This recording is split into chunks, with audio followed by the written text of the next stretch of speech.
moving him today, animating him, and he's gone into really serious activism. But it's also the thread through his intellectual work. So I'm not saying he thought anti-Semitism originates in Hitler's.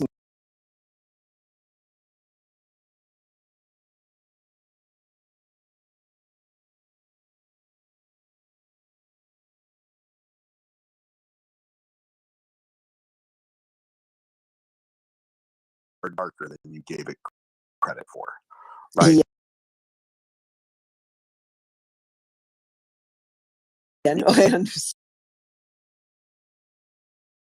I don't think that this is a slur on either. I'm just significantly more cynical and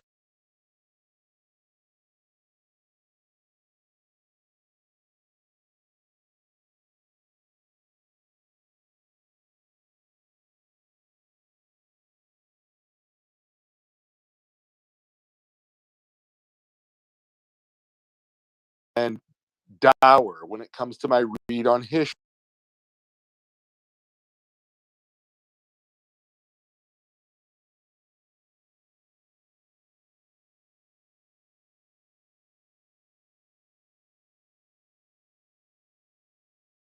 Specific, idiosyncrasies matter a lot in any dictatorship. However, I made my point because I think the idea that there would be a mass murder of Jews, right? Absolute mass destruction and murder of Jews across Germany, that it could happen so quickly and horrifically as it did. I don't think you can do that in a society where it's just the leader okay with it, right? That I'm saying for sure that the system was designed in such a fashion that there was so much long-term endemic anti-Semitism in Germany that the idea of a mass murder and pogrom, of all Jews in Germany was absolutely on the table since before that.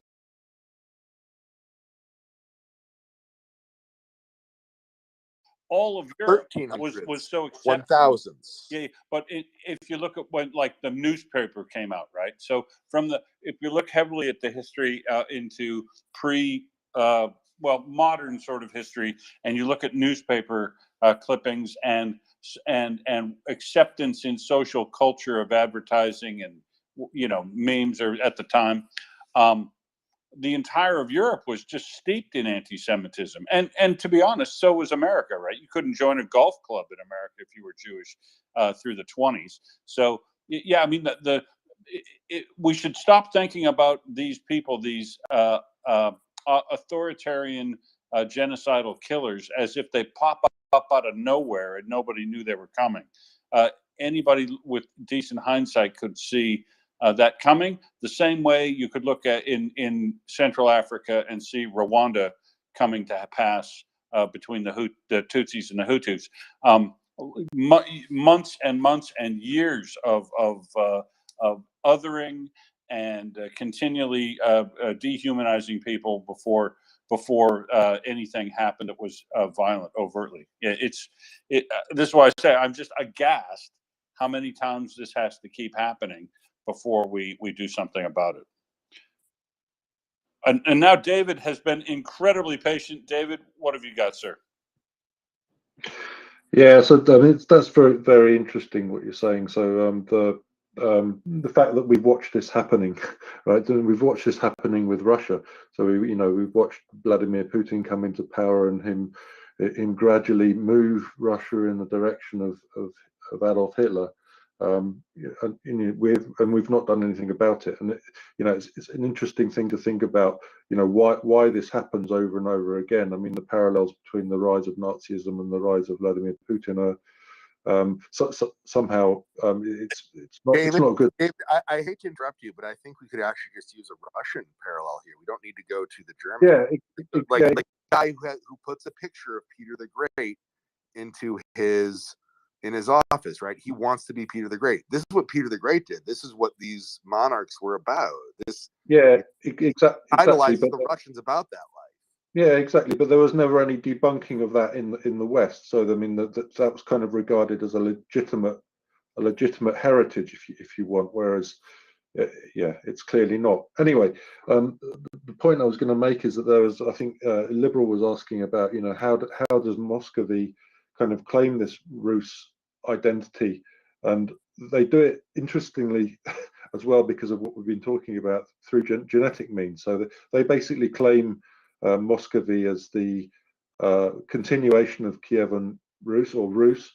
Wardago was absolutely right to say that culturally and historically, the Rusian identity rather than the Russian identity continues more throughout the Grand Duchy of Poland and Lithuania, and it's Muscovy that kind of picks up this thing, and they do take a factual genetic link with the Rurikid dynasty. So Ivan the Great and Ivan the Third are all Rurikid progeny. But so that's what I'm trying to say is that's the kind of the kernel of truth in Muscovy's historical web of lies, if you want. And so, you know, if you get the question, well, yeah, there was a continuous line of Tsars from Vladimir the Great of Rus and the Rurikid dynasty in Muscovy, you kind of know what to say about it. I mean, it's true, it's true, but it's something that's kind of dug out of the cellar by Ivan the Great, Ivan the Third of Muscovy. Yeah, thank you. All right, I would actually love to hear Wardago. Wardago. Yeah, this thing of history manipulation, Russia is pretty, I would call it, experienced one.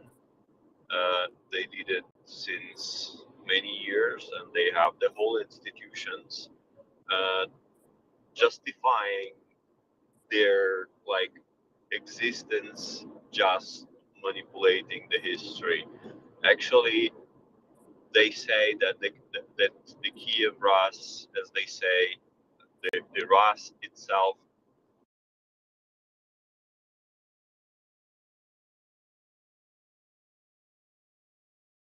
and the Kiev the Kiev was was ruined by the Mongols, that the ruling symbols were moved to Russia, and they call the hat of Monomach, that beautiful hat that you will see with different precious stones, that it was from Kiev, but it is actually a Mongol hat. It's actually a Mongol hat. Is not does not that the hat does not belong to Kiev. And Timothy Snyder, in his class, fantastically summarized that why Russia doesn't have democracy, because for centuries their leaders were called those who collect more money from that land and pay to Mongols for centuries. While in Europe, while even in lands of Great Lithuanian and Polish Dutch, leaders were elected or heritagely family nominated, let's call it that way, to rule in Moscow. Simply the one who pays more to the horde who is the leader. That's how they worked for centuries. And another big learning point, now I may be entering the area where the mobile connection could be wrong, that I noticed already several times being there here in Ukraine for if I disappear, just let me know, please. For another thing that I was learning from the Mr. Snyder's lectures that really helped me to crystallize something I was reading since my since my university study, and I just didn't fall enough with what's being told as the university class. I've been reading more about the thing of the Holocaust and overall the German First and Second World War histories. And actually, something that helped me to crystallize an idea about was what I've heard from Mr. Snyder, that today we say that we blame Germans for the Holocaust that they did, which was the terrible thing, and which was the massive murder of innocent people. But somehow we put on the background that they launched the colonial war, and they went east massively to the lands that they call the spreading their like Lebensraum living area, and they call it Drang nach Osten, to get the lands. And actually, that's something that that we put on the background, but it has a significant importance. And this is the miscalculation that, in some sense, leads to recent Russia and Germany finding the common sense in making the business. You are the winner, I'm the loser. We shake the hands and we make the business. That's what Russia will be in the future as well, targeting, because in their pragmatic, stupid but pragmatic approach, whatever they need neighbors living worse than they do, that the local people don't ask uncomfortable questions. And second, they will be always pushing the agenda of having the access to the overseas, because their Murmansk port is not that convenient for making trade of their fossils, for their oils and so far and so on. And that's why they will be always pushing to get access to the overseas north or south. It's just a matter of the proper moment. And by giving them the chance, unfortunately, we just, how to call it, provoke the instability. But with the war in Ukraine happening, we know much better who Russia is. And if there were any kind of, how to call it, gas or hopes that we can bring democracy to that lands, and that land that people can be prosperous, is just because of Putin. No, is not like that. They were living centuries in kind of the habit of power, of force, let's call it that way. And unfortunately, it's a much longer way to go through the evolution. So far, they were walking through the evolution, as we can see, as their mass murders committed in Ukraine. They were getting the technologies, but they were simply living the same, being the same barbarians as they being together with Mongols in front of the gates of Kiev centuries ago. Thanks. Hugs and love from Ukraine. Thank you very much. All right. I believe my order is Lexicon, and good morning to Decoding Trolls. Lexicon, up to you. Yeah, well, very interesting, War Doggo.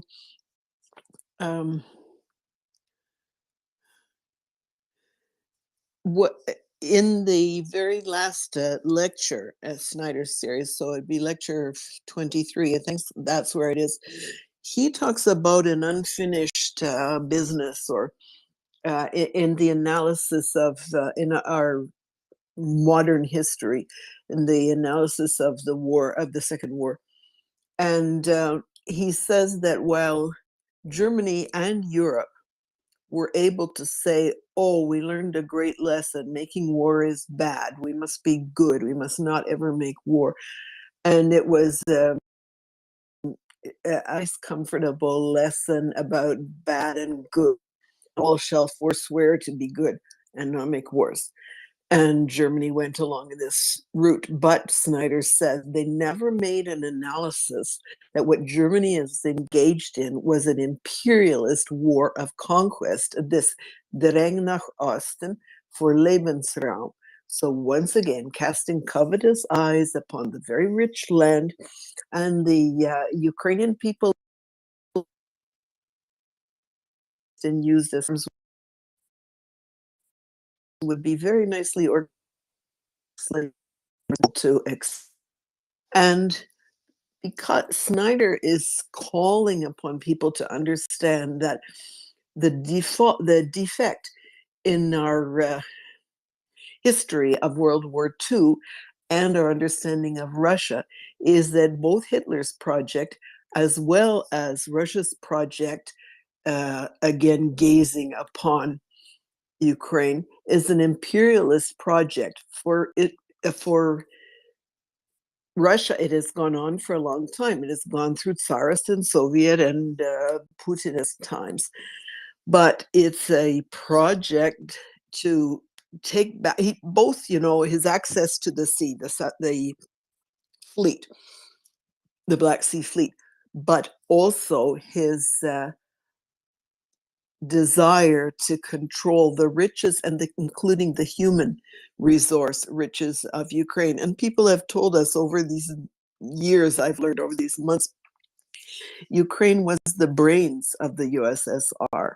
The Ukraine had the war industry, what did we say before IT? Anyway, the IT, the AI. We see all the stuff that Ukrainian people are accomplishing in this war. There's this grand foundation under the USSR. This stuff was going on. A lot of rockets being fired, many of the rockets being fired upon Ukraine were built in Ukraine, and planes and so on. So Snyder is striving to say in the end that that the problem that we did not go far enough to understand Germany's project as not just wickedness, including the Holocaust, and good and evil, and now we're good, but to understand imperialism, which is not really something that a lot of elites are too keen on discussing. And that if you don't recognize that, you may have more difficulty recognizing the Russian imperialist project upon these potential of these colonies that it wishes to retain as colonies. And I think that's important. That's a good guideline. And I think he's seeing in developing his last lecture that way, that it's important for people to understand this when we're in the debate about how not only Ukraine must not lose, but Ukraine must win. And Russia has got to be beaten back from this colonizing imperialist project. Thank you, Lexicon. I certainly think that almost everyone that comes to speak here at MriyaReport agrees that Russia, not just that Russia needs to lose, that Ukraine needs to win. And certainly, I think most of us agree that stopping Russia from its future imperialist projects, with many of us, myself being one of our most vocal co-authors about it, Russia needs to decolonize for that to truly be. How are you? I'm very well, thank you. Pleasure to be here. Thank you for being here, however late it is in your space.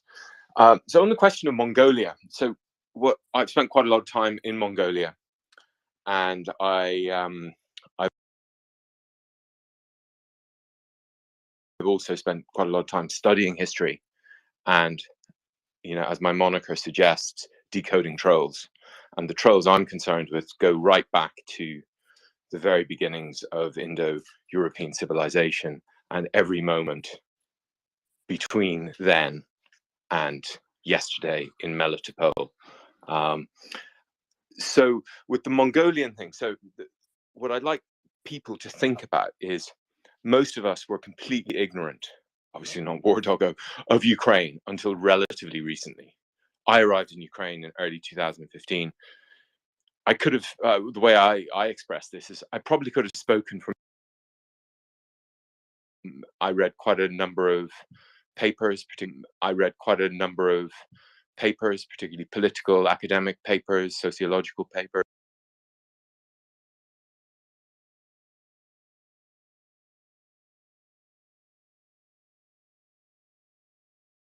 To think about Mongolia in the same way that we thought about Ukraine. It's a terra incognito. It's an empty space. It's a concept.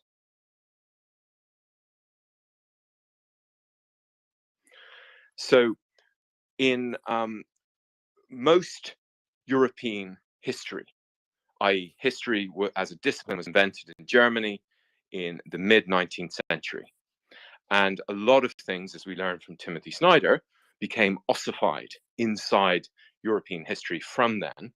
And we are only now, say in the context of Ukraine, beginning to pick these capsules off the shelf, open them up, and interrogate their contents. And what Timothy Snyder does for both Ukrainians and non-Ukrainians is he takes up this capsule of Central Europe, of Ukraine, of southern Russia, and unpacks it. But one particular trope which became ossified in our consciousness from the mid-19th century on, and it's throughout Karl Marx, whose works I studied and read extensively, in a very economic sense, is this idea of the Asiatic mode of production, and the savage Asian, etc., etc.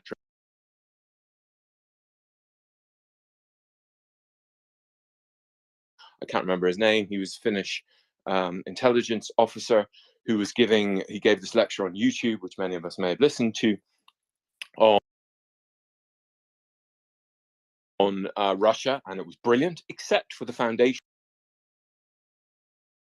book.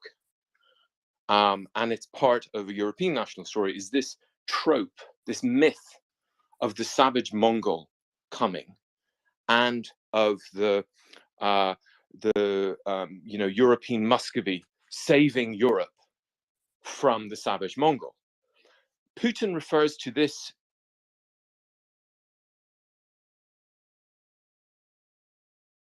it's interesting, and I love Mongolia, and I love Mongolian culture, and I have a great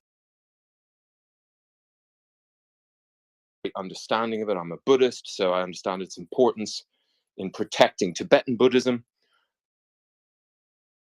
Trolls for Russia's war, as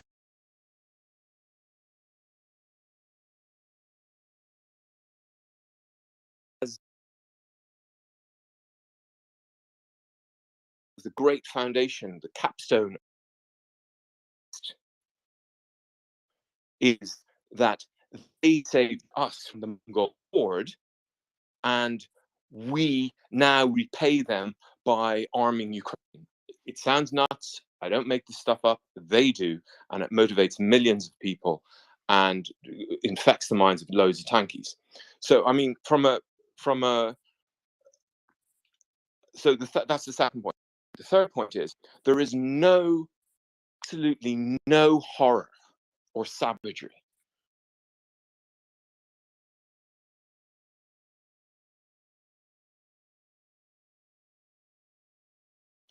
which is composed of Nordic and Slavic Russians. Putin is a Nordic Russian, and others are Slavic Russians.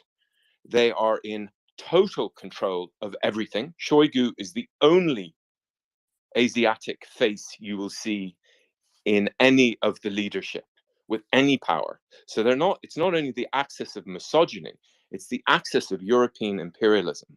And this whole anti-Western thing is a complete troll. It's a distraction from their fear of China. Ironically, China's fear of European Muscovy is projected onto Europe and America and the West. So they're both trolling, both avoiding their real primal fears, as set out over centuries, which are justified, which I'm trying to stoke, I do everything I can to stoke these primal fears between the CCP and Muscovy. But they're ironically projecting them both on the West. But to a Central Asian, Muscovy is a European power. So let's never forget that. They are Europeans, and there is no amount of there's no instance of savagery which we Europeans are not capable of executing. I rest my case. Not yet, Kieran. Not getting out of this quite yet. So this is the third point. So Portugal, Spain in the Americas, Germany and Austria killed millions of Ukrainians. There's nothing Mongol about that. They did it in the most savage way.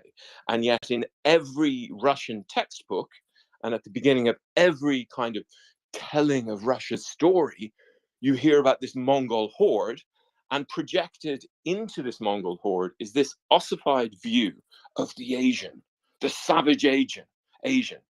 And it's not only historically incorrect, I'm sad to say it, and we're all guilty of this in different areas. We're gradually learning about, say, Ukraine and other things. It's racist because it's attributing negative characteristics to a people, which is just not, it's not, and the irony of it is it's not factually correct, you know. Mongolia was really important Buddhist power and had its own way of governance and its own way of dealing with things, which was absolutely no different in terms of savagery or anything like that to what was going on in Poland or Ireland or England or Wales or America at the time. So anytime any of us ever hear Mongolia in reference to Russia's story of itself, and we find ourselves drawn into this, you know, I'm alert to the Mongolian thing because of my personal history, but there's probably other things which I'm not alert. There are definitely other things which I'm not alert to, and I hope people will point that out. But so if we can get our troll detector awake, and at any time there's a mention of Mongo, troll detector awake, and let's interrogate what is said and look at it. And just my final point is, from a technical, legal, geographic point of view, until relatively recently, Asia began east of the Don. I posted on this extensively.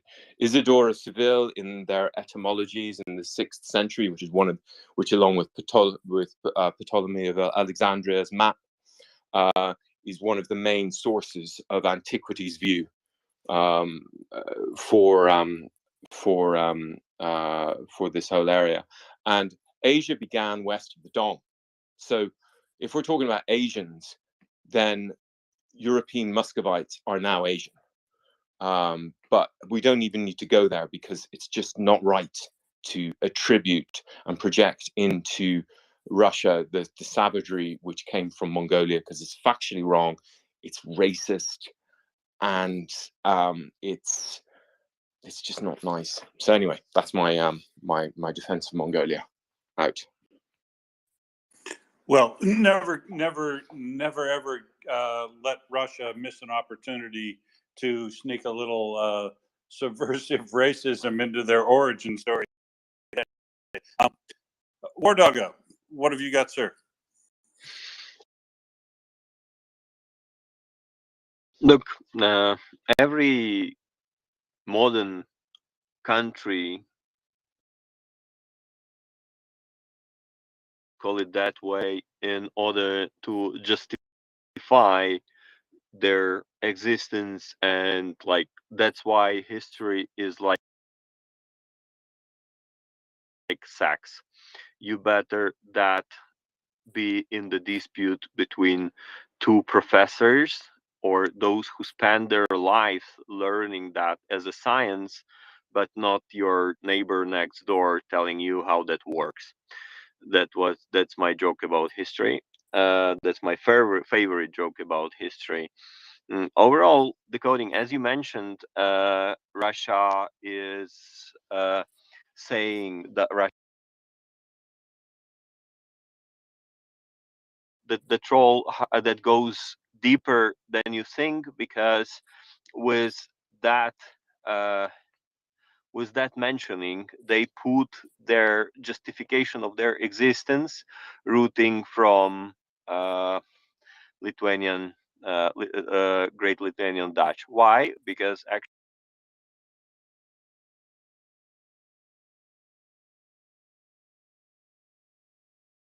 Kiev was literally ruined in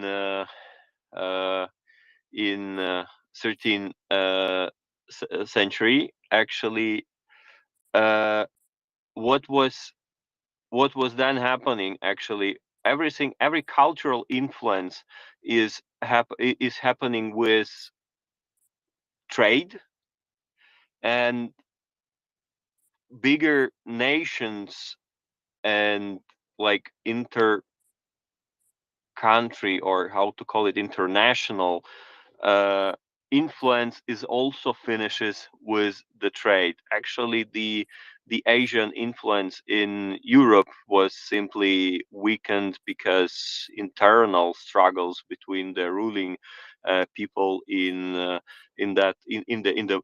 society of Mongol horde, let's call it that way, and that's why they've got weakened position in Europe, and they were easily uh, let's say, pushed away by great Lithuanian Dutch leaders. And Russia, who wants to justify their existence rooting from that history. That's actually from where the myth is coming. They try to justify their history, which doesn't my brain doesn't work without coffee, apologize, which doesn't have any historical background. They just invent. And that's why it's important that historians are speaking about history, but not politics. Hugs and love from Ukraine. Thank you. Decoding, you can carry on this, and finance. When we get a break, I have a news and a commercial. When we get a break, I'll give you a break in a second.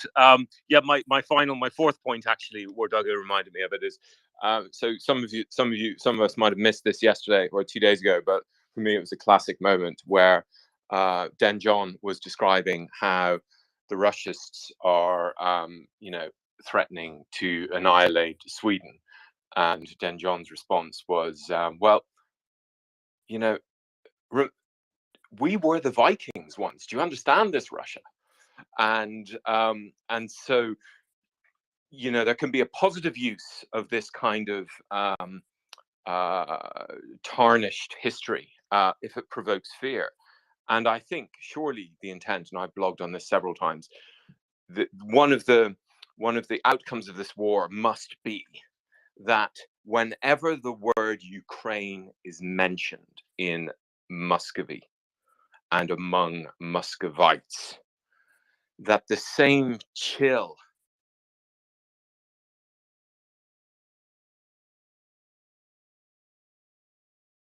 runs up and down their spine, as runs up and down their spine.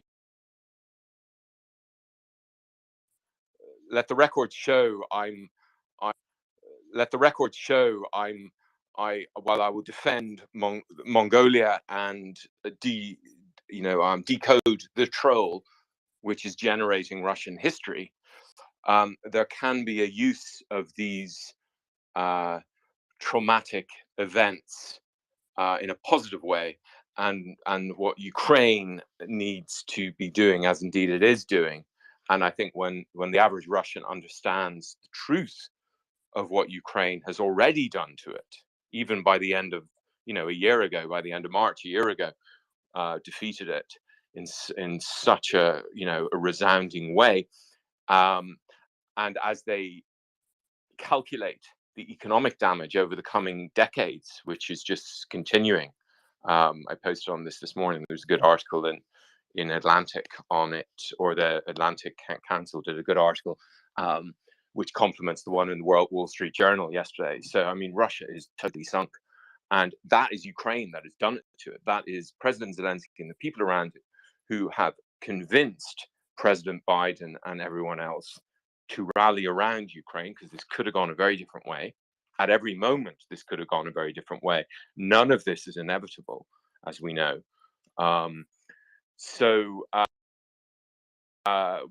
When Russia realizes the truth, Russian reacts when they hear the word Mongol. They will react when they hear the word Ukrainian, and they will, on their maps, they will draw dragons over the border in Ukraine. And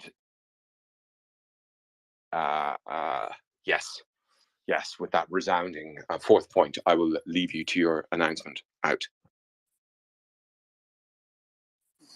Oh, come on! Don't be like that. No, that's very. I share that sentiment exactly. That hopefully, because it is such a David and Goliath story. You know, the up until 72 hours into this war, we absolutely positively thought, many of us, that Russia could overcome this defense and take Kiev, topple the government, you know, and all the PR things that go with that to take them down. So I hope that Russia remembers their folly in Ukraine and can do something good with it for a change, because they haven't seemed to have learned the lesson throughout the 1,000 years of history that I know.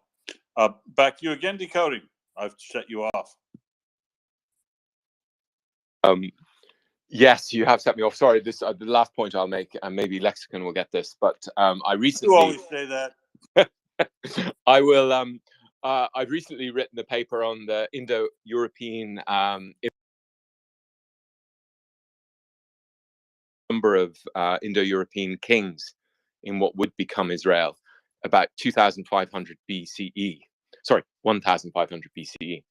And out of this, what I discovered was that Goliath was an Indo-European kingdom fighting against King David's kingdom. And so the actual David and Goliath story, which I'm using that metaphor a lot, especially because, as we see, Muscovy constantly switches, it shapeshifts between David and Goliath. On the one hand, you know, they're Goliath, we've got nuclear weapons, we'll destroy the world. On the other hand, we're David, we saved Europe from the Mongols. We, you know, we're fighting for our lives, our existence, and all the, you know, this moany stuff, which comes in practically every sentence. But interestingly, so basically, Goliath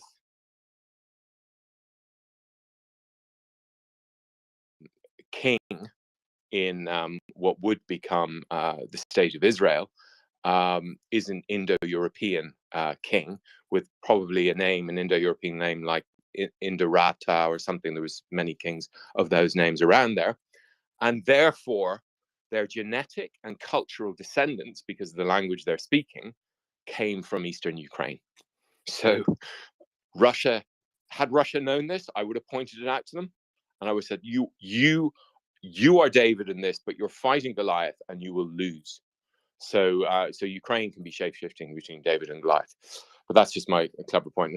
At this point, I will try to no longer be provoked into speaking. Out.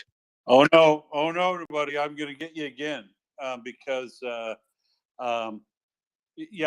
my time in Russia mirrors what you're saying. It's I guess we'll have to start calling them the invincible victim, because they do switch back continually between language of a victim and the language of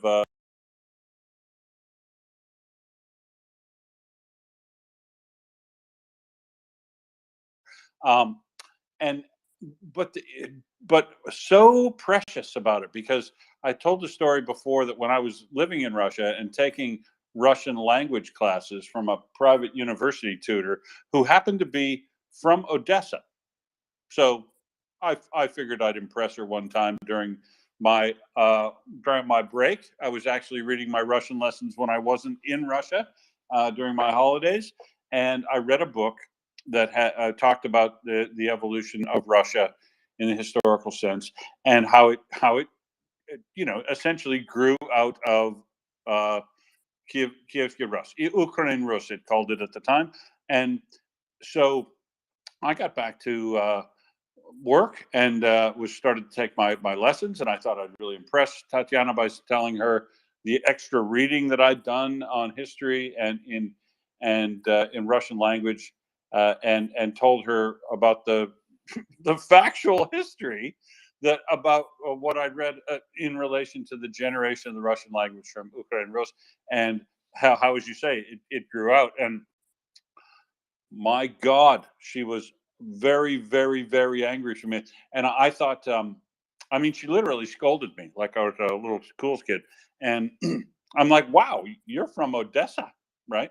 But she was Russian from Odessa and had lived there for a long, her family had lived there for a long time, but still identified as Russian. And I think what we ought to probably also start saying is identified as a Russian nationalist, because I met tons of Russian speakers in Ukraine who weren't precious about the fact that I could only speak Russian, and they often spoke Russian every day. It wasn't a big thing to them, but it was an immensely big thing to Russians that I told.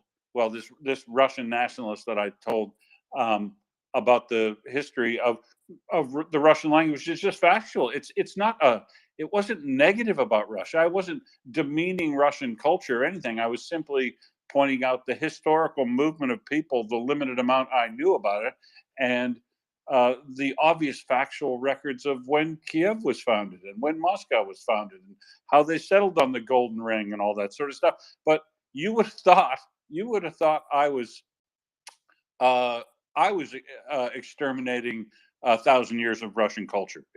Honestly, it was that bad. I had to fire my Russian teacher because she was so over the top Russian nationalist that I could no longer take lessons from her because I was so offended by her failure to grasp history. And so I moved to another lady, and the story goes, I learned a lot more Russian.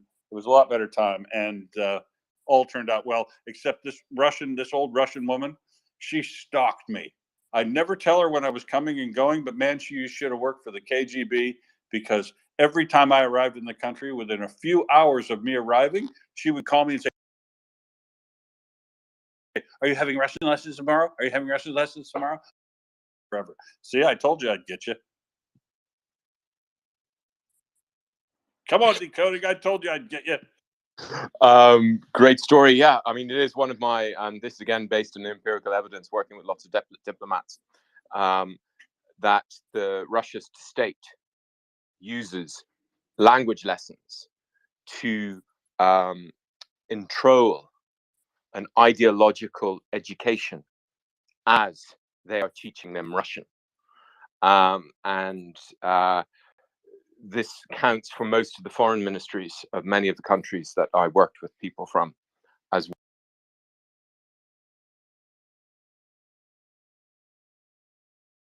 language teacher. Some of them would actually even have family members in the occupiers' administration. But of course, they were described as separatists.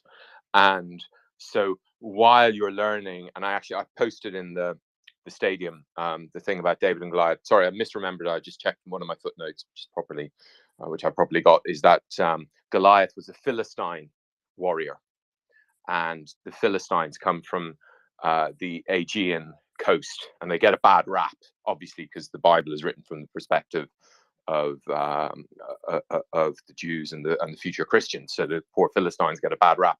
But I'm pro-Philistine ever since I've discovered that they're actually Indo-Europeans, so that they were Indo-European colonists.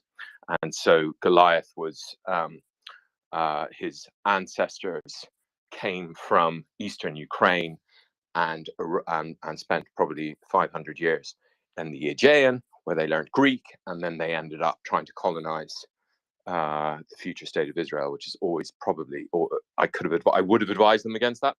So the ideological education. So I also use this as an argument in this, is that if you have, say, the early Bible written in Indo-European languages, Greek and Latin, and the people participating in the events which are referenced in the Bible, for instance, the Philistines or these other Indo-European kingdoms, kings in the area which would become the state of Israel around 1100 BC, then you determine so you're not just learning the language, you're learning through. So, I mean, the example I would give is, your Russian language teacher tells you to come in with 10. Now, I'd like you to give a short presentation on why Ukraine isn't a proper country. That kind of thing. I'm sure it was slightly more subtle than that, but I suspect, Will, your kind of joke about the KGB is bang on. And well, and you know what, she was doing things that I didn't even recognize at the time. I don't think she worked for the KGB, but honestly, she was old enough that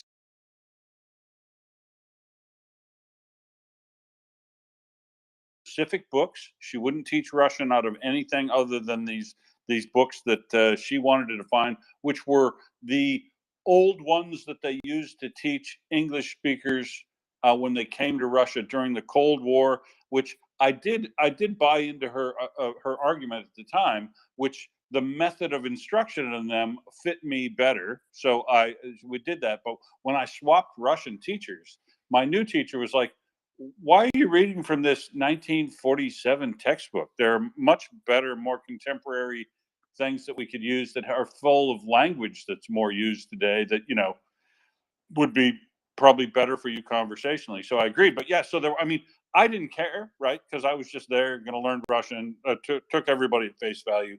But you're right. She was regularly trying to sneak in things that were Russian culture or Russian nationalism rather than just the Russian language straight up. You're right. I mean, I will say though, interesting. to both Will and Decoding, as somebody whose ethnic language is also considered a holy religious, is also our holy religious language. That this is a societal structure, as old as I can think of people existing, right? That language itself is not neutral. The choice of what language to use is not neutral, and that use of language and how it's used and which language you use is deeply important to how and what societies decide to do, how to speak, and that language and culture, or language and religion, which you could view if you want as a form of culture. I think it's more expansive or different than that as well. These all come together, and in a certain sense, I think the Russians, with their trying to shove the Russian culture down your throat along with the Russian language, are doing something that is, quite frankly, simply old-fashioned and human. It's just that the Russian culture they're trying to shove down your throat with it is itself relatively vile. So, when you're talking about the culture of the Duchy of Muscovy, I have zero desire to learn, what they view as greatness, because I think it's rather disgusting. Lexicon, if you have a direct response, I'll go to you. Otherwise, I think Decoding does have a direct response to my statement. No, I had a question to Decoding. It was just very precisely, what's the link between the Philistines, yeah, and the Palestinians, and whoever else was there that started with PH? I can answer this for you. So, the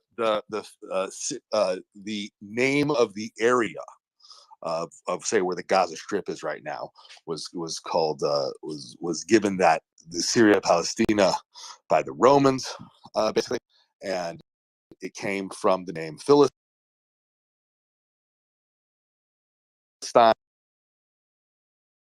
notably the evil enemy in the Bible, right? So this is who Samson, of the story of Samson and Delilah, was fighting. They were part of the Carthaginian trading world.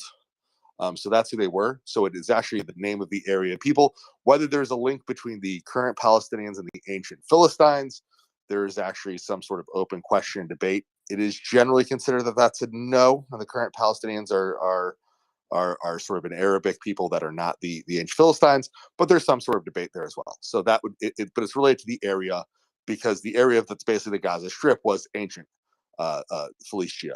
The area, the nation of the Philistines is basically where Gaza Strip was.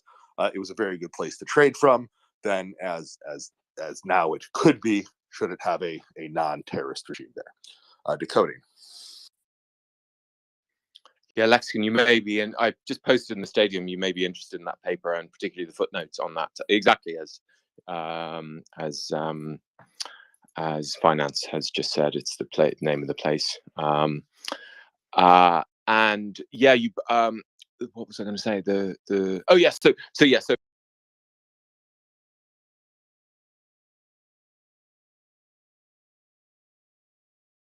Russians to be genuinely fearful and traumatized by the Ukrainians. Equally, it may seem hypocritical if I point out that along with learning the Russian language, you get an ideological education, which Finance is completely correct.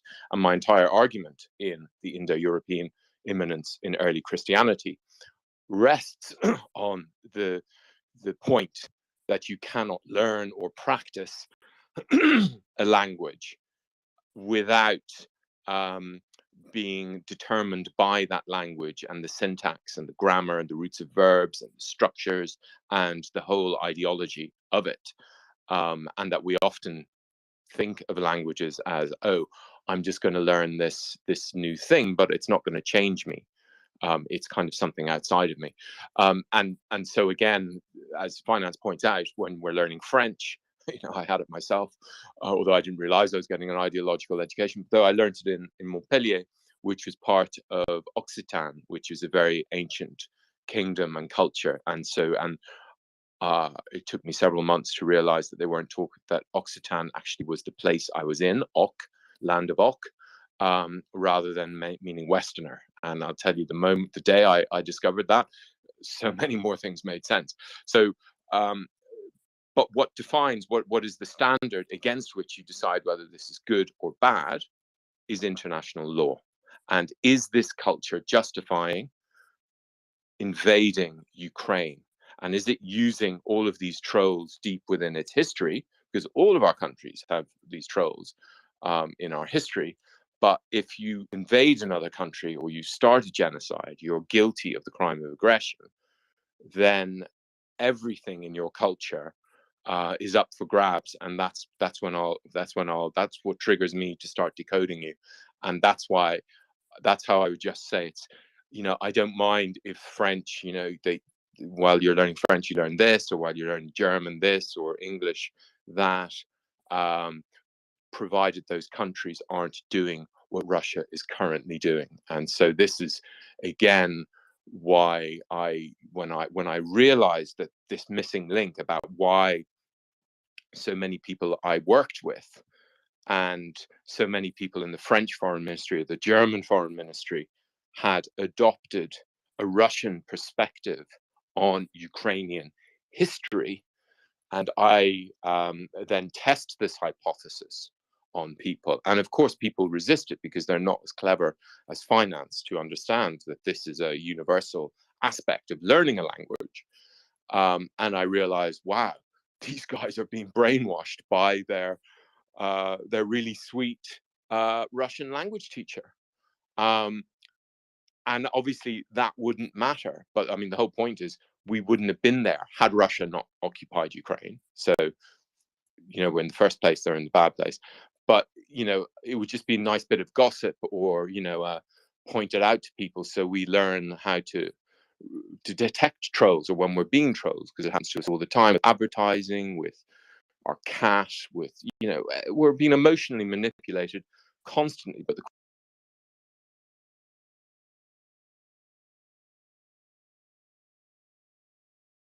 anyway, is the standard of the post-World War II international legal order. And against that standard, practically everything Russia says and does is wrong. And even if another country says the same thing, provided it's ethically disciplined, then if it's in favor of protecting Ukrainian sovereignty, because that protects all of our sovereignty in the international legal order, then it's okay. It's a bad thing if Russia does it because it's helping it not only occupy Ukraine, but it's helping it destroy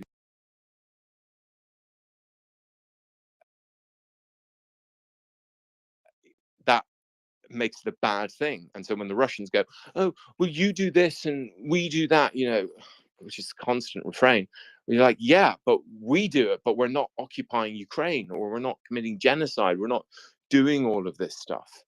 So that does make it right, and it is different, and it's not hypocritical, because that is the standard we, as humanity, and this is my final point is on this, is that we are seeing now, Amnesty did it in their annual report the other day, where it's othering the West. It's adopting this concept of the West, and it's saying the international legal order, the Genocide Convention, which I think has 165 signatories, the UN Charter has 185, in which territorial integrity is protected. These aren't Western values.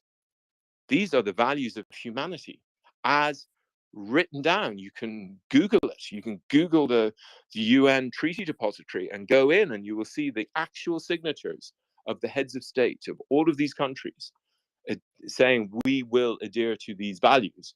And yet Amnesty, and I took them up on it, as many people did, NAFOs, on their proverb.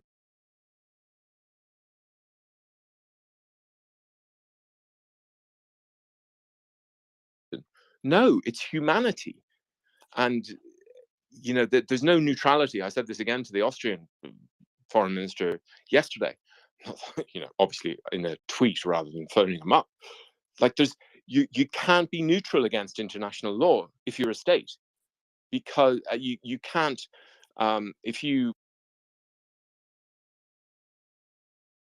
frame the war as Russia tries to frame it, as Russia versus Ukraine, then sure, you can be neutral. But that's not the war that's going on. The war that's going on is a war, and President Zelensky, this is imminent and explicitly imminent in almost every time he speaks. He's always talking about international law, and it's because he is a lawyer, so he understands this, that the war is Russia against international law. That's the frame I'm trying to promote, and I would encourage everyone to promote Russia against Ukraine. All right, Dakota, you were starting to break up. I want first decoding. You're starting to break up. Check your signal. I don't know what's up. I want to go to War Doggo, and then I'm going to respond to decoding, because War Doggo just popped up with a snap hand raise. So War Doggo, you're up. Then I'm going to respond to decoding. War Doggo. Thanks, Finance. Look, listening to friend decoding, I understood that, friend, you're a Buddhist, right? You are representing the Buddhist religion, and maybe there is something that you would help me personally to clarify, because I'm not that really familiar with that religion, and here I kindly ask your enlightenment, because since 2014, you obviously know that the wars have started not like a year ago, but many years ago, and when some of our friends, I'm asking that for a friend, let's put it that way, some of our friends were capturing Russians from Far East, and especially in the recent events happening related to Bucha and other, when friends were capturing Russians from the Far East, who were calling themselves, they were saying that they're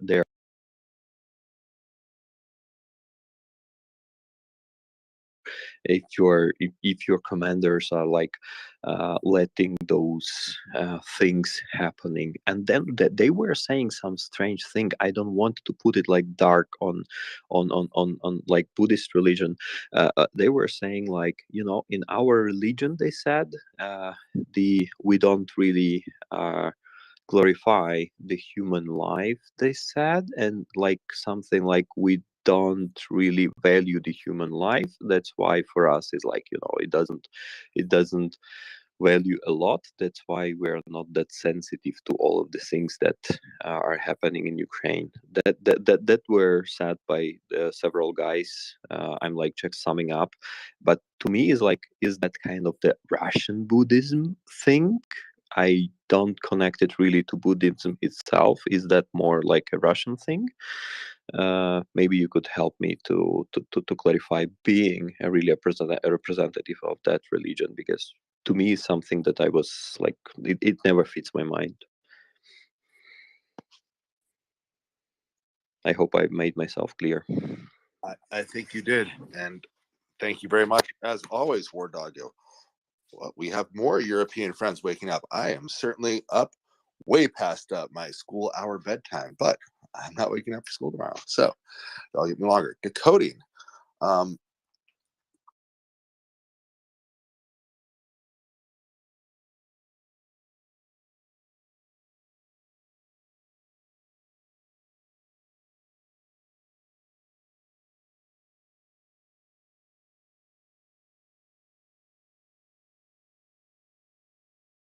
I do I'm happy appreciate to go that ahead. your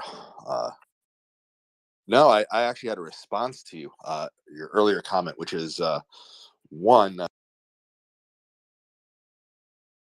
But when it comes to little Pooty Poot and his little thing, as somebody who has no particular affection for the ICC, given its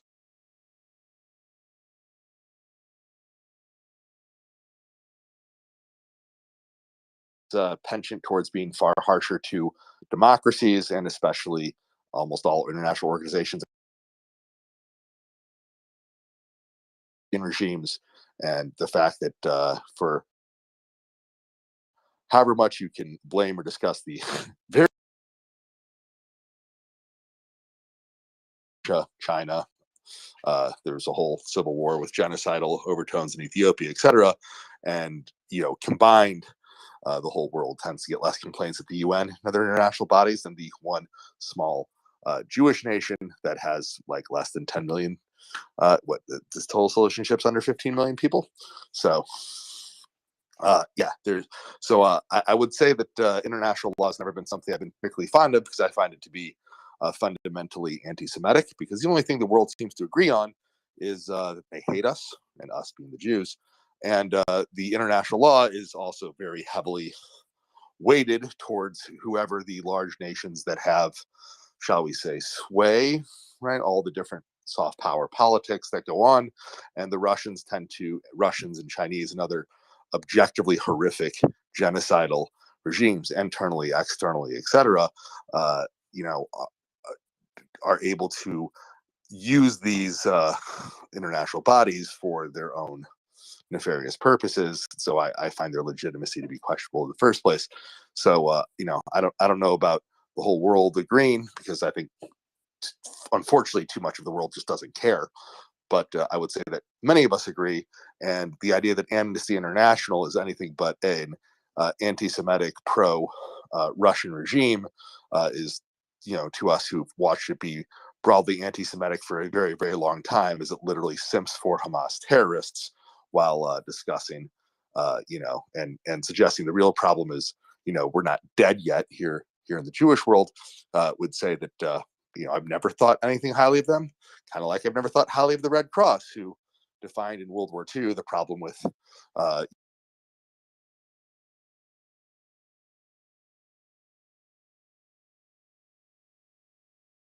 Red Cross had to say about us then, or the fact that this is the Red Cross had to say about us then, or the fact that this is the we lost decoding, come back decoding, or the fact us here. Let's go with the Muslims in Syria, when the Red Crescent, the Syrian version, right, the Muslim version of the Red Cross is the Red Crescent. There is no red star. The Jews refuse to have a red version of that. We have Hatzalah, we have our own version. Why? Because, well, they wanted to kill us in the Holocaust. And in the Red Crescent, when the in Syria, when the Red Crescent would call them in, they would surprisingly find themselves under Russian/Syrian fire, like artillery or plane bombings, for wherever their medical call-ins were, because the comms of the Red Crescent were being given to the bombing units of Assad. So that's been broadly corrupted. So, international organizations I don't find to be particularly moral. I only think the UN's useful because it makes sure we don't nuke ourselves, and after that, I find it to be basically basically useless and just a charade. But that's me, and I'm perhaps infinitely more cynical than most of our other hosts and panelists. All right, we have a huge list of hands. I believe my order is Tom, Amelia, then John. Tom.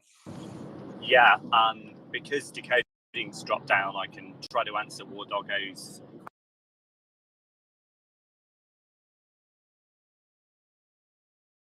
Okay, well, maybe I'll say something. Before. Well, maybe I'll say something. Before. So, all right, Tom, decoding Buddhist extravaganza. It had nothing to do with Buddhism. Buddhism is all about compassion and getting rid of desires, like free your mind, and of course, I will now give voice to you because you are a Buddhist. So please share with us. Thanks, Amelia. Thanks. Yeah. So I mean, Amelia's kind of said it in a nutshell, really. I mean, like the thing about Buddhism is that, you know, it's a religion that started in northern India like 2,600 years ago, and then as it spread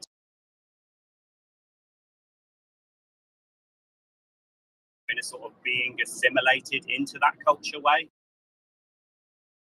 So the Buddhism that is probably most similar to what was practiced in northern India.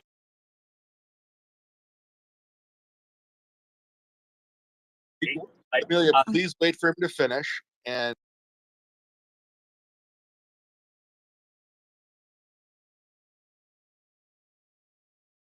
I will happily call on you next to ask a question. All right.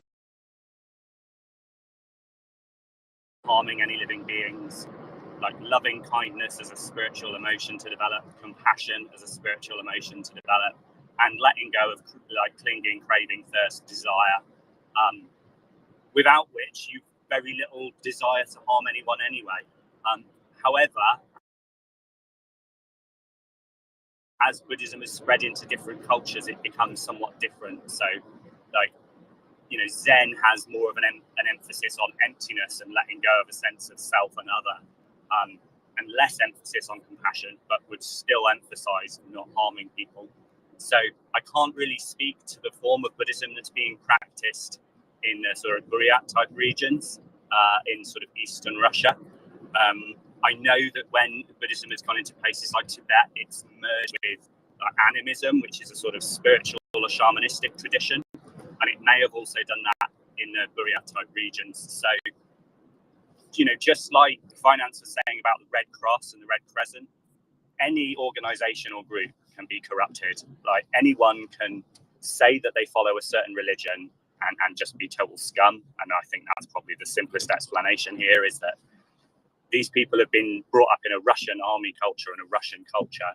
They're doing horrible things, and then they're saying, how can you do this and be a Buddhist? And I think they're just making excuses, to be honest, or they're just not very well educated about their own religion.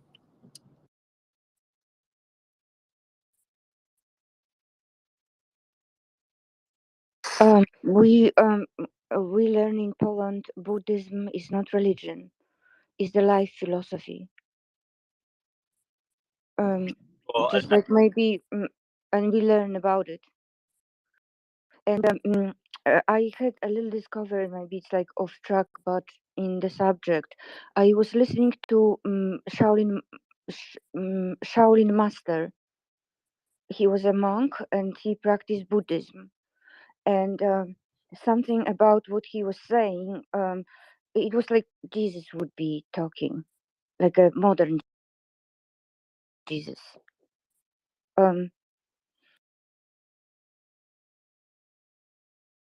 Yeah, and then I had the enlightenment and kind of a thought like eureka, because those Gnostic stories, they are dating way, way, way before Jesus.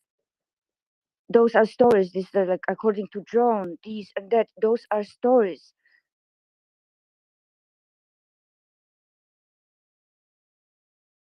A long time ago, and of course, sometimes maybe history repeats, but I give you the arena.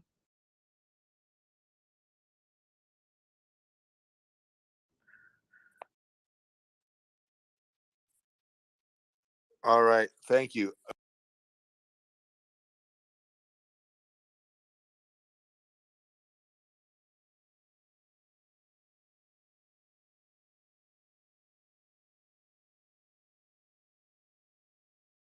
Some news, and then Dan John has been waiting super patiently. Thank you.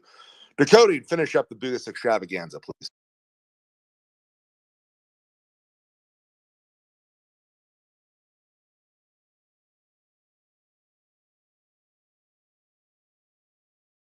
Traditions in Tibet, and his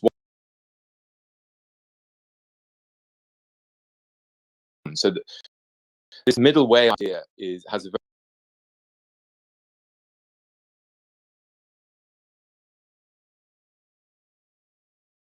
very specific definition.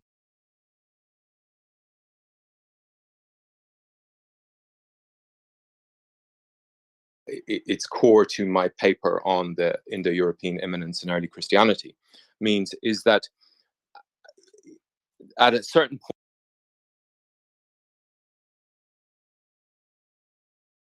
point in most Indo-European,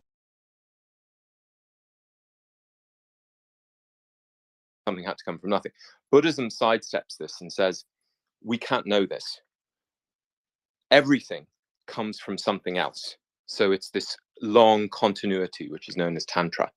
And emptiness simply describes this idea. So emptiness just means that there's no starting point. Everything is dependently arising. And many people, not just in Russian sphere, and obviously the biggest Buddhist republic in Europe, the only Buddhist republic in Europe, Kalmykia, is in Russia, Muscovy. And they have the greatest library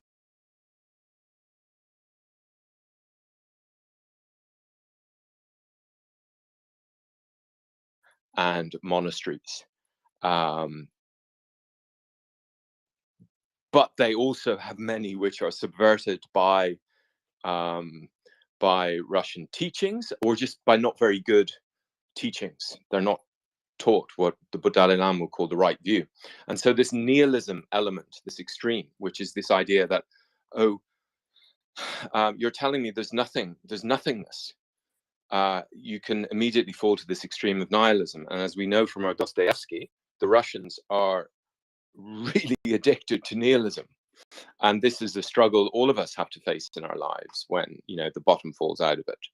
And Buddhism just teaches to try and steer a middle way between the nihilism we always feel about things and this eternalism where we just tell ourselves a story and we never interrogate it. We tell ourselves that the Mongols invaded Europe and Russia saved it from us, and therefore that means Russia's great. That would be an eternalist story. A nihilist story would be, we can't tell anything about the past. It's all rubbish. It's all disinfo. I'm just going to do nothing. That might be the nihilist reaction to it. And Buddhism simply teaches, or the particular school of Buddhism which is dominant in Bodhyatya, which is the Dalai Lama led school of Buddhism, teaches we need to steer a middle way. And all of the teachings are about trying to form our mind, as our Polish commentator said there, it's the science of the mind, to whenever these trolls arise and grow up in our daily life, is just to try and steer a middle way between this feeling of nothingness, which is often misunderstood because it's just very complicated, and a nice story which gets us through the night, but is total tosh, and we just keep it away. So these Buddhayats will have been taught in the same way that many of us have been taught in normal secular life, religion, whether it's Christian or whatever, not a very deep aspect of it. And in Russia, this nihilist element, with the extreme of nihilism, as you can imagine, it's very, very catchy. It's very addictive. And so you would be very easily able to teach a Buddhayat who isn't highly educated, because the Russians, Kalmykia had one of the first state if not the first state education systems in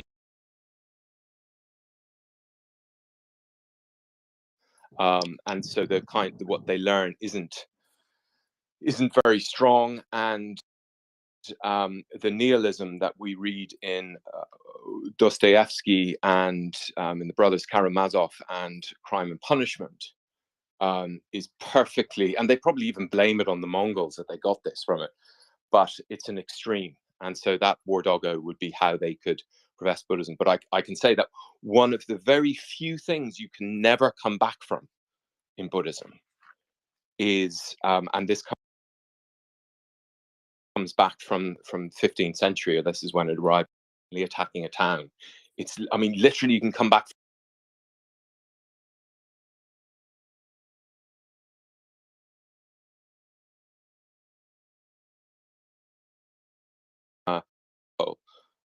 it is really verboten. So there's just no way they're being properly taught.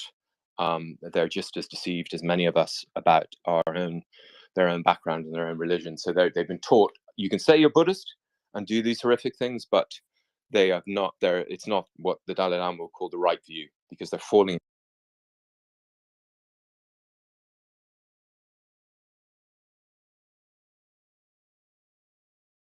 For my like personal enlightenment, for my better understanding, because more I hear, more I learn, and like more I type.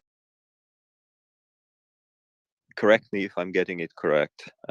Just simply, they took part of the Buddhism that better speaks to their dark hearts, which doesn't mean necessarily they got the Buddhism right. I put it that way in my personal understanding. Correct if I'm wrong. Yes, and if you look, I just posted in the stadium because I tie it in to my argument that about the Indo-European imminence in early Christianity, and it's quite an original thing. No one else has written on it, so I'm quite proud of it. But I tie this all into that, and so you'll see what I mean by this this idea of nihilism and emptiness and extremes. But yeah, it's a perverted view. So yeah, no, I'm not going to make that argument. Before I go inquire with John about Swedish farmers decoding, 1774 is a year you might want to investigate more closely. But that is the year in which Maria Theresia, Empress of Habsburg Empress, declared that all Austrian lands shall have 6 years of mandatory schooling. And they did. They literally built schoolhouses in much of the now countries that have comprised that Austria of the time. You still see the same design of schoolhouses dotted about the countryside from the late 18th century. Very distinctive, very, very, very specific type of architecture. Still in use in very many cases. Right, then John. Yes, good morning. Good morning. I have bad news to break to you. Oh, what is that? You're surrounded. Oh, yeah. Damn it. Actually, I if I may, Dom,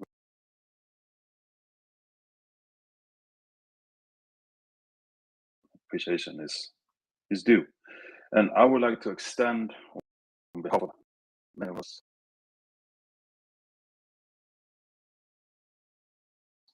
our greatest appreciations to Finland would never join NATO. So we really, really appreciate his deeds in that respect. As I said,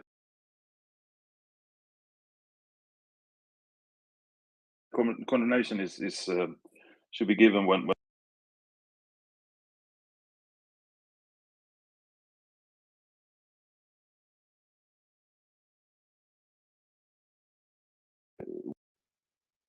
from the bottom of our hearts. Thank you. Then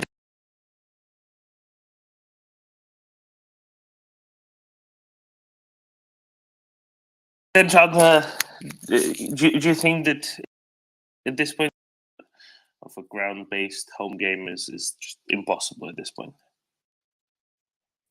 Yeah. Honestly, I didn't hear you. Just say no. Just say no. Okay, no. Yeah, thought as much. So does it matter how many hunters Sweden has?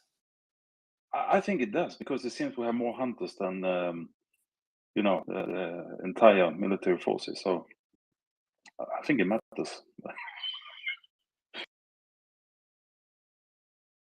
quite a lot. And actually, I posted about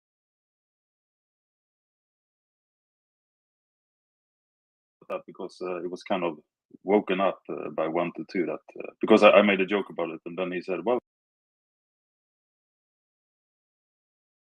it's 165,000 hobby shooters, shooting at bullseye targets. So quite a few weapons. Actually, I'm surprised. It's like four. That's like 50. That's like 50 battalion tactical groups. Yes, exactly. Snipers. Actually, it's not. The thing is, because I was kind of making a flaw in that calculation, because I would say that probably half of them don't use a rifle and a scope. They probably use a shotgun, because that's quite big. Hares and small prey, prey. Do you call it that? And birds and so. So you have probably 75,000 snipers and 75,000 trench clearers. So yeah, quite a force to count on.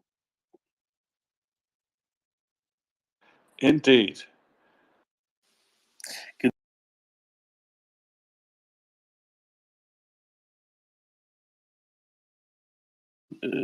In the 31 times over hangover. No, that will be from the weekend onward. Gotcha. For a week straight. No, but this is great. I am so happy. You can't even imagine how happy I am. And Sweden will be next, so you just wait. I think congratulations, Arnold. Congratulations, Nale, and all your compatriots. Thank you. Indeed, congratulations. That's the thing I was.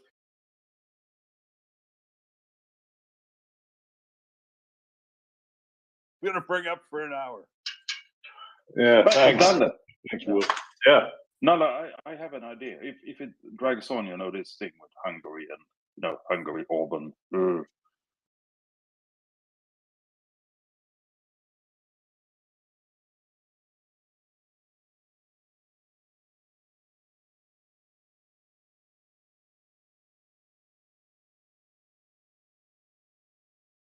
Especially then, John, since you're a guitar player, there's a Swedish company called Zounds with a Z in the beginning of its name that has bought Marshall amplification from the UK. So now it's Swedish. That too. Damn, that's sorry, Nalle. This is now the news of the day. But thanks for that. I wasn't aware. Kippes, Nalle. Now you have to explain to everyone here what Motti is. Do I have to explain it? You have to show it.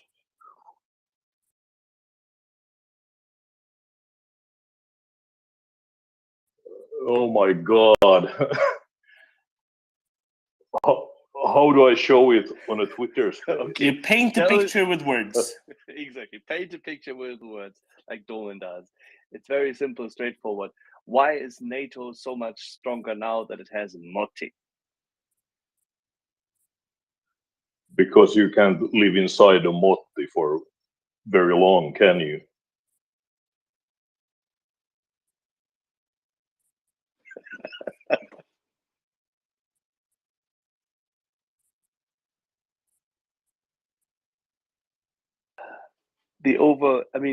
That's the funny part.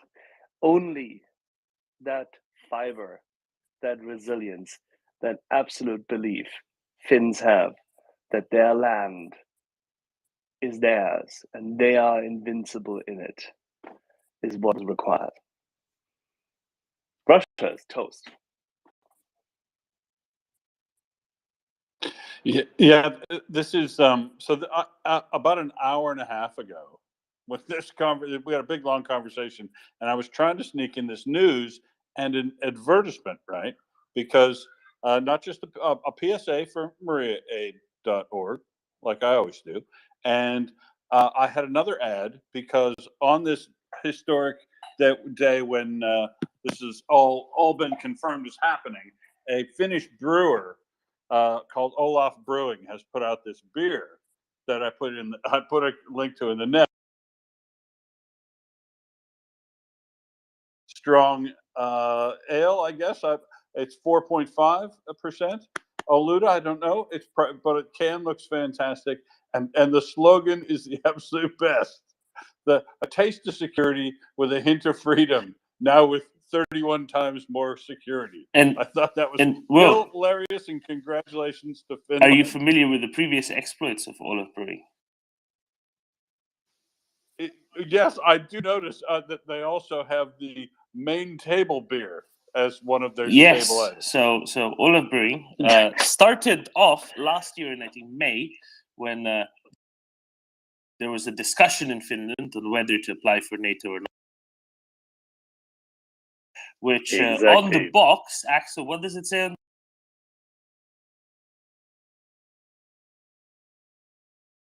the box?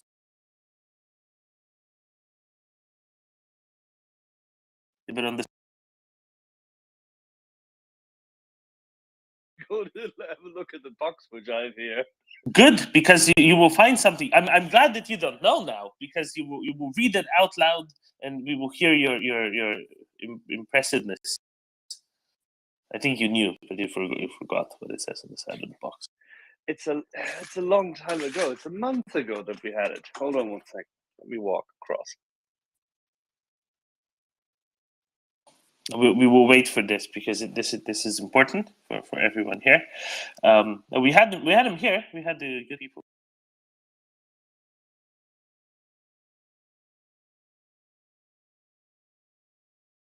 I think he must be, filling old new cans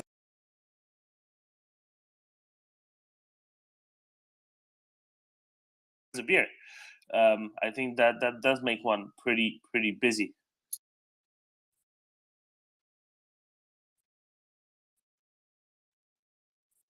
Shall I read it? Actually, so you don't need to go find the box. I have a picture of the box here. You just made me walk across from all the way. You said you have it here. I thought it was here. Here. Give me a second. Jesus. People. Patience.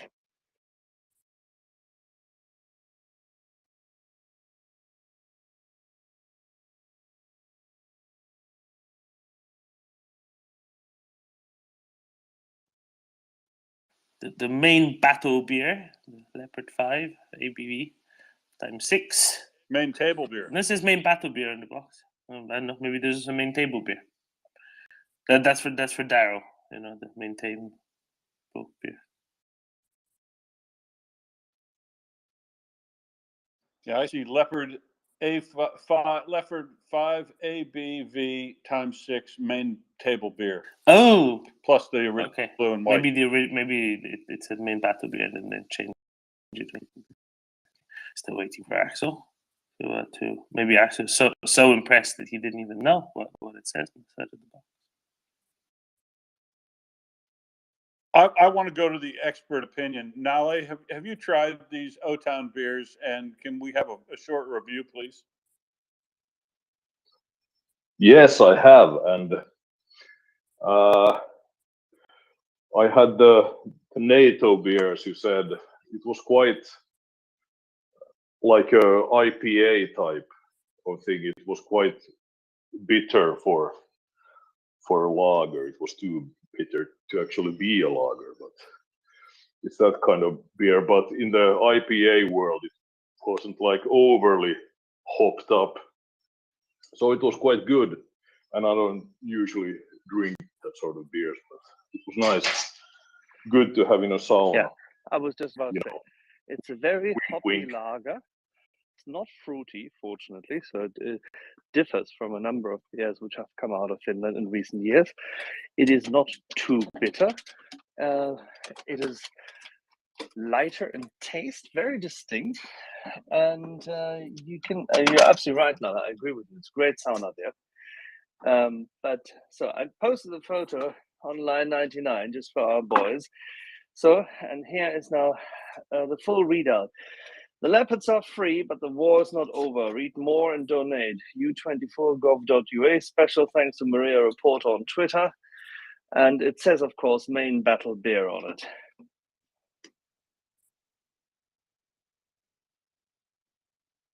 Well, they're friends is what I wanted to say. No, it's funny how serendipitous some of these discoveries can be. Then John. Yeah, 2 points. To Will, you wanted to have a review of the beer. I don't see the need. I mean, it says 5.3% on it. What more do you need to know? And then another point with the beer is this? Should we stop blaming Orban and Erdogan and Paludan and all the should we have done the beer thing? Is that where we, slid off the Yeah, it was definitely that. It was totally that. Must be, right? Damn. I think we've discovered it. It was that and a small amount, a very tiny amount of supporting freedom and self-determination for people inside other people's countries. Yeah, of course you can't do that. Do not important. Do not ever do that, especially if China is in the room.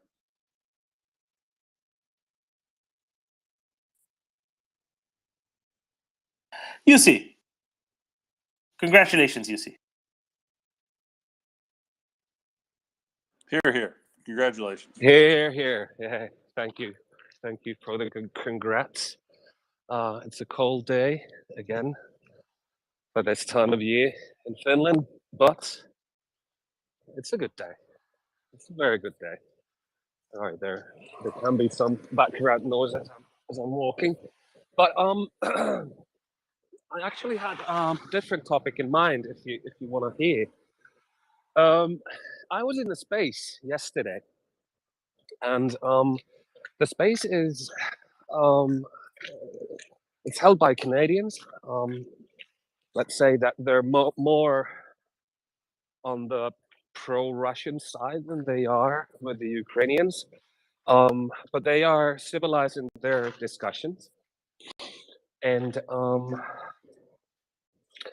I've been listening them for a long time now, just to get the idea what the other side is thinking.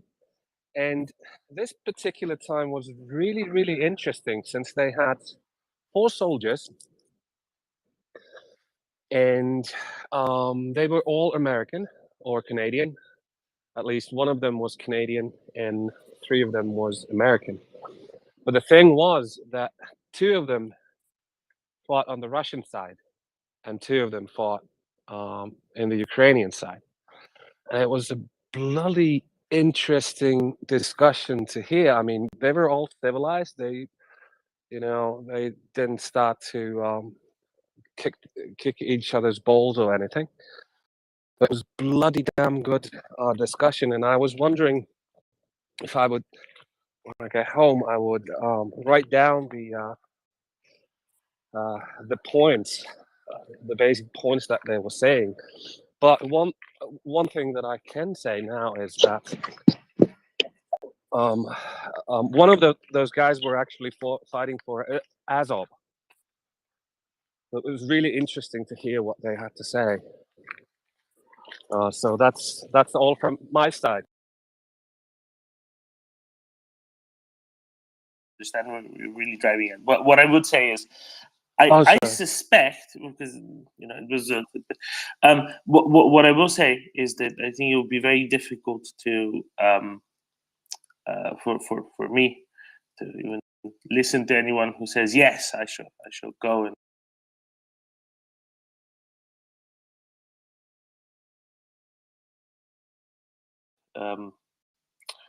without being forced to in any way, and go and join an army whose goal is not just expanding an empire, but committing genocide. I don't know how, if I could even physically go and listen to anyone like that go on and speak.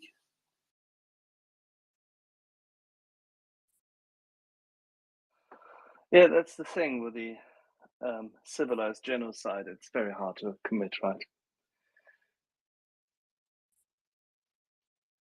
No, exactly. That's Well, a key let's stopping move block. on to what we have in the evening. Chef Zhenya just confirmed that tonight between 8 and 9 Kiev time, he will be joining us either right out of his kitchen or from some place close by, and we'll have a little chit chat about the threads he just posted up, why defending Ukraine matters a great deal, and why cooking for the right people is a pleasure and a privilege. And he'll probably also tell us what John Spencer was eating whilst he was there. So tonight between 8 and 9 Kiev time.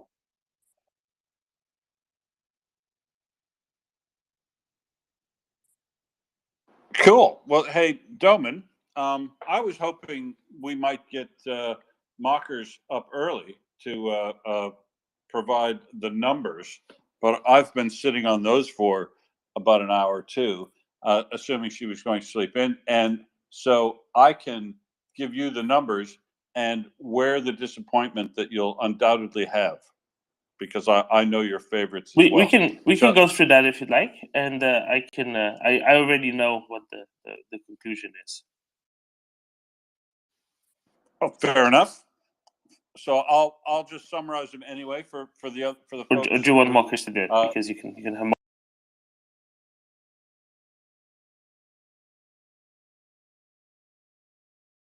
things. And I did not want to do it. I'm telling you, I held off as long as I could, and then she did show up. It's perfect.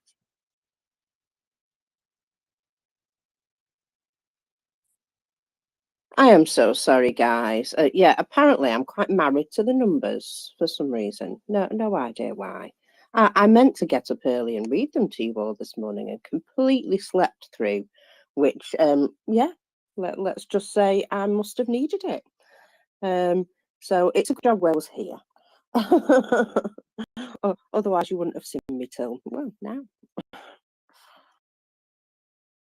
So, numbers. Scores on the doors, one of those. Let's have a little read through because I am literally just focusing my eyes. So we have, oh, right, okay. So we have 560 liquidated personnel. Just the one tank, just the one, Mrs. Wembley. I think you might be looking at the wrong day. Might I be looking at the wrong day? March the 30th? No, 31st. Oh, you're right, you're 31st. absolutely right. See, I told you I was half asleep. Oh, right, let's try that again. 460 liquidated personnel. Should we do the right ones today? Yeah. Oh gosh.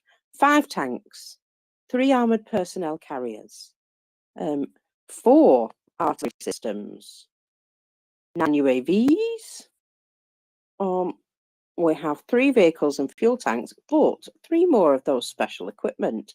Now, I know everything else is going down in numbers, low numbers and what have you, but special equipment, they're still taking that stuff out. Apparently have to read because I overslept. Now, what does this tell us? Well, 460 yesterday was 560 Russians killed. What does this say? You know, these low to mid single digit numbers of tanks and IVs destroyed in a given day. I know what it says to me. And what's that? It says to me that Russians have ended their winter-spring offensive, which many people didn't even notice.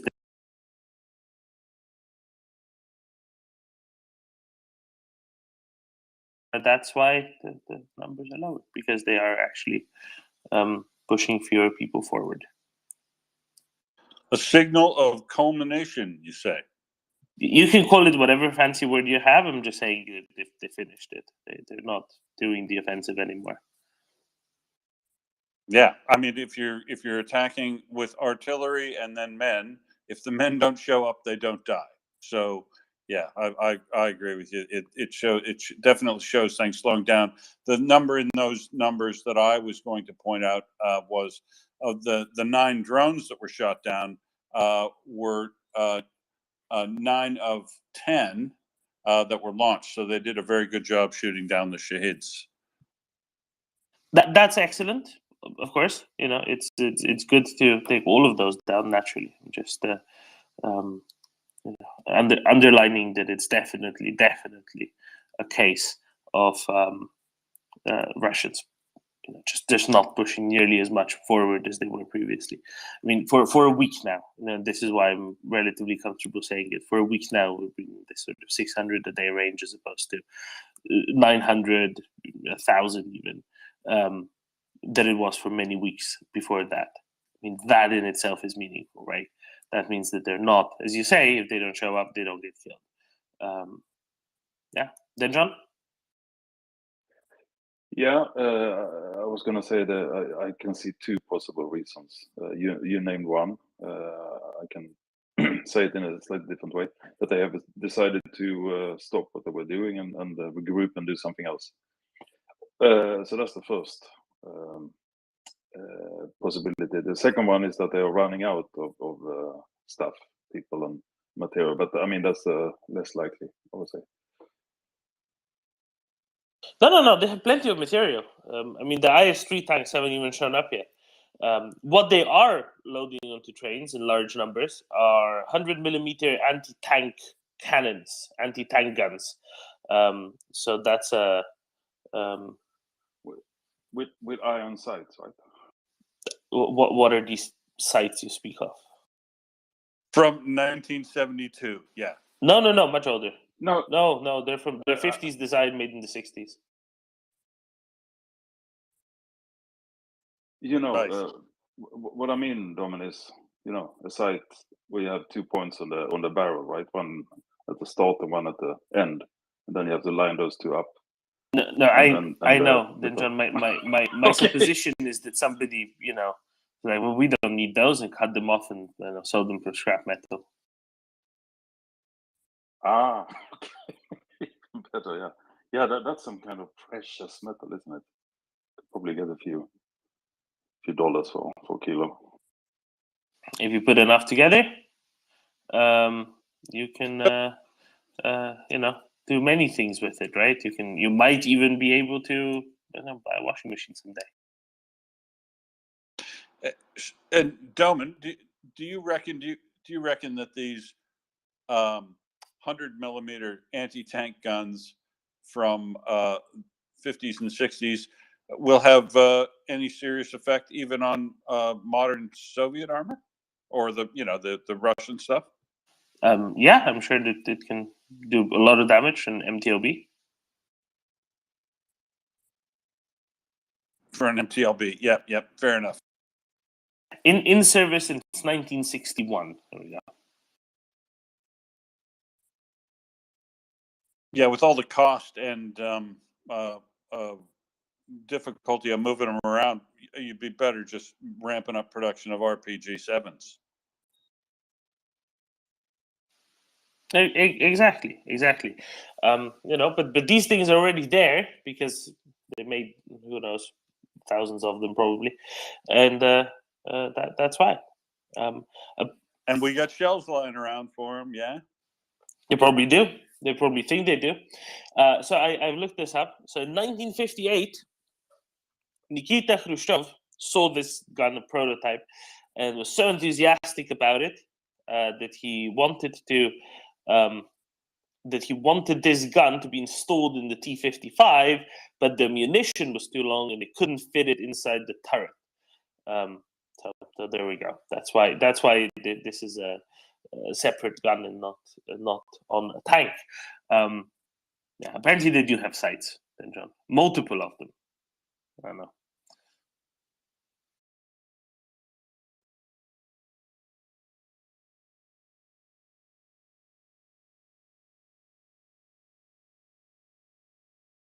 Gun during the Second World War, right?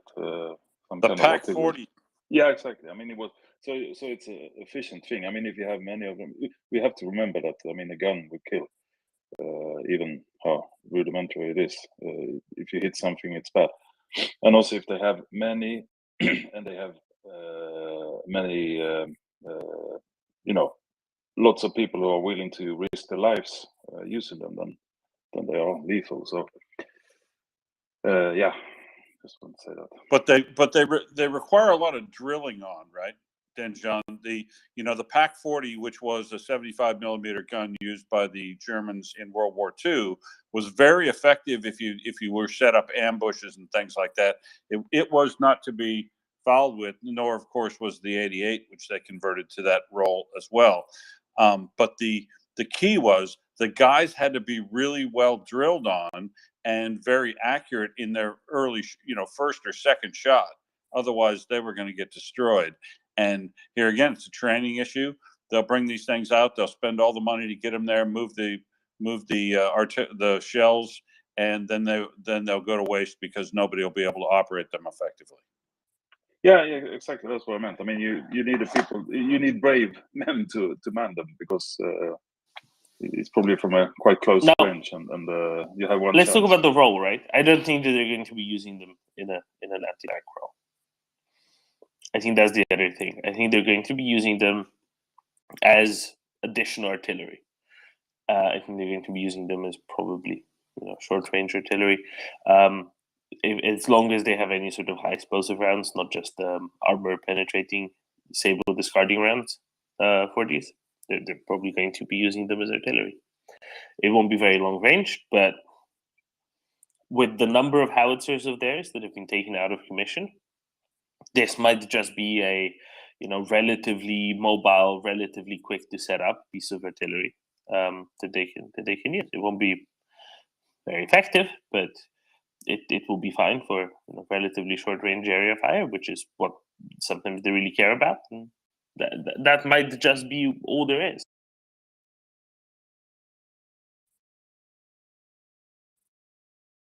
Yeah, and just use high explosive. Tactically, they would be far more useful if they were attempted to be used in an anti-tank role, especially if they're using APDS rounds. But you have to build your trenches system better and more designed to be able to use, and you have to pick the angles, and you have to place them really well designed. You have to man them really well with skilled crews that, as Denjon said, are brave enough to take that role, and then they could stop an armored advance of not a big one, but it depends on the number of guns and everything like that. But they could be effective in taking out Bradleys and Strikers and the lighter armor if they got a good clean shot on and might be able to throw a track off a larger tank or whatever. But so they could slow, they could be effective, but they'll be terribly ineffective in an actual artillery role, like with high explosive. But you're probably right, that mistake too. My point is they won't be effective in any way because they don't have, as Denjon said, brave enough crews, and brave crews that are well drilled enough that they can get a first or second shot in, and so they'll just get overrun and on the run, hopefully quickly.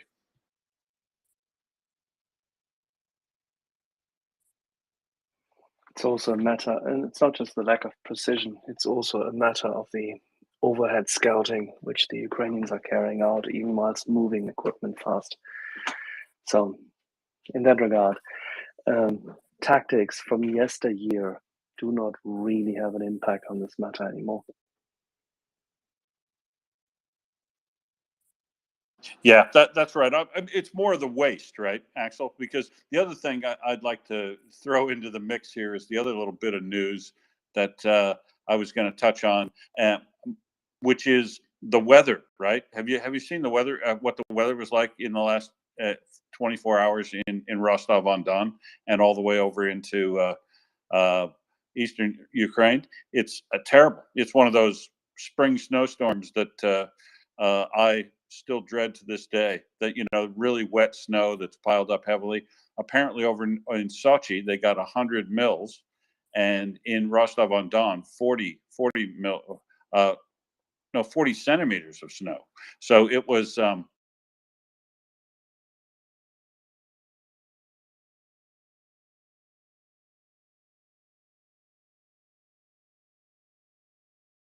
Anti-tank guns from the 50s, 60s, and 70s. Anti-tank guns from the 50s, 60s, and 70s. So it's just more bizarre behavior by.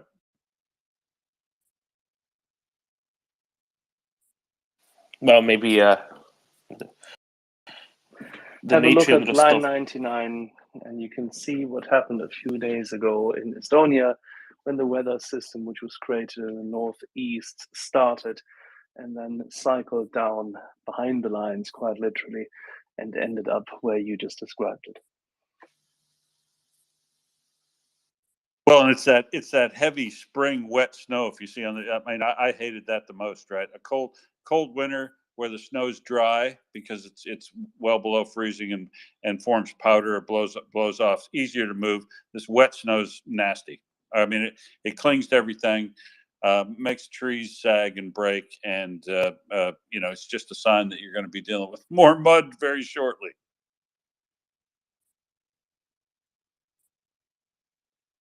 Can you tell I don't miss living in the northern hemisphere just a little bit? There's not in the southern hemisphere, you're just not far south enough. You true. And no plans to, sir. None. No plans at all. As Nalle will tell you, a life without seasons and a life without snow is a life not worth living.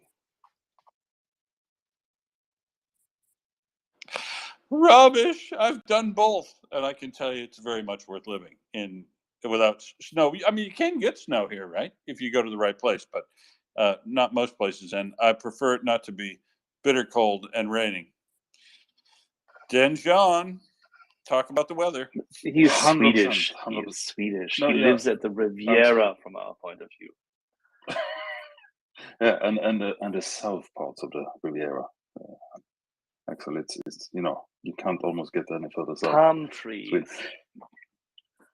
Yeah, we cut them down because we had a problem with the heating over the winter, so we cut them down. So that's none of that. No, but Will, I'm 100% with you. I used to live in East Africa for 5-6 years, and when I left, I didn't even own a jacket, and that was a terrible experience when I came back because it was kind of cold. So yeah, all due respect, Axel, seasons are overrated. Unless it's I lived in Greece. I've had 41 degrees temperature on Actimilao, and then walking back into the office where there was a fantastic air conditioning that set a temperature even more and definitely more stuffy than the outside. I'm quite sure, as much as I love Greece, I ain't having that again. Yeah, I had a similar experience in when I lived in Japan, Tokyo. That was just after the tsunami, and due to the close of all the nuclear power plants, they actually had to ration electricity. So the AC were kind of they had it on, but I think they kept the in-office temperature to around 28 degrees or something. So 40 outside, sweaty, soaking. And then just to cool down in the 28, quite humid indoor office climate.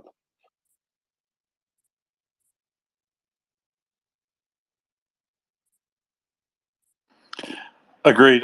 I do not miss it. And Axel, you'd be surprised, and Denjon, some places you think living in Perth which it does get quite hot. I mean, it'll regularly, when you were talking to me weeks ago, be getting 40, get to 40 degrees during the middle of the day. But the thing is, if you build your house right and you air it out right, and you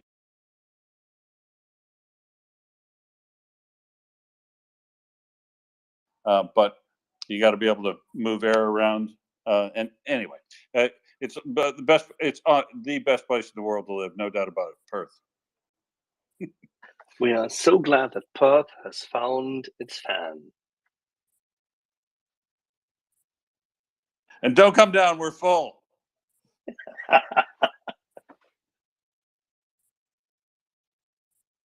Yeah, you're isolated from the world because what the next closest place is a 3.5-hour flight. Well, what do you call the next closest place? The next closest city of more than 1 million people? Yes, 3.5 hours. Yeah, I mean, you have the Margaret River, you have Denmark down there. That's a driving distance. But other than that, everywhere else, other than that island of pleasant climate, everywhere else that anybody actually lives that isn't exceedingly isolated themselves is 3.5 hours flight. Yeah. Okay. True. It is. It is the most isolated city in the world. But that also is a feature and not a bug, right? You don't just get people who just wandered through here, right? You have to want to come to Perth, and so it keeps the number of tire kicking losers out, and only the people who really know and love value come to Perth. What you're saying is you don't need NATO to stave off a potential Russian invasion. Correct. Yeah. Oh, but and they don't make it here, right? But the West Australians are incredibly pissed off with all of the Russians because they're all apparently there are 20,000 entries a month into Bali from Russia, and Bali being the close, we can get there much quicker than we could Sydney on an airplane, and it's like a big resort for Western Australians. They can't go up there now 2 times a year because it's really expensive now because it's all full of Russians, and they can't book a room, and everybody's cross.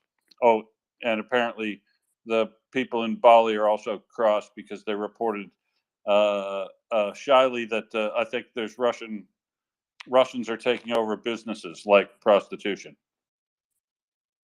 And now they also have no interest in going because then they'd be surrounded by Russians. Yeah. But who would have guessed what business they start with first? Well, having spent many years in Southeast Asia and the Middle East, I think they are probably familiar with it already.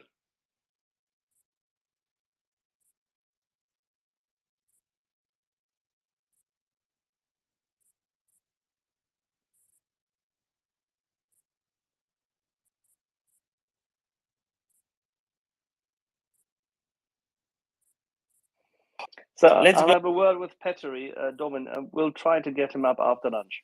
Perfect, excellent. And in the meantime, I will go and I will ask Will about some of the things that Alexei Reznikov has been spotted, next to yesterday, because the Ukrainian Minister of Defense Alexei Reznikov has been one busy minister the last few days because every day he has to go dress up and take pictures next to some new types of equipment that haven't previously been in Ukraine that are now being introduced to the armed forces of Ukraine.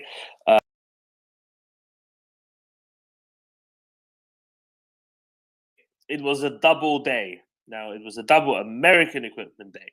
Now, after we had Challenger Day, Mother Day, Leopard Day several times over because they're coming in, different kinds of sets of spots. Yesterday was the Striker and Cougar Day, and Will, I would rely on your knowledge, experience, to tell us a little bit about Strikers and Cougars, and what they are, because this is kind of like the introductory course now, nice and spread out for people to understand what Ukrainians are getting on sort of a day-by-day basis.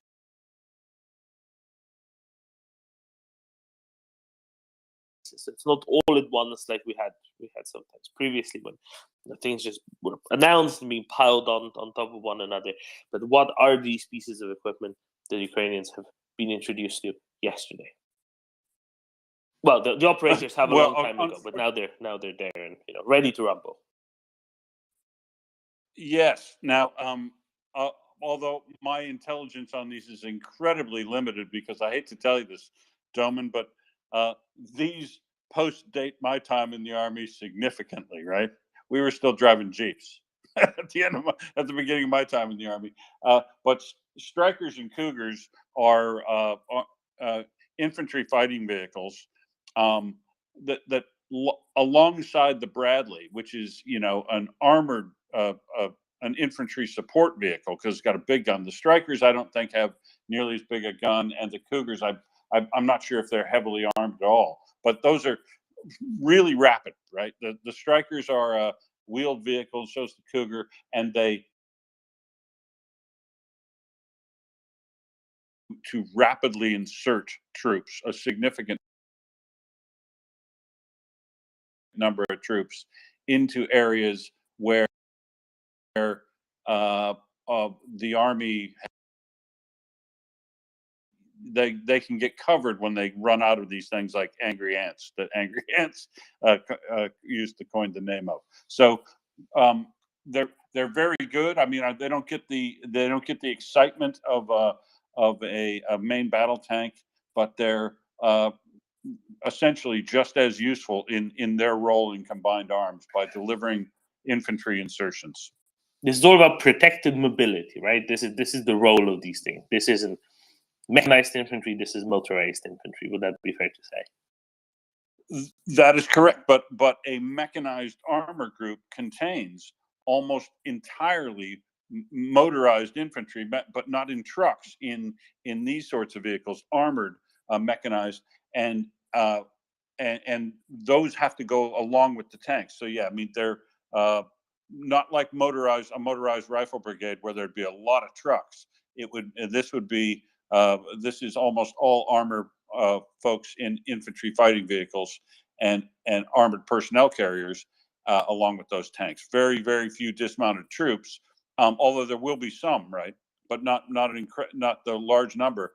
And what these armored fighting vehicles essentially do is, if you go back to the end of the Second World War and you see the Russians all riding on top of the tanks and the gun carriers and things at that time, that's when this close assault tactic was developed and worked, right? You moved your armor out in conjunction with the cover, and infantry could jump ahead off of tanks. Well, this is essentially just making sure that those troops aren't sitting on tanks. The tanks will actually establish fire cover, and then the armored fighting vehicles that are infantry carriers will push in through that cover and insert infantry to form a net in front of them, and then the tanks and the armored fighting vehicles press on until they gain enough ground, and then if you want to do another leap, they remount the infantry back in the infantry fighting vehicles, and they move ahead. But probably you wouldn't do that twice in a day. I mean, it would be you'd stop, reorganize, and do another leap. Right, and these are both, I think, Strikers as well. Cougars definitely are well protected against mines exploding underneath, right, because of the V-shaped hull. The design of which deflects the energy from the mine blast away from where the humans are, right? And it incapacitates the vehicle, but it keeps the humans inside alive, which is a big difference compared to if you drive over in a truck, or even if you drive over in, say, an M113, right? So different things have different purposes. Now these are wheeled, so they're less all-terrain than, say, an M113 would be. But these are, in say, Strikers are 8x8 vehicles, so 8 big wheels rather than 4 small ones. Still quite a bit of contact with the ground. Fast, easy to maneuver, quick to maneuver, and quick to deliver in relative safety infantry to where they need to go. So that I think is an important component. I was being told that the striker, even if the front wheels are taken out by mines, it can still drive along out of harm's way. So that's a good component as well. I misspoke. Just looking at this now, the Cougar does carry a pretty significant gun in multiple roles. I just hadn't seen it before. But the other good thing that the Striker does is they can really be useful as mobile command posts and to carry telecom and radio equipment and very small size little radar things that they can carry with them too. They're really good for mobile command centers if you can protect them.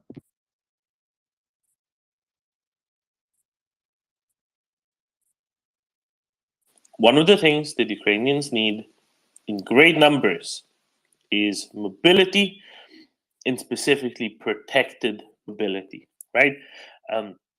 We keep hearing, for example, from our friend Leonard here, who ships a car a week at least, if not a couple of cars a week every week to Ukraine, right? And often those are one-way vehicles. Now they take cars, they armor them additionally, they make sure that they're not, taken out by any small arms. But a lot of the time, they're one-way vehicles. They deliver the soldiers to where the fighting is, and that's it. Whereas these ones, being better protected, being made for the task, will probably be able to be used repeatedly for quite a while. Now, will some get destroyed? Absolutely.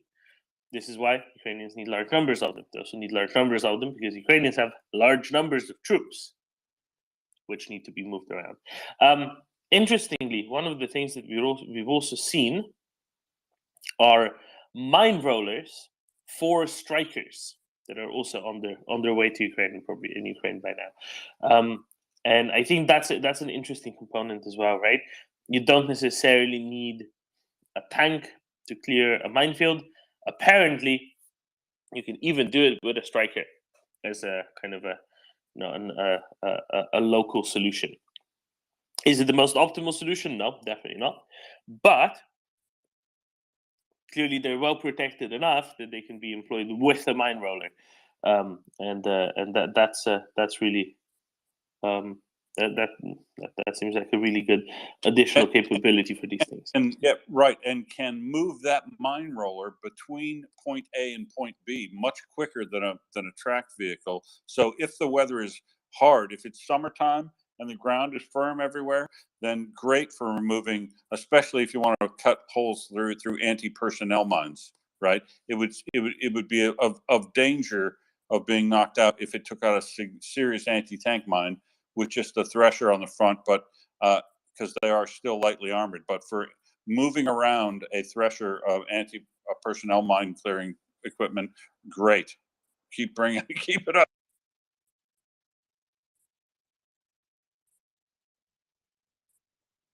Quick update. Petteri says hi, sent us a few images of him cross-country skiing. It'll take a few hours beyond lunch because they're doing another round. And then he is going to dial in and tell us more about the gold edition of the NATO beer.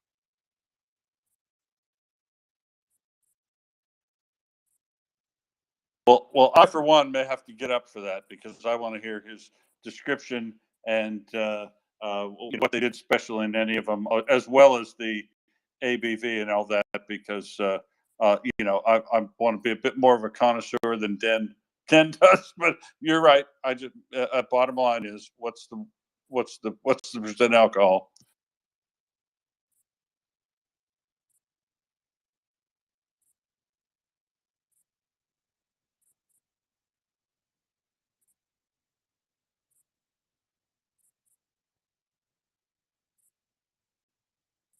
For some of you, that's all that matters.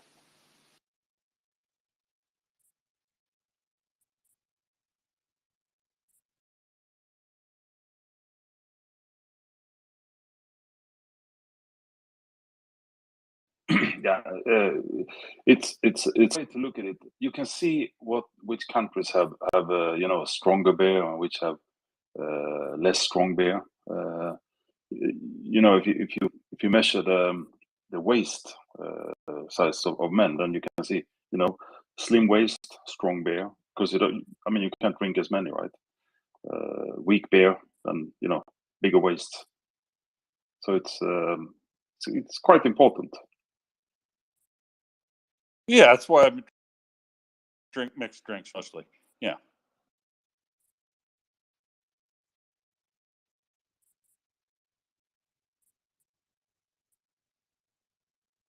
Hey, Doman, I saw Reznikov with another photo today that maybe you didn't see though, because there's another photo. He is all. I'm telling you, he is on a photo op thing.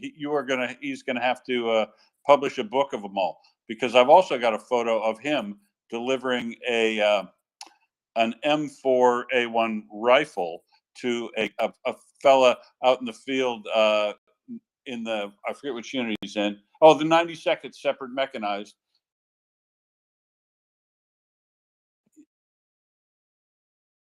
Just brought him personally an M4A1 and a few attachments, and he goes through. He gives us a nice walkthrough on it in video, and has his photo with Reznikov posted. So he's doing the charm tour. I'm telling you.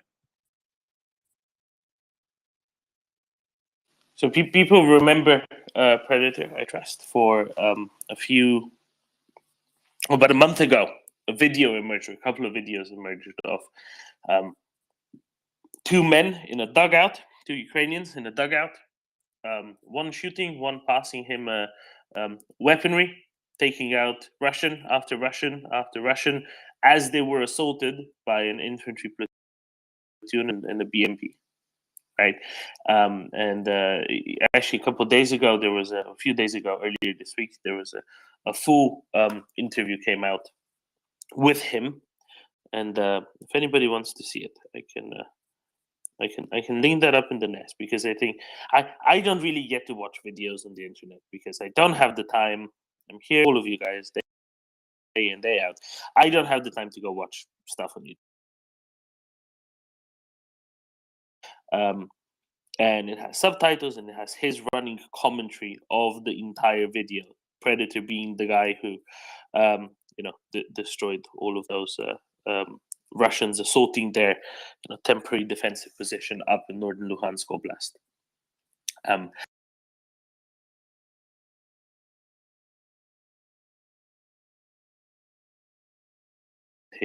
With the support of his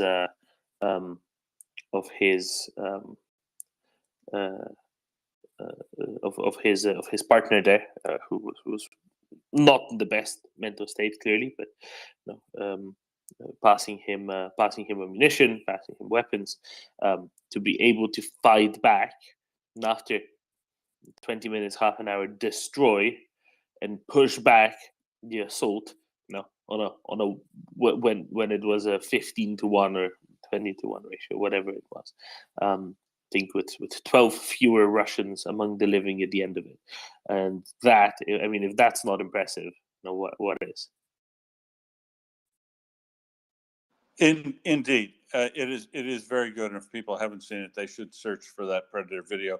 But Damon, like most sequels, I'm not sure you'll be fully impressed. I want to watch the full sequel video, because it's 13 minutes of him doing an extensive walkthrough and commentary on his M4A1, including multiple different types of magazines and rounds that they carry and things like that. So it is a painfully interesting thing for folks who are interested in arms and armament.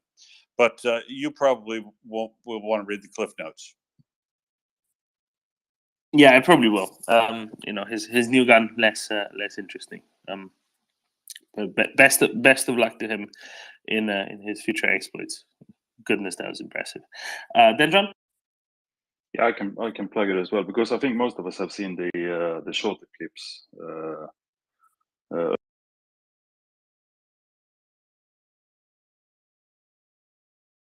all the context. I mean, it's amazing. The guy is brave and smart. And as he explains, I mean, when he first started, he kind of froze up, but then he realized if I freeze up, I will not be among us much longer. So I have to do something, and then he just acted on his training, I guess. But yeah, it's amazing, scary and amazing.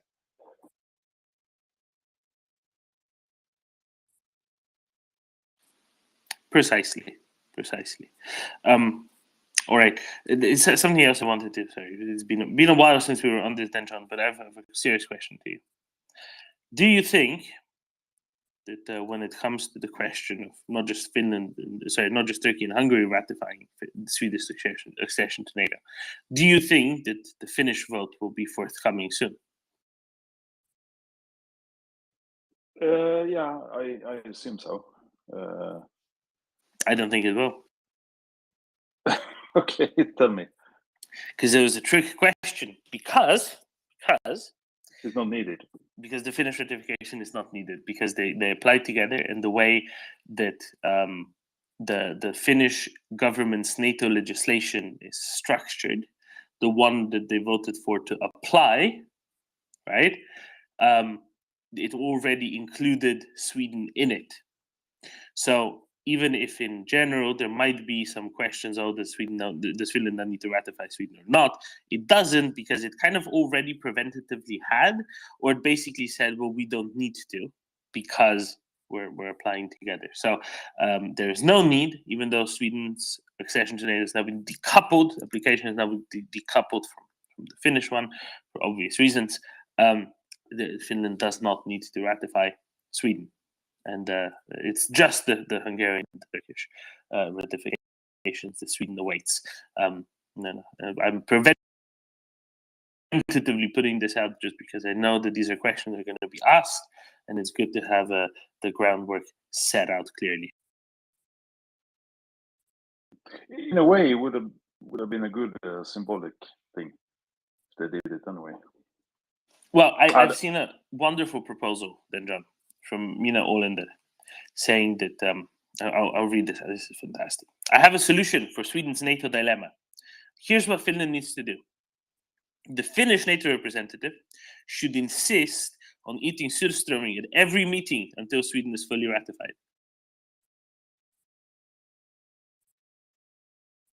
You will have members leaving. Now, I don't know how the seating order goes in NATO, right? Because I'm guessing it's probably alphabetical. Believe me, doesn't matter. Dorman, have you ever been in a room when it's being served? No. This is that is even open air. You have to be away by a good 20-25 meters. It's a strategic weapon, Dorman. It's not tactical. And it's not a joke, Dorman. That really is not a joke. If you open this indoors, that room cannot be used for another day without ventilating it.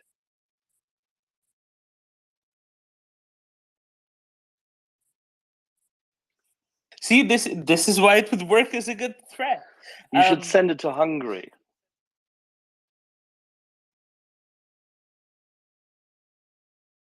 Weapons.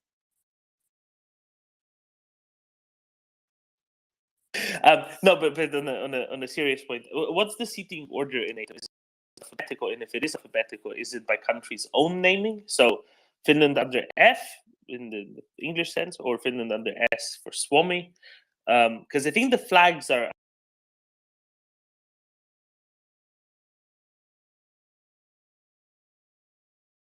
Kipeteria. Sorry, I don't know how to pronounce it properly. The Albanian name for Albania. I saw that on the flag post, but I wonder if the seating order is likewise. So whether they're closer to Hungary if they're under F, or if they're closer to Turkey if they're under S.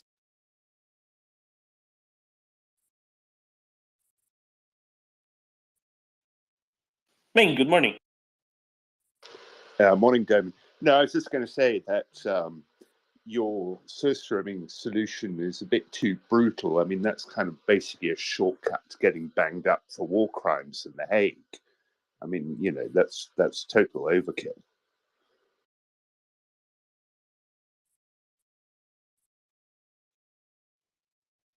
Well, if it accelerates things along well, it's fine. It's I think a proportionate method, a proportionate response. Then John? Yeah, sorry, shifting slightly, not the topic towards Ukraine, because when the war crimes was put on the when you Ukrainian ombudsman for children, that since this indictment of Putin, they have seen a slight increase of children being returned from Russia to Ukraine.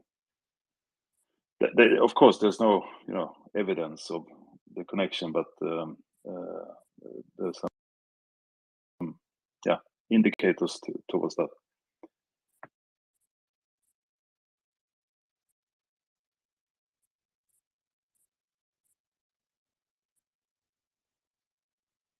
I'm a bit skeptical about that, then, John, actually, because it seems to me as though the Russians are, sending back a handful every day. That's true, but it barely makes a dent in the total number. It would take decades to actually get all of them back at even this accelerated rate, and that to me smells of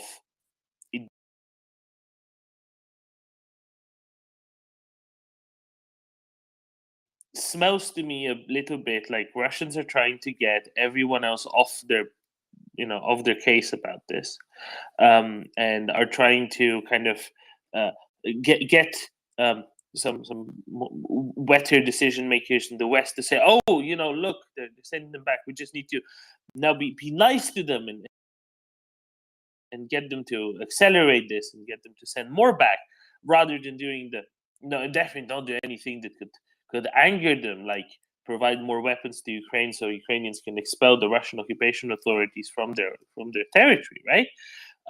And this is where I'm kind of worried that that's a part of their strategy here, the Russians, that is. I might be getting a bit too deep into the mind of a Russian genocider, but either way, it just something feels off about it to me. And I don't think it's a bad thing in itself. I'm just worried about.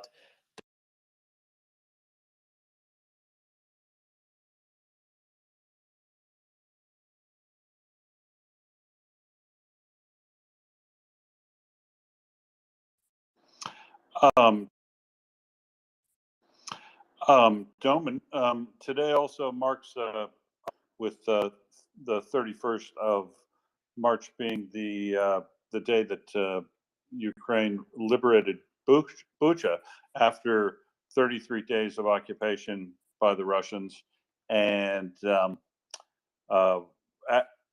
despite only occupying the location for 33 days, 637 civilians died during their occupation.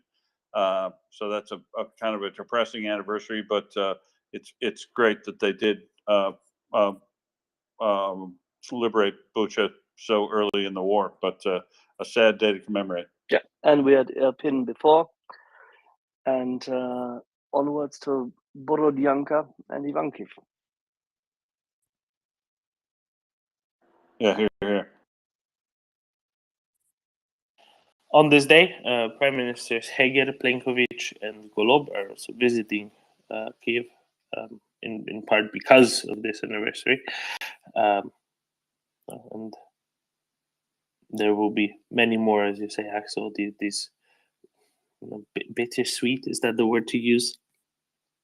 Anniversaries coming up in the coming days, because this is the time of the great Russian retreats from northern and northeastern Ukraine, right? This is the time when they announced their feint, their tactical feint, because then they clearly never had any intentions to be there in the first place. They just went for some casual genocide.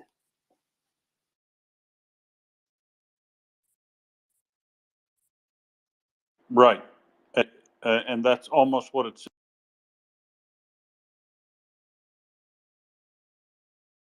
of war crime and genocidal activity. It's shocking to reveal, and I'm sure we haven't seen anywhere near the end of it. No, and this is where this is where I'm worried that the response to Russia releasing more of the kidnapped children is going to be wrong, right? Where the response to Russia releasing more of the kidnapped children will be, but now they're doing the thing that we want them to do. So let's be nice and let's hope that they do more of it. No, that's not how it works. Certainly not how it works with Russia. And that's don't quite get it with those who still sometimes. But let's just hope for peace without making it clear that peace can only come one way, and that one way is from a friend from Austria, where President of Ukraine Zelensky yesterday had an address to the parliament. I think the penultimate EU parliament for him to have addressed, having addressed all the other ones other than, of course, the Hungarian parliament. I think that's the only one that's still actually outstanding at this point. I'm not 100% sure. I'm pretty sure. And he was saying how following that on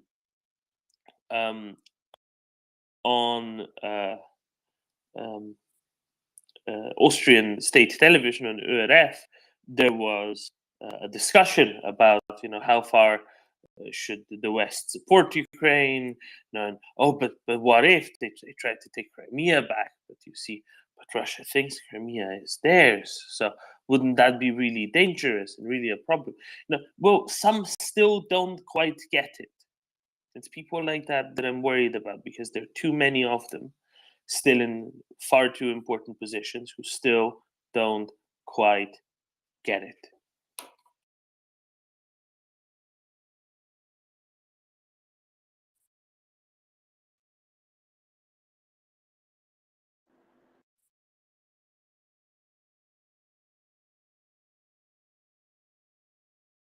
Particular case, I think they do get it, but they don't care. They just want to have, they want to get back to business. I think so. They don't care. That's the thing. That's the problem. Yeah, that will be the problem. As you say, there's a lot of people that just want to go back to normal, and they'll really downgrade the severity of what's being done to try to trade it off to move back to normalcy. And we definitely have to protect against that and any sort of disinformation that comes with that, because I also, now you got me worried about it, Doman. I'm worried that they're going to release a large group of these children and go, see, that's the case that we should be made, that we'll let back into the world. No, that's not going to do it. Right, and the numbers don't work out, right? Again, even at this accelerated rate, it would be 1 decade before they're all back.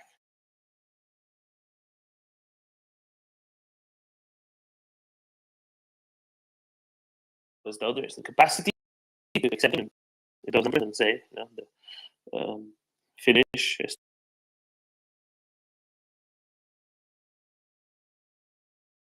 Estonian, Latvian borders, Lithuanian progress, but they're not doing that. They're definitely not doing that because they don't care to actually achieve anything with it. They're not there to complete anything with it.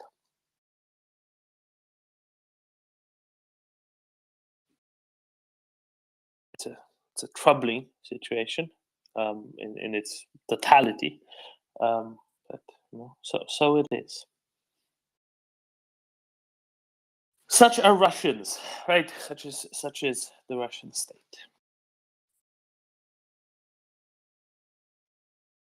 And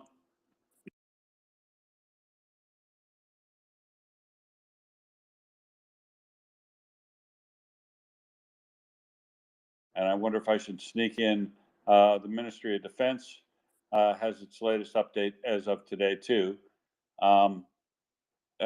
It starts out about a week ago. As of the 23rd of March, 2023, Ukrainian Special Operations Forces released footage of a Russian Zoopark 1M counter-battery radar being destroyed. Break. Go ahead. For it, Will. All right, see, there we go. I defer to you, young lady. Have you got it in your hands? Yeah, sorry. I've been dealing with internet problems here at home this morning, as well as my brain not working. But yes, I always tend to have the MOD report directly to hand, as it happens. So today they've had to make the report a bit. Looked at it, I was like, "What you doing?" Anyway, they've made it into a square rather than a rectangle now, and you can put it all on one page at the same time, which I like. So anyway, now I've got over that. As of the 23rd of March 23, Ukrainian Special Operation Forces released footage of a Russian Zoopark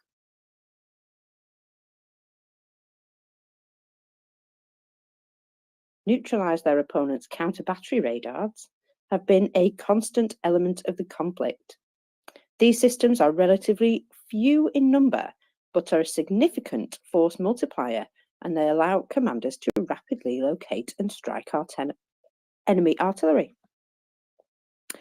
However, because they have an active electromagnetic signature, they are vulnerable to being detected and destroyed. Russia has lost at least 6 Zoopark 1M and likely only has a very limited number now left in Ukraine. Regenerating counter-battery radar fleets is likely a key priority for both sides, but Russia will struggle because the systems rely on supplies of high-tech electronics, which have been disrupted by sanctions, believe it or not. So there you go, from the MOD there. Ukrainians have certainly stepped up the rate of destroying things like counter-battery radars, electronic warfare jamming equipment, many things like that. And we've seen this in the daily reports of quote-unquote special equipment being dispensed with, which is a good thing, naturally, a very good thing, and it makes a big difference. So several of these have been destroyed. What did they say? At least 6. Yeah. Yeah, correct. 6, yes. Okay. So, and that's just going off of the visual evidence, right? If not, and I think actually the visual evidence has a few more of these already. I don't know how they got to 6 because I'm counting. Oh, I see. Okay, I see 7 destroyed and then 2 captured out of this. But I guess maybe there are several together that make up a complex. Either way, it's incredibly valuable equipment. Russians don't have a lot of it. Like the British MOD says, they need to import a lot of parts to go into it in order to be able to make it. Without this equipment, they're much more blind than they would be otherwise. Now, told by people who know these things well that nowadays it's not just the counter-battery radar in isolation, but it's the interplay between counter-battery radar and eyes in the sky. So recon drones and counter-battery radars working together. But nevertheless, this makes a really big difference, because if you take either one of the 2 components out, and it's, well, if you take the harder to replace, much more expensive, much more involved component out, that's a really, really big difference maker. And when Ukrainians are destroying both Russian counter battery radars as well as destroying these jamming trucks, right? Electronic warfare jamming equipment.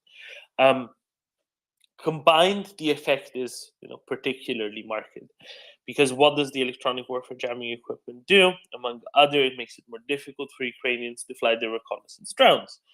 If those expensive pieces of equipment are taken out, it makes it easier for Ukrainians to fly their drones and to do this observation, the cooperative, collaborative task together with the Ukrainian counter-battery radars. If Russian counter-battery radars are not there, returning fire by the Russians is a lot more difficult. Not to mention that their artillery is shorter ranged. Not to mention that their artillery is far less precise. This way, it just makes it even harder without those detection capabilities. So it makes it very difficult for the Russians to keep on doing most anything. Remember, Russian military is an artillery-based military. That's what they are. They're centered around their large numbers of artillery. They can't function well without having large numbers of artillery. And the efficacy, the effectiveness of their artillery this way is being substantially diminished. This makes a real difference. The question, what is counter battery? Okay, so a battery, an artillery battery, is a bunch of cannons, a bunch of howitzers, a bunch of artillery pieces all put together. Right? That's a battery. They don't go in well, I guess they could, but no, they don't fly in squadrons like planes. They park together in batteries. If you've ever heard of a naval battery or coastal battery, it's basically a bunch of guns all put together and that work together and coordinated perhaps by a small handful of directors. Now, counter battery is a radar that observes where shots are being fired from and says, aha, that is where our artillery should be targeting to take out the opponent's artillery. That's what a counter battery radar does. Well, that's pretty much it, right? So it detects where the opponent is shooting from so as to know where to target. Now, the other thing that's important here, as I said before, historically, this might have been done by radars alone, but that was also because there tended to be a lot of artillery pieces all shooting together, all in a relatively encamped position, especially the towed guns before self-propelled guns were a really widespread thing. But even self-propelled guns were much slower to set up and to take off. Right? This is why we talk about the phrase that CJ hates from the depth of his intestinal tract, shoot and scoot. Right? You shoot and then you go away as quickly as possible. So if you were detected by counter battery radar, they don't know where you are now because you've already moved to somewhere else and they can't hit you. Right?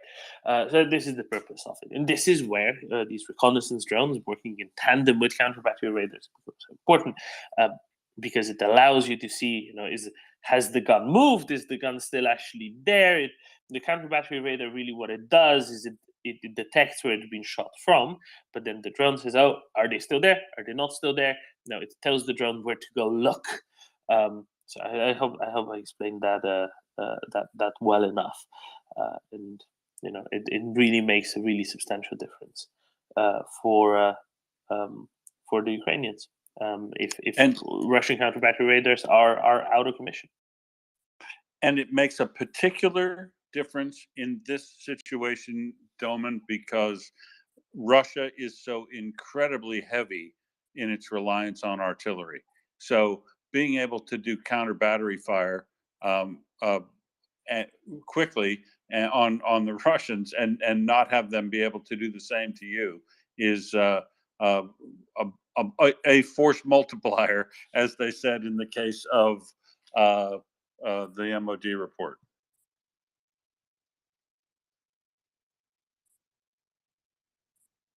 Yeah, exactly, right. And we've seen how much Russian artillery Ukrainians have been taking out recently. Not the last couple of days, but there were several weeks where it averaged to double digits every day for 3-4 weeks straight. That makes a big difference, right? That makes a big difference because, again, Russian military is an artillery-based military. If you take out hundreds of their guns, the other guns are going to have to work harder. The other guns are going to have to be putting more shells through. We're going to have more shells put through them, right? They're going to wear down faster, and they're going to be ineffective more quickly, and they're going to be less precise additionally. More workload is going to be put on those crews, on those guns, and they're also going to be possibly more exposed and bigger targets. So this is where taking out additional Russian guns is particularly important and useful here as well.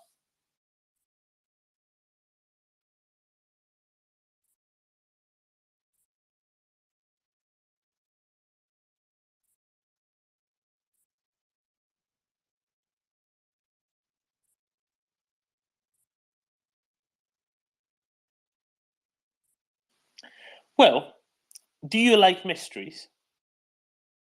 Love a mystery.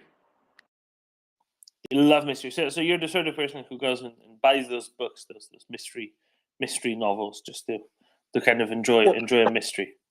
Well, I was in the military police, and I have done 30 years worth of industrial accident investigation. So kind of. Ooh, and I do okay. read those sort of books too.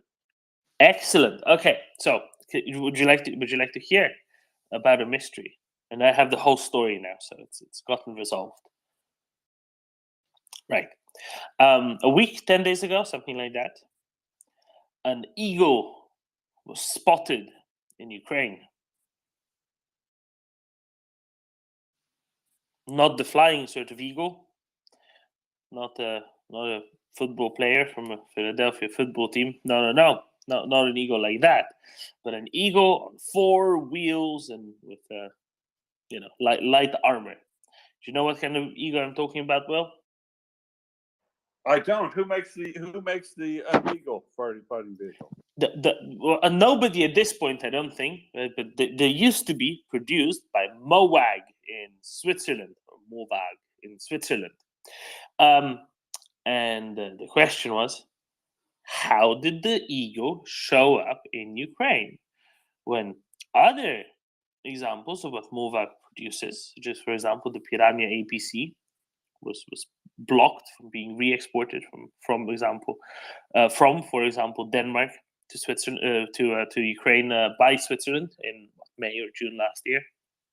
Other Swiss-produced weapons have been prevented to be exported. For example, Gepard ammunition prevented to be exported to Ukraine.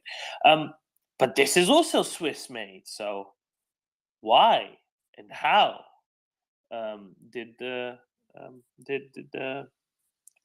eagle land in Ukraine? Indeed, several of them. Now, this is a mystery. This is a mystery for the Swiss to solve. I know there were none too happy to see that Swiss weaponry was there, but now it has been found out. So these eagles were previously owned by the Danish military, and the Danish military has said, okay, well, we don't need them anymore, quite some time ago, and they have sold them to a private person in Germany. The name of this person is what is it? Thomas Bockhold, I think. Thomas Bockhold. So in 2013, he used to be an officer in the German Bundeswehr, and in 2013, he bought 27 of the 36 armored cars that Denmark procured about 20 years earlier from Switzerland, from MOWAG, and the rest ended up in either scrapyards, being dismantled in museums, whatnot. Now, before he bought them, the Danish military took off all of the guns, all of the everything, right? So all that was left was a car that had much thicker sides than normal cars do, that's not something that Thomas Bockhold seemed as problematic, right? Because, well, at the end of the day, it was just a car with some armor on it. Now, they have, and he has sold them off to Ukraine. He says he has a German export license for these vehicles. As far as he was concerned, he was working with the German government. German government didn't see any problems with it because it's just cars with extra armor on them. But the Swiss are none too happy about it, because they say that it would be that is a violation of the re-export rules, because there is no prior consent by Switzerland for this have been done. We criticize them here. Thomas himself criticizes them for it. But in this case, I really don't see what leg the Swiss have to stand on. Really, no. But you can run someone over, but you can do that with any other car, and it is very much like even people in Switzerland do. They take a car, they add armor to it. I don't know exactly what they do. Change the windows, add thicker metal plates to the panels, and send them to Ukraine to be used by Ukrainians, so that they're at least somewhat protected from small arms fire and the like. We'll see how this plays out, but it is certainly, must be a great frustration for him, that he's not the youngest man anymore. That now the Swiss are chasing him up for selling cars that have been in his yard for the last 10 years, not doing an awful lot, and that don't have any inherent military purpose or any inherent military value. And so, Doman, riddle me this: who would adjudicate that sort of whether or not an export license apply? Is that the court of the European Union, or where's this going to end up? Because right. So this is an interesting question, and I'm sad that Nick is away these days, because I think he'd love to have tackled this. So this is a question of contract, right? It's a question of contract between Switzerland, the Swiss manufacturer who sold these things to Denmark, and in the contract it would say that if and when Denmark wants to sell them on, there is this re-export restriction, and then also in the any following sales contract there has to be the same re-export restriction, because it's fundamentally in the purview of the Swiss government, the Swiss Minister of Trade, I think, to say whether this is an allowed re-export, resale to whomever else it goes. Apparently, the contract that he signed with the Danish government when he purchased these cars had a non-re-export declaration in there, so that seems to be that seems to be all right, and apparently he was limited. It just seems to be that over the 10 years, he didn't really think of these things as Swiss anymore. He asked the German government. The German government was like, "Yeah, they're just cars, right?" Like, "Yeah, no, not a military component inside. All they are really thickly armored cars." So this kind of went by the by. Now, what I think is that in the contract it would say what the enforcement is, because this is a contractual thing and it's on a country by country basis. It definitely would not be any of the courts of the European Union, I don't think. It would probably be, a court would be designated. But at the end of the day, this is a break of contract at some level, right? So that's the basis on which it would be done. Now, the real enforcement question is here, right? Because unless the contract stipulates some sort of a financial penalty, it's very difficult to assess what Switzerland can really do.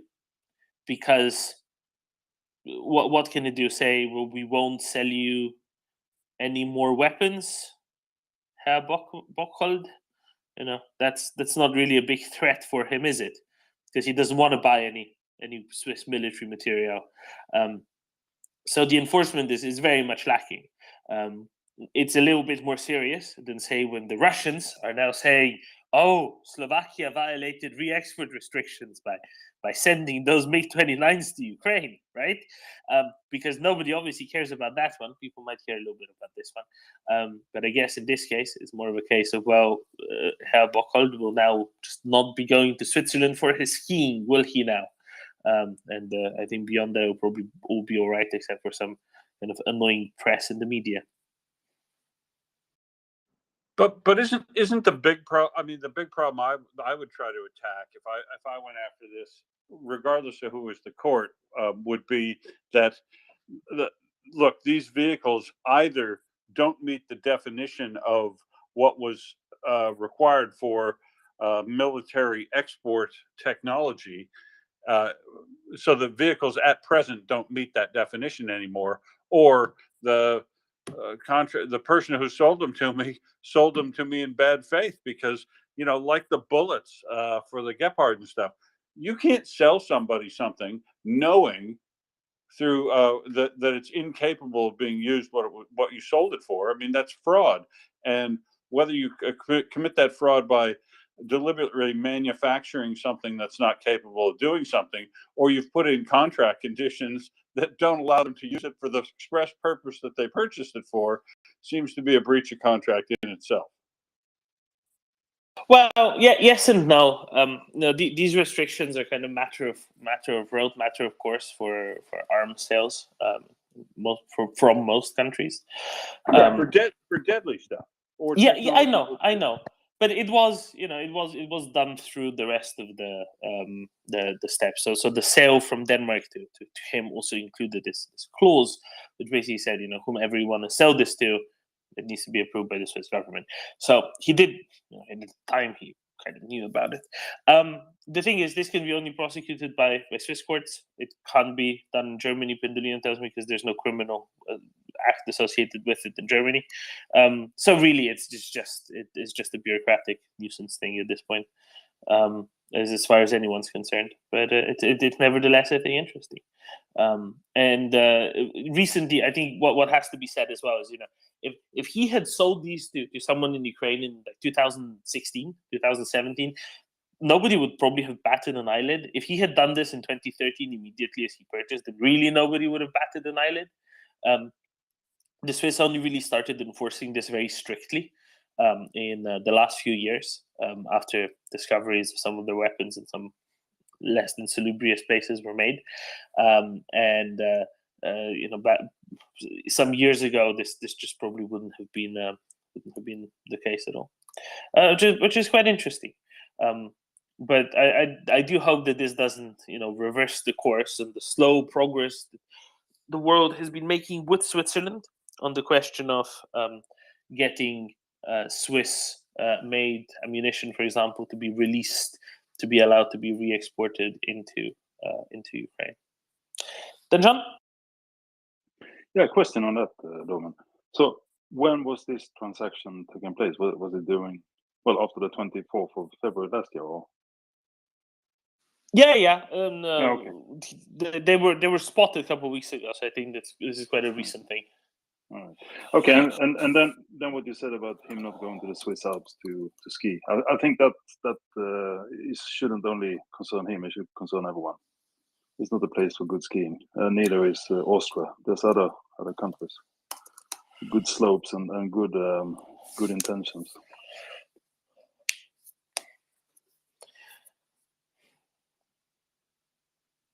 Norway, then, John? Yeah, Norway, Sweden, France. Better. Germany has some slopes. Italy, and I'm sure further east as well.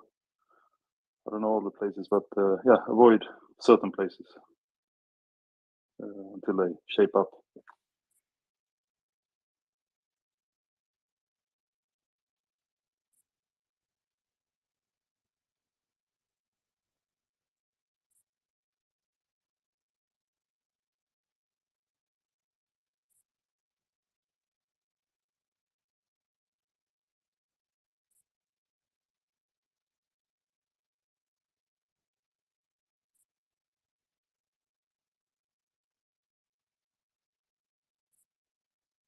Yeah, there's options, right? There's definitely options.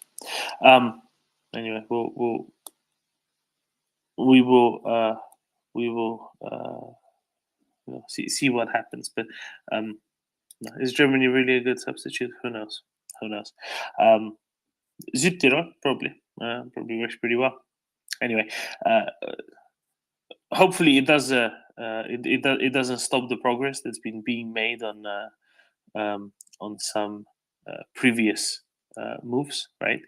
On some previous attempts to release more things from Switzerland, or to get the Swiss to release things of their production for re-export to Ukraine. Because surely this isn't the one bit where you need to, or where you'd really want to rely upon, and where you really want to fight this particular fight. Right? There's But go for it. yeah, no, you're right, of course. But honestly, I think they have. I mean, the damage is done with Switzerland, and certainly if they're not involved in the spring offensive, that we're waiting for, then definitely damage is done. Because if they come in after that, that will be probably with sales of arms, which is of course good. Ukraine is going to need to buy a lot of stuff afterwards, but I mean, to really be in, you have to be in now to help them when they need it the most. Not being in there later on for business. That would be disgusting, to be honest. Yeah, it seems like a really bad idea, doesn't it? If you're trying to sell things to somewhere in the rest of the world, and limiting them to this degree, especially when Germany has acquiesced, and Germany, with a much bigger defense industry, having much more control, let's say, much more of an influence in the first place. Now this is wow. It's a bad move for them. There's only so many wrists in the world, right, Denjon? There's only so many wrists in the world that want really expensive watches on them. Yes, you're absolutely right. But quite many of the wrists are, maybe they don't care about this. That's a bad thing. Some of us do, but not all.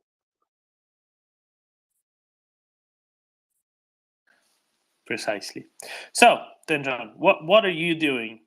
What are you doing to move the Hungarian and Turkish parliaments to go and do more stuff, and go and do and ratify Swedish accession to NATO? What are you setting out to do? Yeah, I won't buy the paprika, as you said, and yeah, the doner kebab maybe. But honestly, I don't know what we can do, or if we should do anything. I mean,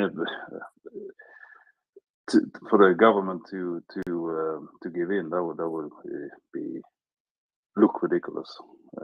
What I would like the government to do, I know this is never going to happen, that would be to make the promises, and then just the day after, just tear up the piece of paper, just as they did. That would never happen, of course, but it would be a good sight. There you go, Turkey. There you go, Hungary. And keep pressing that no button for Hungary, because they don't deserve to be in the EU. Not only because of this, as I mentioned yesterday, because of their stance towards Ukraine and also towards their friendly approach towards Russia. They don't deserve to be the EU. No, Russians have said they're no longer friends. Yeah, that could be psyops. Honestly, maybe they're still useful idiot. But yeah, I don't know what to do. I don't know what can be done. Probably I will be on the aggressive side, not so diplomatic. So maybe I'm not the one to ask. But I think, I mean, if you look at this, so what's going to happen if it all goes well and the vote is there eventually, then all good. But what if not? Then I think we'll see quite some changes here to, you know, the percentage of the GDP going into the defense. So yeah, let's see what happens.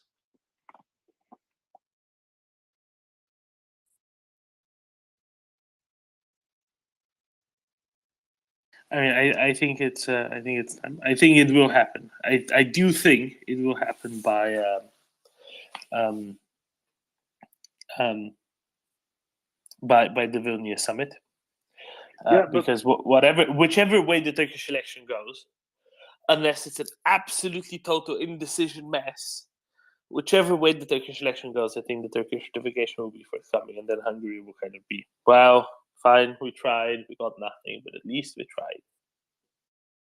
yeah, fair enough. But I read some article today about it, and apparently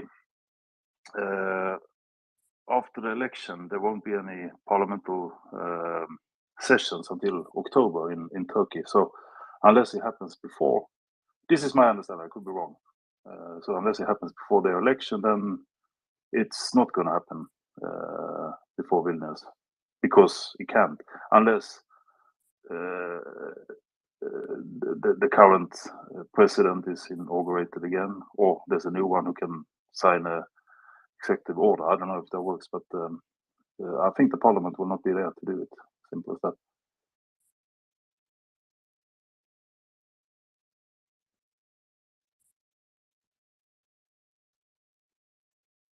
Interesting. I need to find who it was that that explained what is. I think I know who it is. Who explained what is now in store for Sweden? Just give me a second. Okay, here we go. All right, what is now in store for Sweden?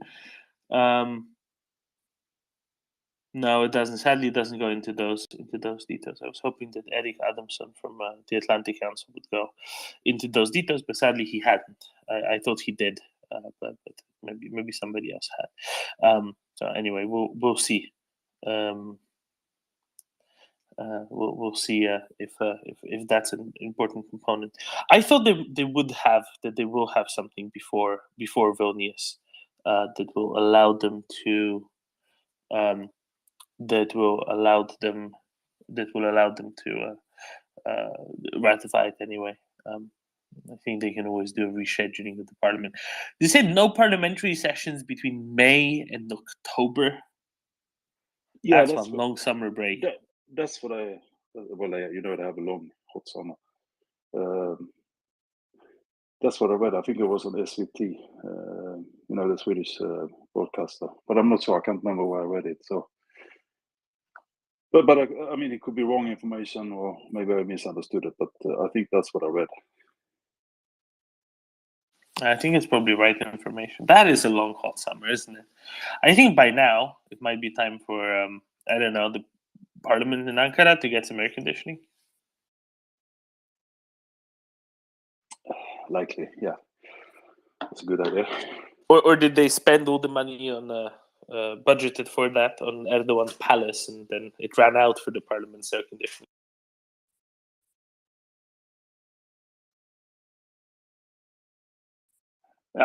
I mean, what probably was needed is pressure from the other nations, specifically from Washington. But I mean, again, it's not really a big deal here. It's frustrating, but we don't feel really threatened, especially now when Finland is it's going to be quite a mission to do something here.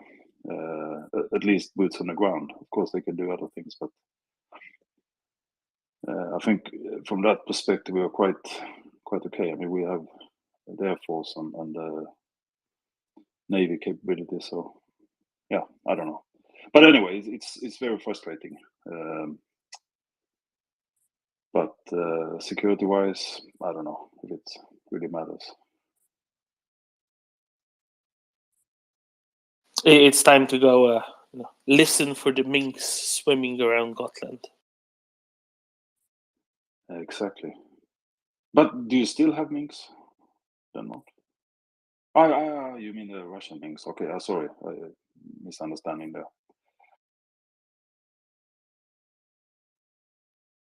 I hear that mink populations, then, John, have a very, very particular breeding pattern, and roughly every 6 years there's a peak in population, and then every sixth of these six cycles, so roughly every 36 years, there's an extra big peak, and since last time there were lots of minks around Gotland, it's been about 36 years.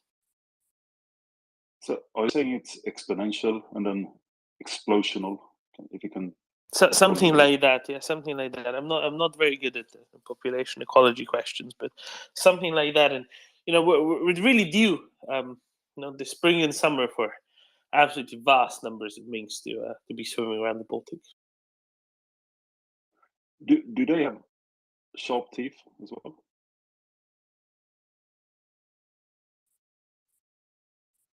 They have sharp teeth, and they're furry, but the real problem is that they have all of these when they swim around, their little paws disturb the water in a very similar way too, and you wouldn't believe it then, John, very similar way to the propellers on small Russian submarines. We have learned quite a lot from a big neighbor to the east, and I don't mean Finland. I mean further away. How to handle information.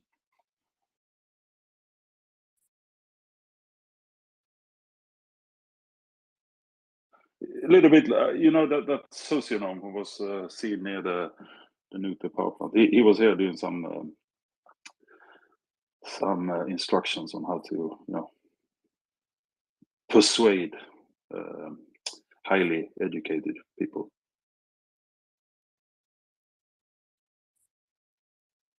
And how do you do that?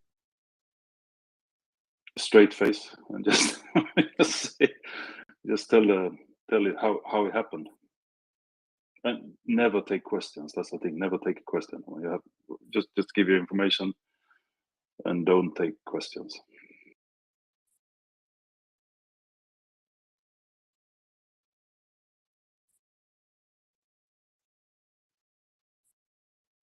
Hello, by the way.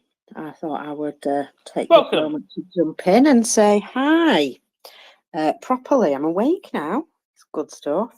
I wondered, Doman, did you see yesterday that in and around Melitopol, they've been putting more of these what do you call them, tetrahedrons? These dragon's teeth. They're appearing now in wheat fields in the city, or near the city, sorry, well, I can only say that somebody's made an awful lot of money making these things, and they appear to be sort of like a general sculpture that everybody's getting in on now.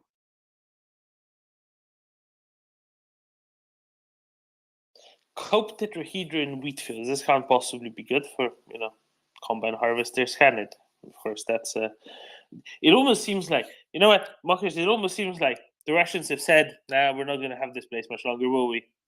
At least we're going to make it a pain for anybody who come after us. And we're just going to put all of our rubbish and tip it straight onto the wheat fields, because that's what we do.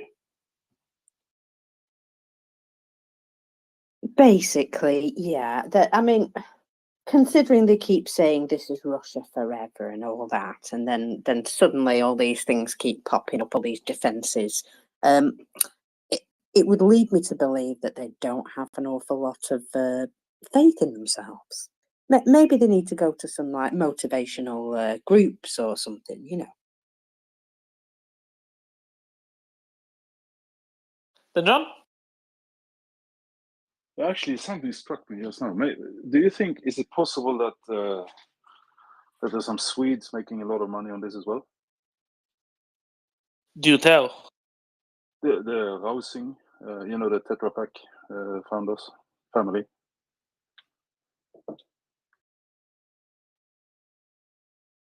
No. See, Tetra Pak has left Russia, and that's actually causing big problems in Russia No. because Royalties. You know, the shape is. I know it's slightly different shape, but the shape is, I think, trademark protected.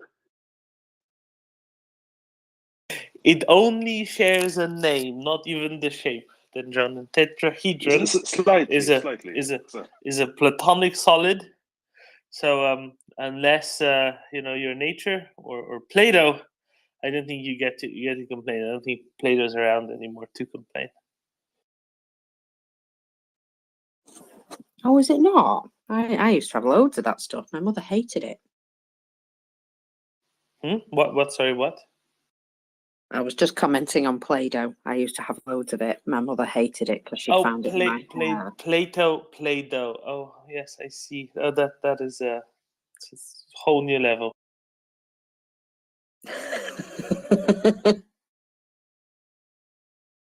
Sorry, I had to tangent off there.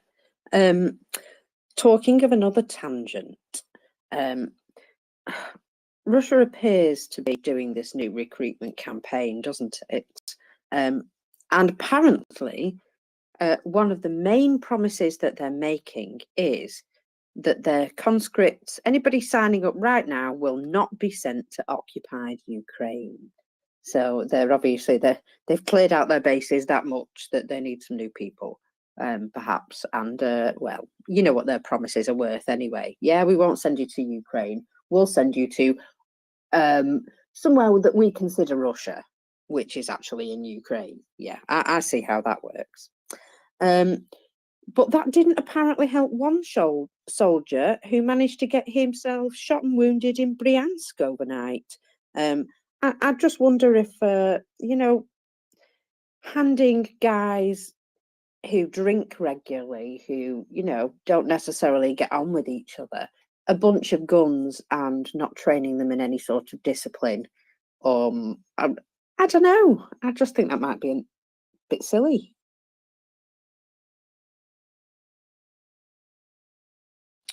You know who else they told that they definitely won't send them to fight to Ukraine? Oh, I wonder. Go on. Pretty much everybody the Russians have told that they won't. Pretty much everyone that Russians have eventually sent to fight in Ukraine, they previously told that they definitely won't be sending them to fight in Ukraine. Most of them at various points, other than the Wagnerite convicts. Those were definitely not told that, but everybody else pretty much was. So I think that that says something. Technically, if they go by their own bull, right, that they've now renamed these places and now made them parts of Russia. So technically, they aren't lying. Does that make sense?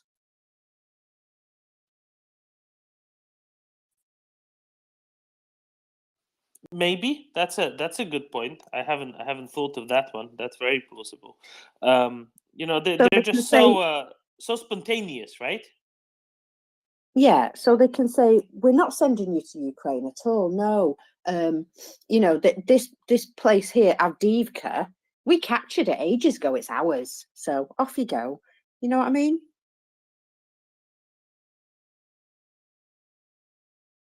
They have said that they've captured it about 30 times now. So, technically, it's all theirs, surely.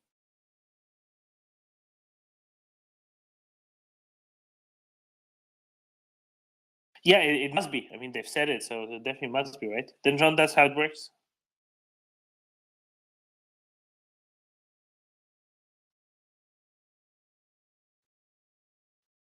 Then, John? Yeah, sorry, I was going from Wi-Fi to mobile network. But yeah, this thing they haven't changed any laws, and it's still, to my understanding, from listening to Russian bloggers and others, they haven't changed the law, so it's still illegal according to Russian law to send conscripts to war or send them overseas. What they have changed the law so that they can send conscripts for peacekeeping operations. That was done sometime last year. And also, as you said, Marcus, large areas of what they have lost is still, according to Russian law, Russian land, right? The place they annexed last year is still, according to the law, Russian. So they can send people there without breaking their own laws. And they likely will. So they can tell them we're not sending it to Ukraine, and they will not be lying.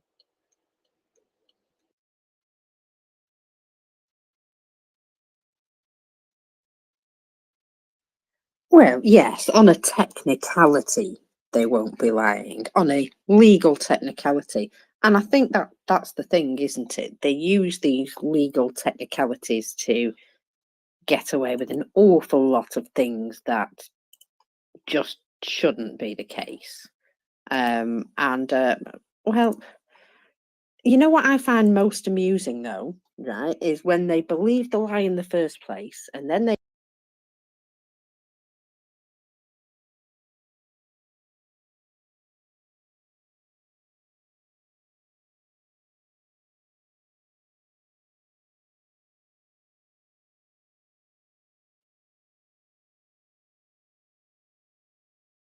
have guns. Ever thought of rescuing yourselves? I don't know. I just, maybe I've never been in that situation, so I can't really judge. But it does seem something that just seems a bit,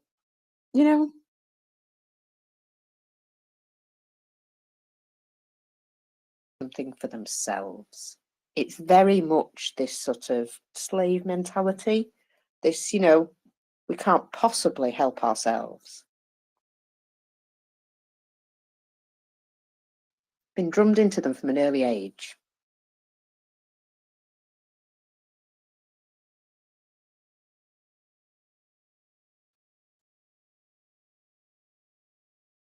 Have you just lost me? Because I've lost my internet. In bits and sections. So I thought it was a problem on my end, but now I'm guessing it's one on yours. And I've just figured out that your alarm clock must be internet controlled as well. No, it did go off, and instead of snoozing it, I may have switched it off. And this morning the cats didn't care. So we all had a nice lie-in. Mockers, they're cats. They never care. It's a part of being a cat.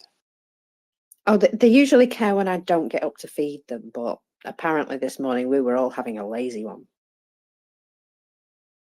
Yeah, just a trick with the cats, because I have cat singular, but still, cat. So feed them very late.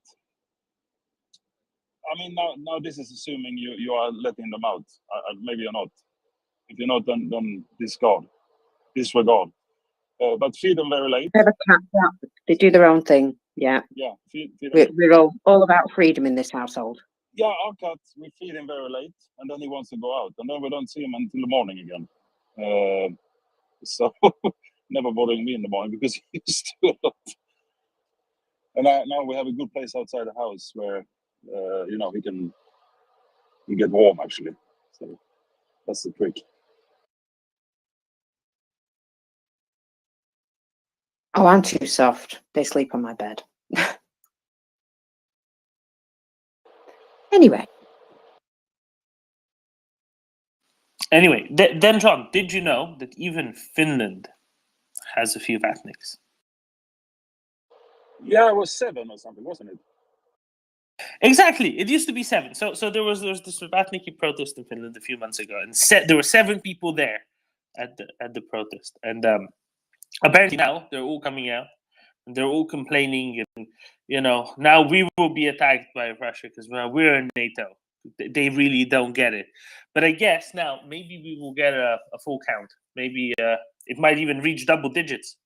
And remember, no country is free of vatniks, even if some have a lot fewer than others. Not even Finland.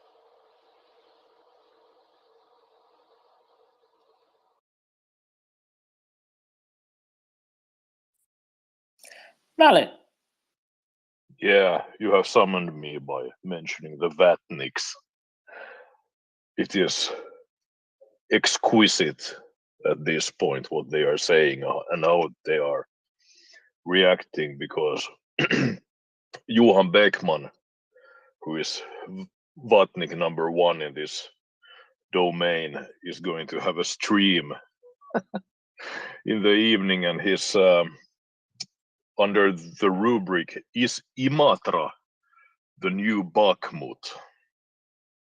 Let that sink in. And Imatra is a town on the Finnish-Russian border. It's quite close to the border there. So is that the new Bakhmut? I think not. What do you think? I don't think they will have a winery, no, at any point, really. What I can say, and I think this is important to note, if anybody ever looks at his profiles, it's sometimes difficult to tell that he's Finnish because he tends to tweet a lot more in Russian than he does in Finnish, and I think that that says a lot. That says a lot already. He also says every vote for his party is a vote against NATO, so and a vote for peace. So hopefully, they get about 0 votes. Oh yeah, I guess that's the way to count up the Vatniks in Finland. You can see how many dozens of votes they'll end up getting at the polls on Sunday. I don't think there will be very many. No, I really don't think there will be very many. Then John? Yeah, so that's what the one. If you're snowflake or sensitive, please don't listen. But did you say a vote for him is a vote for peace, or that's what he said about himself? Okay. Okay. Not peace, but the other one with the short eye. No, he said. Well, it's unclear, right? Because in his Russian language tweet, it says "Каждый голос за ВКК это голос против НАТО." Then he says "голос за мир." So it's not clear if he means mir in the sense of peace, as in the white dove kind of peace, or if he means mir as in the sense of world, like the Russian world. Because either interpretation would be perfectly valid, I think, in this context. And now we know, right? Now we know. Okay, I see Mocker's left co-host, but is now back as speaker, so hopefully she'll get a co-host invite sometime soon.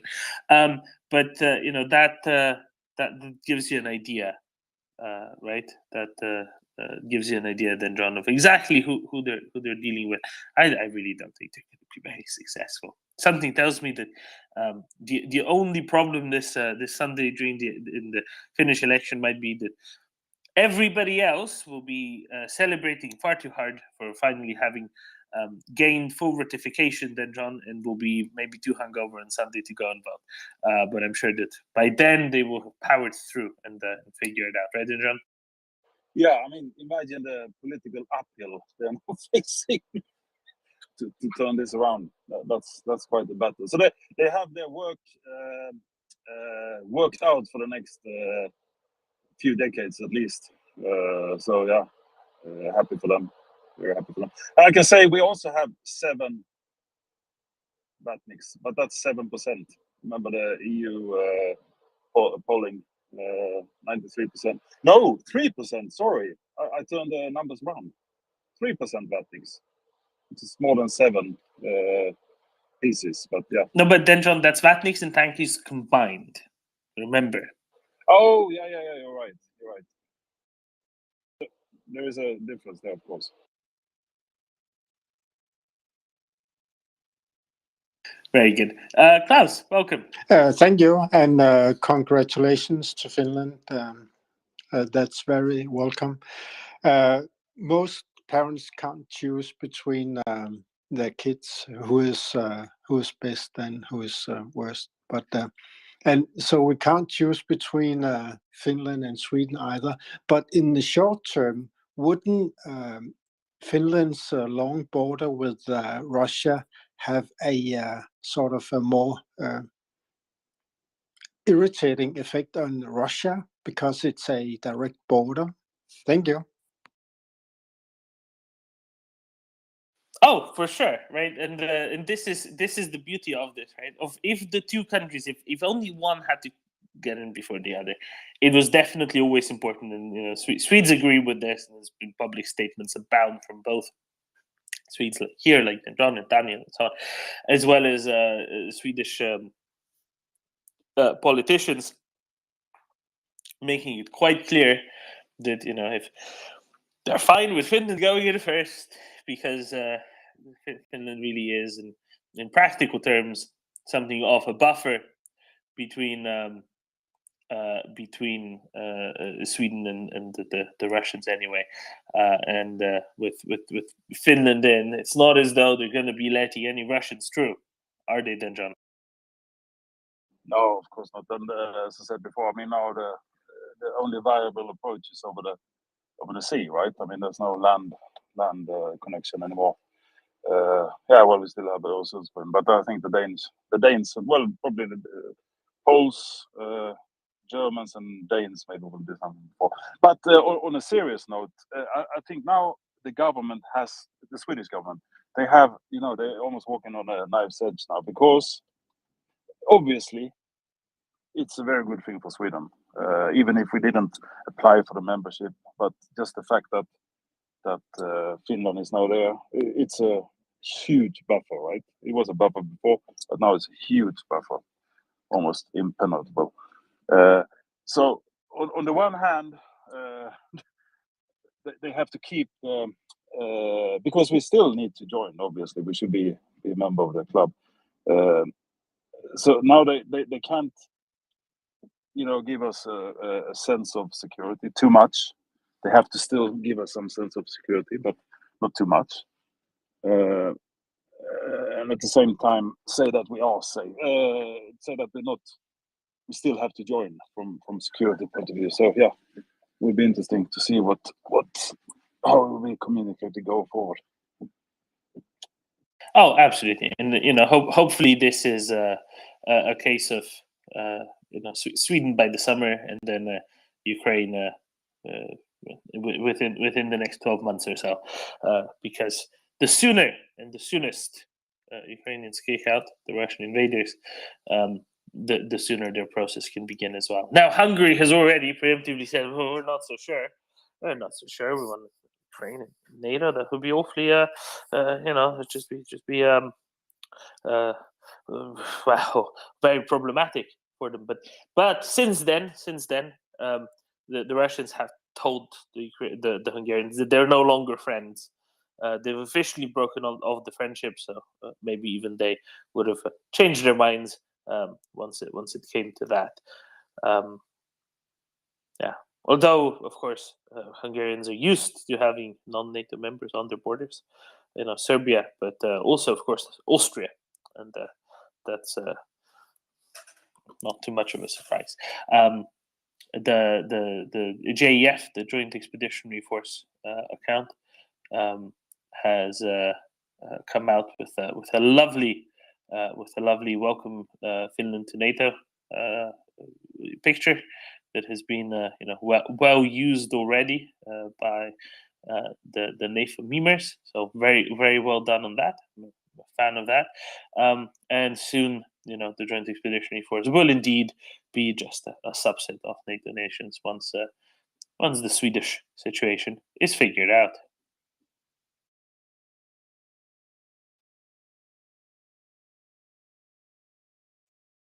John? Yeah, I think Nalle's profile picture says it all. That's the best one. Excellent.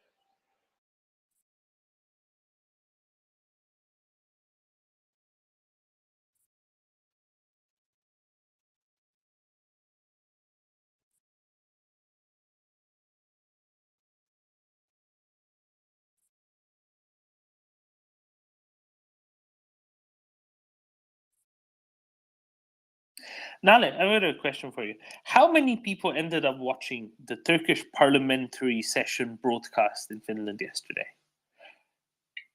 Well, I watched it and it was surreal because only in Turkish, no subtitles or voiceovers. It was great, actually.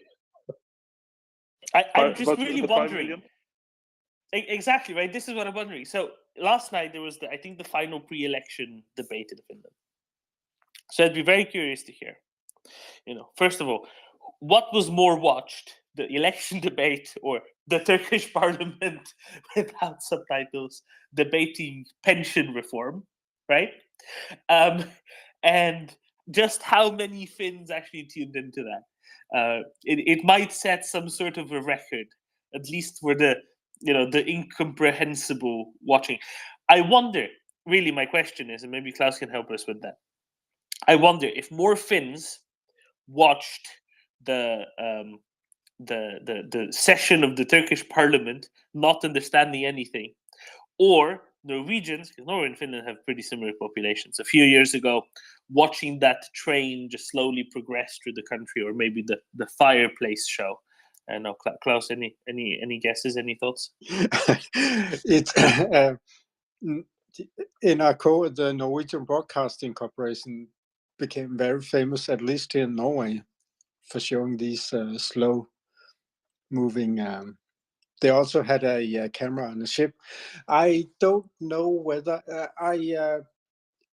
somehow the news were sort of expected that Finland would join, and it was obvious that it had to happen sooner or later. So I don't think that many watched the discussion in the Turkish parliament.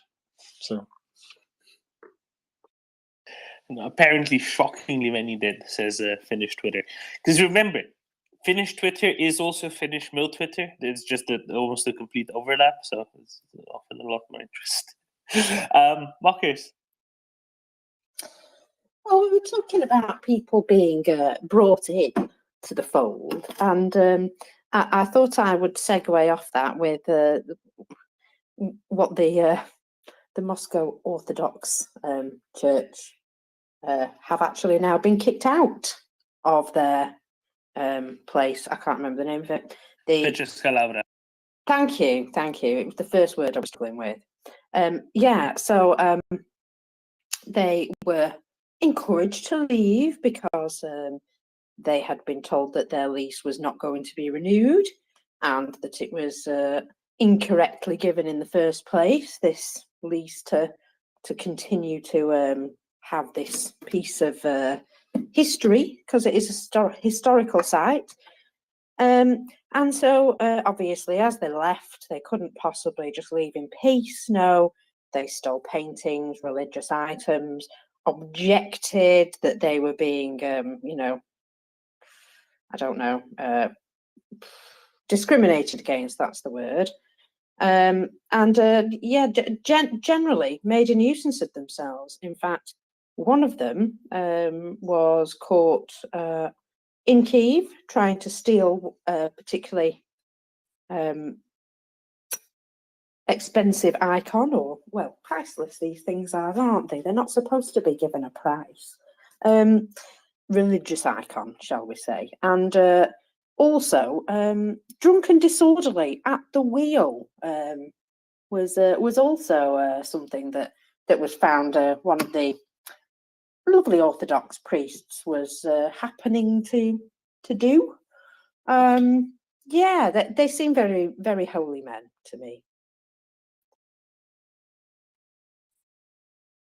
Yes. So this is an old monument, an old monastery, which is property of the Ukrainian state and was being leased out for free to the Russian Orthodox Church or the Moscow Patriarchate for a long time, and now it's no longer being, because you can only sustain so many people who work for a former KGB officer in the shape of now Patriarch Kirill, and you know what? There's no former of KGB officers. So there's no tears shall be spilled. On that, Colonel Jeff, very good morning. We have gone from 30 to 31 overnight. Isn't this just the most wonderful news? I guess I'm missing what 30 to 31 what? NATO members, or almost. There needs to be 2 deposits still made, and then another deposit. But all the political bits have been done. Yeah, all the kibbles and bits are done now. It's just the crossing the T's and dotting the I's. I'm completely with you. Yes, that is great news, right? I mean, that's awesome. So yeah, that's cool.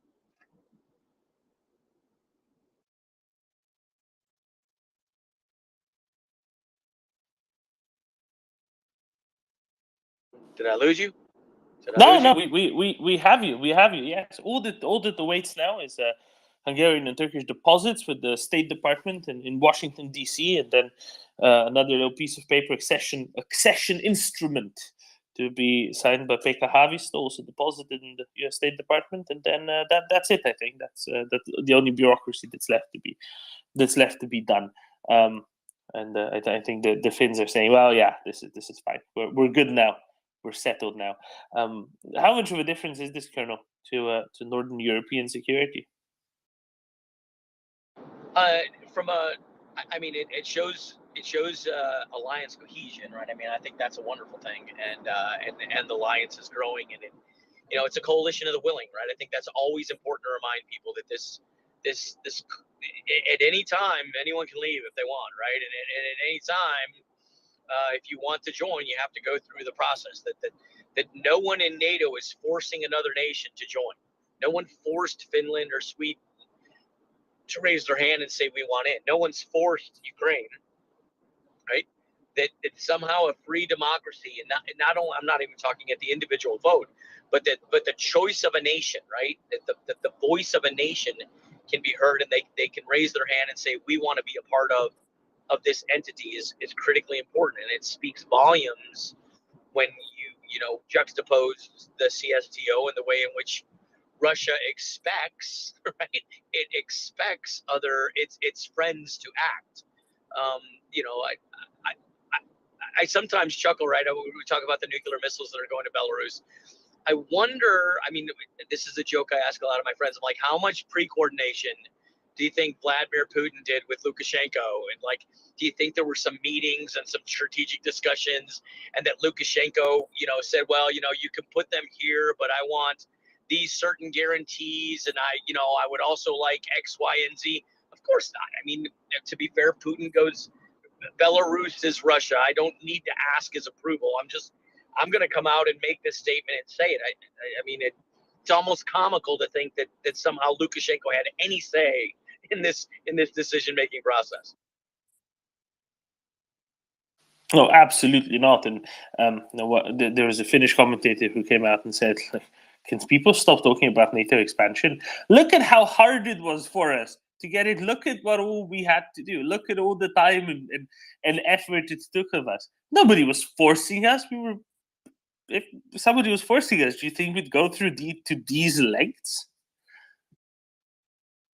Yeah, I did. I agree. I think it's hilarious. But hey, I haven't been able to be on for a couple of days. I didn't feel well, and I had some other things going on. But I was wondering if anyone on the space had talked about the crazy ass story. I shared the tweet about the Ukrainian government trying to get the 3 Russian pilots to defect and come over. I was wondering if you guys had that discussion yet, because I just think it's absolutely crazy. I don't think we've had it in a comprehensive format. So this is a story that came out through various ways. Now in totality, now all of these have previously been, at least 2 of these I've previously heard bits and pieces of. So these aren't completely new stories. But yesterday, I think Michael Weiss was the first one to have published it in a complete storyline of attempts of Ukrainians, indeed, like you said, Colonel, to persuade 3 Russian pilots to defect with their planes at $1 million a piece. And yeah, do you want to go more deeply into it, Colonel? None of these actually succeeded. Is the sad component, but they're absolutely. I mean, sometimes truth really is, or reality truly is stranger than fiction. Yeah. So the I mean, you all know, or most of you know, right? I'm a fiction thriller writer, and I come up with some crazy plots, and my books are doing really good on Amazon. I'm very blessed. I'm happy about it. But I often get asked, where do you come up with some of these crazy ideas for your plot lines? And I'm like, well, I was a diplomat, right? So I was a senior defense attaché in Vienna. I mean, I saw some crazy shit, and all you have to do is kind of change the names and tweak the story, and you can come out and you can avoid any kind of issues with classified or stuff like that. But the second pilot, like that was my it was just, truth truly is crazier than fiction, right? So he was approached and he said, well, I want to get my family out first. And he went to the Ukrainian government and said, here's the information on my wife. She doesn't have a second passport. She'll need another passport.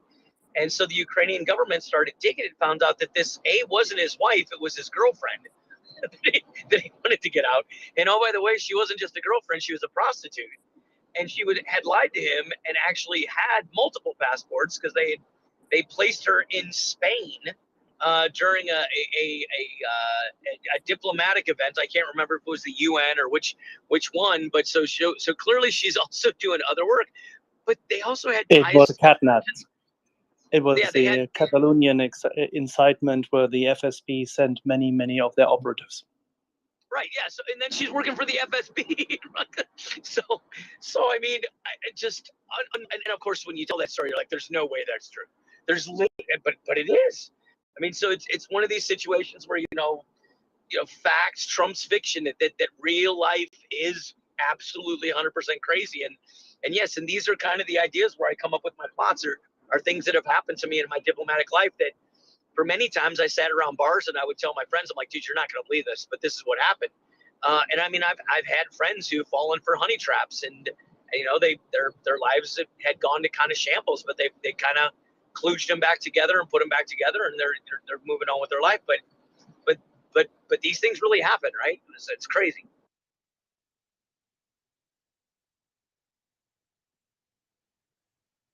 And the third one actually sent his, I think actual wife to Minsk ahead of time, but the Ukrainians smelled a little bit of a trap and they never met up. And that's a bit of a story that previously leaked as well. Yeah, it was a very interesting sequence of events. Everything's now out. Everything's now public. Let's see what stories is. I think the really crazy stories, they'll only come out after the war is the war is over, after the war is won. But this is 2 for 1 in 1 week, don't forget. I mean, Jeff, A, this story comes out, and B, we have the wives or girlfriends of the pilots who've been photographed so we can identify who they are. Yeah, that's always a dangerous kind of game, right? I mean, I've been in units where it's the fighter pilots are usually in late 20s, early 20s, early 30s kind of thing, and they do attract relatively attractive women, and they're all of them are all kind of type A, kind of wild child things, and some crazy stuff happens, and there's always a discussion of like, dude, we should do a wives calendar shoot, and I'd always told my girlfriend or wife, I'm like, no, you're not. You're not getting into that. But yeah, we are a little wild, but sometimes they come up with really bad ideas.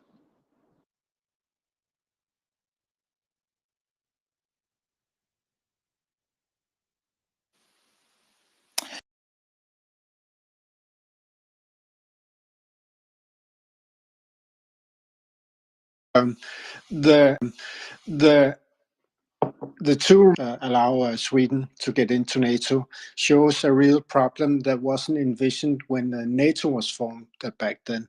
Are there any way that these holdouts can sort of be less of a pain to get new members into NATO, or is that a so fundamental part of how NATO works that each country must allow any other application country to get in? Thank you. This is the perfect question for a military diplomat. Colonel Jeff, what can be done to expedite things, and they're clearly, objectively in the interests of the alliance, but are being misused for other political horse trading? Yeah, so it's a great question, and I would tell you there's a lot of answers. The one that I laugh at when I say it is keep letting Russia do stupid shit. is my number one answer right now, right? Because you look at there was some expectation that Hungary might not vote for Finland to come in, and we know about the Sweden issue as well, right? But Orban he received a Christmas card from Russia, so there's always been some kind of concern, like how how this was gonna play out from a Hungarian perspective, and of course Hungary voted, and they voted Finland in, and that's great. And just a couple days later, Russia came out and put Hungary on its non-friendly list or whatever it was, right? And I just tweeted the image of Orban kind of scratching his head, like, what the fuck just happened? Like, and what kills me is like, that's perfect. This is a perfect example of Russian diplomacy, right? When another nation doesn't do what Russia wants, instead of coming out in a diplomatic way that the West would do and say, well, we're disappointed in this. We don't agree. We don't condone this. We're disappointed. We'd like to have some back channel discussions. But at the end of the day, like the West will always say, nations are allowed to do what nations choose to do. Okay, so it's a national choice. We could be disappointed with it. But Russia just comes out and immediately says, it's almost like a punishment, right? Hungary's on the bad boy list. So it's like, dude, okay, I still haven't voted on Sweden. Before you bust my balls, why don't you give me a chance? And of course, now the Hungarians will probably sit there and say, well, what happened? Now, if Russia doesn't like us, well, then fine, we don't like them. And it makes it even harder for Orban from a diplomatic perspective to actually support Russia and, deny Sweden's. And it's almost comical. Just let Russia keep being Russia, and everything will be fine.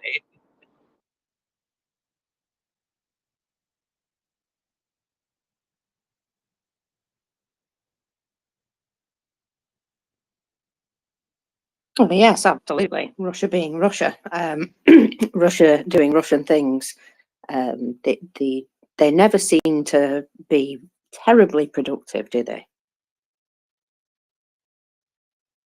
No, they're detrimental to their own cause. I mean, over and over and over again, right? I mean, I think Lavrov is losing it. I mean, you read some of his statements that are coming out recently, and I mean, they're just crazy, right? And I chuckle, and all these accusations that he's trying to level against the West, they're completely unfounded.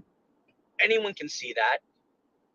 I recently also saw that someone from Russia had come out with a list of ceasefire and a starting point for negotiations on trying to find peace between Russia and Ukraine, and I think there were like 7 or 8 points, but they were ludicrous, right? I mean, it was almost comical to think that this could even be a starting point for negotiation, but Russia keeps believing in this. I mean, I don't even know what to call it, a fantasy land, maybe. It truly is. Like I don't know. I've tried to. I almost just I want to stop trying to rationalize what Russia does, because I think it's just I don't know if you can. You spin yourself in a tizzy just trying to figure it out.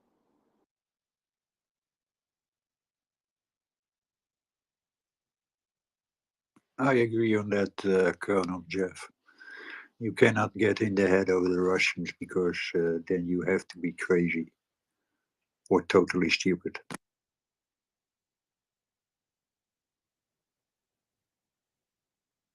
So, Colonel, let's talk about the Russian legitimization for why they really had to go and attack Ukraine, right?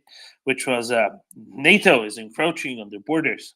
So what they did was they took all of their troops that they had in Pskov and Alikur, Tvipoli, Kamenka, on the NATO border, and they sent them to invade a country that wasn't in NATO.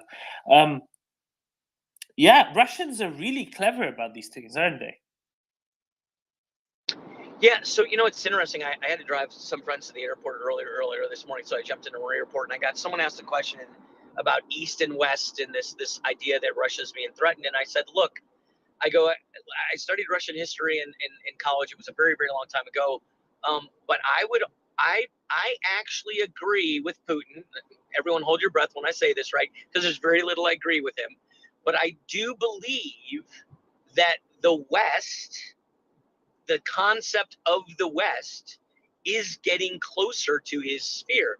But I would argue that the concept of East and West is a very nebulous thing that over time has changed quite drastically. If we were to look at like the 1800, right? That line of East and West would almost be in the middle, I would argue, in the middle of the Atlantic Ocean, right?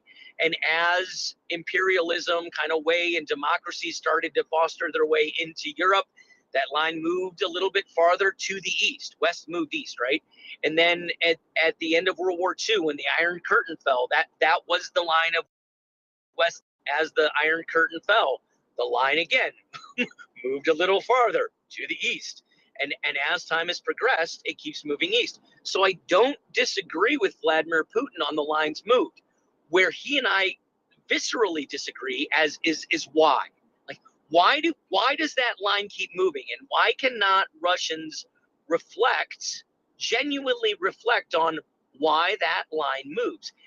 This isn't an encroachment by the United States and capitalism and democracy, consuming nations against their will. These are nations who've chosen to do this. So in a macro sense, you would think that Russia would say, okay, what can we do to get these nations to want to choose us over the United States? And they never can have that question, right? They never even think to ask themselves that question. Their belief is genuinely, we're Russians. Of course they should pick us. Why wouldn't they? And if they're not going to pick us, we're going to make them pick us. It's almost comical, right? It literally is. Then, how has Russia marketed themselves to you that you'd like them better? How well have they done over the years and decades? Yeah, they've done a fine job. Because when I did my military services in the 80s, I mean, it was quite. I don't know what the percentage of NATO membership, will to be a NATO member was, but it was very low. But it has constantly, I think, gone up. Of course, there was a dip after the fall of the Soviet Union, but then lately they have done a good job promoting us to scrap the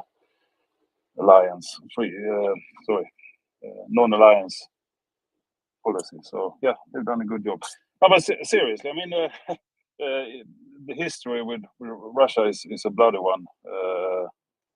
Even though it's quite some time ago, we all, I think most of us are aware of it. They're a good neighbor, and I think we were also not a good neighbor, as you said, Jeff, there, that democracy came to Europe. Before it wasn't democracy; it was imperialism, and but now we are democracies, and that's the threat to Russia.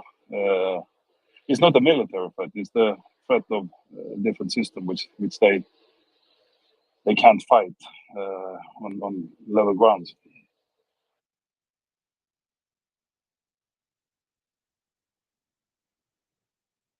Klaus. Yeah, I was just thinking of the way that Russia responds in social media. Sometimes it's like if I disagree with someone on the Twitter, I just end up blocking them, and that's just a childish behavior from Russia's part. So that's all. Thank you.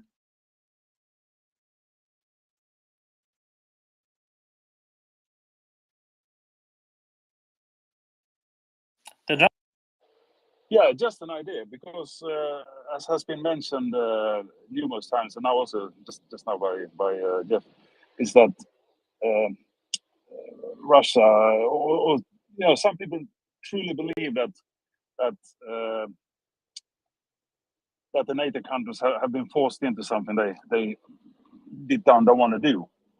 So how about now is the time for Russia to really put pressure on the US to not to stop at least Sweden out from entering NATO. Really do what you can to stop the pressure on the US, and don't threaten Sweden. I mean, what's the point of threatening someone who don't want to do it? It's better to threat the ones that is imposing this on us. This terrible thing of joining NATO. We really don't want to.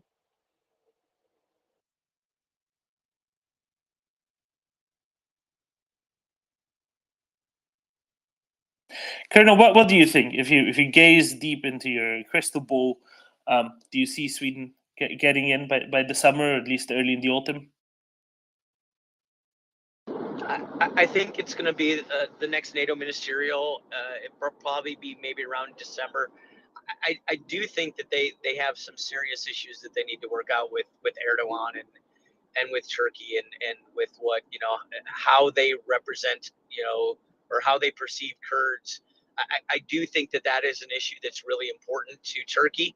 However, Erdogan's got some bigger issues, right? He's just had that earthquake and he's, the thousands and thousands and thousands dead. So maybe they can get through on a pass on that. But I did see that as a true sticking point. I didn't see that as just being a small little diplomatic hiccup that, a couple coffees and a couple little, sidebar leverages could happen.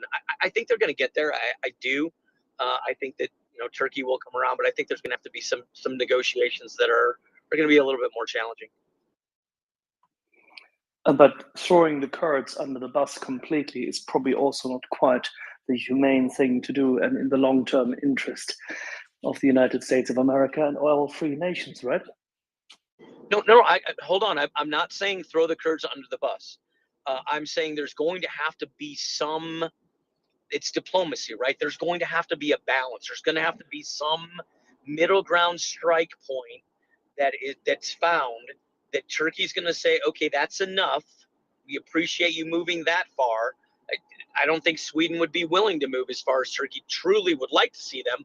But I also don't think that the current stance that Sweden maintains is that Turkey's just going to turn a blind eye to that. There's going to have to be some creative middle ground that some, Yale graduate, second share diplomat guy kind of comes up with, and that non-paper is what we call it, right? So it's not a paper. No one recognizes it. It's a paper until an ambassador or a deputy ambassador see the non-paper and they're like, okay, this is a paper, right? And then it becomes a legal idea in the way that the diplomacy works, right? So that non-paper will become a paper and it will float up, and that will be the basis or some kind of construct for a middle ground to be found. Should we not demand in return for reaching that accommodation? Because I think the ratchet has gone towards us for far too long with the Caliph. Don't you think that we should insist on Turkey apologizing for the Armenian genocide in return? Look, there's a lot of things that I'd love to ask nations or demand nations to do. Turkey just being one of them, right? But at the end of the day, you always have to remember, NATO needs something from Turkey right now. Turkey doesn't need anything from NATO they're in. So placing demands on the one that you're trying to ask a favor to, probably not the right time frame to go. I'm not saying, Jeff, I'm not saying that we should be doing this, but should we not actually accelerate our foreign policy? Because we are very slow. There's a huge momentum currently in the international sphere, and momentum in foreign policy has led the government of Helmut Kohl pushing through unification at a point in time when nobody else wanted it and the Americans supported it. Sometimes momentum in international relations counts for more than just diplomacy. A bit of hard-nosed pressing and pushing and shoving and tearing can help, right? Yeah, it can. I mean, look, I'd be a fan of that as long as we wait until after they vote for Sweden. Then after they vote for Sweden, put as much pressure on them as you want, right? I mean, at the end of the day, Turkey is a semi-active relationship. Turkey needs some kind of fighter aircraft, right? It's not going to get F-35s. It probably doesn't want any Russian shit right now after they've seen how it's performed. They're going to want some kind of Western system, and whether it's the United States F-16s or whether it's the French Mirages, or whether it's a Eurofighter, or whether it's, ironically, even Saab Gripens that come from Sweden, The which is Griffin. literally this, right? I mean, my point is that's that's the time when they need something. That's the time to leverage those efforts. I was just about to say, because the current discussion evidently leads to creative solutions, such as putting the Gripen up as a tit for tat. Yeah, I mean, at the end of the day, what if Sweden comes in and says, "Look, we're going to sell you Gripens at cost," right? Okay. Do you really care about now? Do you really care about how we feel about Turks, or I'm sorry, about Kurds? We're going to keep Kurds as considered as refugees, but we're going to sell you this at cost, and you need a fighter, right? And the United States could placate right into that and say, hey, we understand that you've been offered Gripens. We're not going to offer up an FMS case to you, and we are going to deny any future sales of modern F-16s. Okay, well, dude, now you're kind of stuck, right? And unfortunately, there's a lot of times that diplomacy works like that, and it has to. I mean, it's sometimes people might look at that and think it's a little unsavory and distasteful, but yeah, worse things in diplomacy happen than that. We think alike. This is a deal. And if the deal is one which involves both nations which have to trade something, it's much better for the United States and NATO as such.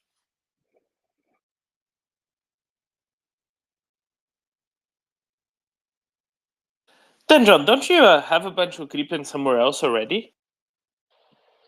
Yeah, I would say, would it be northwest from Ankara? Was it just west? It's slightly north as well. Yes, it's in a country that, while not a member of the Organization of Turkic States, it is an observer. Hang on, say again, because what did you say? I'm saying it's a different country, yes, one that isn't a member of the Organization of Turkic States, but it is an observer of said organization. Exactly. Who could that be? You mean further down south? From you down south, yeah? Yeah. I don't know. Are we talking about Hungary? Then I'm all for it. Yes. Or is it South Africa? No, it's Hungary. Yeah. Hungary is a good target. That's a really good plan. Give them to Turkey. But honestly, with diplomacy, obviously I'm not a diplomat. I wouldn't qualify. But how do you deal with someone who signs a contract, sort of, and put some conditions on that contract, and then they change afterwards? Like this handing out now Erdogan is asking for, what is it, 110 terrorists, as you call them, to be handed over before even can consider to proceed. How do you handle that? I mean, and also I think this, as you said, this kind of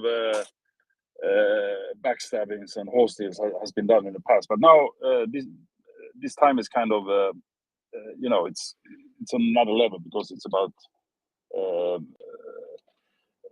national security in times of war, in the close proximity. So I assume that the Swedish government will maybe not play so I don't know, clean anymore. Honest, maybe they will start using a few dirty tricks moving forward. What do you think, Jeff? Would that be a way forward? Likely way forward? I don't think the Swedish government knows how to use any dirty tricks.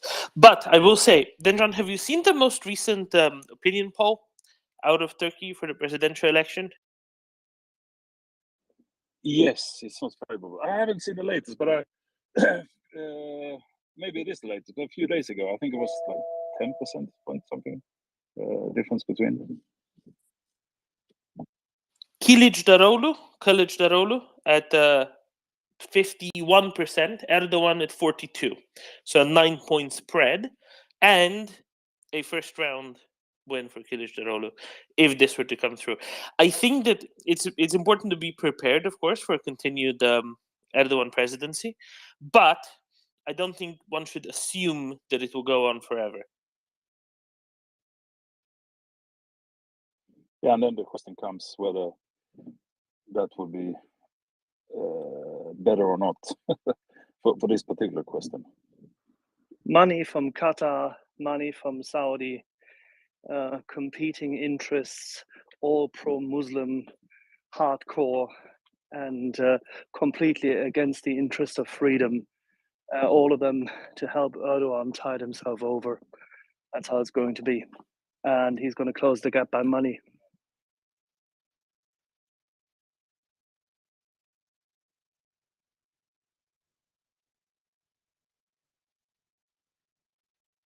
So your prediction, Axel, is he's going to get elected? He's going to find a way to eke it out, yeah, unfortunately. It would require a significant upheaval in Turkish politics for him to be unseated. He has too much pressure capacity. There's too much money flowing to him. There's too many anti-freedom interests in the Arab/Muslim world, and yeah, it's going to be bad. Don't forget the Chinese also have an interest in him being a thorn in our side.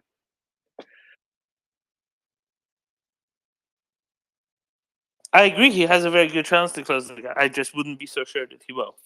No, I wouldn't say assuredly that he's going to make it, because that's quite a gap to make up. And triple-digit % inflation is no funny matter.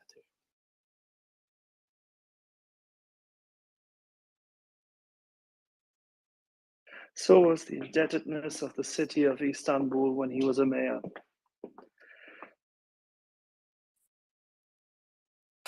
Yeah, and sometimes you can do a lot if you have the chance to do it, but sometimes it just becomes too much. Let's see which way it goes.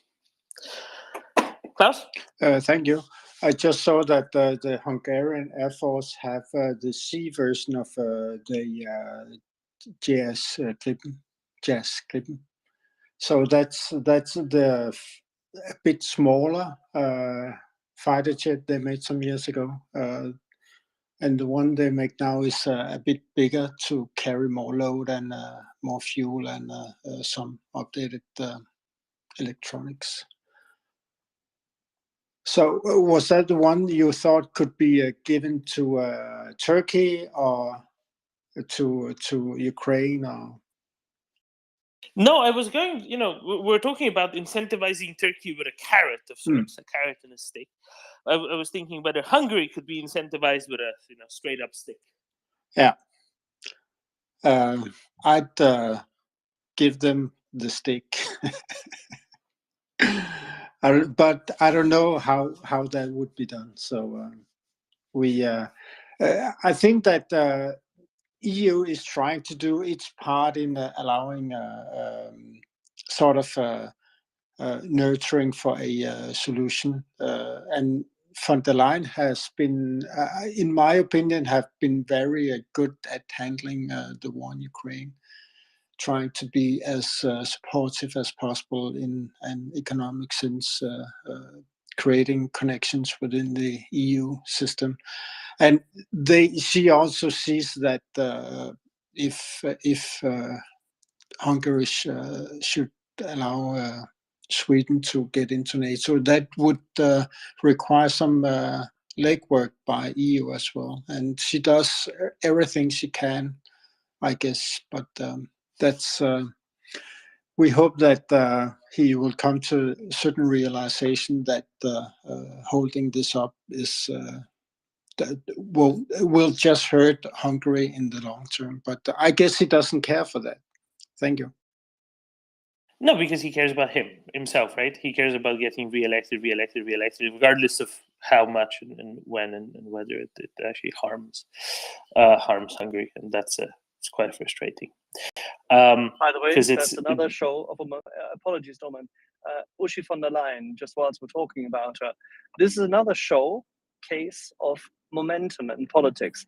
As soon as the Ukrainian victory is in, And yes, the EU then will probably have another 6 to 9 months, but maybe only 6 months, during which it then organizes reconstruction and all sorts of efforts, and people will be praised and whatnot, and von der Leyen will receive support. But by that time, when that war is over, a few weeks into victory, you will see the diverging interests within the EU, specifically by those nations which have had economic hardship, who have failed to get their positions done, who have political interests which are contrary to the overall designs currently enacted, who do not like that majority process. And the French, with their exceptionalism, will go against it. And you will see yet again the splintering of EU forces right at time. So Ms. von der Leyen has only now to push through any kind of harsher stance against China, and only now to push through anything and everything which is needed in order to safeguard that Ukraine has a chance to get into the EU quick. It's a very, very brief window of time. Exactly. That's why it needs to be done now. And at least I'll say this much: I'm glad that when the opportunity was taken, when the appropriate levels of moral clarity prevailed across much of Europe, and things were done that otherwise wouldn't have been done, or otherwise would have been let to wait maybe for another day. So at the very least, that was done, and in many countries they weren't done. So it's important that they were done at the EU level. Right. On the point of things getting done, Colonel, 9 days ago today, we heard that the first 4 Slovak MiG-29s were collected by Ukrainian pilots at a base in Slovakia and just flown straight over to Ukraine after minor adjustments were done by maintenance personnel. Yesterday we heard, and I don't know if you heard, because as you said you were busy with attending to some other things, that those MiG-29s from Slovakia are already in use overhead Kharkiv and already defending Ukraine. Were you expecting quite such a quick utilization, or has this come as a surprise to you as someone who understands matters Air Force particularly well? No, so to be fair, it doesn't surprise me, and I'll tell you why. Right, I think that when the government of Slovakia decided that these things were going to go, the political efforts to actually transfer them were going to take some time, right? And we knew we heard the hemming and hawing, and then there was going to be a vote, and then there wasn't going to be a vote, and then the prime minister came out and said, dude, we're not even going to have a vote. We're just going to send them. So this was weeks, right, Domin? I mean, you and I were tracking this for at least weeks. During those weeks, right, it is highly probable that some Ukrainian aerospace engineers and senior maintainers somehow made their way into Slovakia and said, hey, we configure our airplanes this way. Can we get this more modern box on we'll swap this out. Hey, the cockpit configuration needs to look like this. Hey, we tune our airplanes to do this. Hey, look at the rate. We want our, so all those things, while those airplanes were kind of sitting there, were likely being likely being done, right? Because they were just sitting there. There was nothing else to do. So it would not surprise me if Ukraine and Slovakia at a very high level agreed diplomatically to allow some pre-maintenance, is probably a nice way to say it, take place on the aircraft, so that when they did arrive, that they would be ready. That you don't want these airplanes to come in and then have to sit on the ground for a long time and go through maintenance, because airplanes that don't move in a combat zone become sitting ducks and targets, right? I mean, we know that Ukraine is doing things where they're moving the aircraft around their airfield, which is smart, and they're moving sometimes every now and then to forward operating bases or out to remote locations, and they're making it hard for Russian targeting, which is great. It's very, very good. And we haven't heard too many examples, or maybe they haven't been shared. I don't know, maybe it could be one or the other, right? Of actually Ukrainian aircraft being destroyed while sitting on ramps or while sitting in hangars, or we don't hear those things. Again, it might be happening, but one would think if you're Russia and you've destroyed, 3 MiG-29s on airbase UMTFRATs, that would be a presser, right? That would make it out in the news and it would be heavily reported. A couple things there, right? I think number one, I think Ukraine's doing a very good job of moving their airplanes around. I think number two, I think that it's not in the strategic interest of Russia, which sucks, right? That their strategic interest on targeting shit is the will of the people, and they're going after civilians far more than they're going after any strategic military targets of military value. So, we could sit there and we can argue, well, the Ukrainians are doing a great job. I would argue that, that the Russians have a play in this as well. And it's because they're breaking the rules of laws of armed conflict and against the Geneva Convention, and they're going after civilians, which is inappropriate, and it's grotesque, and it's sick, and it churns my stomach to think about it.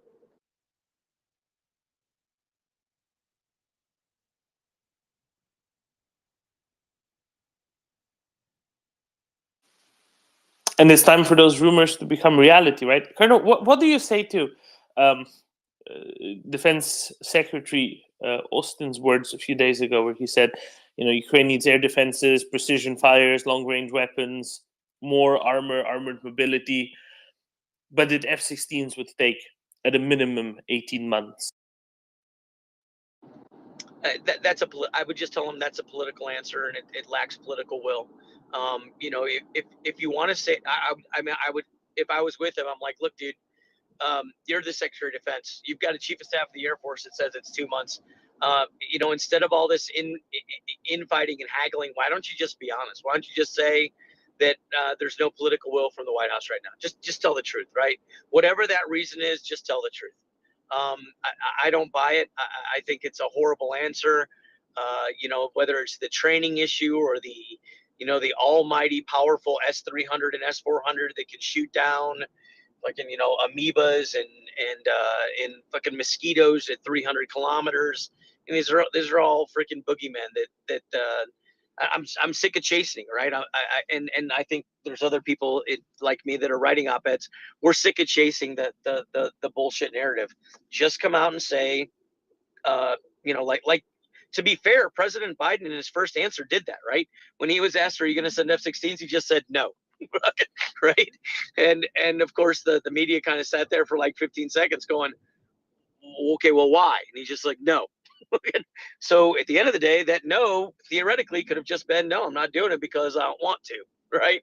That that I've got political issues with it. I've got issues with Germany and other nations that don't want to send airplanes. And I think if it's going to be somewhat comical, right?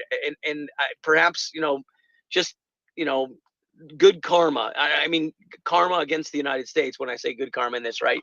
If the issue with France sending the old, older jets, Gen 3 aircraft in, and these things actually start making a difference, and that they're actually within 1 to 2 months flying with these pilots. What's going to be the answer out of the White House? That somehow a third generation airplane that's not fly by wire, that doesn't have the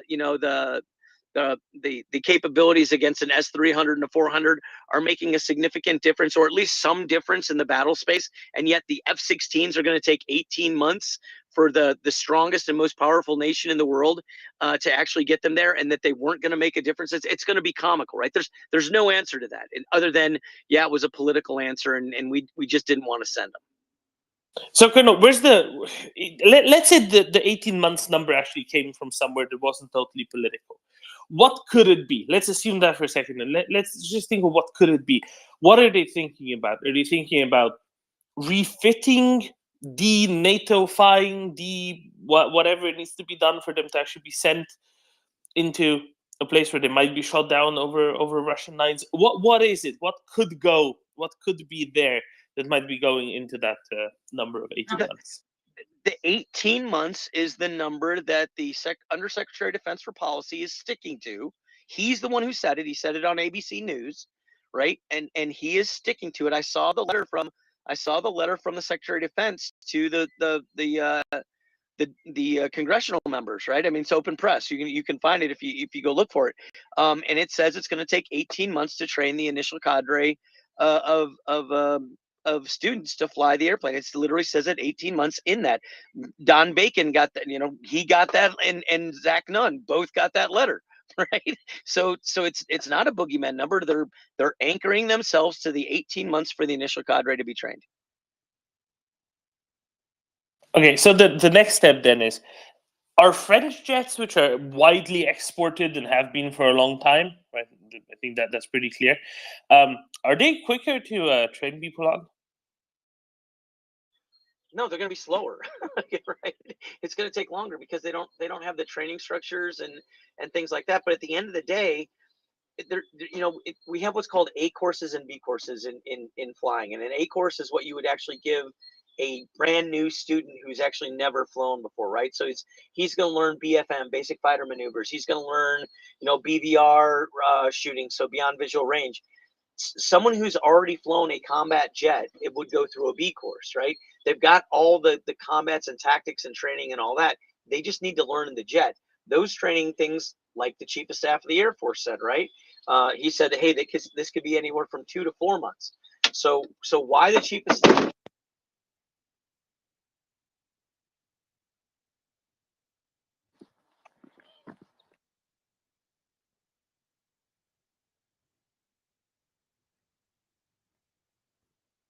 Colonel?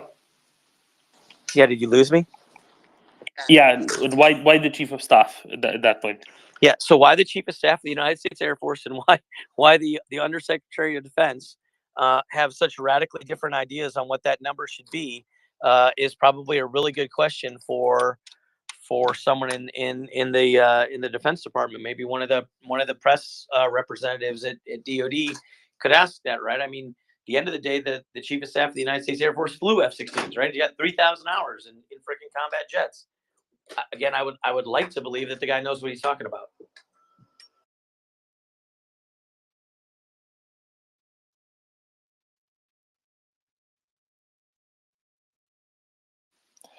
At the very least, fingers crossed that something can be done.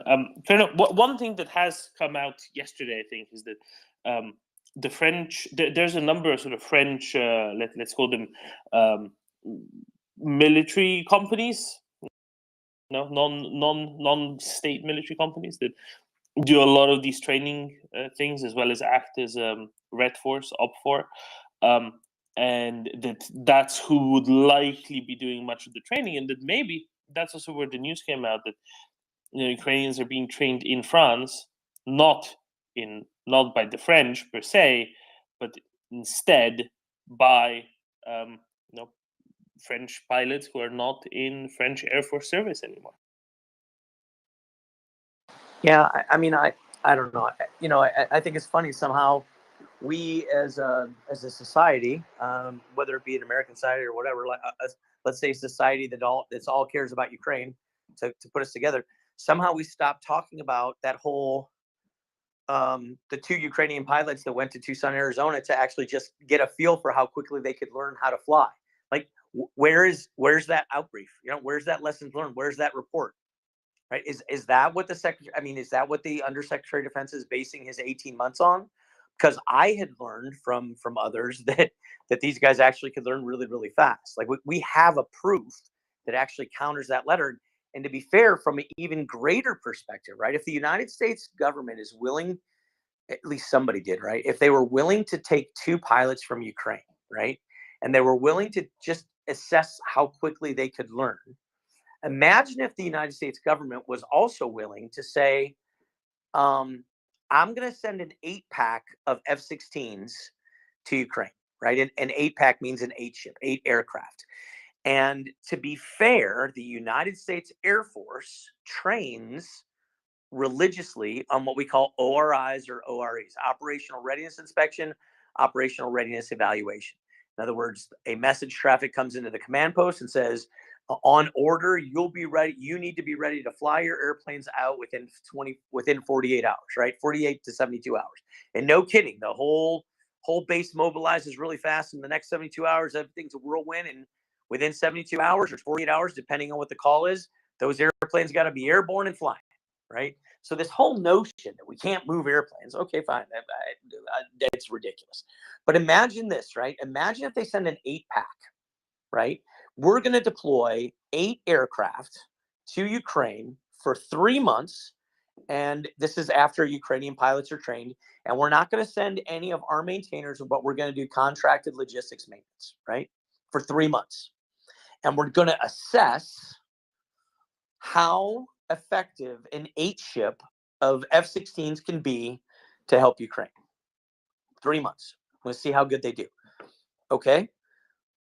Imagine what the outcome of that is, right? And I'm talking not just from the strategic impacts of what the war could be, but I'm talking about long-range economic impacts for the United States government. If, for example, the F-16s do very well, and they actually are survivable against the S-300 and the S-400, then maybe the Defense Department can actually sit there, you know what, F-16s are pretty capable against this thing. Maybe we can take a little bit of a strategic pause. Maybe we can, spool down a little bit of our defense industry and refocus some money and buy down our debt. We don't need to spend, $1 trillion every year on defense or whatever the freaking amount is. Okay. Or even better, Colonel. What? You don't need to spool down the defense industry because more other countries want to buy the American jets. They'll want to buy F-16s, but they won't want to buy F-35s, and they won't want to buy the new bomber, right? And then you talk about, well, this new bomber, the new B-21 or the new Raider, right? Well, holy shit, why are you building that? If we know things are actually really survivable in the S-300 and S-400, then this whole notion that you needed low observable and that the other, the B-2 and the B-52 aren't survivable and can't really make the shot and blah, blah, blah. And we've overanalyzed and overpredicted what the S-300 and S-400 capabilities are. That would be really, really, really good to know because we could save a lot of money. Now, the defense industry would hate that, right? And they probably would hate me for even suggesting that. But we also could learn just on the other side, right? Holy shit, the F-16s are really getting knocked out of the air. Freaking like we just lost 3 in the first day. Fuck it, we're done. The exercise is over, right? Let's get these things out of here and fly them home. And now we know we need to do some homework, right? Maybe the F-35 is effective, but holy cow, we completely underestimated how strong these things were. So again, this is like $1 billion opportunity that the United States is just passing by. We could learn so much from just sending an 8-pack for 3 months, and we're not even willing to do that. And I hate to say that you're using Ukraine as a petri dish because I don't want it to sound like that, right? It's not a test like that, because at the end of the day, if the 8 do really make a difference, then we know we can send more. And if the 8 don't make a difference, then we can actually look the Ukrainian leadership in the face and say, hey, dude, I know you wanted these, but look, they didn't make a fucking difference at all. We lost 3 of them, right? So as an example, right? So you have a wonderful opportunity, and I just don't know why we're not taking it. Can I have another question to go on to that? But I'll first go to Timo and Jens, so I think I have Air Force questions at the end as well. Timo, first of all, Timo and Pauli, congratulations for the last political ratification. Go ahead, Timo. Yeah, thanks. So the letter also said that used F-16s, regardless of source, could require approximately 18 months more refurbishment and modification before delivery. But isn't that 18 months more like a boneyard number? So that feels kind of disingenuous of 18 months of refurbishment and modification. Thanks.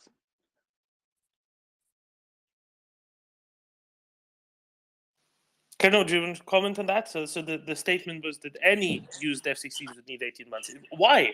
If you say when Norway sold F-16s to Romania, did it take 18 months? No. Yeah, again, it's political will, right?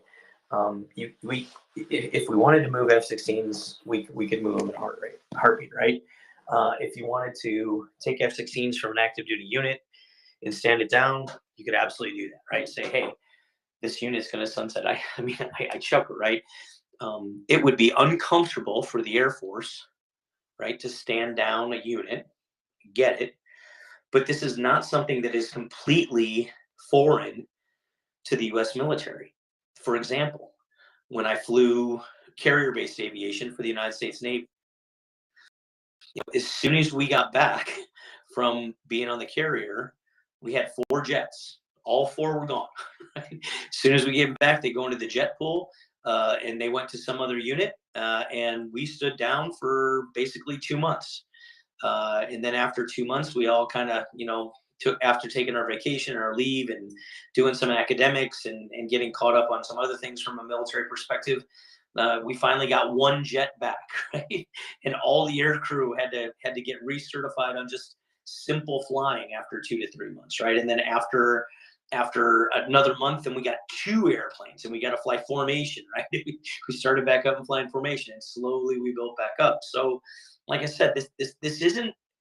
It's not impossible. It literally is an issue of political will. It's nothing more than that. If the president of the United States came down and said, "We're sending 24 F-16s, ship me a plan on where they come from," I completely understand the Defense Department's going to say, "We're going to assume risk here, here, and here, but sir, here's the best plan that we can to give you 24 tails."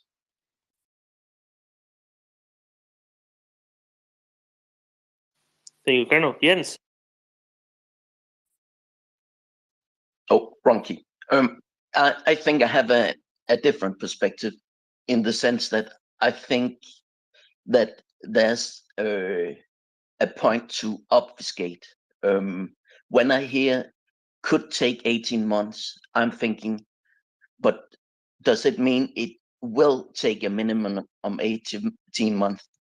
When you see what it could take to train on Patriot systems, clearly reality is different. That apparently Ukrainians are very motivated and skilled, and when I think there may be an intention to disguise deliveries, just like, well, I compare it a bit to Abrams.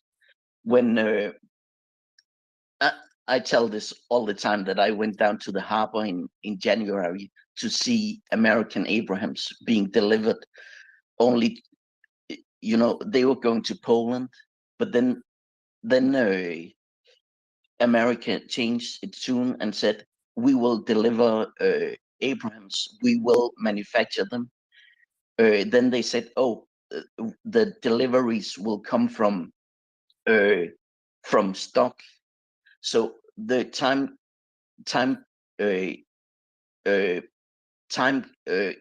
the story can change without being outright, lies.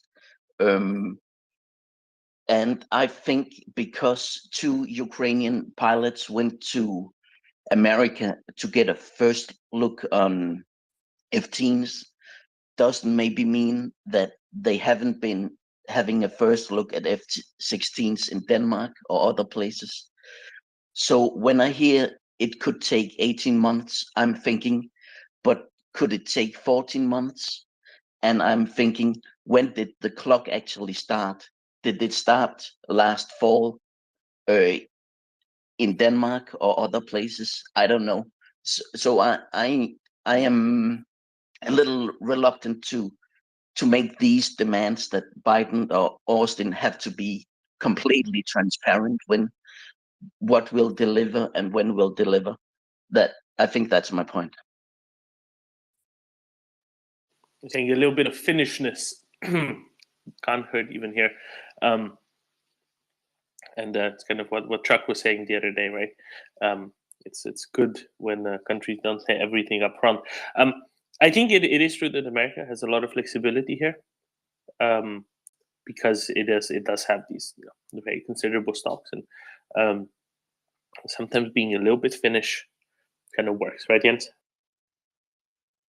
Yeah, what I mean is clearly America they have chosen a strategy where they use intelligence to the way they reveal intelligence to give themselves credibility. We see the start of the war. We also see when a drone is taken out, they wait for Russians to come up with a lie, and then they reveal the footage of a Russian clown pilot running into a drone. So I think I would like to think that that some of the messaging we are seeing may be very, very specific, and maybe we are also seeing that when Biden said last year that we want to, he has, and also in Finland when they talk about Hornets, sometimes they have to walk back certain statements because we want to weigh the words very carefully, both to protect our credibility as free and truthful nations, but also at the same time to participate in a certain amount of cloak and daggery, so we don't necessarily give Putin all our cards.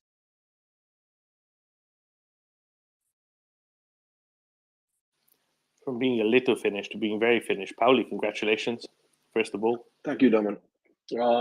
Yeah, Finland finally came into NATO. It's really a good thing. I've been only waiting this stoically for the last maybe 18 years or so. Yeah, happy day. And once our brotherly nation, Sweden, gets in, I'm even more happier. And the happiest day of my life will be when Ukraine kicks out Ruskies from their land. Have you already discussed the effects and the, let's say, well, what's going to happen now that Finland is in NATO, how it affects the Finland's possibility to, wager more arms and ship more arms to Ukraine? No, Pauli, because we couldn't do it without you. Thank you, Domin. I will send a check for you. Thank you for the compliments. What I predict will happen in the next, let's say, next 2 to 4 months is that I think we're gonna decide on NATO exercises in Finland. I think in the background they have already planned these, and of course we have annual rotations already with Jeff and with NATO partners. So we're gonna see more NATO forces and NATO capabilities inside our country, and in my humble opinion, that will enable us to distribute and divide our forces a bit. I wouldn't say really radically, but as you might have already noticed, we have sent, I would say, 100% of our mine clearing Leopard 2 vehicles. So I guess this will give us some kind of hint that now that we are in NATO, I'm confident that we will be able to send more heavy stuff. I would say in my list, Leopard 2s, CV90s, and K9s, the self-propelled artillery. That would be on my list. What do you think, Domin and panel? Thank you. I think Leopards and also Pauli, Amos publicly will be seen somewhere, on Ukrainian front lines not too long from now. Obviously, Finns won't say anything still, because why would they? I'm not going to break with tradition just for that, but I think it's somewhere going to be spotted, and it'll be very clear where they come from. Agreed. It would be lovely to see Amos roaming the fields and just shooting and scooting motor rain to on the Mobics and Ruskies. Would be a lovely thing. Agreed. I think there's a very good chance this is going to happen, among other. But this is very much at the top of my list. Did you see the lovely video, Pauli, that Jeff, the Joint Expeditionary Force, put forward earlier today, welcoming, taking down one to go, only one of their members to go to still join NATO now. Yeah, it was the video with the or GIF with the NAFO fellas, and then It was. like Pied Piper playing a remix version of our like Rasmus. Was it Rasmus in the Shadows? Yeah.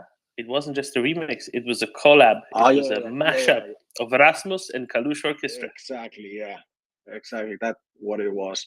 I would have wished that we would have like Darude, the Sandstorm, this the classic trance song, also there. Yeah, but I think they really hit the nail with that video and post.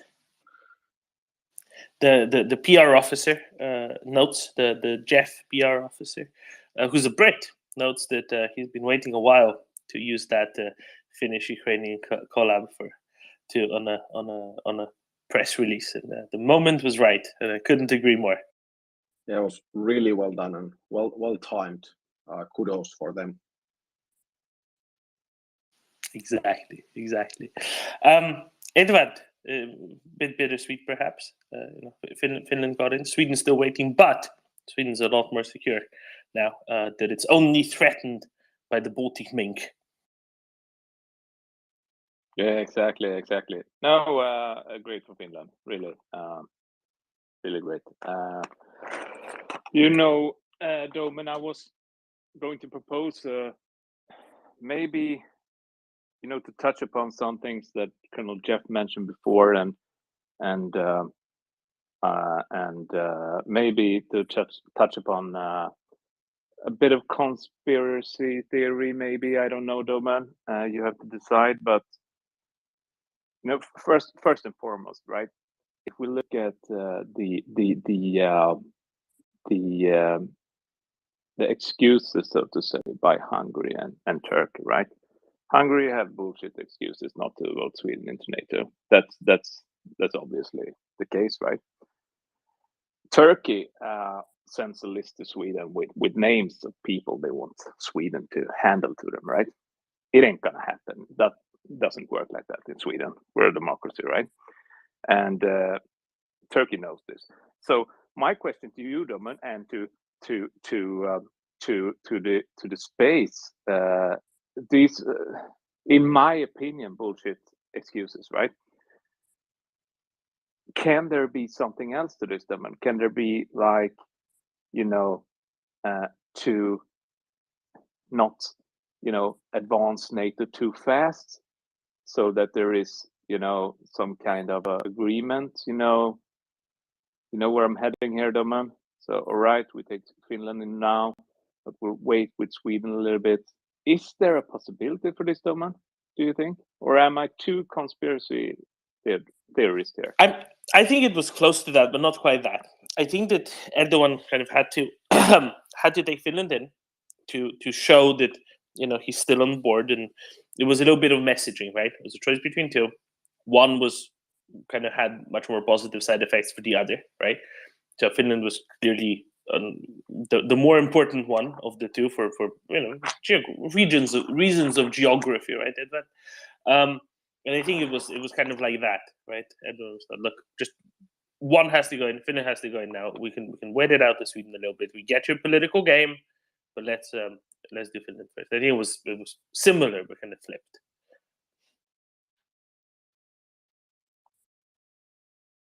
All right. I'm just sometimes things aren't what they look like. You know what I mean? Sometimes there are other stuff playing out in the background. I don't know, but that's my take on it. And the Hungarian thing, I cannot get around. I am so provoked, right? I try not to be, but Hungary, the one. Yeah, I don't know what to say. I better not say anything more. Thank you. It's all about paprika for them. You're not buying enough paprika. Absolutely, Domen. Absolutely. And that's the priority one. I know. We can handle ourselves, Domen. And you need to figure out if you can make some paprika-based anti-mink defenses. Absolutely, Domen. And now that Finland is in NATO, I'm really happy for them. They really need it more than us, to be fair. So I just want to say that as well. And congrats to Finland and to Pauli and to everyone. Thank you. Exactly. It'll get sorted out. Finland's done. 1 to go, and then Ukraine to follow soon thereafter, immediately thereafter, ideally. George, very good morning. Yeah, if I were the Finns, I would start putting, Ukrainian flags. If I were the border guards, I'd start putting up Ukrainian flags next to the Finnish ones. Along the border with Russia. That's what I would be doing. Just because we can. I mean, George, you already have the flagpoles with the Ukrainian flags all over the border with Russia. So no, just real big ones too. And I would change the uniform of the border guards and make them wear Viking helmets. Pauli, do you want the border guards to wear Viking helmets in Finland? Yes, intriguing proposal. I don't know what's the the camouflage capability of the border guards. Our border guards and border guard units are quite notorious. They blend well in the forest. There's a saying, actually, George, in Finland, and especially in the eastern Finland, regarding our border guards and the ranger units here. It goes like everybody's gangster until the forest starts speaking. So that's our line in the rural areas and the rural forests in Finland. But yeah, I think we have to take that into consideration. Maybe at least have some kind of patch with the Viking team, if our brotherly nations, Sweden, Norway, and Denmark, allow that, because I think they have the original IP to that thing. Thank you, George. Yeah, I like that saying. Yes, everybody is gangster till the forest starts speaking. But it'd be nice if the forest had Viking helmets around them. I think it would just be cool. Put posters up, just all kinds of just put all kinds of posters up with the Viking helmets and say, hey, we're back, bitches.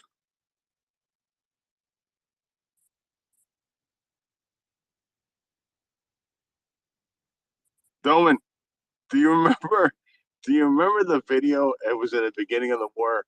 There was a group of Ukrainian soldiers on a BMP, and I think the guy that was maybe the driver had a Viking helmet on. Do you remember that video? I do. You see, that's what I'm talking about. You see, the Ukrainians remember their Viking roots, and I think the Nordic countries need to too. Just change the damn uniform.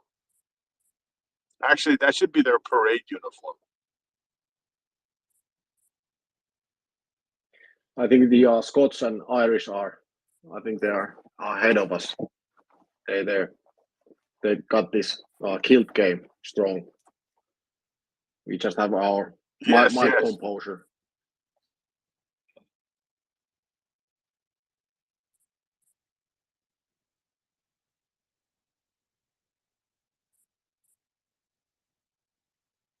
Well, congratulations to Finland. I think it was, it's nice to see that they're going to be part of the brotherhood of NATO moving forward. Brotherhood, sisterhood, whatever you want to use. But yeah, and now we're going to be able to do all kinds of it would be so cool now if I was in the U.S. military, because I know they've been doing joint exercises with the Finns in the wintertime, but now you can go all out because you guys have that real long border, and man, there's like all kinds of cool things you guys can do now. Exactly, and although we are not most, how to say, talkable people, I can assure you that we will deliver in NATO, and my country and my country fellowmen will deliver in NATO, and we will bring good capabilities regarding the Arctic warfare, then also intelligence, counterintelligence, recon, and then just the knowledge on the Soviet Union and Russia.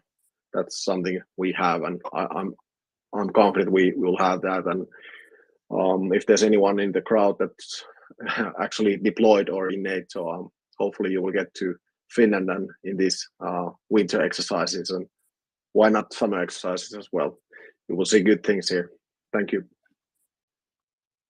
Paulie, I'm going to be honest with you. In all seriousness, right now, if I were, in the, higher up in the U.S. military, our 10th Mountain Division, that's,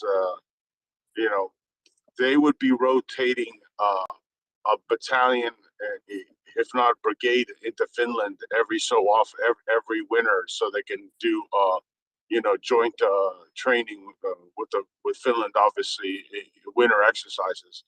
That would be a great benefit for both, especially for 10th Mountain, because that's what they're designed to fight in cold, those type of areas. And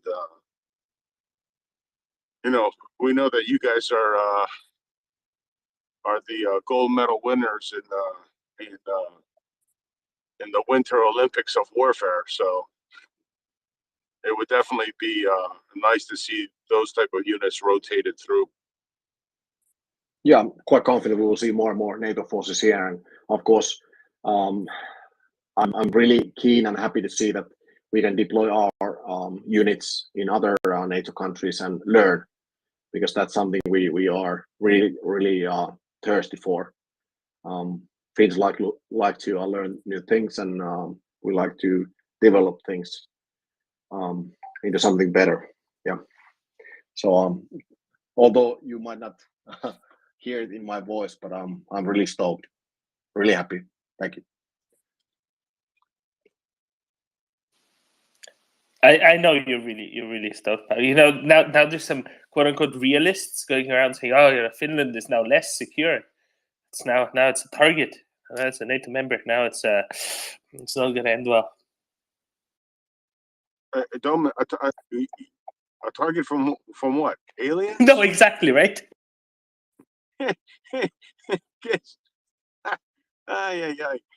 They're not talking about the Russian army, right? The one that can't fight its way out of a wet paper bag. The one that General Milley the other day said is getting slaughtered and hammered into non-existence in Bakhmut. That Russian army. No, but on a serious point, George, right? It's really important to remember this. The reason why Finnish security situation is as calm as it is because Ukraine fought back the Russian invasion the way it did, right?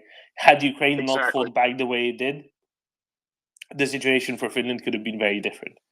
I think everybody in Finland recognizes this, and while celebrating their own NATO accession, I think, and Pauli, I'm sure will confirm this. Then we can go to Chris for Chris to tell his story, what he was up to yesterday. Not watching the session of the Turkish Parliament, I don't think. Right, and Pauli will confirm, I think, that very many people in Finland are now today thinking about Ukraine even twice as much as they were yesterday. Yeah, the first, and sorry, really quick, Dolman. Yeah, the biggest thing is that Ukraine, they helped disappear Russia's so-called elite units. They cease to exist because of the Ukrainians. So if the Finns can sleep well, moving forward. Pauli? Yeah, I concur with George, and I think a lot of us, I would say the majority of us, has this kind of reasoning that immediately after we received the good news from Turkey, the first line of thought is that yes, now we can help Ukraine more and yes, now we can ship more goods, more lethal material to Ukraine. That we are more safe now. We can start giving more, because currently our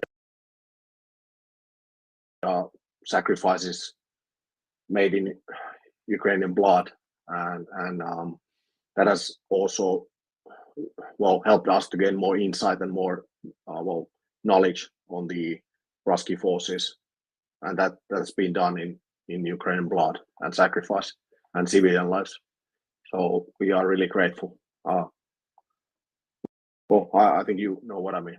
Yeah, thanks. 100% Pauli, that's exactly right. No, this is now is the time, and I'm sure that if anybody will rise to the occasion, it'll be Finland.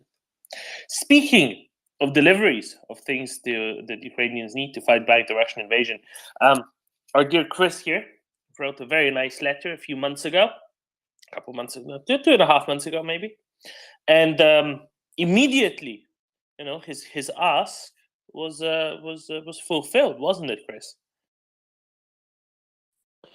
Such influence I have, hey, Doman? Amazing. Well, of course, thank you for your contribution to my thinking before I sent said letter. It certainly stirred a response from the Ministry of Defence. So, yeah, it worked. The challengers were freed. And yeah, I see actually that Michael has tweeted this morning about Finland, Doman, if you're following his tweets. So he's obviously chuffed about that. Yeah, it was an interesting conversation. Have you heard about it? Well, Chris, I think you need to tell us. You were there. You went. So Chris, yesterday, after having engaged quite strongly with his elected representative in the House of Commons, then yesterday grabbed a glass with him, didn't you? I did. Yes, when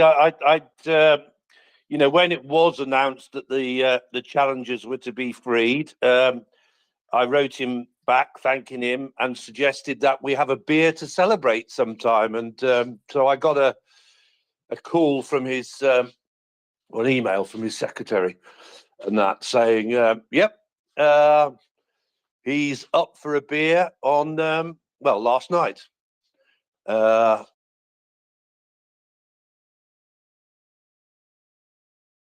But in a nice little Belgian bar, a nice little Belgian bar in Lichfield. Yeah. And very fascinating it was, Doman, very fascinating. So did you hear about the bit that came out that I didn't really expect? Do tell. Well, and I can tell this because I specifically asked him if I was allowed to tell it, and he said, yes, you can say this, Chris. So people might want to just look back or look to Michael Fabricant's Wikipedia. He's been an MP for an awfully long time, hasn't he? Well, yes, I was saying, my wife and I were saying that this morning, actually, yes, because my wife sees him quite regularly. And yes, he has indeed been around a long time. And no offense to him, but he has been around quite a long time, even longer than me, generally speaking. So the interesting period, Doman, the interesting period is the period 1979 to 1991, right? Where, if you read his Wikipedia, he was the managing director of electronics or something company, right? During that period, right? But strangely, during that period, he was sent on a Royal Marines course to learn how to defend himself. And then he was dispatched to Russia. Now, why would Michael Fabricant have been sent to Russia? He was. I don't know. You tell me. Yeah, well, he was. What should we say? An electronics and recording specialist. Well, he was sent to Russia to engage with a KGB man and to get him to defect, in fact. But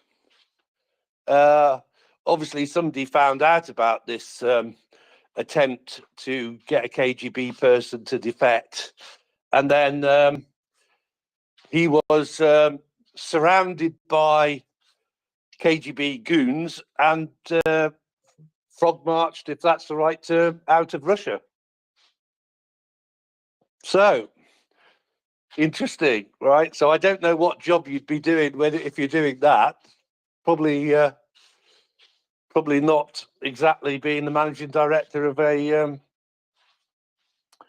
electronics company in total. What do you think? That's one interesting story. I'm glad that he was merely marched out. Yeah, and then after 1991, there came an occasion when he thought he might go back to Russia. So he applied to do so, and they said, definitely not. You are not coming here again. So, yeah, very interesting. I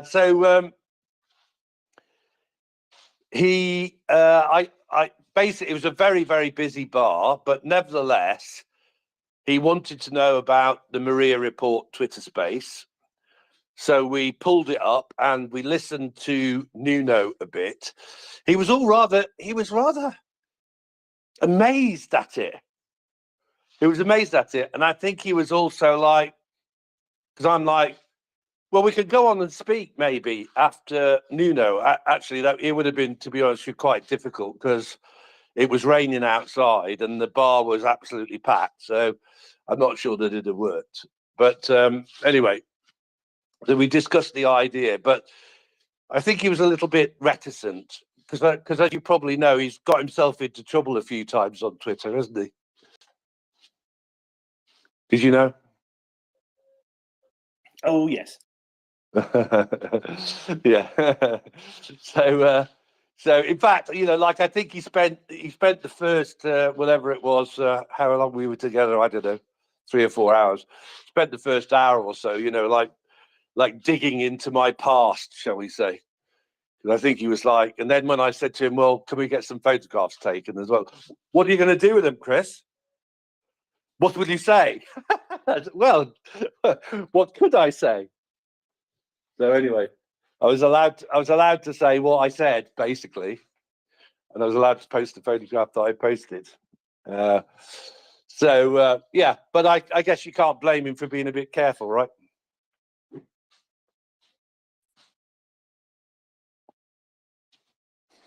Yeah. The important thing, Chris, is that challengers are now in Ukraine. They're about to be used the way that they were intended, right?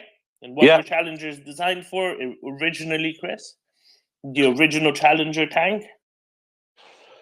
Yeah. And he asked me a question. He said, Chris, do you think they can win? Obviously I said, absolutely, Michael, they can win, as long as we keep the weapons coming. Yes, Chris, he said, right. Because he did say that there were, of course, in the House of Commons and around, a number of people who didn't think they would win and could win, which I suppose we're not surprised at, are we? See, but this is the right attitude. I think you said exactly the right thing, Chris. Right? This is the attitude to have. Right? Yeah. All the Ukrainians want to fight. All they need is stuff to fight with. Yeah. Keep the stuff coming. They'll fight all the Russians. That's all that anyone in the UK House of Commons, in the US Congress, wherever else needs to know. They just need to keep the stuff coming. He's he is a very staunch ally. You know, I guess I probably didn't realise. Well, obviously, I didn't realise any of his background that doesn't appear on Wikipedia and stuff like that. Of course, did you know as well that he's of Jewish descent? His father was a rabbi. So we did touch briefly on the Jewish aspect as well. Yeah, that was sort of quite interesting.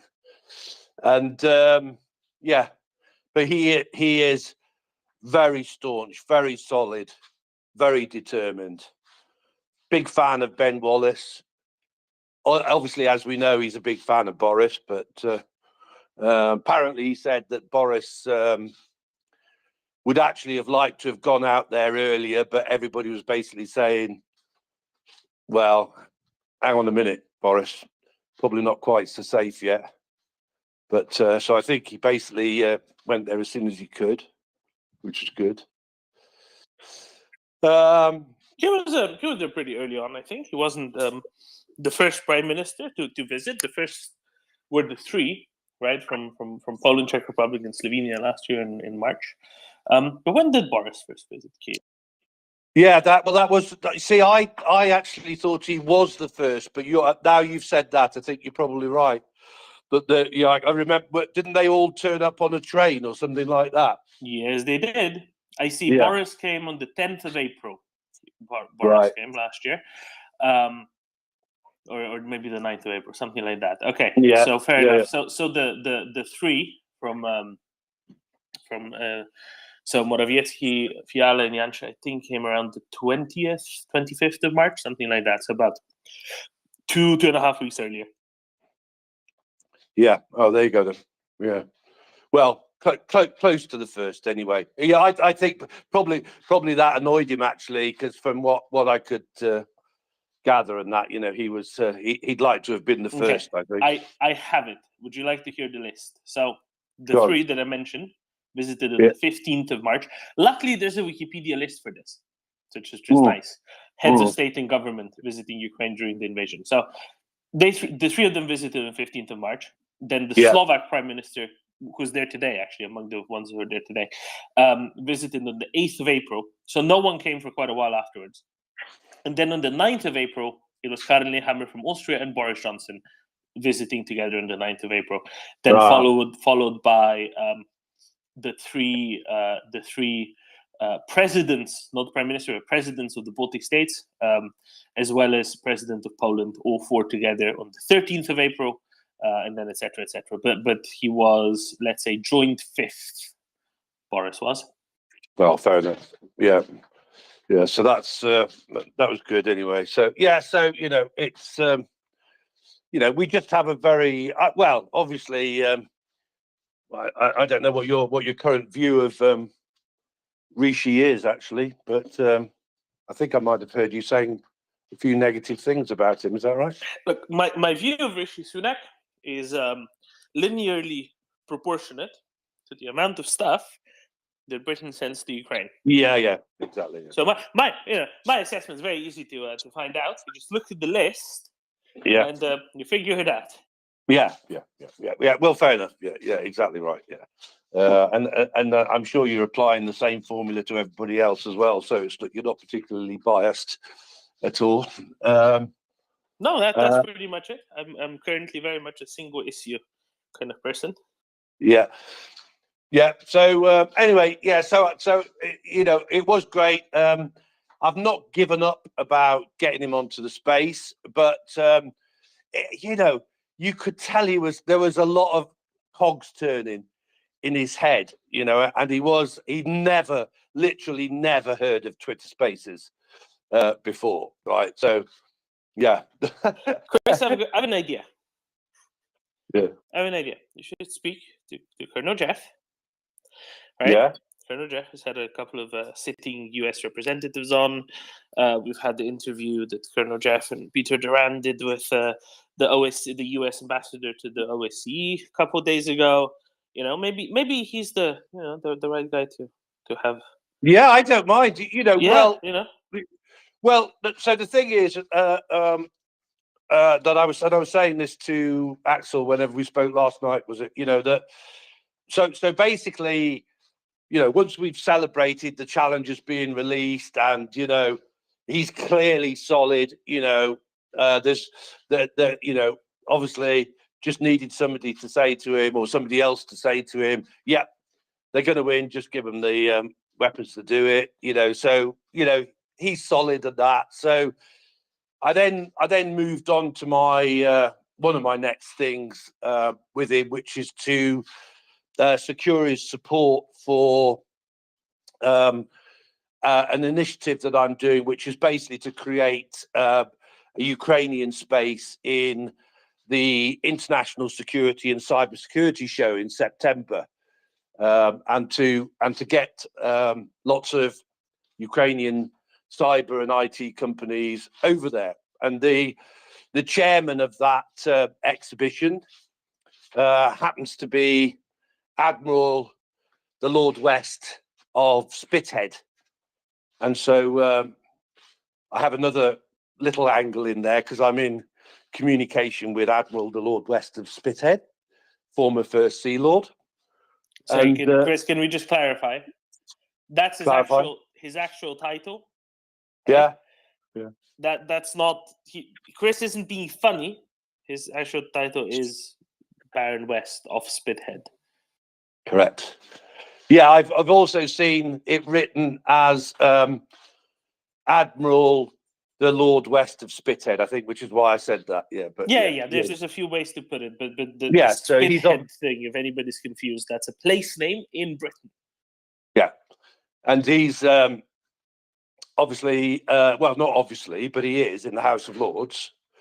So we've got Michael in the House of Commons and Admiral Alan West, and actually Axel was reminding me about his history. So he was captain of the Ardent in the Falkland War, which was sunk, and in tradition he was the last person to step off of the Ardent and that. So Axel knew a lot about him actually, and was singing his praises and that. Very solid chap, I think Axel said. So we got anyway. We're going to be in communication because he absolutely agreed to do what he can to support the Ukraine section in the Security and Cybersecurity Expo in September. So I will be talking to him. I will try and engage Colonel Jeff, as you have suggested, to talk to him. It is going to be a bit of an education. It's one of those things you'd like to think you could do it over 3 or 4 beers, but small steps sometimes. So anyway, it was really great, and I think we all are, aren't we? Grateful for his support, whatever political view you have. I think we're grateful for him and Ben and Boris and everybody that's supported Ukraine.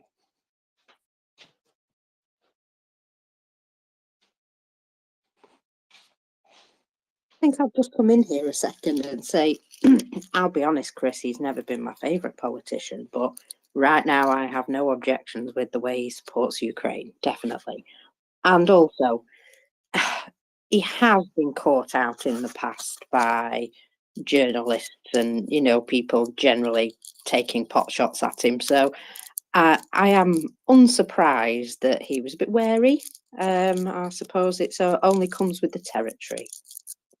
Exactly, mockers. Exactly. I mean, I am not I was not a Brexit person. He is a Brexit person, along with Boris, obviously. But I just thought, well, I won't get on that subject, and I didn't. There are a couple of other things that he says that I don't agree with either. But yeah, that's all I'm looking at as well. Same with Boris, actually, Mockers. I was never a Boris fan really until he clearly supported Ukraine, and that was my Yeah, I'm with you on that one. Let's just say. yeah. So yeah. So anyway, yeah. I think we can at least with them. Like I said, I'm not quite sure with Rishi where he's at and that, but at least with all of them, they're all solid. Which is great. Chris, Yeah. I have a project for you. Go on. I take projects. Yeah, in news 13 minutes ago, Wimbledon announcing that Russian and Belarusian players can compete at Wimbledon this year, Oh, God, lifting the All England club that was imposed last year. They will have to compete as neutral athletes and comply with certain conditions. Here we go. The conditions are agreeing not to support the Russian and/or Belarusian states or their regime's leaders, and not receiving funding from Russian or Belarusian states, including sponsorship from companies operated or controlled by them. Now, depends on how they implement this. Maybe this isn't a bad idea, because maybe this means that there just won't be any showing up anyway, and that's fine. And that's all right. Or it might be a couple of Belarusians who haven't been back to Belarus for many years already, and are perfectly happy to do so. But let's see. Let's see what this means. Chris, do you want a project? Do you want to talk to Michael? Get this sorted out. I mean, last time it worked so well with the Challenger. Surely this should be much easier. Well, I shall definitely. I am definitely against Russians and Belarusians coming to play tennis. So I'll definitely put that on my list. I might just have to, do a few trips into Lichfield and down to London and that over the next few months, I think. Various things to talk about, but I'll put that on my list.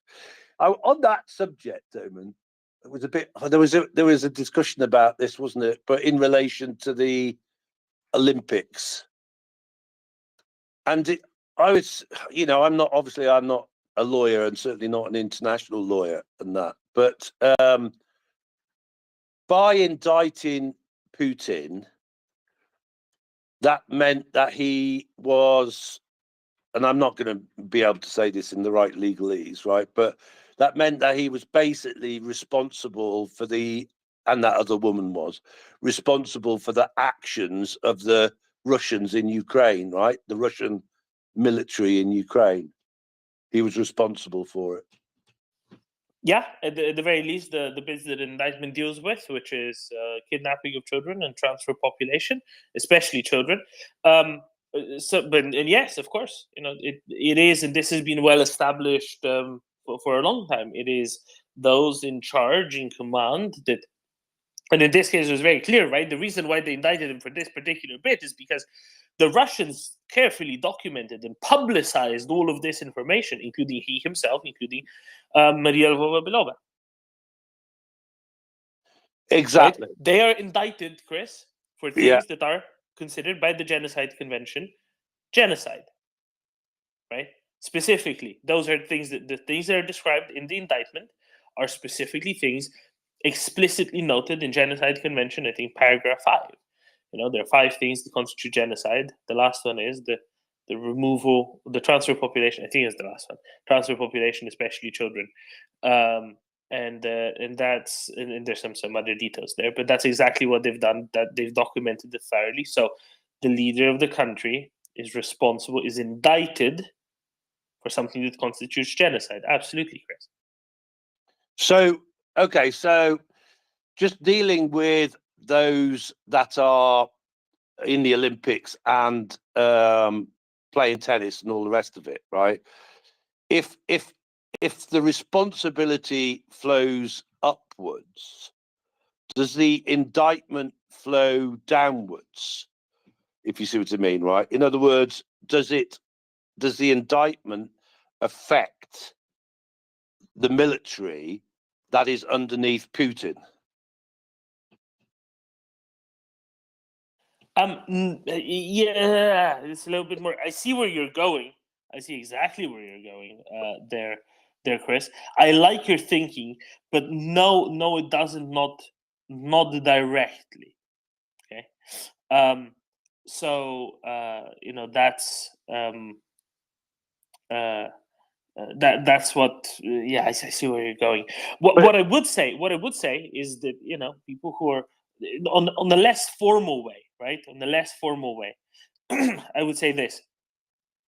I wouldn't say that it's an automatism, right? It's an automatism. I would say that there's a very cogent argument to be made that those who are employees of organizations such as the Russian army, police, Rosguardia, who have been the instruments in creating this, right? Who have been instruments in doing the things that Putin is indicted for, absolutely shouldn't be. Yeah, well, that's exactly where I was going, Doman. So in particular with those that are members of the military, etc. I mean, it doesn't. The indictment itself doesn't, right? But we have to ask ourselves: would this be appropriate to have someone? And of course, the answer is no, right? And I think this is what we need to drive to. The other thing we need to drive to is say, look, previously, South African athletes have been banned under South African apartheid, right? Why? Because the government of the country was doing something to its own population, which was seen to be unconscionable, denying human rights, etc. Right? So even if we go and say, well, is this an equivalent case? Well, if you listen to the Russians, it would be, because Russians Russians claim that these territories on which they are committing genocide are part of Russia, right? So as far as Russians are concerned, Russians are claiming that what they're doing is that they're doing it to their own population. And therefore, surely this would be a very equivalent case to the South African case. And there's a clear established precedent. Even beyond the argument that we're making here now, Chris, that this is done by the employees of the same organization as those who compete in the Olympics. Because say at the Tokyo Olympics, every single medal I think that Russians won was won either by people from the Army Club or the Police Security Services Rosguardia Intelligence Services Club. That says enough, doesn't it, Chris?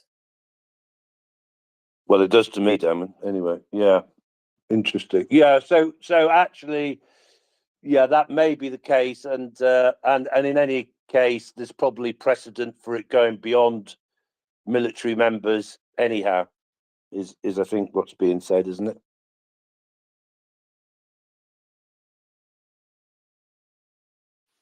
%100%, Chris. And on the one hand, I would highlight that, for example, the Finnish and the Danish fencing federations have, after the International Fencing Federation had allowed Russian and Belarusian athletes back in over the past 10 days or so, independently cancelled tournaments that were to be held, very high-level tournaments that were to be held in Finland and Denmark, respectively. Because they said, well, we're not going to have Russians or Belarusians here, period, right? And because of that, I think that the decision in Britain to let them back in of the national federation to let them back in of the national organizer is particularly frustrating when it comes to Wimbledon, because Wimbledon is in 3 months, right? The Olympics are in a year and a bit. Chris? Yeah. Absolutely. That's what I was looking at, those timelines. I just wanted to also just whilst I think about it, Doman, I won't say who, but when I appealed for sales, marketing, and PR people I was introduced to some people responded, and I want to thank all of them for responding. And I can tell you that one of the Ukrainian companies, one of the, shall we call them, better off Ukrainian companies, has offered me their whole sales and marketing and PR department. So that was a rather good thing, and that came out of an introduction here on the space. As I say, I won't say who, but fantastic introduction. So well done, MriyaReport, for connecting us. Fantastic. Thank you very much, Chris. Chris, what's the next thing you want to see shipped to Ukraine from Britain, especially? Well, what do we want? What do we want? What did we say? Well, the Storm Shadows, have they been shipped yet? Not officially. I mean, they were suggested. You know, there was a suggestion made by Sunak when Zelensky was visiting, right? What was said that we will send longer ranged weapons. And the question is, what's meant by longer ranged weapons? Now let's analyze the language, aren't we, Chris? I reckon we're going to say longer range weapons is a comparative, right? Longer is a comparative form of the word, right, Chris? Right? You go long is descriptive, long is descriptive, longer is the comparative, longest is the superlative. Okay, so longer, what does that mean? It means, but the comparative, what does it need, Chris? It needs something else, doesn't it? Because you can't just say, this is a taller horse. Well, taller than what is this horse, right? Taller than another horse, taller than a dog, taller than you, Chris. Maybe not. There's lots of horses that aren't taller than you, I guess, Chris. But no, but you see what I mean. So we need to figure out what he's comparing it to, right? To figure out what the meaning of this is. Yeah. Well, let's just summarize what we've got. We've got ATACMS, have we or not? Not officially. So that wouldn't be officially compared to, right? So let's put it this way. It can be one of two things, I think, Chris. It can be either a comparison to the longest range weapon that Ukraine currently has, which I think would be Krim 2, which is their domestically produced one, right? With a range of about 450, 500 kilometers, even longer than the ATACMS are anyway, right? So if that's the question, then it would have to be longer range than 450, 500 kilometers. The numbers are unknown, but it's pretty obvious that they probably have a few. The other comparative, Chris, I think, would be relative to the longest range thing that Britain has supplied, right? We are going to send longer range weapons than we previously have sent. That would make sense as a statement from a British politician, wouldn't it, Chris?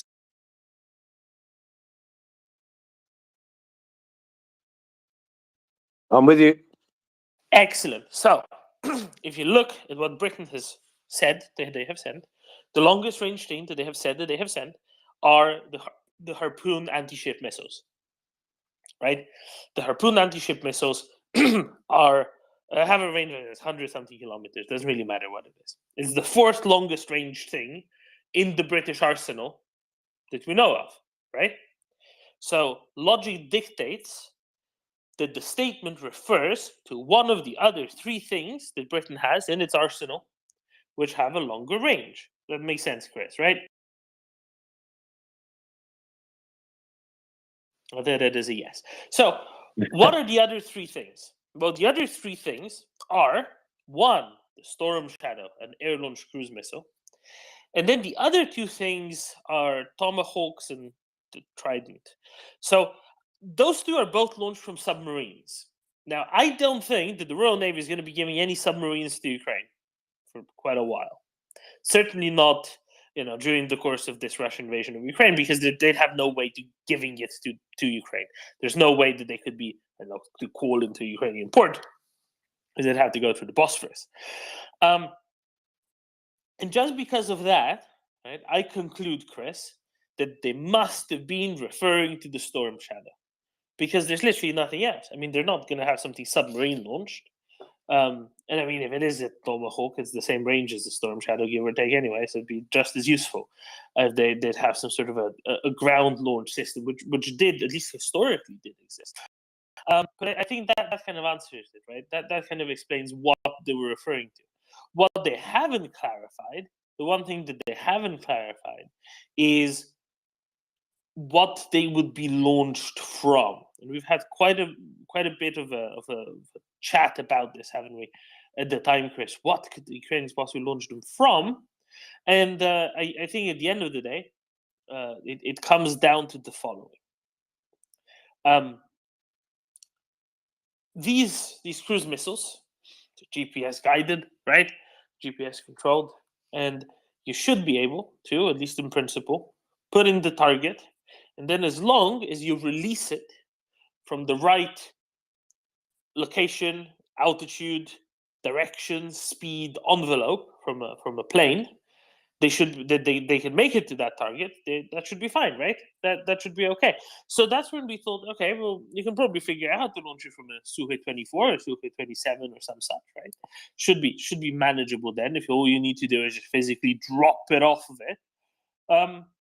But they seem not to have appeared as yet, and that's quite frustrating.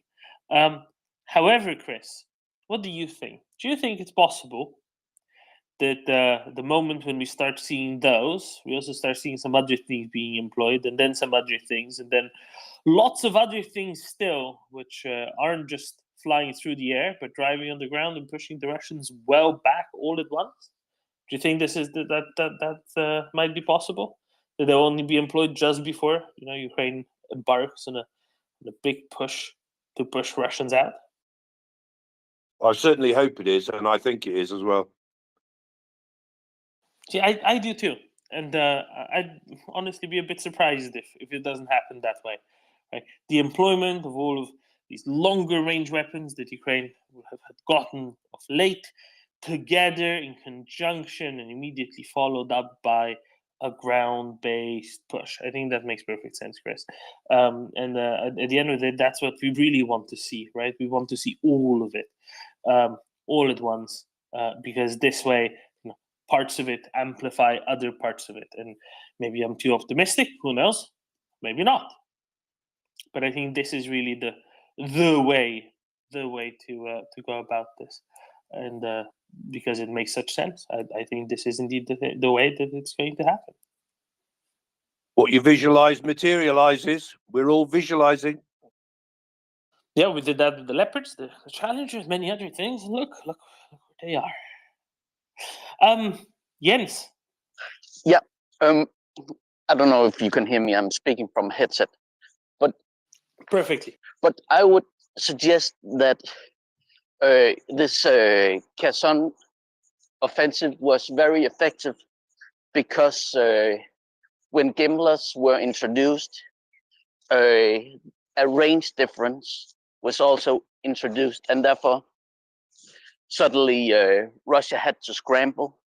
And it seems to me to introduce a new extended range difference would probably be best to do it right before we'd have to move. So if we talk about jets, also extending their range, with anti-air and so far, it seems like a natural complement is to extend air ground to ground also. So that's at least what I'm clinging to. That was all. 100%. That's exactly what it is.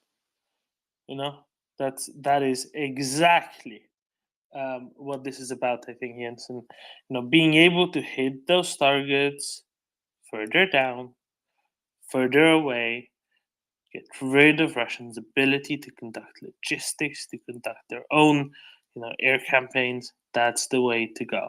And I think that's known to everyone, really. And that's why I think it's going to happen. And like Chris says, visualize to materialize. I think that makes sense, right, Marcus? Oh yes.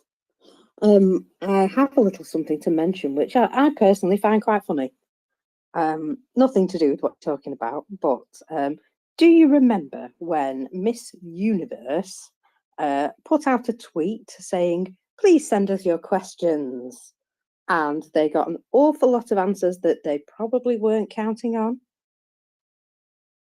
Wait, can you remind me which Miss Universe said this? Was it the Russian one?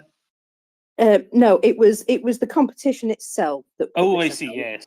Yeah, and they got an awful lot of questions about why the heck Miss Russia was even there. Well, today the what they called the Olympic Games Twitter account has put out a little tweet 2 hours ago. Which sport are you most excited to watch at Paris 2024? And let's just say they're now getting a lot of answers, which maybe they hadn't counted on. But if you ask, you shall receive. And so, yeah, just pointing that out, that if you want to go and leave them a comment, they have put a tweet up asking.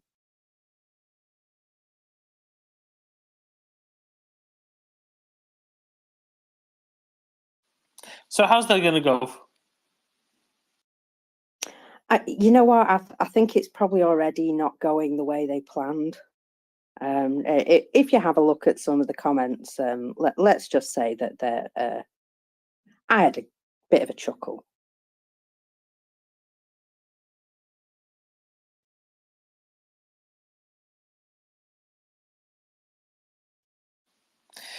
And do you want to read some of those out? Do you want to give us a little bit of a context? Oh, I can give you a little highlight. Yeah. So let's just say that the main theme is we would prefer the Olympic Games to not have Russian and Belarusian athletes. So, for example, any games where Russians will be banned, basically. Yeah, I can't read some of these because they're a bit fruity, but they're well, people are saying, how about you share a list of your sponsors for a few million customers so we can talk to them about your allowing Russians and Belarusians in. I won't be watching the games at all because I'm boycotting this time due to the participation of 2 terrorist states. Yeah,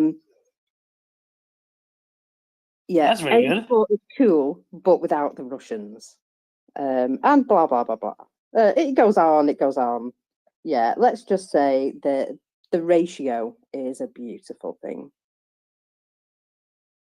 Oh, and I have retweeted it out, tagging NAFO. So if you want to get involved, feel free.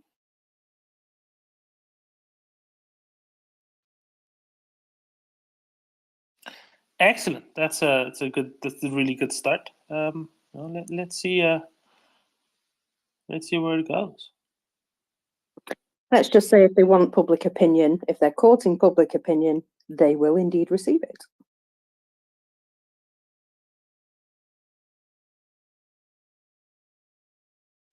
Well, I think that's one sort of the courts where they should be, not a tennis one.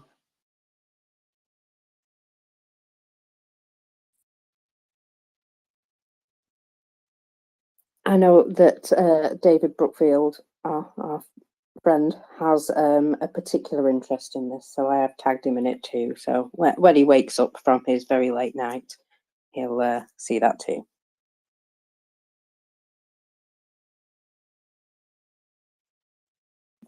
It just made me happy that there were so many honest people willing to give them the answers to their question.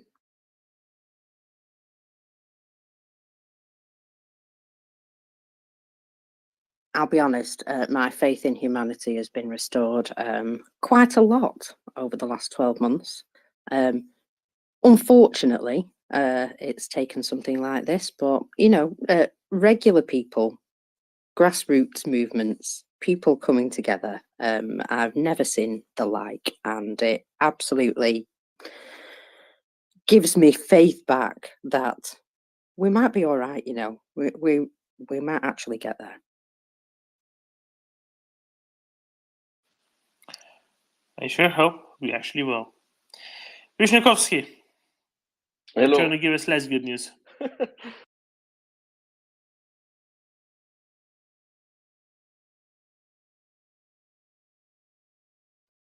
Being in Austria, I don't share the optimism that Mockers has. But fortunately, we're just a small part in the European maps, right? So, yeah, what to say? Yesterday, Zelensky gave a speech in Vienna that was received by the right-wing radicals leaving the parliament, and something which disappointed me quite a little bit was that the Socialist Party had also more than half of their delegates to the parliament leaving or being absent, right?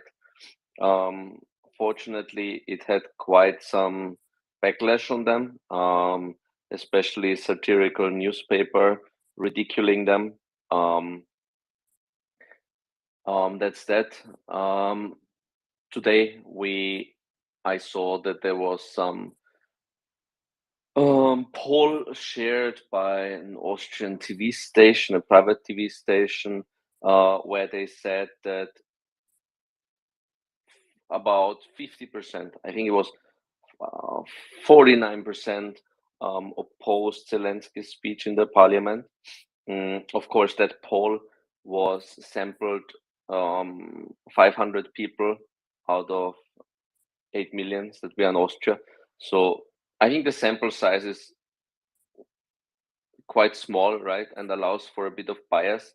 But in general, if I look at other statistical sampling of Austria, which is for the if today or if Sunday were elections, we have a continuous statistical sampling there. If Sunday were elections, the Austrian right-wing party FPÖ, the Russian shills, they would get most of all parties so far. So they would get about 29%, where I think ÖVP and FPÖ, they are somewhere around 21%. Then the Green Party and NEOS, the NEOS being pro-capitalism, pro-European Union, very much most pro-Ukraine parties, around 10%. Yeah, that's the current situation in Austria. So I think that it's safe to say that we have 40% of a population who is not fully behind Ukraine. That makes me sad, and especially that the right-wing populist, right-wing radical party FPÖ, if there was an election on Sunday, would be making the first place. That's mildly concerning, and therefore I don't share the optimism that Mocker says. For whatever it was, I was just listening on the side.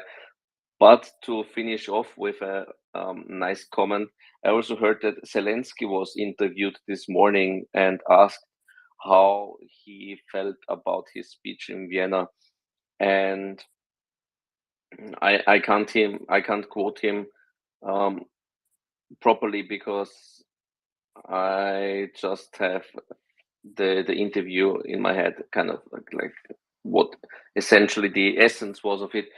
The essence was that he said the Russians have never withdrawn so fast at his side, right? And so the Russian shills leaving the parliament, withdrawing just at the sight of him, that pleased him very, very much, which I found hilarious. He took it with humor, and I think that's also how we understand it, right? He made the Russians leave the parliament, and some in Austria said it would be fantastic if we could borrow Zelensky for every day to keep our parliament free of right-wing nut jobs. Oh, that's interesting. The real problem in Austria at Venture Vyshnikovsky is that it isn't just the FPÖ that left, but it's also most of the SPÖ, 2/3 of the center-left parliamentarians who didn't show up. Absolutely, and that also has historical reasons. There's a lot of. I personally, I'm a somewhere in the middle, right? I would call myself center right. So I would call them left-wing radicals, but others would not. But there is quite a few in SPÖ who have some how to say it, they have some nostalgia for the Soviet Union, and they had some exchange programs going on, right, with Soviet Union and then Russia. So it doesn't surprise me that within the SPÖ there is quite a few of idiots as well. And I just remember a former president of Austria, the predecessor of the current president, Heinz Fischer, right, who was joking with Putin about Crimea, and that was after the annexation already. And not only him, right? So he was there with Christoph Leitl, and they talked about how Russia was a good dictatorship. I mean, that was Putin's joke, right? They called it dictatorship, and Putin said, "Oh, but good dictatorship." And they found it hilarious, and they also found it hilarious that Russia now had Crimea. Yeah, and this was the former president coming from SPÖ, and there is countless of organizations of friendship with Belarus or friendship with Russia where they are part of. So it's not only FPÖ but also SPÖ, and we cannot we cannot say, okay, those are the only ones to blame, right? Because ÖVP themselves, currently with Schallenberg, sometimes being quite vague in his condemnation of Russia, and especially Austrian government quite weak with the response to Russian diplomats calling for no mercy of Ukrainian people. So all of them are under Russian influence here or there, and there is only the green ones so far, and Neos who cannot be blamed for being pro-Russian, but everyone else has their fair share of pro-Russian politicians among the party. And FPÖ, of course, the right-wing radicals. Yeah, you can give the 100% Vatnik title. There's literally no one there who is the same person. In the poll that you shared with me earlier today, that one thing I found interesting is that the majority of potential SPÖ voters support Ukraine, whereas 2/3 of their members of parliament left, and with ÖVP is the opposite, the main center-right party, whereby only it's about 50-50, almost exactly 50-50 among the potential voters, but the parliamentarians stayed put. Is that a function of them being the principal governing party, or is there a different reason why they all stayed put? And it more shows a disconnect between the electorate and the elected officials. You mean why they stayed sitting in the parliament? Yeah, when one party left in its entirety, yeah. one was mostly not there, but in the poll that you shared, about 3/4 of the SPÖ voters are supportive of Ukraine. Only about half of the ÖVP are. Yeah, it's difficult to say. I think ÖVP cares very much about perception. I think they don't want to appear in any way, shape, or form supporting Russia. I think I would call them less ideological than members in SPÖ and FPÖ, more pragmatic, the politicians themselves, and yeah, I think it comes from there. They're the governing party. They need to be more pragmatic,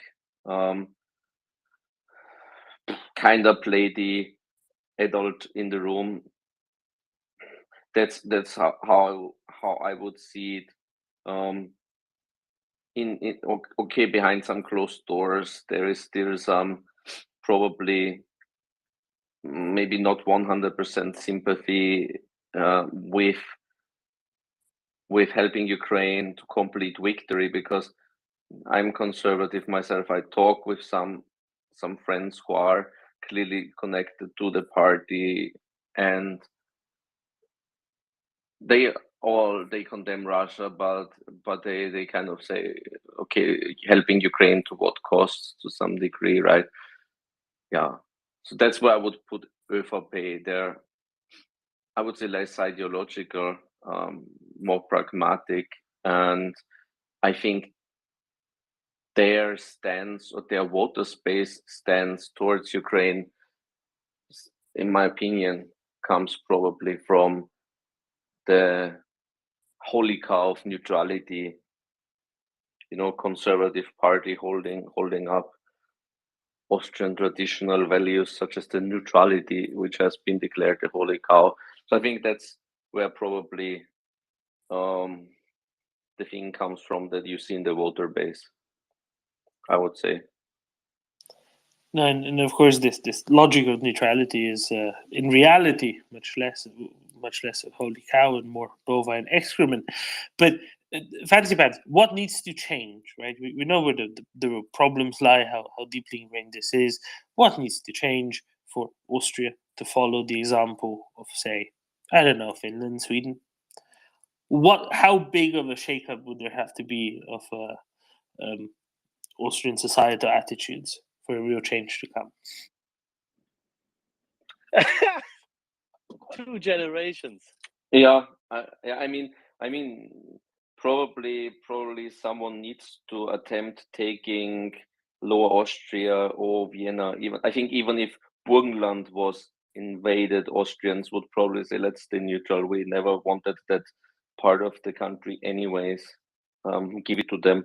So I think Vienna needs to be taken, right, for Austria to change. Like, we're quite rigid, I would say. We are very slow in changing in any direction. So the course that is set now would take a storm to change direction. And like, we are an oil tanker. If all the other countries are yachts and more HL ships, we are the least HL ship you can imagine.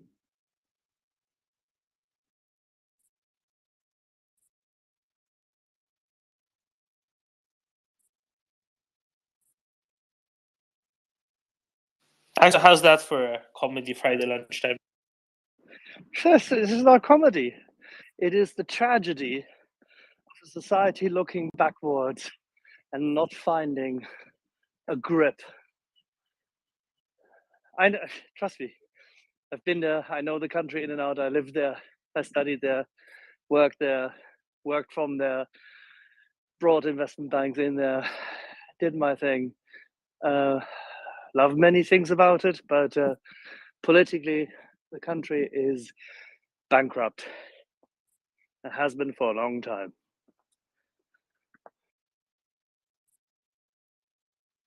And Axel, the oil tanker analogy, is it something that would suit Austria or not?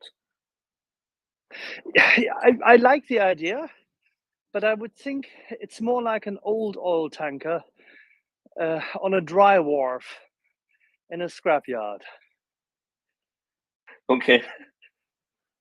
It won't move anymore.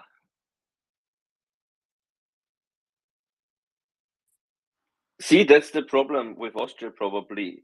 I'm sitting on that oil tanker like everyone else here in Austria. We believe we are still moving somewhere, right?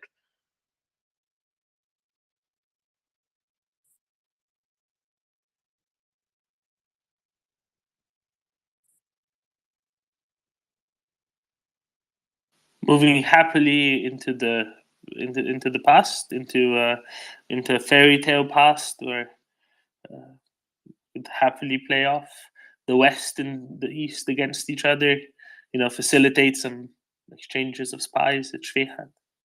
But one thing I have to add, looking at the polls, right, with the right-wing radicals having 29% of voter base at the moment, I think we can also be happy if we are resisting too much of change, because if it would go into current direction that it's going, that would be quite terrible.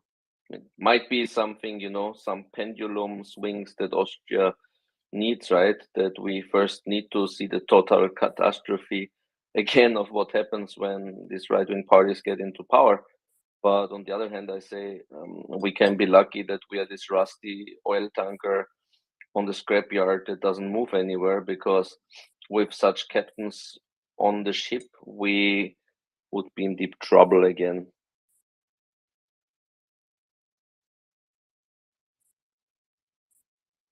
But all is not lost. Right, Fancy Pants? Austrian NATO is a thing, that which is a good thing. There are a good number of people, nevertheless, in Austria who try to push for what is right, for what is moral, for what is correct. Yeah, so I would say 50% of the people here have a moral compass, and also something that Zelensky yesterday thanked for in the speech, that wounded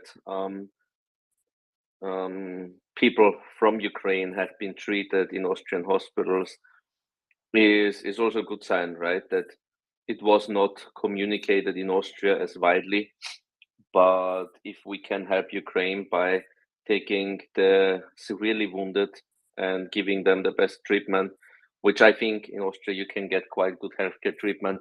So if we can provide our beds for Ukrainians, for burn victims, burn patients, then that's something positive that we can contribute and should be continuing, and should be also grateful for.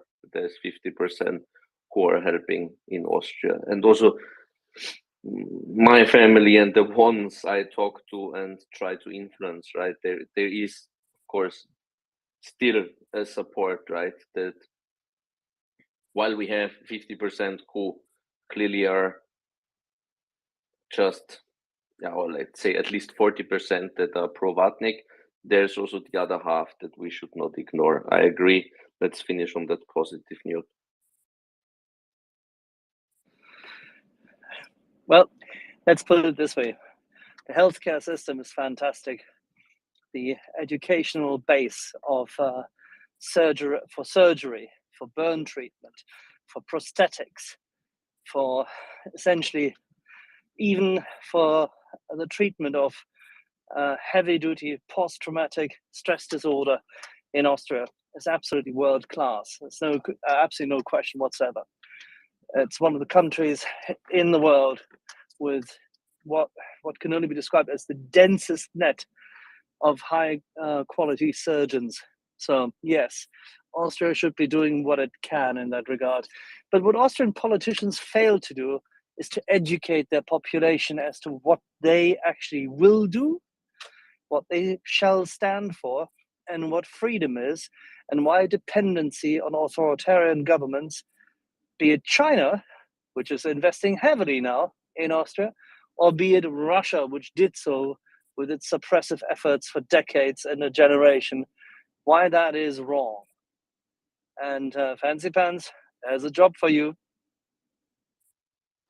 100%, yeah. I think on the educational side, Austria needs to change its game. And yeah, we're discussing it among NAFO, Austria, what we can do to change that and shift that. And it has to come into the elite of Austria's engineers, because that's another big issue. Austrian engineering companies for decades have been working specifically with a view to supporting projects in countries where the Americans would not go to. They went to Venezuela, they went to Cuba, they went to Iran, and they did all works whatsoever in close collaboration with the Russians. And that is something which then permeates the spirit amongst those who are in the student body. And if you go to world-class universities, and yes, I know my American friends, you can't believe this, but the Technical University of Vienna is amongst the top 10 technical universities in the world, as is the Technical University in Munich. And by the way, also our friends in Darmstadt, and to the extent Karlsruhe, but depends on which segment. But the TU Vienna is absolutely stunning. And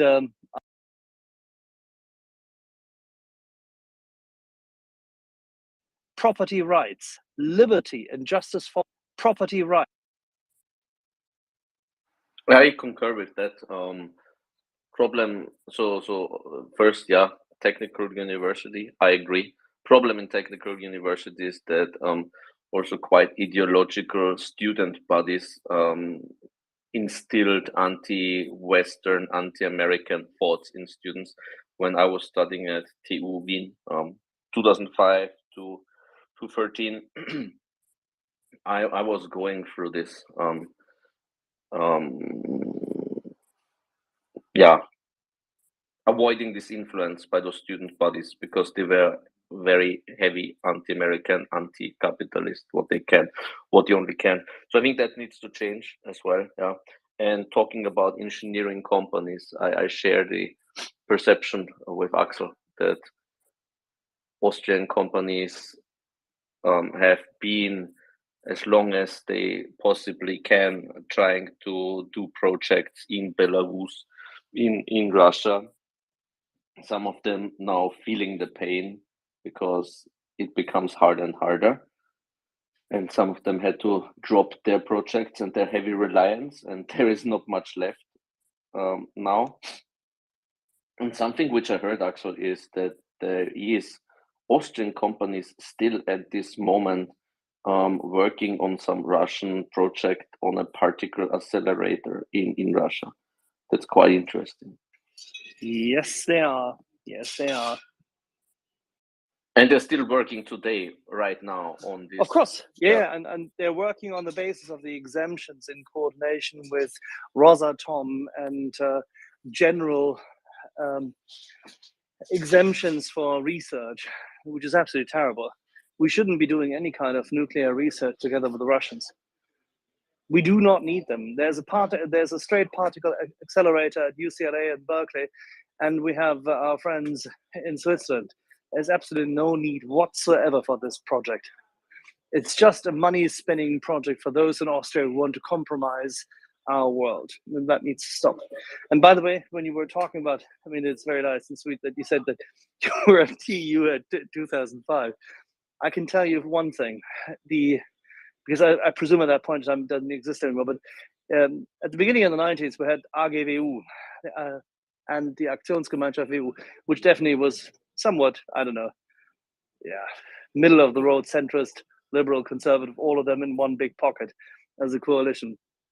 And Monsieur Madatana at some point in time took it over and became its president when I had finished there. And I got to tell you that the Vienna University of Business Administration and Economics also is no better in terms, whilst the student body may be better organized and be a little bit more centrist, I can definitely tell you that the university still supports programs at that point in time, which were so heavily influenced by Raiffeisen and others and engineering companies investing in Russia in the absolutely most arcane ways. It's astonishing.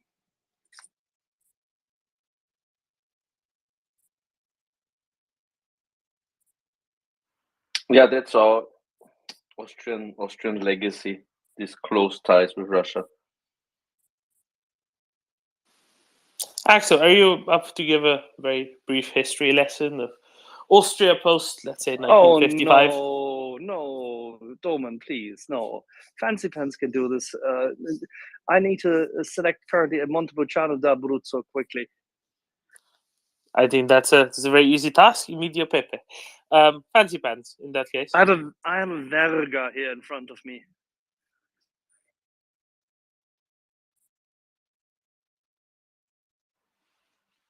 Yeah, so what can I say, Doman? I'm not too deep in history.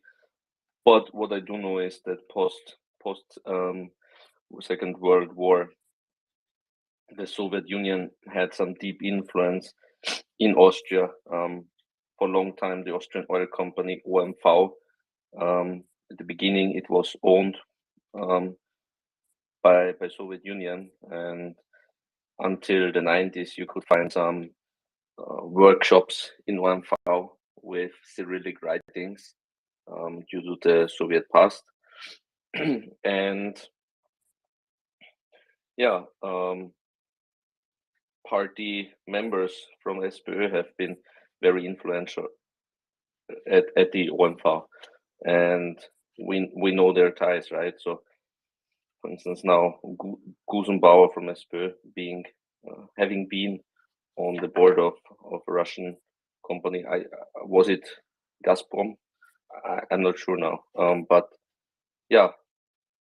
I thought Guzma was Rosneft. Oh, Rosneft, yeah. I'm not sure what specific company he was.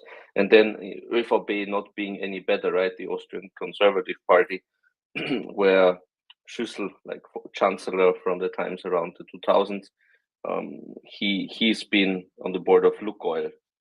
So both sides have their close ties. And then the Austrian Wirtschaftskammer, or Chamber of Commerce, with Christoph Leitl having been flirting very much with the Russians and with Putin.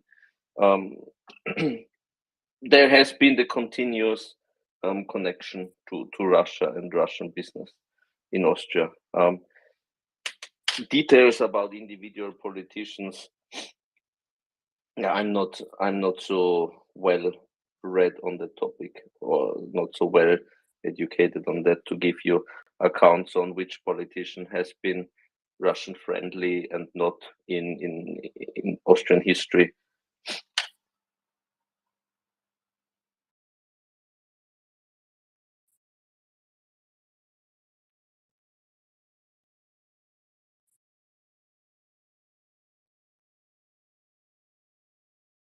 Tobin, is Gunny anywhere near?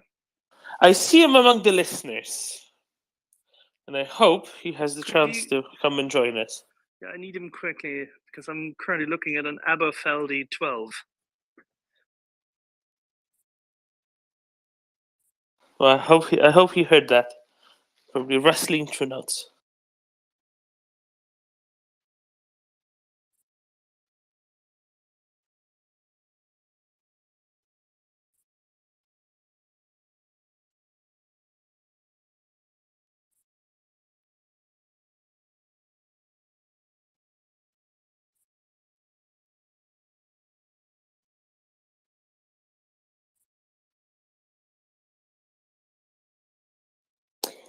He's not taking the bait, Axel. I'm going to send him a photo.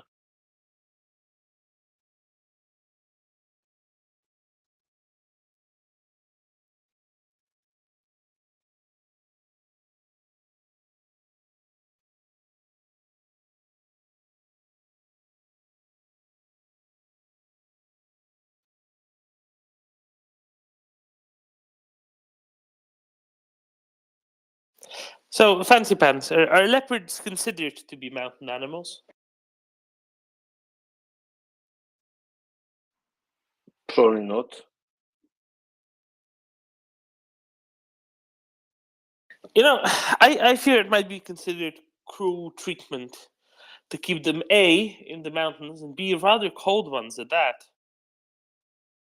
I think they're not in the mountains. Are they not sitting in Merck? Well, what was the point of having 50 odd tanks for the 7 square kilometers that aren't mountainous? I get where you're going, right? That Austria should share some of its leopards, and I think the liberation of Austrian leopards would be the most logical and suiting for their kind. But I'm afraid that that's not working. I made this comment to the Austrian PR person of Austrian Army, and he usually avoids my answering to my comments in public, but to a DM he at least responded when I thanked him for the support of Ukraine. So he's very pro-Ukraine as well, and that's positive, right? Because not everyone in the Austrian army is showing this pro-Ukrainian stance as much as he does. So his statement was, of course, we need to be on the side of Ukraine. And this, how to say it in English? I only know the German word Selbstverständlichkeit of it is something which is, not so common, in Austria. So I'm happy that at least he takes that stance, and our doom and gloom Oberst Reisner, military officer who always made Ukraine updates from Austria, he's quite doom and gloom. But when I attended one of his presentations, I perceived him as well as being pro-Ukraine in general, and doom and gloom with the purpose maybe of showing more needs to be done to support them. Professioneller Tiefstapler kafkaesken Ausmaß gehört eindeutig nicht ins Greensteidl.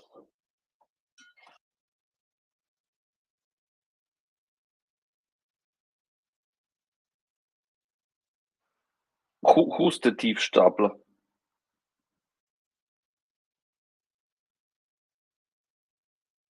Reisner. Alles ist schlecht, alles ist schier, nichts läuft, es wird immer schlimmer, keine Austrian Chancen, soul. katastrophal. The Austrian soul. Everything is shit all the time. Or like Viennese maybe even.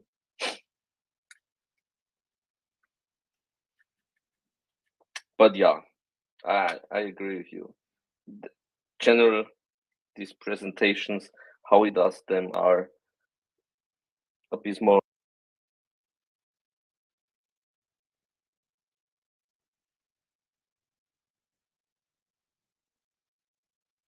Let me add, because I do think that for the perspective of helping Ukraine, it's incredibly important that you give, when you bring out the message to the public, it was important to present to them and educate them about the perspective of success, right? If you say everything is shit and nothing's gonna work and everything's all doomed and Russia's gonna win anyways, then what it does to the public perception, that they think, so why help then, right?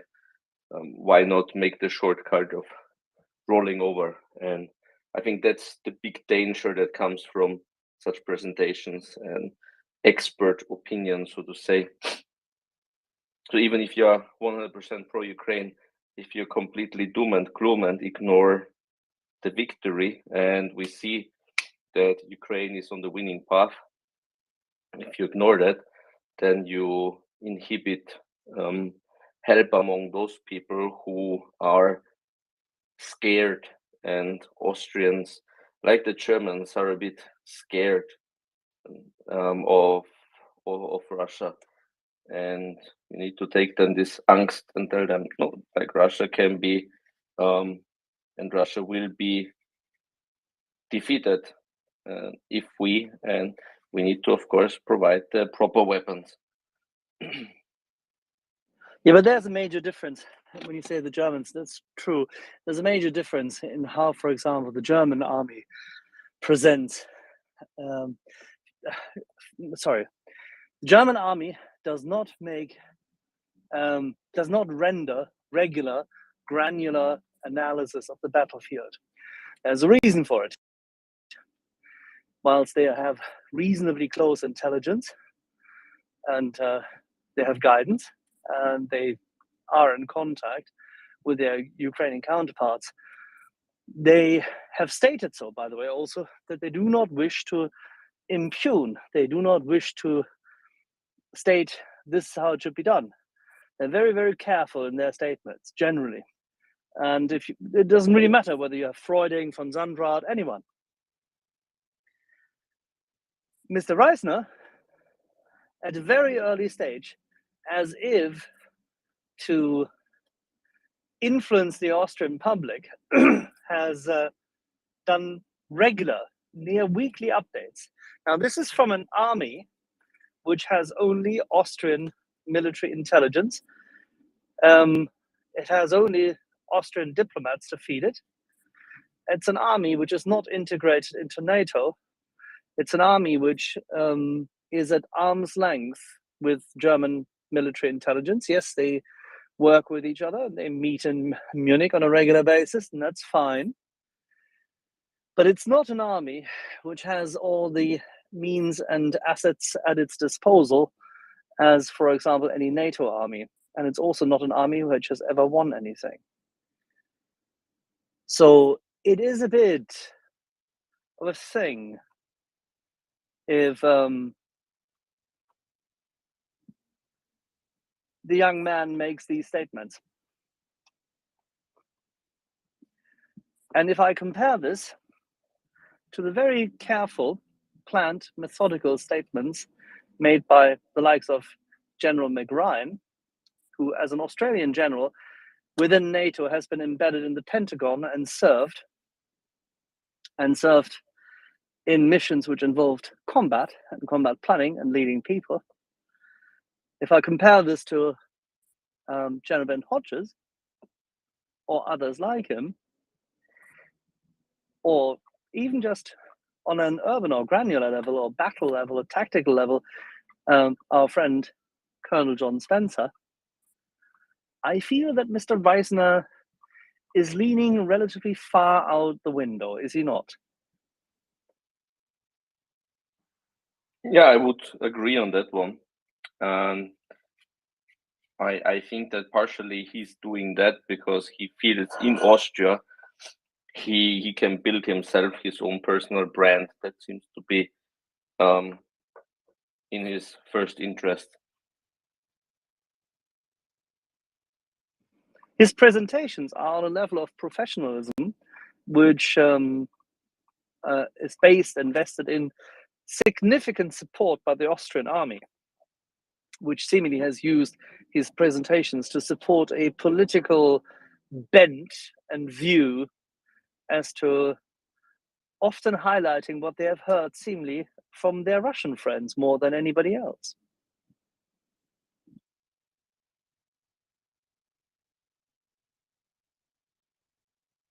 Or as a friendly man from Shape once recently said, no, not so recent actually, in September last year, if he weren't speaking German, one could think that he is somewhat closer to the other side. Yeah, he does give that impression, and that's what is to some part confusing to me, as when I attended a conference where he was speaking, he didn't give that impression, right? He was talking to mostly military stuff, and there his tone was completely different, and his messaging was completely different than what usually gets out to the public. That was confusing for me. Yeah, a good friend of mine who, how should I put it? There are people who know him extremely well. And he, by the way, has declined coming on to MriyaReport. Not directly and not outright, but he has declined giving any kind of public face outside of his own channel. That was the statement, to be exact. Which is fine. Mehr Öffentlichkeit ist nicht notwendig. Having said this,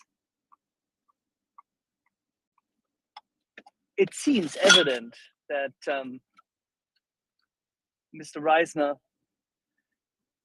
would be well advised to maybe actually review what he has said about certain battles and certain movements in the spirit, in the spirit of historical accuracy.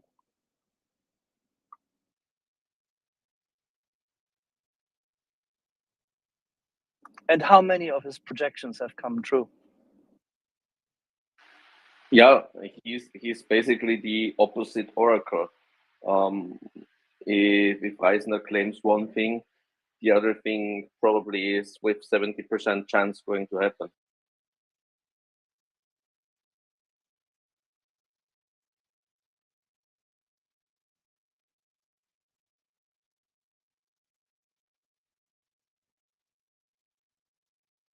He has a buddy of sorts, doesn't he? In that trait, at the very least, in Minsk.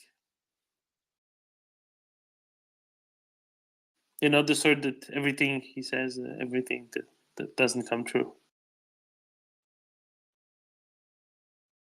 Do you know what Lukashenko came out with last night? Did you see the speech he held in front of a packed audience of, you know, very, very straight up sitting, solemn looking apparatchiks? I did not watch that speech, Doman. Peace in Ukraine. No. That's not what it was. Maybe it was a different segment. I didn't see all of it. I just saw one little segment. He said that Poland is about to invade Belarus.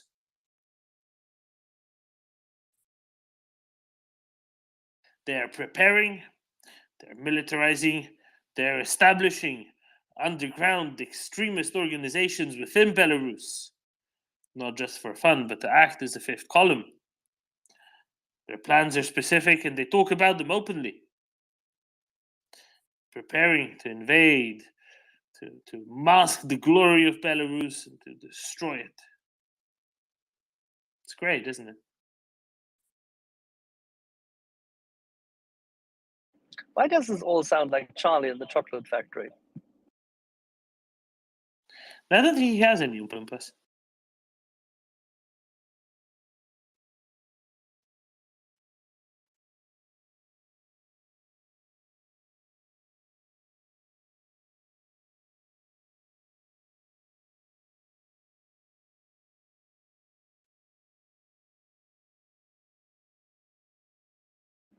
Gunny, if you can hear me, I bought that dang bottle because you said nothing.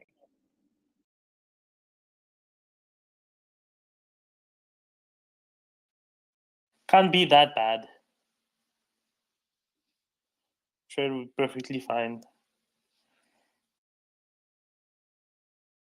Or you can say, you know, so that now out of protestation, you will not open it until Poland invades Belarus, and then, you know, by then, I don't think you'll care exactly how well it tastes.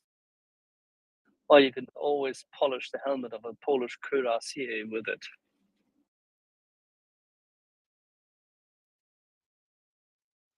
That's always an option.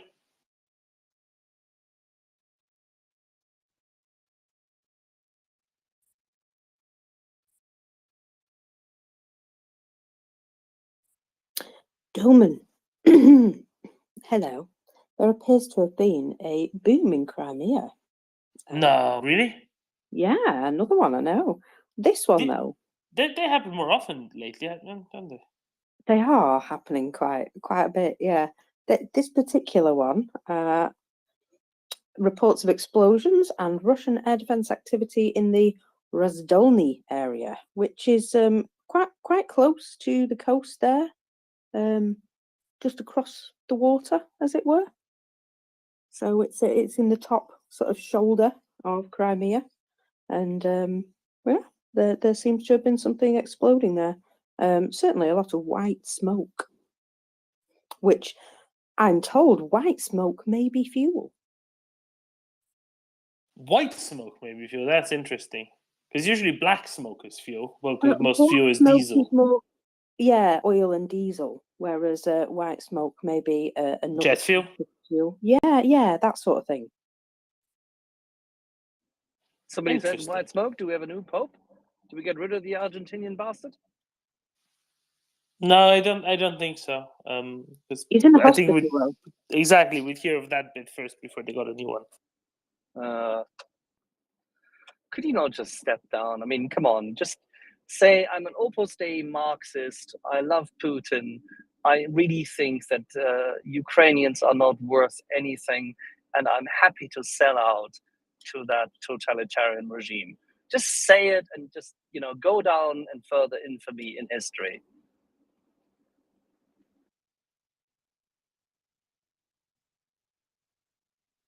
I mean, this man had the chance. He had the chance to redeem himself last year, and he failed. Every single time.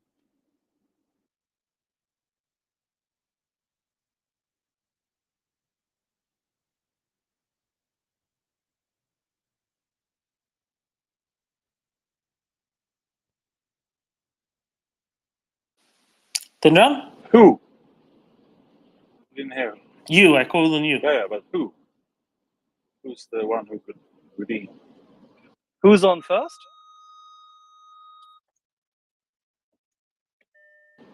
No, who were you talking about? The Argentinian. Messi. I don't care about Messi. I only care about Diego Armando Maradona. Messi is nothing.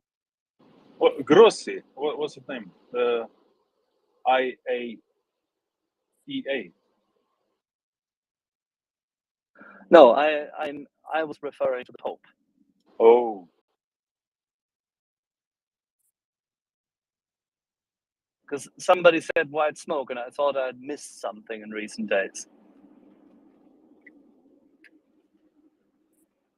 I didn't draw that conclusion, but yeah, I understood you were talking about the Pope, but it was, yeah, I didn't see that with the white smoke. That was clever, as always.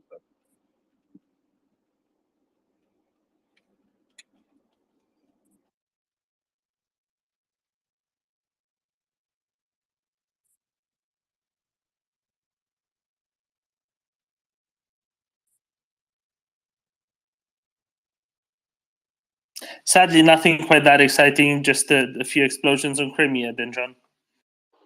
Yeah, and I heard white smoke and jet fuel. Is that really compatible? Would that give white smoke? I only say this because Daryl told me this, because there was some black smoke, and I said, "Oh, that's very black. Is it fuel?" And he said, "No, that would be probably something like oil or maybe diesel, but usually fuel has a white smoke." So I am repeating what Daryl told me, and if Daryl is incorrect, well, that's not my fault. Oh, no, don't take it like that, Marcus. I think there was consensus, but I'm surprised actually. Would that microphone? I thought it would burn at least with gray smoke. I don't know. Dorman, you're the chemist. Yeah. Well, I know that this was definitely black smoke. White smoke is usually like paper or wood or anything that's going to release a lot of gas, with not too much soot in it. That's more likely to be that, and then it's with lots of water products as well. But black smoke usually means like heavy soot, so stuff like diesel. I don't know how petrol would burn if it's a petrol storage, but I don't know why they'd have that. And various airplane propulsion fuels. I think they're quite similar to diesel. Many of them. I'm not sure.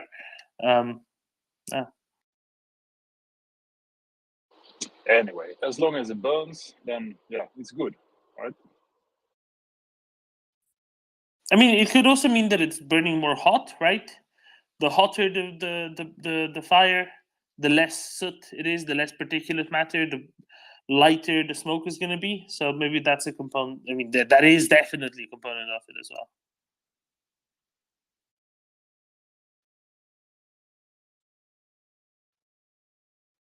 Yeah, because rocket fuel. I mean, not this liquid, but propellant, like that. That's kind of white smoke, isn't it?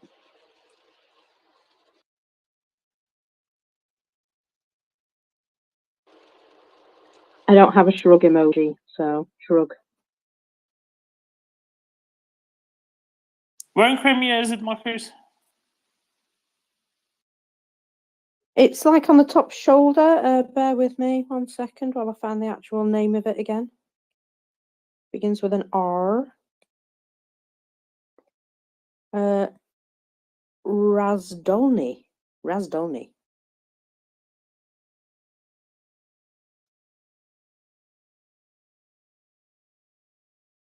Doman is now frantically. No,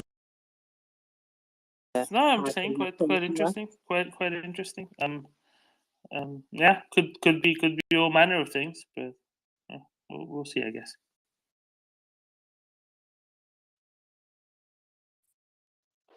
I can say, as it is a bit quiet, I'm about to hit a Griffon runway soon.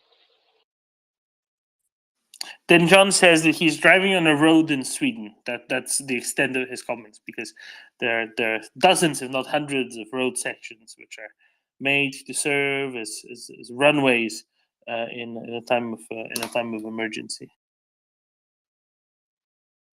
Actually, but this is a specific one. But yeah, you're right.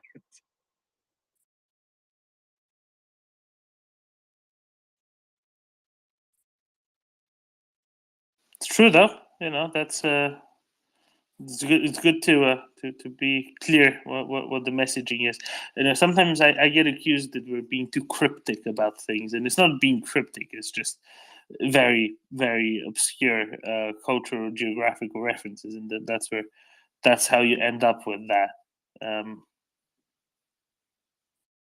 Yeah, but you could wonder, why do they clear the forest and shrubs? So,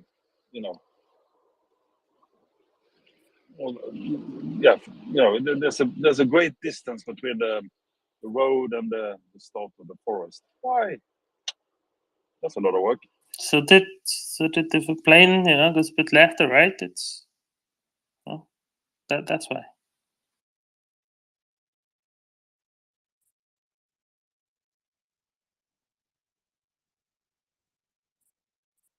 Have you seen Russia's latest answer to the leopard, Stoneman? I don't know what is the latest answer to the leopards. Stakes. They're going to. Oh, I know what they're going to do. They're going to strategically position stakes in like semi-torn apart and semi-butchered carcasses of cattle in various locations to see if the leopards will get distracted and follow their native,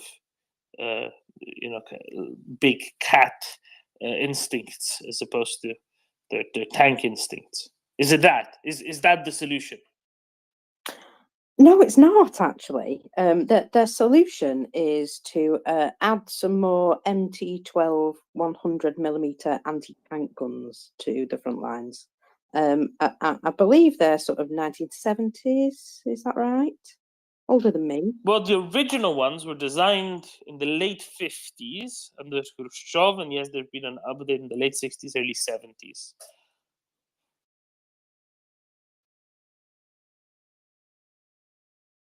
Well, anyway, they look like they're really going to do an awful lot against leopards. But yeah, I don't think they will. So I don't think a 100mm gun can do an awful lot against the leopard, or God forbid, the frontal armor of a Challenger 2. That'd be interesting, wouldn't it? Just I hope that's recorded when salvos of these 100mm guns try to hit the Challenger 2 and stuff just bounces off repeatedly. Yeah, massive anticlimactic oink. That'd be quite interesting, wouldn't it? It would amuse me greatly, yes.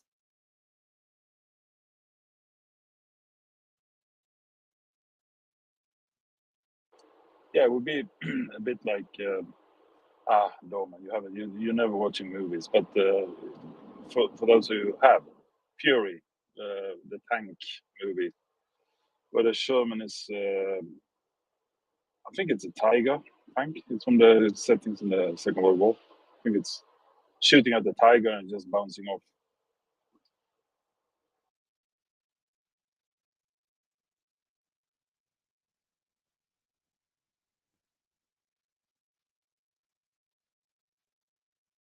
Yeah, I'm really sorry, then, John. I should have invested more time into watching films. Clearly, Then you have other qualities. Don't worry.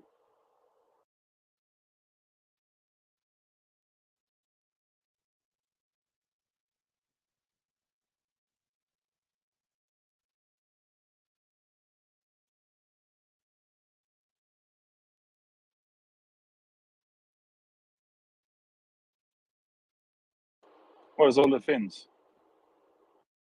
Celebrating. You think they'll all be like just like crawling in drunk later? No, I'm worried that the election turnout is going to be like 17% or something, because there will be hungover still on Sunday. Oh no, and the 7 people won't be in the party, right? So they will be sober. They will vote. Exactly. I think this could lead to some unintended consequences. You know, this isn't best timing.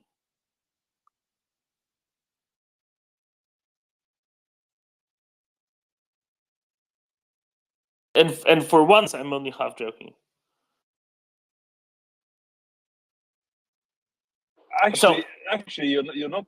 I mean, this could be something, right? I mean, everyone who's strongly on this side have taken a deep, deep sigh of relief. Finally.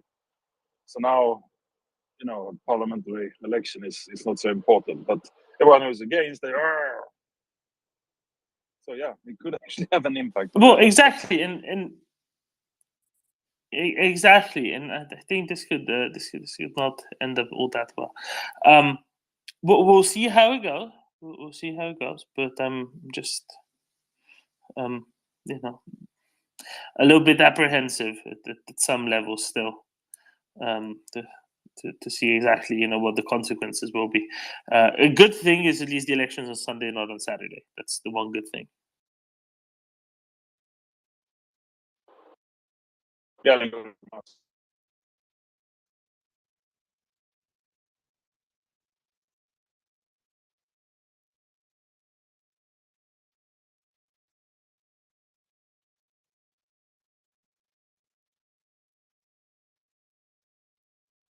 Did Dan John just fall into a black hole? He reached the runway, and I think there's I'm electronic reaching warfare. the end of the runway. I actually have to turn here slightly. You need the to turn is rotate. done. Yeah. Yep. 170 knots. Is that, or is it 270? I can't remember.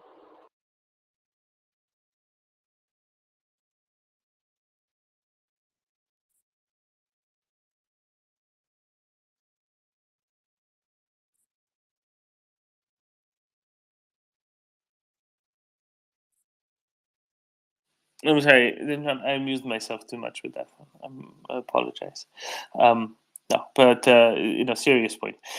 Well, the serious point that I wanted to make is, one of our Finnish friends here sent me a listenership number for the interview that immediately followed the end of the broadcast of the Turkish parliament. A short interview, just a couple of minutes, and it was watched by 244,000 Finns. So I venture that more than 250,000 Finns, at least for a short period, tuned into the very long Turkish language only Finnish rebroadcast of the Turkish parliamentary session. And I think that says something. And I think those are likely to be among the ones that might be feeling a little bit off still on Sunday. So that could depress the turnout a little bit. Yeah, Nale, what do you think? Am I on point with my concerns here? I don't know. Not really, but I just acquired the celebratory beverages for tonight. So Olaf Brewing, of course, Leopard Beer, M22, and the NATO beer, 2 of which will be consumed in the sauna, because that's how we do it around here. And yeah, have a nice day, folks. Thank you, Nale. I'm sure people are asking themselves, wait, doesn't the beer get warm very quickly if you take it into the sauna? Do you have like some sort of way to keep it? I don't know. Then John, maybe you're you can be the intermediate here, the intermediary even. Actually, I had a question for Nalle. I don't know the answer, but I think they drink it quickly. I mean, that's the trick. Don't sit on it. I mean, literally. So don't sit on it, obviously, but don't sit on it. Drink it quickly and yeah, collect more. But yeah, my question is actually if there's always an angry mother involved in a sauna experience, maybe she can bring the beer. Nalle knows what I'm talking about.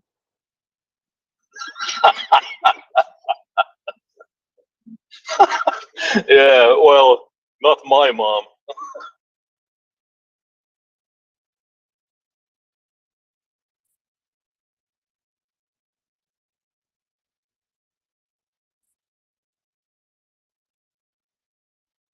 Jens. Yeah, I spent Christmas in Finland once, where we went into the sauna and everybody sat there with dry skin while I was melting. And then we went outside, took a shower, took a beer and emptied it, and went out inside again. And we did that 3 times. And then I started to feel like I was fainting. I don't know if that helps. So you're saying that Finns just have no sensitivity to temperature whatsoever. They're in a sauna, they're not warm, they're outside in minus 25, they're not cold. That's very interesting. I see how it is, Jens. Then John? Actually, I have heard stories of people actually putting not beer, but they're putting vodka on the hot rocks, so it becomes mixed with the steam. Is that a fact, Nalle? Yeah, but it's a waste. It's a waste. You only do this for show, and it's a complete waste. And by the way, vodka is not good when you go into the sauna. It makes no sense. Beer is completely fine. And the same thing, by the way, applies. Estonia and Finland have exactly the same tradition in that regard. I can definitely assure you it's the very same thing. And by the way, this evening I'm going to heat up our wood sauna, and I will be using the last couple of leopard beers for that. Doman, have you been to Finland? No, I've not had the pleasure to go anywhere quite that quiet. You will absolutely love it, because in every kitchen they are brewing their own wine, and I think you, being a connoisseur, you might really love those white buckets they have in all kitchens. Look, I only have one target when I do make it to Finland, and it's Sahti, and that's because it doesn't travel, so you literally can't get it elsewhere. No, you have to go to Savonlinna. You have to exactly. You have to go to Savonlinna, listen to one of the concerts or the opera there, have a decent glass of white wine, then go for a barbecue, preferably freshly caught salmon, and that's it. There we go. Nalle, there's I'm sure that you agree with Axel's prescription. Yeah, that's one nice way of spending your time here. Or if you're crazy like me and you like this heavy metal stuff, you can go to the Tuska Festival, which is actually the most peaceful festival all summer. There's never any trouble, and it's all heavy metal. It's all the most brutal music on the planet, and it's actually a family festival. So yeah, there we go. It's the Finnish version of Wacken. Yes, appropriate social distancing, I trust. Well, no. Do you know, Domin, what the mosh pit is? Yes, I can imagine. Yeah. So that to the power of infinity for 3 days. It's very good.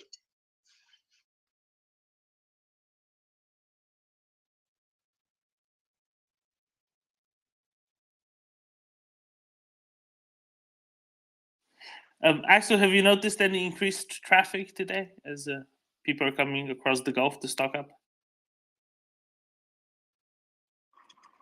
I can tell you that the ferries are full, and the city is full. It's absolutely bloody packed. I'll take that as a resounding yes. I thought as much. Then John? Yeah, if I can suggest to Nalle if you ever visit Sweden, you should come to the Sweden Rock Festival. It's actually not far from where I'm living. It's close to Karlskrona. You know, the second naval base as well, so you can have a look at the submarines if you want. Well, if they show them, I don't know. But yeah, it's a good festival. Same thing. No violence, no fighting, just party. Nalle?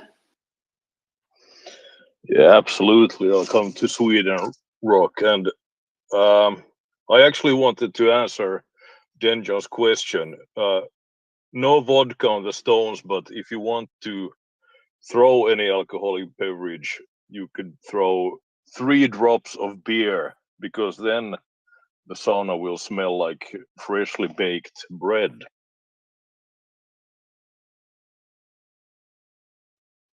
We have to apologize to our Ukrainian friends because today is all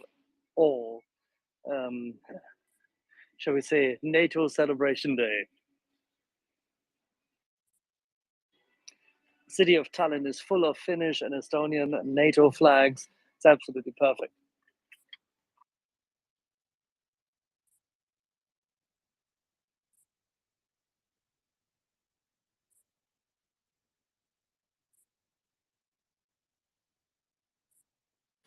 Yes, and hopefully Sweden in a few months' time, and Ukraine, who knows, maybe as soon as this time next year.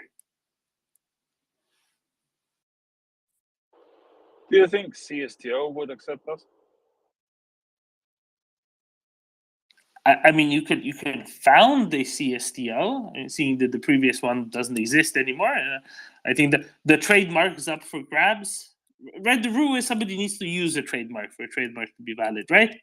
You can start your own. You can be the Central Swedish Territorial Defense Organization. No, then we might as well use something that everyone would recognize, like IKEA or ABBA, or you know.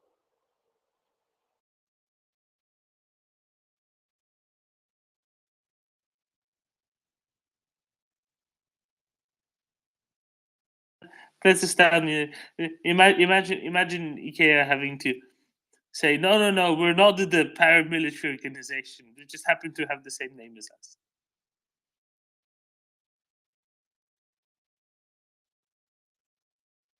That's astounding. Yes, but we give a thing to the Central Swedish Territorial Defense Organization. Klaus. Don't forget Pippi Langstrømpe. We can give her the whip so she can tell Orban what to do next. Thank you. Well, Klaus, I hear that the identity has been taken over.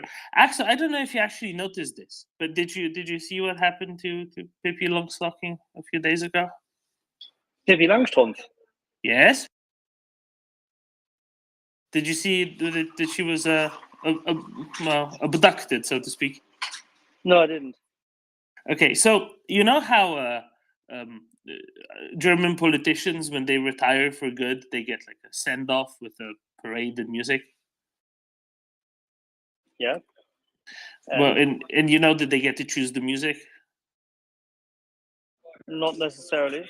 Okay, but you know, Merkel famously chose whatever she chose. I forget what it was. Oh, she's terrible. Yes. Merkel has no idea of music or anything. That's beside. No. That's just to get people's memory jog.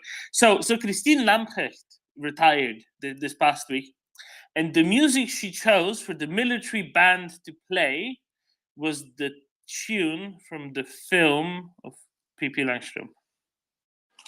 Oh God. Okay, I mean, I remember the film, of course. I mean, I grew up with this stuff. And I like the tune, but Jesus. How fitting. Although the projection of innocence is completely without merit.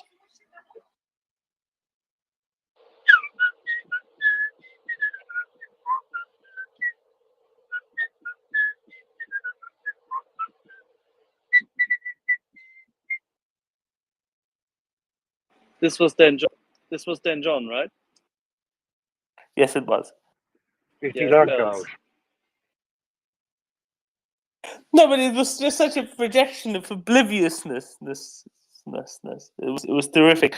And it took me for a few seconds to recognize. Wait, what is this? Oh, yes, right. Yeah, sorry you didn't notice it at the time. I thought you would have. It was very amusing. Of course, I noticed it. I mean, I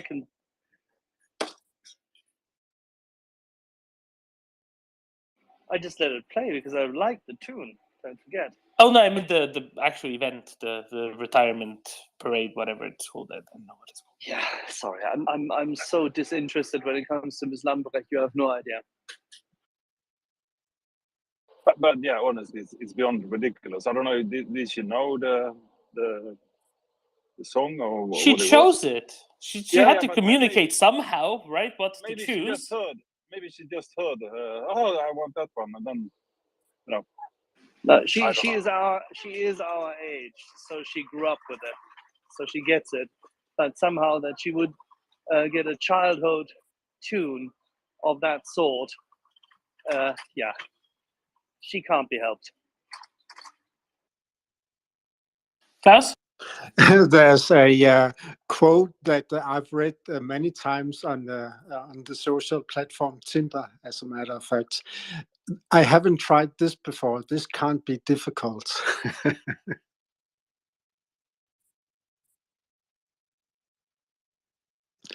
When it comes to the former German defense minister, well, it turned out to be quite difficult for her.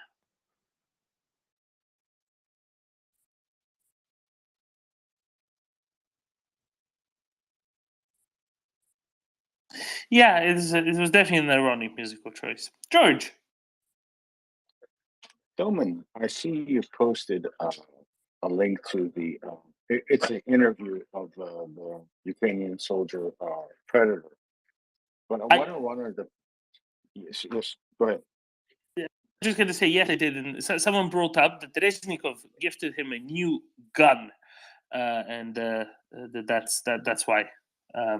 I said, "Oh yes, this just came out." And for anybody who's forgotten who he is, here you go.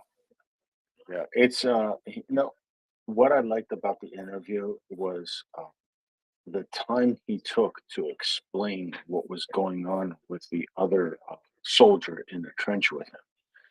Because when that video first came out, there was a lot of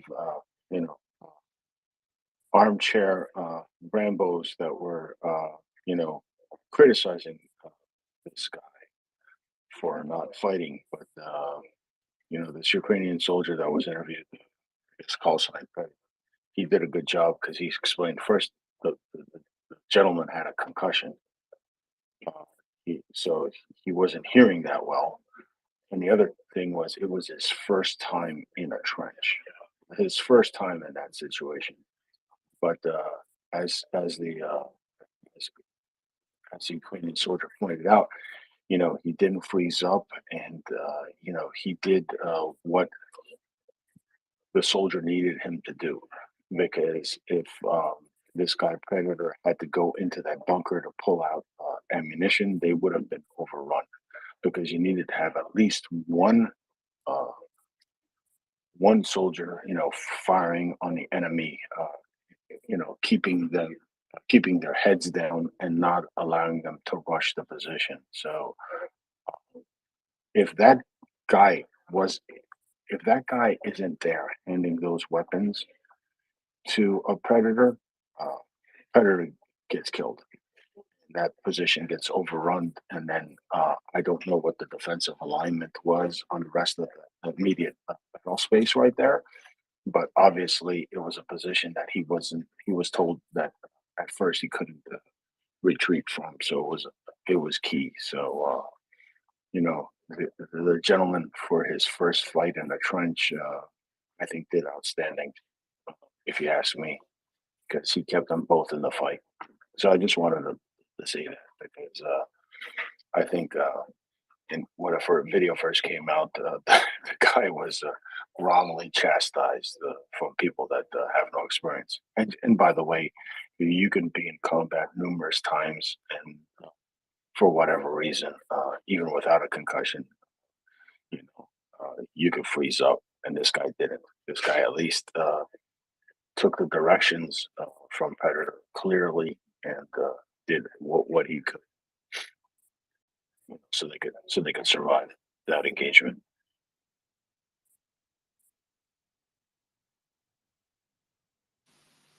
And George, isn't it just the most moving, not just the video itself, but the explanation and the context and the full context of it? Exactly, because the interview he didn't talk about himself. He explained what was going on in the situation, and I thought was very good at getting through to people what this other guy's situation was and how crucial his role is in defense of that trench.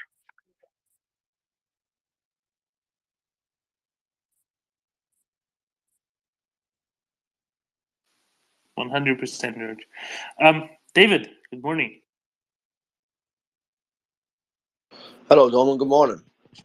Happy Thursday. Hello to everybody listening. Friday. Oh, Friday. My God, happy Friday. Shit. Well, better go back to bed. Wanted to come on and say wonderful conversation this morning, and to encourage people listening to retweet and share the space. Go to MriyaAid.org, become a recurring contributor if you're in a position to do so. If not, do us all a favor, retweet and share the space. Get some more ear holes in here. I wanted to come up and speak to what George has just mentioned about the two-man team. And Predator is not Predator unless he's being fed things to predate with. So I think that two-man team is absolutely crucial. One doesn't happen without the other. And what you say, George, about the man not freezing up, I mean, I can tell you as a civilian who I consider myself a healthy coward, I would imagine myself freezing in utter fear, and maybe going catatonic with such artillery, and the ground is shaking and it smells, and you're wet and it's cold.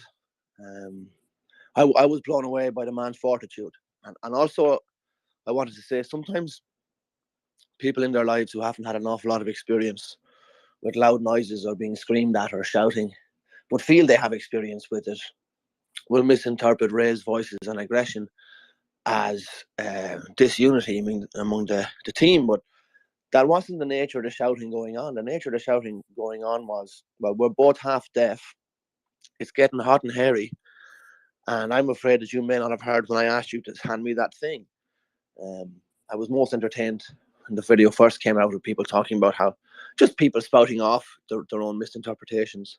So I wanted to share that part. And then finally, to go to a parallel track, I was thinking about the work David Brookfield has been doing with the Olympic facilitation of war criminals and rapists. And I wondered if it would be possible to connect the generational problem in the Olympic movement of sexual exploitation between coaches and people who are in their care, and what seems to be the acceptance of genocidal rapists as a means of war. Not just sometimes it happens. As a means of war, these people conduct sexual assaults on men, women, children, dogs, donkeys, whatever. So perhaps it's time to link this, what we would say, a marked pattern of accommodation and facilitation and promotion of sex criminals. And then we should ask Procter & Gamble, Coca-Cola, Visa, Allianz, McDonald's, are they happy fundraising what could be seen as a conspiracy to protect rape with millions of corporate funds? I'd love to see them squirm on a stick, and then perhaps we could hold up their corporate statements about equality and equal employment and opportunity and ask, how does that square with funding genocidal rapists? That thought was in my mind last couple of days. So please retweet and share the space. Slava Ukraini. Give what you can to MriyaAid. David, have you heard that Wimbledon will now be allowing Russian and Belarusian tennis players this year after having banned them last year? I hadn't heard it, but I don't think we should be surprised, folks. I think there is no white knight. Okay, these are corporate entities who are in the business making money. They put a show on, but they need to make money, and so we shouldn't be surprised that Russia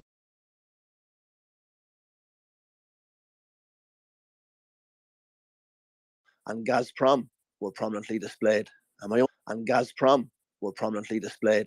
own beloved Manchester United, I believe, was sponsored at some stage by dirty Russian blood money.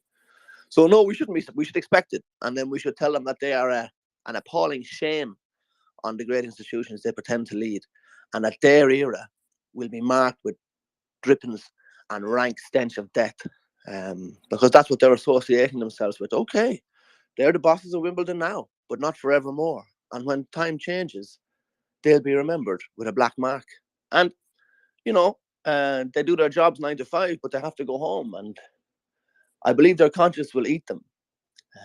That kind of money doesn't bring any good. It usually brings tragedy. You know what the funny thing is, David, my good Irishman, you and David Brookfield can now join in a unique combination, writing to King Charles, who has just reaffirmed that there is a moral conscience, because there is a royal box at Wimbledon.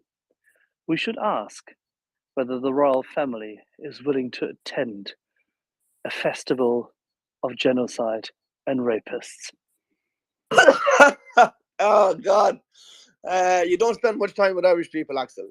No, we won't be looking to the royal family as a paragon of morality. That's why I just said we might cleave ourselves to laws. No. For this purpose, for this specific purpose, don't you think that it's worthwhile jumping over that hoop? I don't know why I'd address a foreign potentate. I mean, I should address perhaps Joe Biden or maybe the President of Ireland or the President of the EU, but I have no relationship with the King of England and I'm not looking for one. All righty, David. Then I shall try to find a way to incite the German side of his family and everybody else to do so. Because no member of the royal family should be in that box if the All England Lawn Tennis Club is actually willing to host representatives of that genocidal nation. How about Andy Pandy? No? Prince Andy? Doesn't he have a court to attend? This is what I'm saying, Axel. You cannot invite the Irish. We will not know how to behave ourselves. I just don't think they should be allowed wear the face of decency and paragon of society when we know the rotting stench of dead Ukrainians comes from the money. So I think we should hold them to account and shame them for the blood money they're taking. There's options for other sponsorships. There is plenty of legitimate money looking to sponsorship, and they shouldn't find themselves as bought men. Okay, maybe they got caught on camera with someone or something they shouldn't have been doing or enjoying. But does that mean that they sell themselves out? It looks like it, because I can't see any good reason for it. So they're making us look for bad reasons. And then, as I said yesterday, do these people hold any assets in dollars? And if they do they expect to enjoy that in private when they pass on from this current position? Because I'd love to see David, let me add a little bit of context, which I left out initially. There will be two conditions that they will have to play as A, neutral athletes, and B, complying with certain conditions. Those conditions being A, agreeing not to support the Russian and their Belarusian states or their regimes and leaders, and B, not receiving funding from Russian and their Belarusian states, including sponsorship from companies operated or controlled by them. So, David, wouldn't you agree that it all comes down to how stringently these conditions are applied? And if they're applied sufficiently stringently, basically none will attend anyway.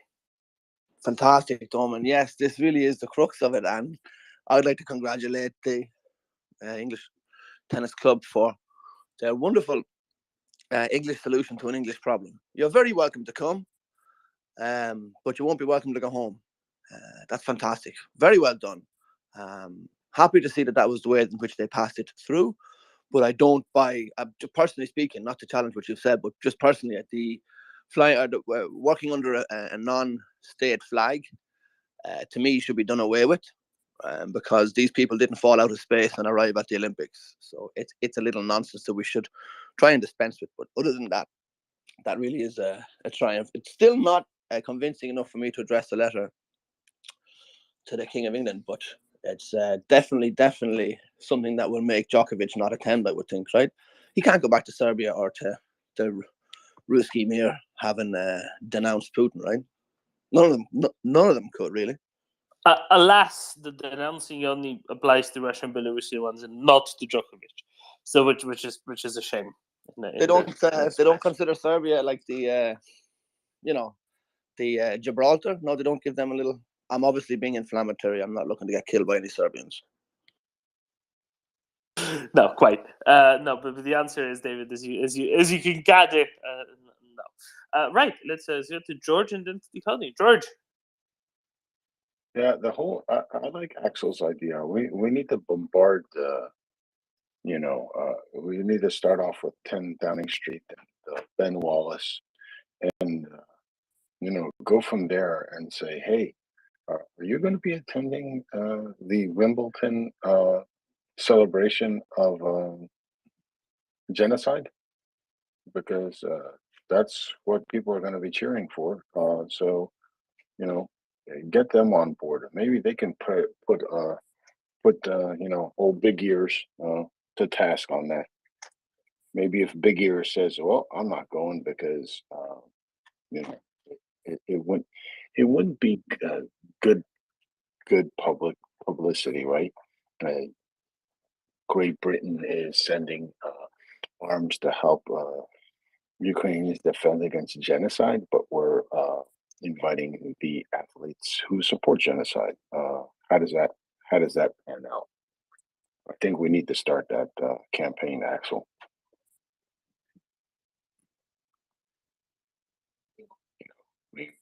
Genocide-free Wimbledon, maybe that be the hashtag or something like that. But we need to start putting pressure on these guys. And when is this Wimbledon? Anyway? July. Oh, good. We have plenty of time. So, and I'll probably be in England in July too. So that'll work out. All right. Axel, you were inciting the Irish, and here's an Irishman. Cody. I just think Axel's his trust in an anti-democratic, anti-republican, unelected monarch who has never done anything apart from propagate the status quo is quite sweet. It reminds me of those videos we see of Russian military guys pleading to their equivalent and imagining that he will pay attention to their pleadings and their petition. I don't think that the Russian Tsar or any of his current midget has any resemblance to King Charles.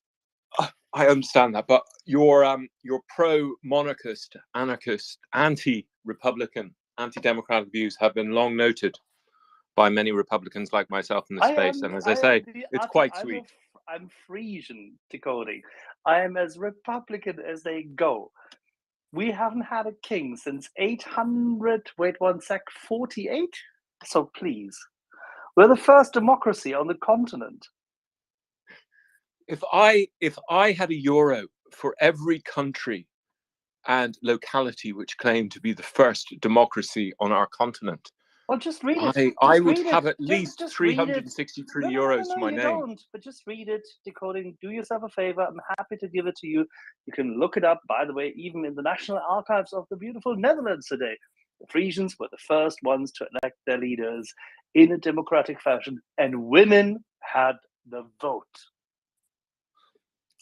Again, my historical memory begins roughly 6000 BCE, whereas yours clearly begins around 800 CE. But in any event, let's not talk about that boring stuff. that really disappoints me about Wimbledon, because its statement last July was brilliant. I hoped it was going to be the avant-garde, where it used specifically the argument that the propaganda value of Russian athletes participating in sports and Belarusian made it impossible for any right-minded sports association to tolerate it, because the Z symbol would be everywhere anyway. And the very same press, which is oligarch owned by foreigners like the Daily Mail, owned by a Frenchman, a resident of Monaco, which recently actually cussed President Macron for his monarchist, his Marie Antoinette values, while on the very same page promoting the idea of the English monarchy. But I digress. All of those media outlets, including the totally corrupted BBC with Rishi Sunak's ex-boss as the chair of it, who interferes constantly in its content, all railed against Wimbledon for this. And they held the line last year, and it really disappoints me that they're not holding the line now, because they had a great opportunity to educate, and no one in the media, in the English media, took up that, or really understood it, really understood the propaganda element, that you wouldn't go around with Nazi symbols. Now, as a German, Axel, or obviously a Frisian, the whole thing about the swastika, German citizen, Northern Frisian, and yes, and a Republican at that. As you may have seen, just as a sidebar, there's a bit of controversy in the English info space about the fact that their unelected head of state apparently speaks a foreign language, which is German. And my response to that was, God, imagine how annoyed they're going to be when they realize that English is a Germanic language. But anyway, I digress. I would say English could be foreign to Charles. Don't they speak German in the palace? Well, they probably do. But I think on a quite serious point, that Germany's experience with regulating unlawful hate speech, including the use of the swastika symbol, is streets ahead of where we're at in the rest of Europe and possibly the rest of the world, in terms of, for instance, every time we see this Z symbol, they're promoting genocide. It contains, it's the signifier, but what it signifies is all Bucha, all of the 4-year-old child who the Russian soldier peed on her, the poor guy who was castrated while on TV, etc., etc., etc. And every time I see the Z symbol, that provokes all of those awfulness in me. And whereas these pro-free speech addicts who invoke the Human Rights Act to protect the Daily Mail, but on the other hand, try to prevent free speech, use free speech, as all anti-human rights advocates do, to halt free speech, they're not educating their audiences to understand that you can't have these symbols without them intrinsically promoting the worst crimes that humans have ever done to each other.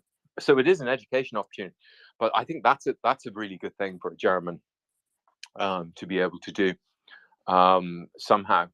I don't know how, but as part of our campaign, our anti-Russian and Belarusian athletes participation campaign. But you've really disappointed me to hear that about Wimbledon. But perhaps it's also a sign of what we're going to face over the coming decades, which is, these advances and retrograde steps. It also shows why Ukraine needs the power, like Israel, to protect itself without relying on any particular ally who can pull the plug at any minute. But we must emotionally become prepared and resilient to these backwards, these retrograde steps.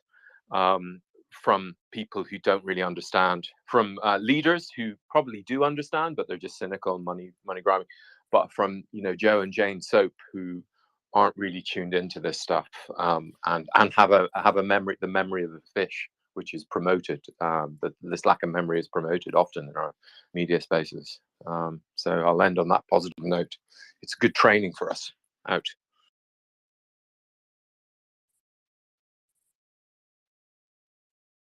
David. Good morning, Doman.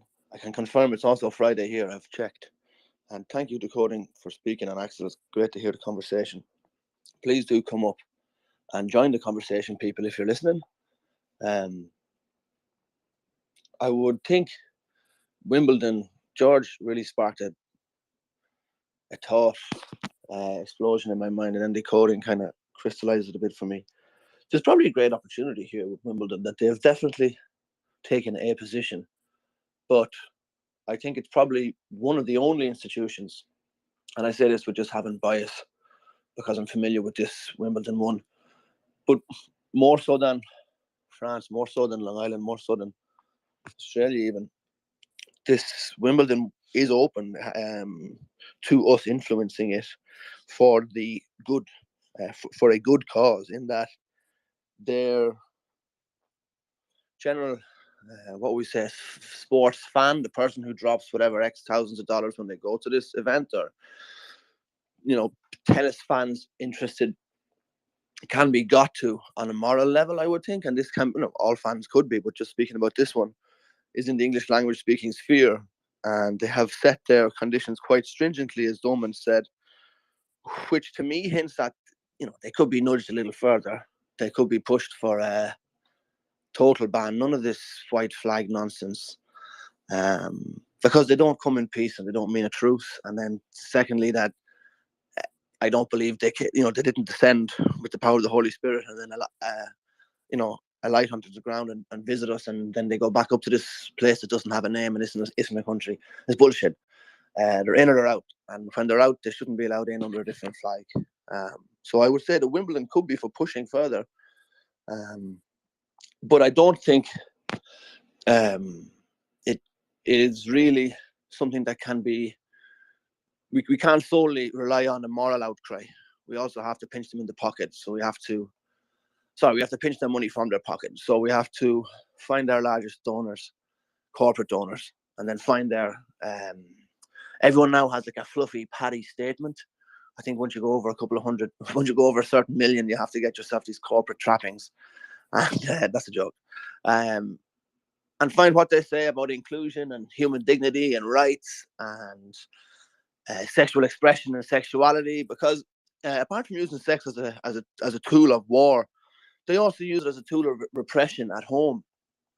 It's illegal, pretty much, to be a gay person in Belarus and Australia and Russia. So I think we should put pressure on them, and we should not just do it in the public sphere and try to ring a moral bell, but we should also try and squeeze their pocket, because it is, after all, a commercial exercise. They do it to turn a profit, and so if we can influence them by letting them know we can impact their bottom line, both in the public sphere by having the court of public opinion rightfully informed and against their aberration, and then also in the corporate boardroom, or in the places where you mentioned that you went for the top, Axel, you went for the royal box. Sure, if you can influence those circles, go ahead and do it. And we should also go ahead and influence the C-suite people who will be flying in to be seen to be there, and those attorneys and international financiers who will be flying from small sunny islands. And, you know, just because this week everyone's in London to get a bit of paperwork signed, although we're not in London for tax, we're just here on vacation, all those people will be around, and this is going to be a social opportunity. And so we should use that equity, that opportunity, for our advantage, and plan for it. And not just on the moral plane, not just the public sphere, but hit them in the pocket. Because these big social events usually are convenient for, you know, someone's going to be in a certain city where we do transactions, and so we can sign it, it seems there's an opportunity between here and July, and we can probably put them under enough pressure to go that bit further. I mean, if the conditions Doman mentioned are pretty stringent, we could probably get them to be a little bit more with a little effort. Please retweet and share the space. And if you want to write to King Charles, please do. You're welcome to write who you think will help. Personally speaking, I do prefer the many small lands carrying a big load. Perhaps we could all push and pull together. Visit MriyaAid.org and give what you can. It's my personal preferred charity.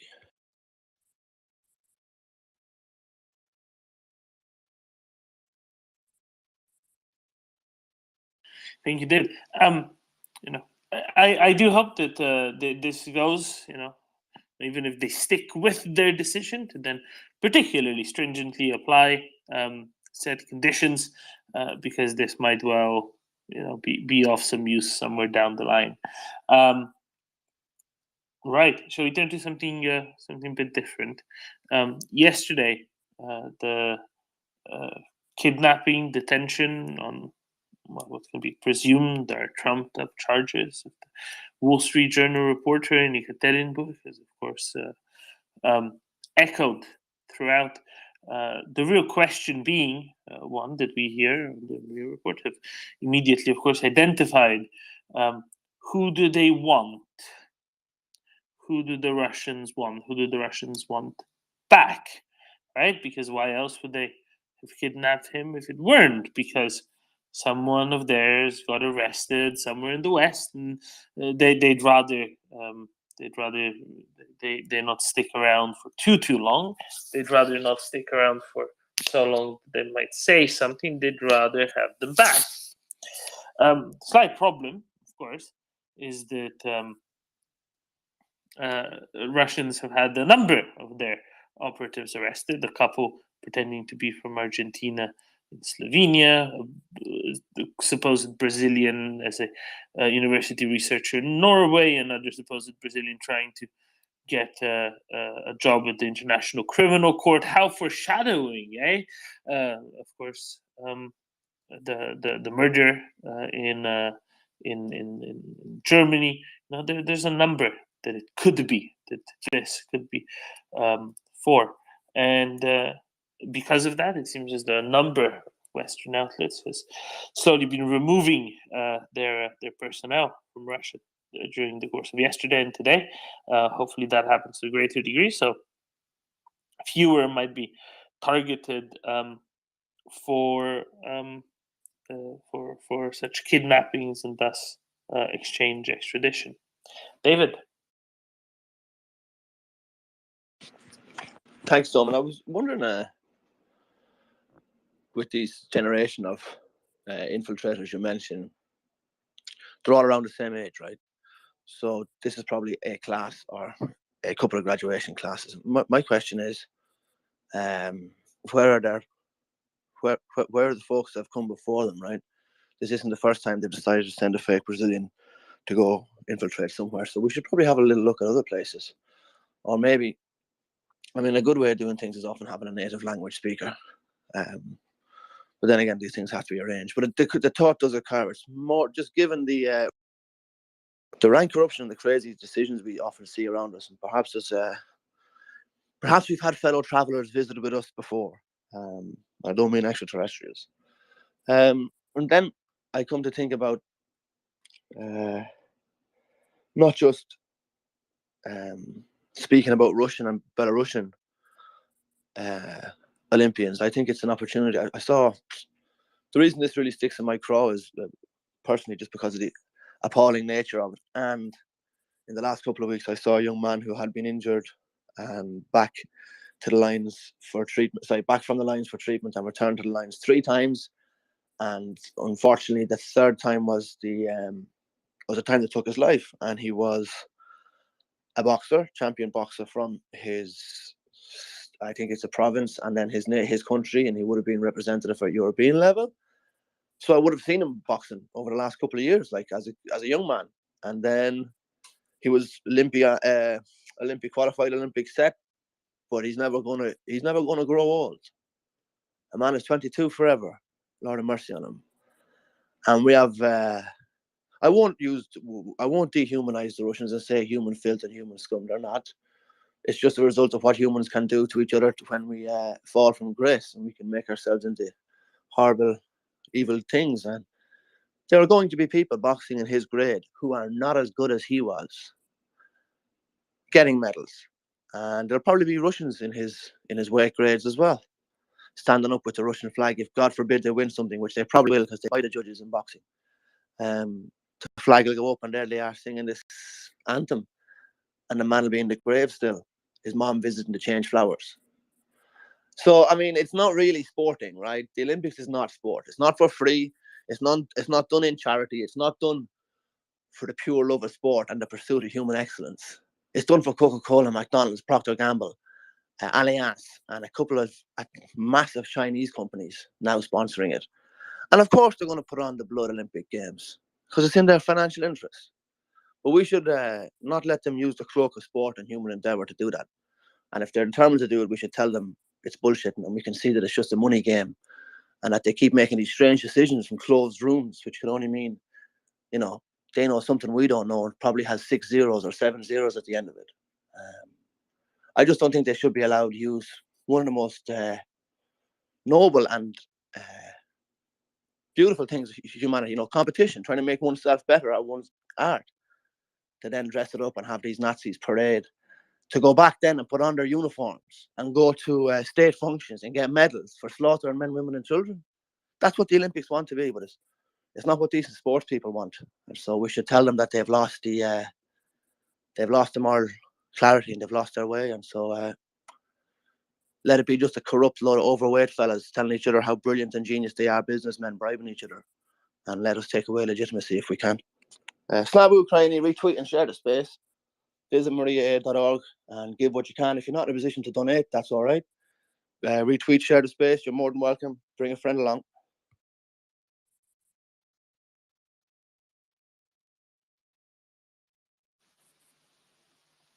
Thank you, David.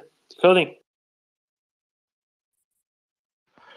Yeah, I'll talk about the Brazilian guy in a sec, so-called Brazilian, the guy from Kaliningrad in a second. But the history of sport is, as sport is a proxy for war, and this goes back to the beginning of Indo-European culture. Some of us might be aware that there's a war between, is Mars god of war or is Thor god of war? And I'm sure our Viking component will have an opinion on this. But in early Germanic culture, Mars, or Tiwaz as their equivalent, was god of war because they were legal. They worked out. So the two tribes would come together, and they'd have a Barney, an oral Barney argument. And instead of going to war with 100 centurions facing each other off over the Rhine, their leaders would come to an agreement that X would fight Y. So it's like the David versus Goliath episode, which was in fact two soldiers fighting each other on behalf of their kingdoms. And this morphed into sport. And in Ireland, we have the Tail 2 Games, which were the Irish equivalent in ancient times of the Olympics. And it's seen as an evolution in human community, from actually, killing each other in order to best each other. And this is supposed to flow into tournaments. And there's this mana concept of power in the word tournament, even in English today, where tribes and kingdoms and teutons, or whatever administrative unit you want, would fight each other, not using force of arms, but actually competing over, I suppose in Germany, God knows what they did in Frisia, probably cow tipping or something like that, the world champion in cow tipping. So there is that element in it. So the idea, this troll that sport is somehow, innocent, completely misses the whole point of sport, which is that it is a proxy for war. And where two tribes are at war, or one tribe is at war against the international community, then it's really off that they should be able to compete on those grounds. Sport you can never separate from war. And I hear today from a Ukrainian friend that the Ukraine, maybe this was mentioned, the Ukraine Olympic Committee has established a policy that no Ukrainian will compete in any event that, this is my understanding of it, that a Russiast is competing in. So that, I mean, there we have the victim of the genocide absenting themselves, and the perpetrator benefiting double over by killing people like that Daria Kundul from Kryvyi Rih, who I promote that idea because just, she was killed by a shell while training with her father in a field one Saturday afternoon in Kryvyi Rih last July. And the boxer David mentions on the Brazilian guy. Yeah, I was maybe Axel or maybe someone else. I read the entire complaint, and it was interesting, very interesting. Douglas London's point to us, which was that it's extremely hard these days to hide anyone now, was really borne out by it. I mean, this guy's tradecraft was like really rubbish, absolutely atrocious. And then he's caught lying. He lied. I think it's this guy Eugene Finkel who teaches at GWU, George Washington University, where the complaint doesn't mention the name of the university, but this is where the so-called Brazilian guy went. And the so-called Brazilian guy, while he was at GWU, was supposed to be gathering intelligence for Muscovy, and this is one of the counts against him in the indictment. And he basically, I presume it's Eugene Finkel. His name obviously isn't mentioned anything, but the so-called Brazilian guy actually quotes a conversation he supposedly had with Eugene Finkel, in which Eugene Finkel says X about what American policy will be to do with Russia. And basically what he's telling, the so-called Brazilian is basically telling his curators that America won't do a thing if Ukraine invades or if Russia invades Ukraine. So that's the basic tenor, that's the meaning, and then the various vectors he uses. But he lies about speaking because Eugene Finkel then said, oh, well, an unnamed source, ABC, whoever's mentioned in things, who I presume is Eugene Finkel, says, I don't remember speaking at all to this guy. I did give online seminars or public seminars in which I did say something like that. But then, so this guy is lying to his controllers about his access. And then the other thing, which really struck me is he's after he was arrested, the Russian spy guy, he seems to have assumed that no one could read or intercept his communications. So he messages his girlfriend. And he says to her, basically, oh, don't worry, nothing's going to happen to me. Famous last words, because he's still in prison.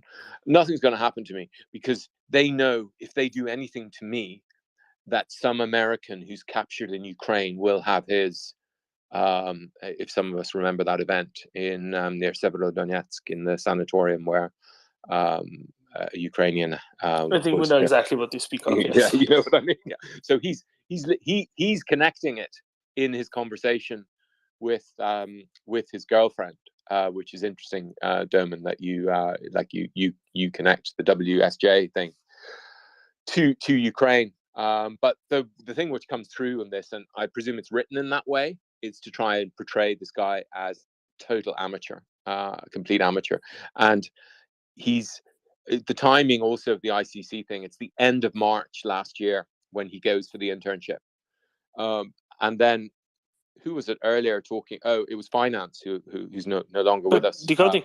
It is almost like a premonition, isn't it? That they said, oh, we need somebody on the inside. Well, absolutely. This is why the timing is this was after they knew about Bucha, and word was seeping out by the date last year, and finance was cussing all international organizations earlier, and I've some having participated in them for many years myself and been on that gravy train. I have some sympathy or empathy for his position, and you do have to question, because this was an internship which you don't get paid for. So as many of us will know, the only people who can afford to do this are rich kids, basically. And so this guy was able to score an internship at the ICC because he could afford to pay for it, and they'll clearly take him. And it really impugns the ICC that they have no checks for these people, and they can't run their affairs. They're not funded sufficiently to run their affairs where they pay people, properly qualified people. This guy didn't even have a law degree, I don't think. So I don't know what, somehow he scored it. So I think Doman, you're right to connect it with the Ukraine thing, the WSJ thing. I mean, my final point would be, because I read that WSJ article and I posted it, and there is clearly a campaign going on at the moment to undermine the Russian economy, and I'm playing my part in that as well. That it's in a tailspin, and as Sonnenfeld, who's quoted in that WSJ article, has pointed out several times, like every statistic we read from the IMF, etc., they're bogus. And Sonnenfeld himself, from the guy from Yale School of Management, for those who don't know, who leads a massive team who have been calculating the impact of sanctions on, exits from Russia and what have you. Sonnenfeld himself also mentions that the people in the IMF and the World Bank responsible for reporting, and as some of us might know, basically they get the IMF and the World Bank in most cases don't publicly analyze the data they're given. They simply reformat it and publish it. So Russia says, this is our growth, and the IMF and World Bank will publish it. Sonnenfeld points out that they're actually Russians, the people who are doing this in the World Bank and IMF as well. So in a way, if this disincentivizes truthful reporting of Russian economic situation, as of course it will, that is in our long-term, short-term, and medium-term interest, because the whole thing will explode. If they had a bit of sunlight, maybe they could adapt and do things properly. But Doman, I like your idea that it will be connected to someone like this Brazilian guy. Yeah, interesting. Out. No, after it came up with the idea that it must be, for some sort of an exchange fund, so to speak. I don't know which one, right? But because there are many options. Now, I've read a number of other people come up with similar suggestions. Elliot Higgins from Bellingham, Michael Weiss, who you might be familiar with, who writes about security, defense affairs a lot. It just stands to reason, really, that it has to be connected to something like this. And this is the sort of cynicism with which they approach things. Before I go to David, just a short comment on the economic indicators. Obviously, all the ones coming out from Russia are complete nonsense, right? But whenever some of these large organizations do projections for Russia, I always ask myself, how are you modeling? What assumptions are you using when you do your models for such an unprecedented, out of whack, out of balance economic situation that Russia is in, because of including the sanctions, but including their own methods and mechanisms. And I specifically asked this when we had here from the Bank of Finland Institute for Emerging Economies, I think they're called, BOFIT. When we had both Ika Korhonen a couple of times, but when we had one of his colleagues, Laura Solanko, with us, I specifically asked her, there are people who specialize specifically in countries in weird situations, especially countries, economies like that of Russia. And Russia is one of their specialisms at at Buffett. Then I asked, how do you model? How do you model when you have, what do you need to adjust? Can you do it? And she said, no, you can't. It's like, if they can't do it, how can anyone else? And that's kind of where I leave it when it's any sort of projections about the Russian economy, because it's much more guesswork and guesswork assuming usually the wrong ground assumptions rather than correct ones. I think that's good to remember. I specifically asked her that because I knew that it would come in useful, and it wasn't very long ago either. David.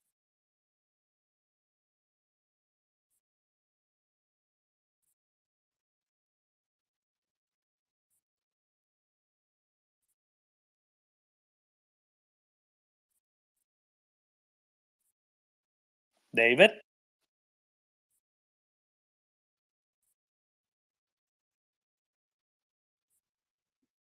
Maybe the wind has got him.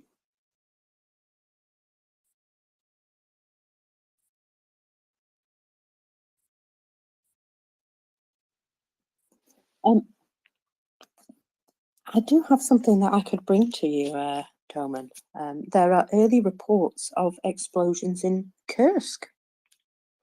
There is also something I wanted to just note, that things have been very warm in St. Petersburg over the last couple of days. Apparently, there's a spate of warehouse and shopping centre fires. So we've got a warehouse fire at Lipinski Prospect. Yesterday, a Katerina Prospect, big shopping centre, and today Europolis Centre, another one. So I know St. Petersburg's quite a big place, but still, insurance jobs, do you reckon? Could well be. Tim? What do you reckon? Russians setting fires to malls that nobody goes to anymore to collect the insurance?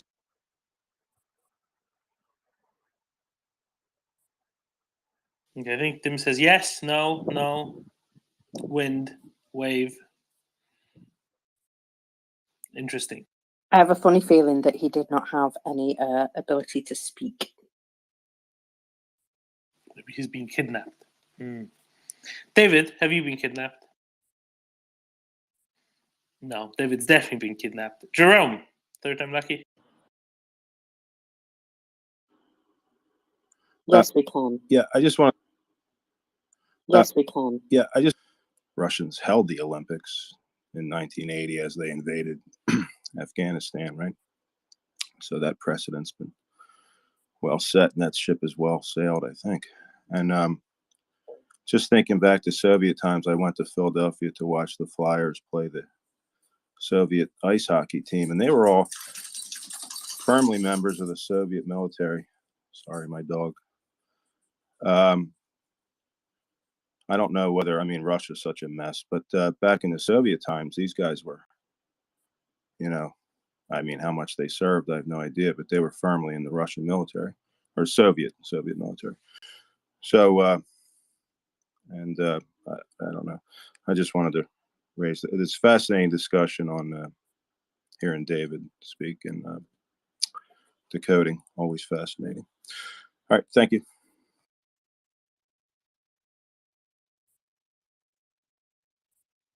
Can we just briefly, Dorman, go back to the topic at hand in regard to Wimbledon? You sure? Do you want to say 100% sure. I am dead certain. Now, reason, as has been now reported by a variety of newspapers, credible, solid, proper newspapers, is that the LTA, that is the Lawn Tennis Association, if I understand this correctly, our British friends have been under pressure by the ATP Tour and the WTA. That's both the male and female association for tennis. These are the people who organize the tournaments, allow points to be gotten, arrange as to whether the tournament falls into certain category, segment, classification, and therefore have an impact on the financial attractiveness for the players. Their statement is a consequence of them pressurizing Wimbledon and the LTA with the potential for exclusion from the tour, therefore saying that Wimbledon, which is the most important tennis tournament in the world, sorry, friends in Melbourne, sorry, Frenchies, very sorry for you there, the descendants of good old tennis and Flushing Meadows, because you all don't count. There's one tournament and one tournament only. Everything else is nice to have. Wimbledon is where this thing started properly. Now, the WTA and the ATP supposedly have pressured the British and the organizers so much, not only with exclusion, but also with penalties, that those bastards from the genocidal regime were not allowed to play last year and would intensify these further this year. So our wrath should not only go to the rubber-spined LTA, who simply didn't call out and rather tried to find a solution and haggle it out, but it should definitely address those mongrels, sorry, no other word applicable, at the ATP and WTA, because their statement reads as follows. In their press statement today, they said, and I quote, "We are pleased that all players will have an opportunity to compete at Wimbledon and LTA events this summer." They are pleased, okay? It continues. "It has taken a collaborative effort across the sport to arrive at a workable solution," and now it comes, "which protects the fairness of the game." Wow. This goes beyond Thomas Bach. They continue. "This remains an extremely difficult situation, and we would like to thank Wimbledon and the LTA for their efforts in reaching this outcome, while reiterating our unequivocal condemnation of Russia's war on Ukraine." The amount of disdain, equivocation, propaganda, and victimhood and outright lying in here is beyond belief. The British government should step in right away this weekend, preferably still today before the end of business, and denounce that and say that they will not allow any Russian or Belarusian sportsmen and women to compete in any event on British soil. And by that means, make it a government issue so that the ATP and the WTA cannot punish Wimbledon and the LTA. And by the way, if British sports has any spine, if the organizers of Wimbledon have any spine and want to be taken seriously in the next 100 years and want to have a continuity of business and people appreciating them and the beauty of the game, meaning that fairness of the game, then they should very quickly fold their chairs and say no to this agreement.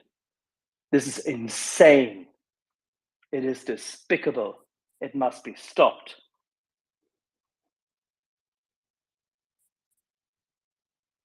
And by the way, the WTA and the ATP are organizations our Yankee friends have created once.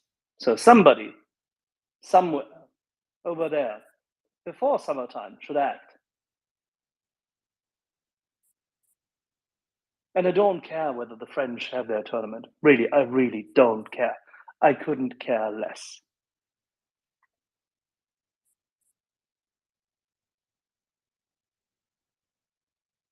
This is a sickening display of money grabbing, meandering, evasiveness, and countenancing genocidal, or the representation of genocide by sports people who make so much money in their professional sports and have so many corporate sponsors that they are now feeling right in their association. Because don't forget, these are players' associations. There are players from all over the world who make money with this, which, I mean, we watch them play. We, as consumers, pay for their excellent play, for their game, and for the pleasure of enjoying them. But they make money with us. They make blood money. They should never, ever dare to appear again in white. Wherever any one of these ATP or WTA members, players who have voted for this, who have countenanced this, who have not spoken out against this, and who have not left that association, because money, I'm sorry, doesn't come into it. Everybody who fails to act now should constantly, whenever appearing in public, be confronted with a big bucket of pig's blood. Bastards.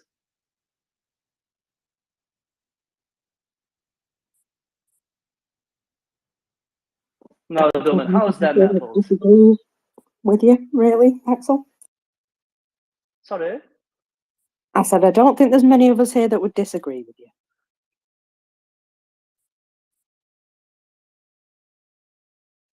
Like with the IOC and with David's already existing efforts, this is worth a campaign. Save Wimbledon from these bastards.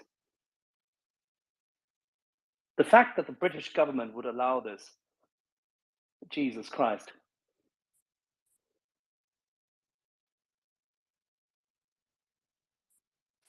Well, already 3 hours ago, Axel, I already gave Chris the task to get onto this, and there you go, Chris. Here you got your detailed detailed description now in here.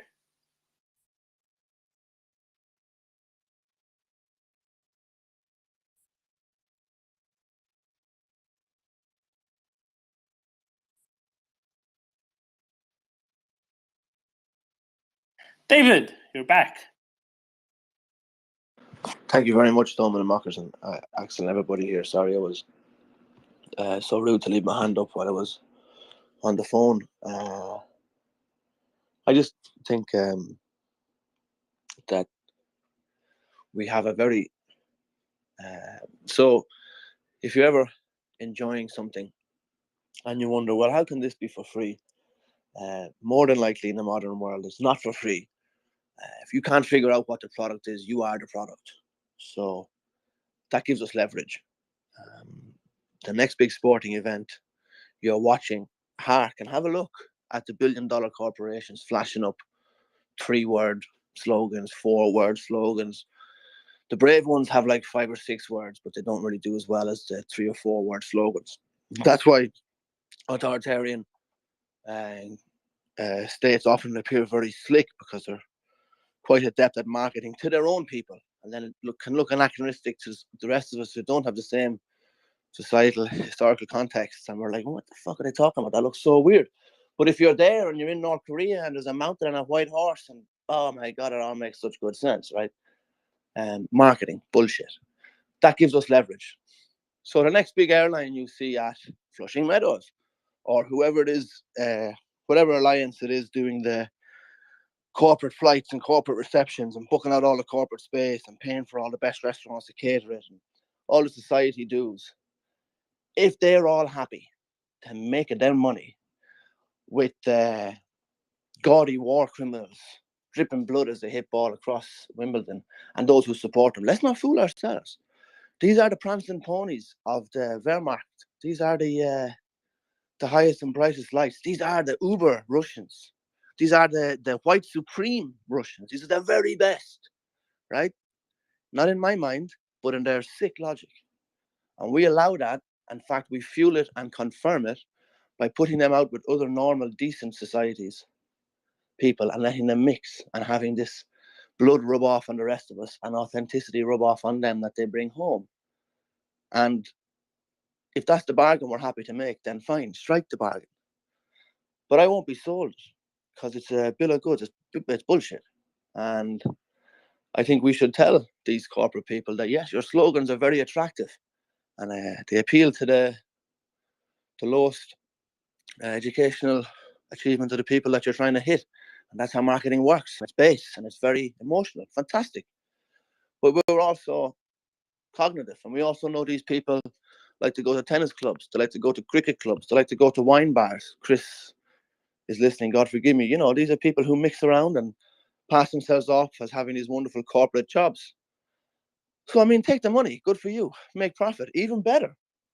But don't expect us then to let you wear the clothes of legitimacy then and walk among us when there's a smell of blood money and genocide of all these Russian associated events now. And the choice can be made, like Axel said. Do they want to dissociate from that? Or are they happy to keep associating themselves with filtration camps, what do they call it, rape centers, torture centers? That's what these Visa and McDonald's Alliance want to put their name with in the Olympics. Okay, but let's be clear that that's the decision they're making, and that we're eyes wide open, and we're not living in a world pre-2014 or pre-2009, if you want to go really back in the Ukraine story, and that those scales have been revealed. They had lists of people to liquidate and camps set up on how to do it, and manuals handed out on how to wrap the bodies like eggs in bags so you could stack them better in the mass graves. Those are the people you're dealing with, and those are the people you want to let pass among civil society. Then we should let them hang that on their Visa and their MasterCard. And no, MasterCard is not this one. I think it's Visa, Allianz, Coca-Cola, McDonald's. Forget the Chinese companies. They're not going to listen to us anyway. But at least these Procter & Gamble, these massive, massive Western corporations that enjoy our capital and we trade and use their products, they in fact rely on us. And this is leverage we should use between now and July. So retweet the space, please. Thanks for having the MriyaReport here going 24/7. Slava Ukraini. I mean, this is all about the money, yes. But it's also for Wimbledon and the LTA, it's all about the money. Because if they feel that they're excluded from world tennis, okay, fine. So British government step in. That is a national security thing. There's a British organization being threatened for taking a stance against genocide, no less, is being threatened and therefore essentially blackmailed by an association of which it is part, that it must allow Russian and Belarusian genocide advocates into its sports contest in order to make money. This is completely and utterly insane. The British government has an obligation to step in and tell the LTA that it shall not have that solution, that this is not in the best interest of Britain. And Wimbledon can sustain easily 3 or 4 years without this. I'm quite sure that Wimbledon will attract players who are willing to play there for that crown. And I'm sure we can find a corporate sponsor, a British or proper, solid, sensible, credible corporate sponsor to say, this is a great opportunity. We will be sponsoring Wimbledon as a single tournament. Who cares about everything else? Do you care more about genocide than about this? No, of course not. Make it a unique tournament. Ride it out. Ride out the storm. You'll come out on top. How, my dear friends, organizing Wimbledon, how, my dear friends at LTA, could you even fold to that terrible extortion, pressure by people who are just benefiting from their association members of Belarusian and Russian descent to be fairly treated in a money-grabbing game? This is impossible.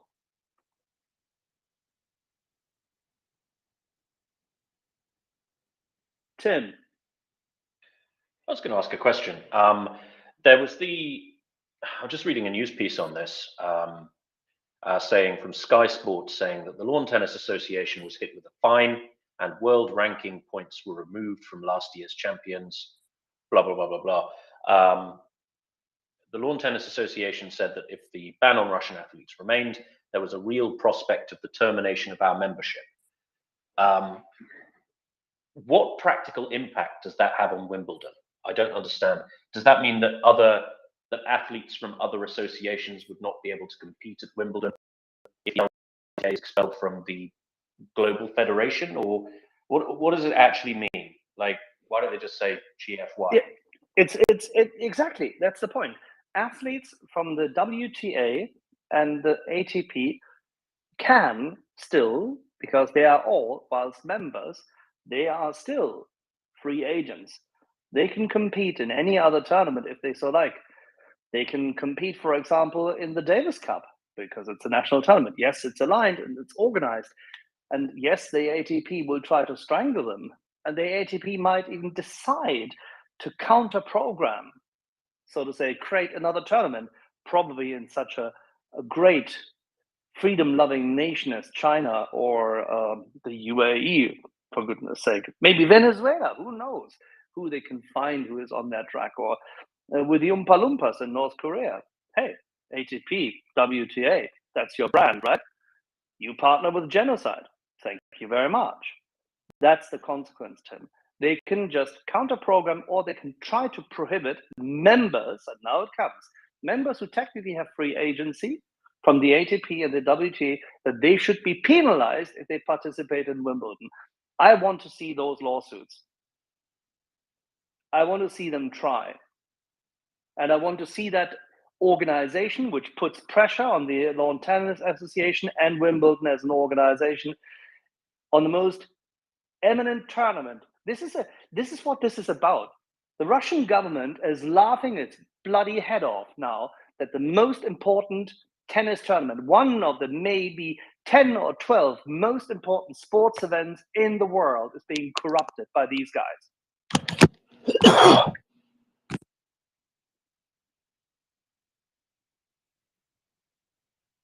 So the only consequence is that they try to ban the players. But the players, if you're a real tennis player and you have the opportunity to participate in a tournament which would be Wimbledon, free of genocide, I'm quite sure you'll find those people. I'm also quite sure you'll find the sponsor.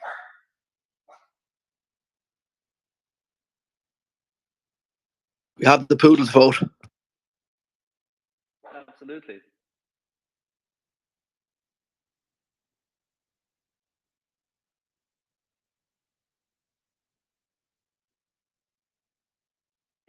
Tim, did that answer your question? Yeah, it did. So it's basically, it's China's final warning, right? They can attempt, the WTA can attempt to stop people from competing in Wimbledon. They can't force them to.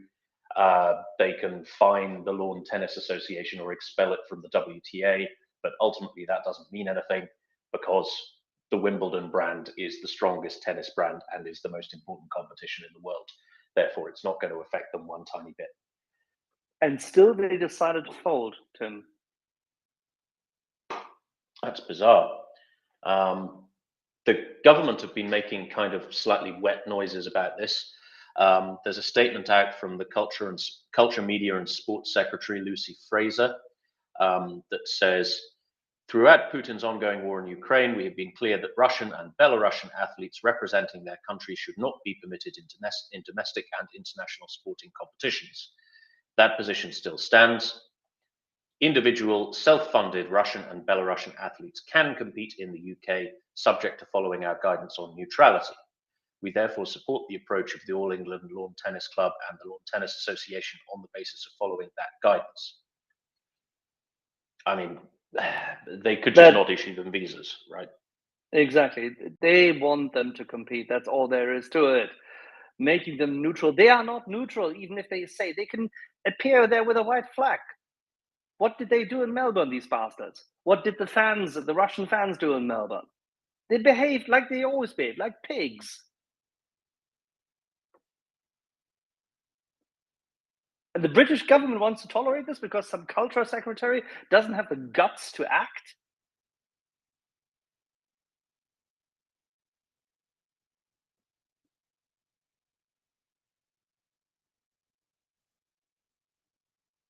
This is insanity. It is amoral.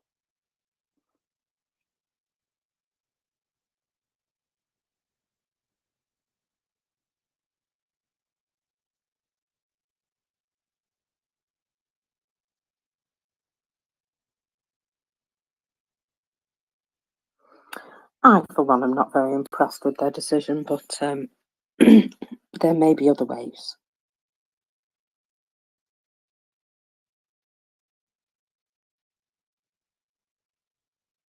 I don't know which hand was first, Doman.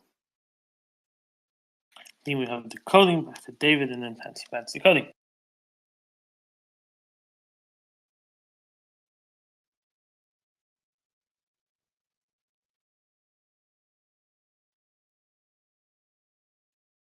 Okay, David.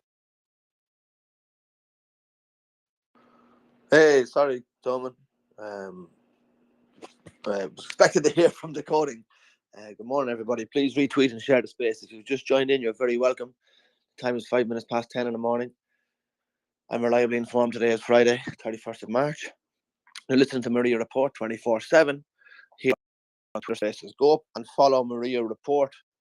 It's the top left of the screen where all the little icons of people are. Follow that account for when this space ends, as it does time out eventually with the Twitter app glitching itself and flexing.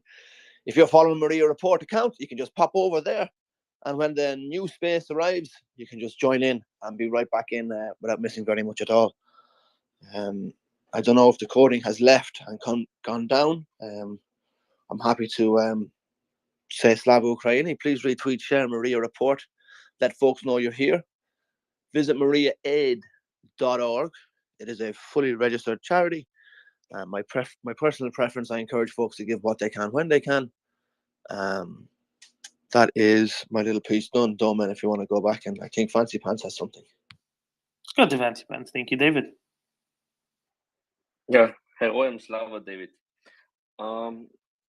I came up because Axel, he insulted a nice species of animals, which there are pigs, with Here, Russians. here. And yeah, and Oink, honestly, don't make fun of pigs. You know, I know we eat them, but they are kind animals in principle. Delicious. And I don't know any animal out there. I don't know any single animal out there as disgusting as humans can be. And that's the Russians, right? So if we want to insult Russians, let's please not use animals. Call them Muscovis, Muscalis, because that's what they are. They are currently worst example of humanity, and we cannot insult pigs with that or any other animals. Thank you. Oink, oink. David, I bet you're a Mangalitsa.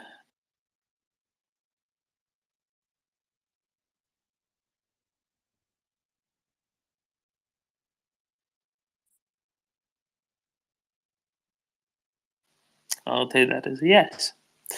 No, not a good sequence of events, but after every storm, the sun shines again, and I'm sure that it's going to turn for the better soon. Not least because of all the pressure. Chris. Hi. Well, just a simple start, with my usual refrain of a consistent hashtag to be used. And I see that it looks like NAFO or somebody from NAFO is using like Wimbleban. So I don't know if anybody's got any other suggestions, but the consistency of the hashtag is a good place to start. The problem is if you focus on Wimbledon per se, you tarnish the brand. You should focus essentially on the LTA, the ATP, and the WTA. Because it is these corporatist player associations who have forced this and Wimbledon has folded into it.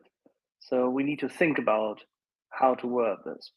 Okay, that's fine. I mean, the hashtag still applies, but yeah, I get what you're saying, Axel.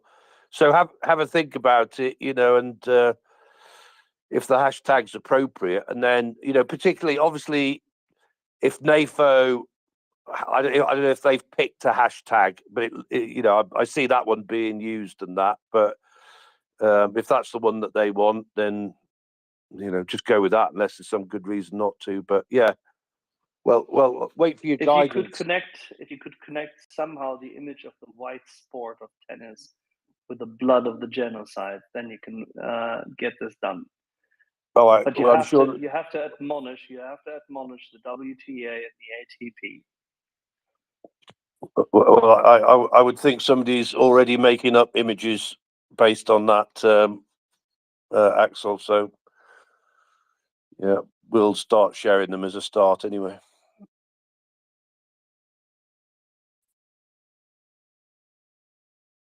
Raver.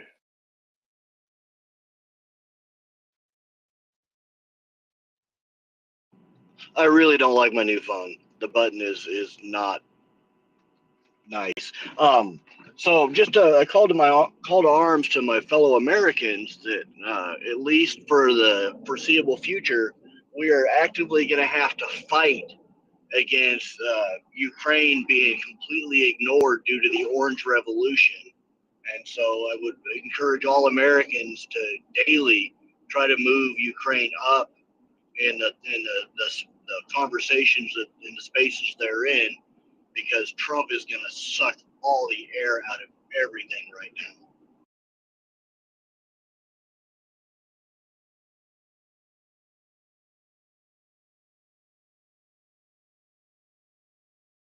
David?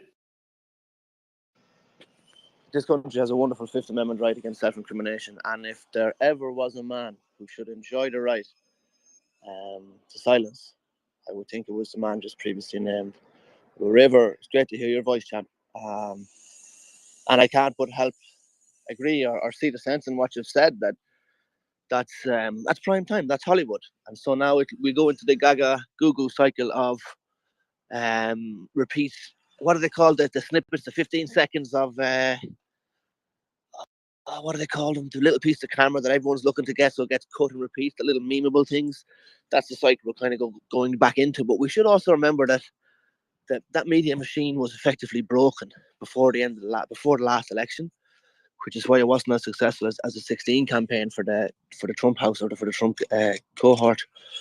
But you're right, absolutely, that will be front and center.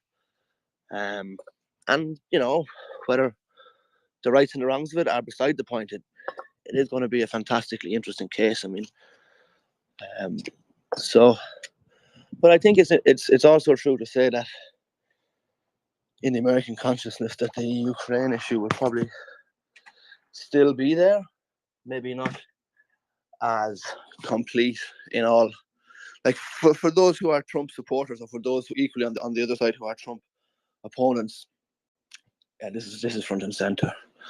I don't know if it's something that should be considered a challenge or something that's even appropriate to be considered in that way, given that I think the moral, I suppose on my own bias, that the moral priority will have to remain Ukraine, of course. And that perhaps, and this is the political cynic in me, so forgive me, perhaps the bipartisanship which we've seen flourish, and I must say blossom into full bloom from the Republican side, an absolute takeoff, to the point where now they're pushing so effectively as to say, look, bloody layabout Democrats doing nothing, not helping our Ukrainian friends, which is a great position to be in. So perhaps it can, if we're fortunate, and which I think we have, a certain maturity in politics the last couple of years, that will remain a Ukraine, and that here comes the corny bit, that the cause of liberty and freedom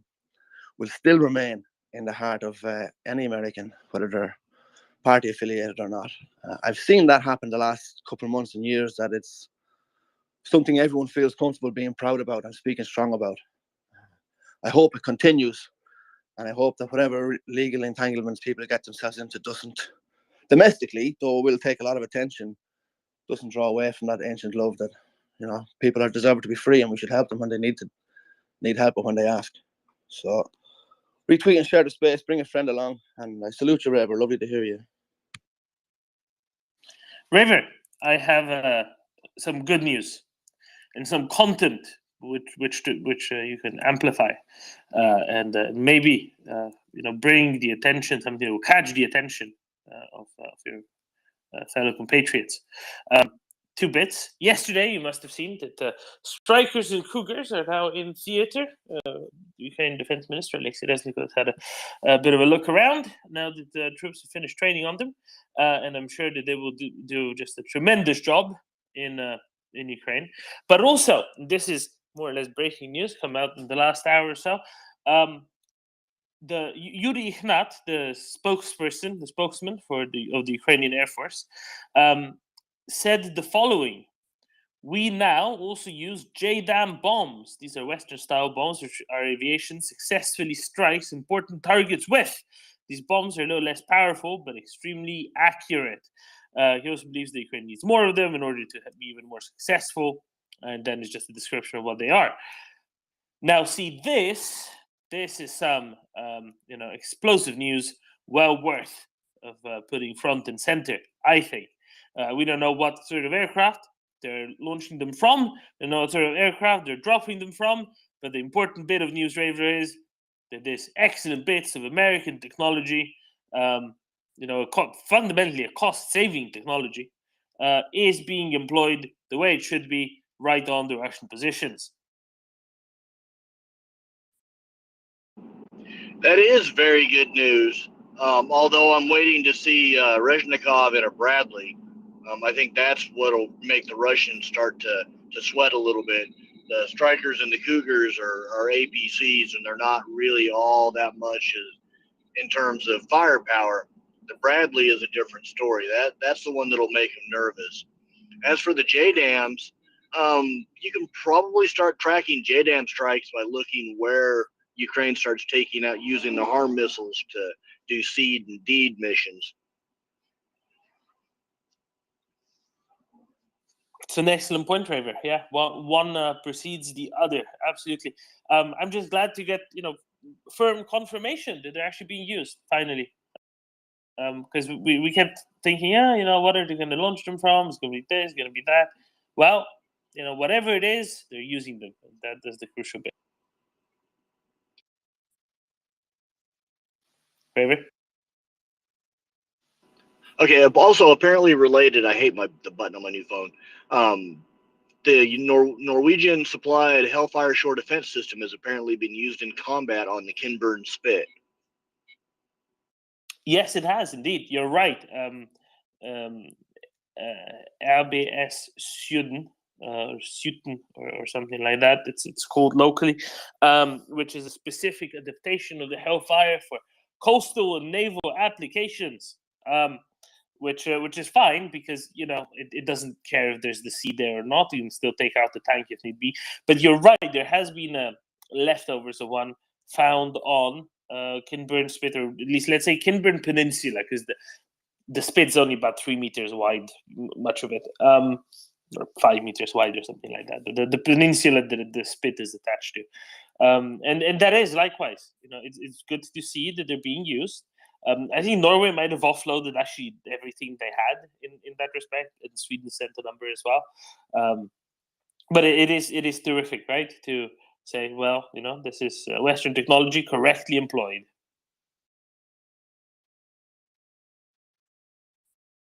And then, of course, with the final vote of Turkey, Finland is set to formally join NATO within the next couple of days, and now Russia has succeeded in enlarging NATO yet again. They have an actual talent for enlarging NATO.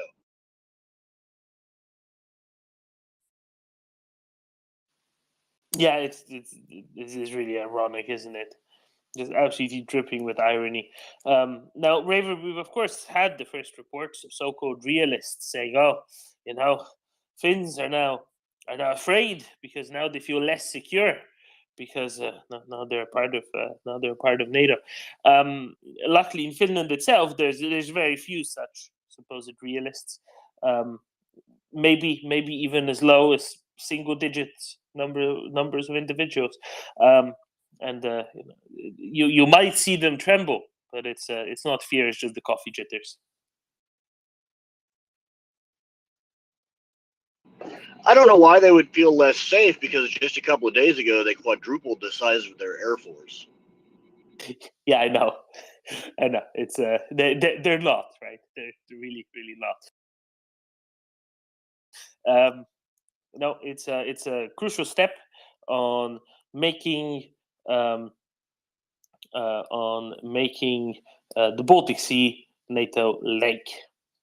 We call it the Baltic Sea, right? But in local languages around the shores of it, it has names that translate to both the East Sea and the West Sea, which can make things very confusing depending on where you come from. It will be so much easier when it's just simply called NATO Lake, isn't it?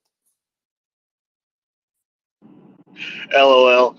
Let's make Karelia finish again. See, this is the thing. They don't really want it back. Some do, but many don't even want it back because the Russians just ruined the whole place. And it's full of everybody wants Vyborg back.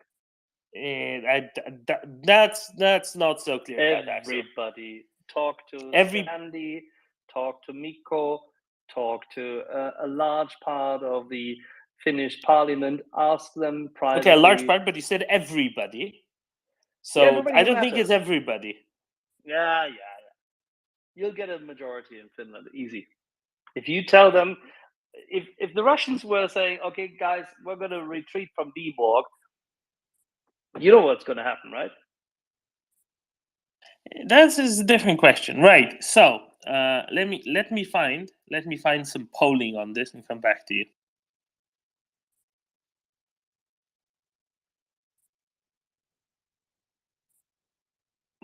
So, do we have a victim count from the strikes in Kharkiv?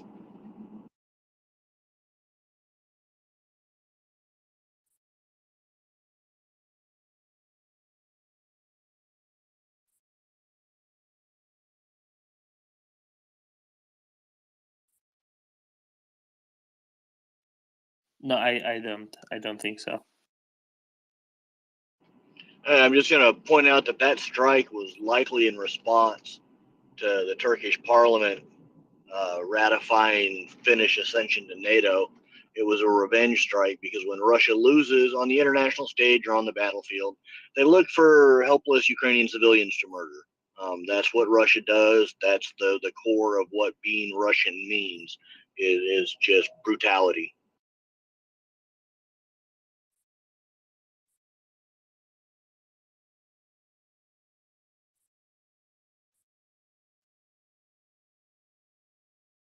And some things just never change, do they?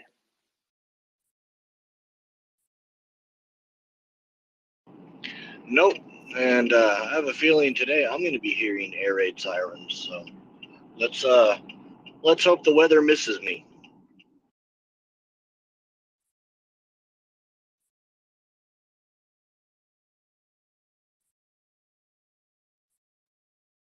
Ivana. So I just found the morning report on Kyiv Independent, and according to this, 2 persons were killed and 20 injured as Russia attacked 9 regions in the last 24 hours. Basically, I think it's most during the night. The regions are Donetsk, Kherson, Dnipropetrovsk, Kharkiv, Chernihiv, Sumy, Zaporizhia, Mykolaiv, and Lugansk. So that's what I have about it. I'm sorry, I just heard a very sad story from one of my friends. He was shopping today and she saw a Ukrainian woman with 2 kids outside the shop, significantly troubled, and he tried to help her, and they couldn't understand each other because she didn't speak English. And then another Ukrainian woman came to help the first one while the kids were like just playing with a bunch of stuff that she bought, and she told him that the woman just found out that her husband died.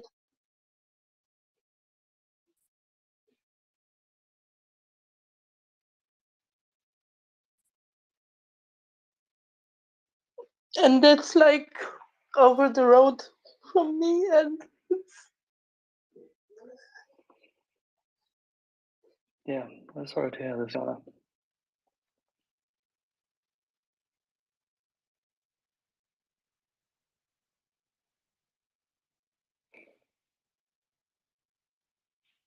I'm sorry.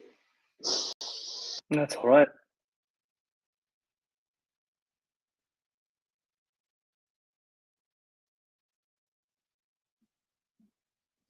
And this is why we have to keep talking about it. This is why we have to keep making sure that Ukraine gets everything that it needs, because things like this are happening every day, and we may not see it, but there are families and children that are always affected. And so, yeah, every bit of help Ukraine can get will make a difference. You cry, I'll rage, and together we'll make sure Ukraine has the tools to defeat Russia.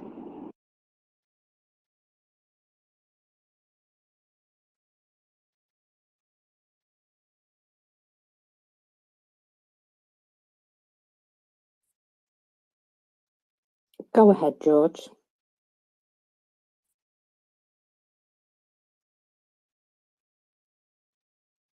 I'm not sure if you heard me then. Go ahead, George.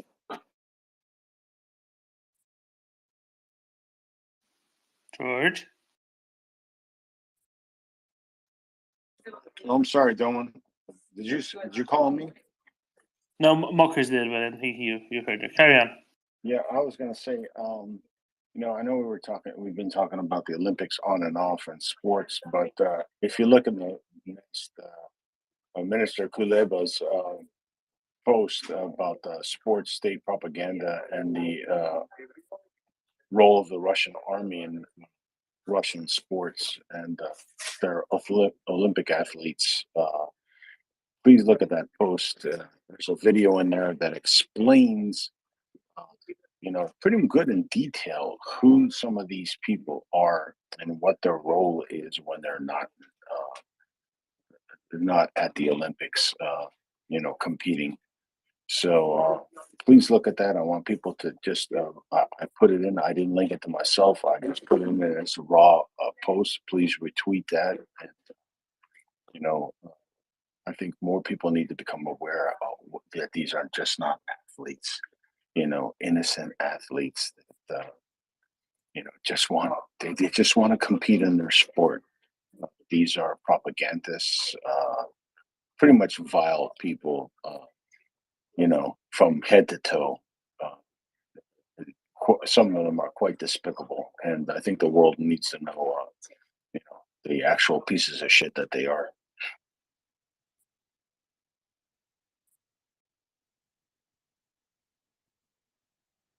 I hope that was clear enough. I think that was abundantly clear. Tim? I was just going to add something to that. George raises a very important point there about the role that athletics plays in the propaganda of the Russian state, and the extent to which athletes are servants of the state. I read an article recently in which it was stated that of the medals that Russia won at the last Olympic Games, 60% of them, 60% of them, went to people who are actually serving in the Russian armed forces, right? So it's Russian army athletics, it totally dominates Russian athletics generally. So these people are not just, they're not just Russians, they're not just subjects of a state that is engaged in an illegal genocide. They are formal members of one of the organizations that is engaged in that genocide.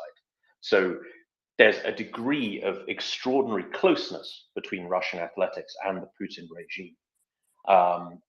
So Yeah, it really cannot be overstated. Just the extent to which they serve the interests of the regime. I don't care how neutral they claim to be or say they are. Even the ones who've made lukewarm, people like what's his name, Daniel Medvedev, who I assume is no relation.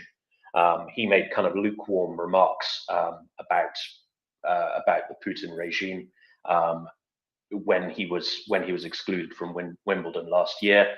But it's all ultimately irrelevant. These people do serve the interests of the regime, either directly as members of the armed forces and as propaganda mouthpieces, or indirectly, simply by virtue of being Russian. And I think that's a very important point to make. Yeah, Tim, you're 100% right. Obviously, the thing is, a lot of them hold water. A lot of them are active propagandists for the regime, including that what's his name, the center for the Washington Capitals, Ovechkin. Ovechkin, yes, Ovechkin. Anyway, yeah, so they are active participants. They are promoters of Putin, and that's the most despicable thing. Even though they know what's going on, they haven't.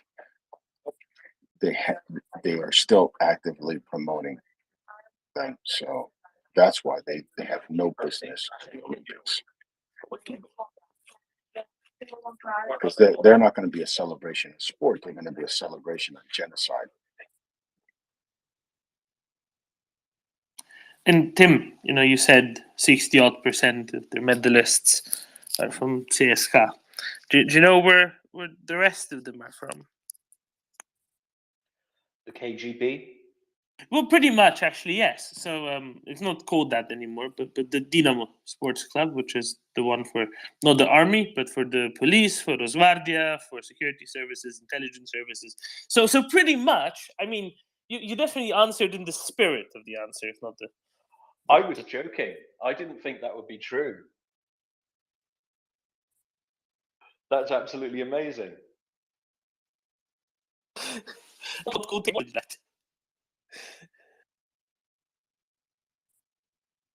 And Tim, would you say that Russian police, Rosgvardia, FSB are involved in genocide of Ukrainians? I strongly suspect that they might be. It's not the army deporting the kids across Russia. It's not the army keeping the Putin regime together either.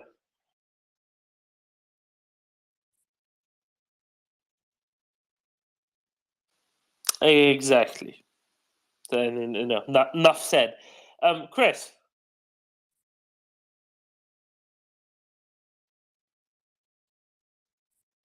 Yeah, Doman, I'm just on simple points at the minute. Let's remember that writing to your MP and your senator and your congressman and all of that works and is easy to do. But again, should really have a consistent message. I'm back on, obviously, the Lawn Tennis Association and that now. You should insult them appropriately and tell them they're not even real tennis anyway.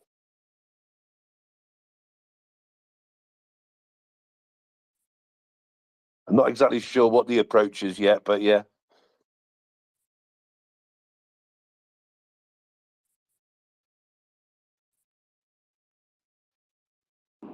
Russia could always create its own Batnik Olympics, where they could run their mouth, flap their gums, jump to conclusions, get all sorts of medals.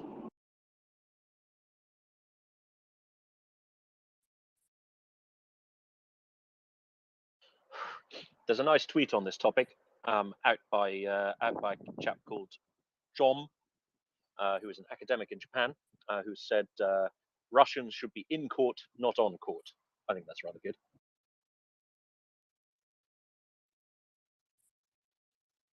Excellent.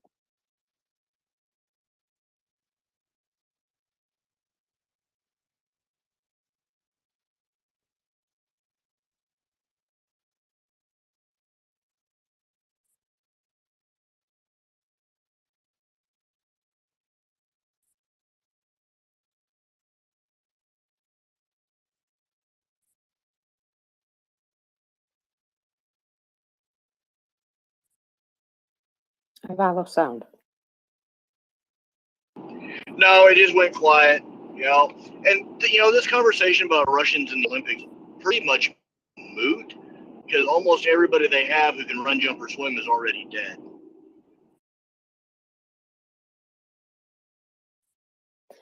You have an actual point there.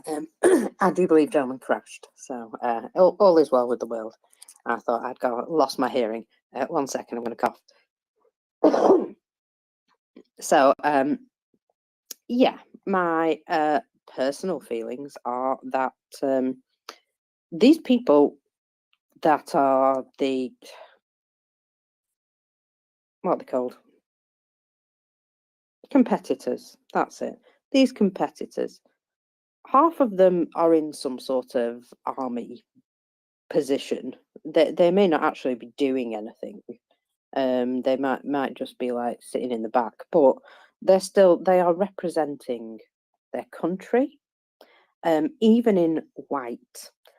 This has happened before in the past where they've competed under a neutral flag and then they've been lauded as extreme heroes when they've arrived home. So it's no issue for them to do this. And I honestly feel that being allowed to compete in the first place is just disgusting, especially right now. I mean, come on.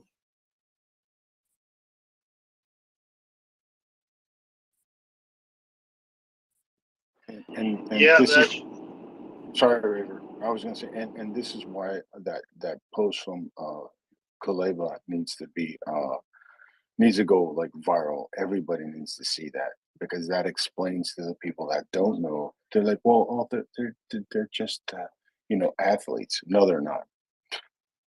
And that's why I posted that in the nest, and I want people to share it. Please share it as often as possible as you can because that word needs to get out. The truth about what their sports program really is needs to be put out there. Sorry. Oh, I was just backing you up. So is that the post where the Ukrainian MOD is showing the little green men in Crimea and then the Olympic team in white saying unmarked troops are still troops? No, it's there's a video. It's in the nest right now. There's a video in there, and it goes through like a lot of the top athletes in Russia and what their roles are in the Russian army and in the Russian government as propagandists.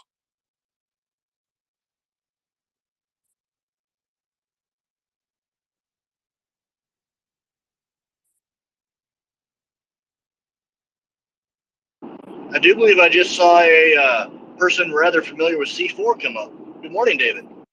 Yes, and hello to you as well, chaps. Yes, I haven't heard. I only saw the tweet. I was on a bus and I'd forgotten my headphones, so I haven't been able to. I haven't been listening earlier, but I saw the tweet from Kuleba about Wimbledon. I just managed to send a tweet out as well about it. Of course, you probably recognise I've been thinking about this a lot.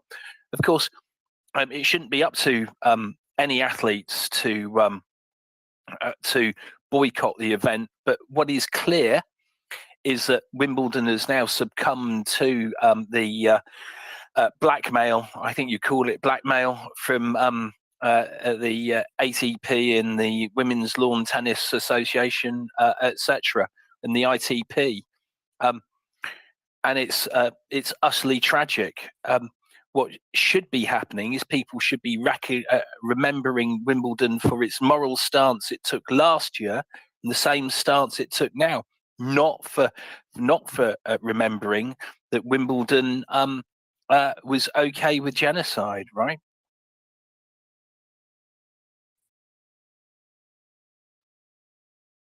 Yeah, I just highlighted this, David, whilst you were on your bus, that essentially the British government can change this by the stroke of a pen. But Tim then read out a notice from your current Secretary of whatever, Culture and Tim, what was it? Culture, Education and Culture, Media, Confusion? and Sport. Culture, all Media, right. and Sport. culture, media, and sport, and she said exactly what she recounted the same kind of criteria which the LTA negotiated with the WTA. How on earth could they collaborate on this one in such format? How despicable is that? Because that evidently is already a game which has been played, right? Do you want to read this out again for David? Oh, please do read it out, please. Okay, just grabbing that. Okay, this comes from Culture, Media and Sports Secretary Lucy Fraser MP. She says, throughout Putin's ongoing war in Ukraine, we've been clear that Russian and Belarusian athletes representing their country should not be permitted in domestic or international sporting competitions. This position still stands. Individual self-funded Russian and Belarusian athletes can compete in the UK, subject to following our guidance on neutrality. We therefore support the approach of the All England Lawn Tennis Club and Lawn Tennis Association on the basis of following that guidance.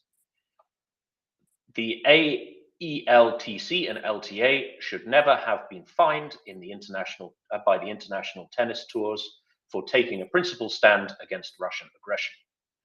The British government will continue to work closely with governing bodies and events organisers to do all we can to show solidarity with Ukraine.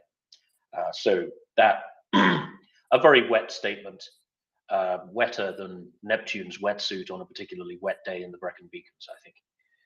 Yeah, no, look, it's utter bollocks, isn't it? Really, it's here you are. They're on one hand trying to say we're doing something about it, whilst not doing anything about it, right? Because all of the athletes, Russian athletes who go there, will have everything paid for them anyway by someone else, and they go, I'm self-funding because it's my sponsors paid for it or whatever it is, and they're all sufficiently so vastly wealthy that they could self-fund anyway. It's utter tripe. And I have to go, I am word. Difficult to say much more than else than that, is it, Tim? Really, as you say, a very wet day in Sunnybridge. Oh, memories. Yeah, I think one thing that particularly annoyed me about the statement is the use of the word neutrality. Right? Neutrality in the face of genocide. Not, it's something for which you can just abrogate moral responsibility and just not take one side or the other. No, exactly. Genocide.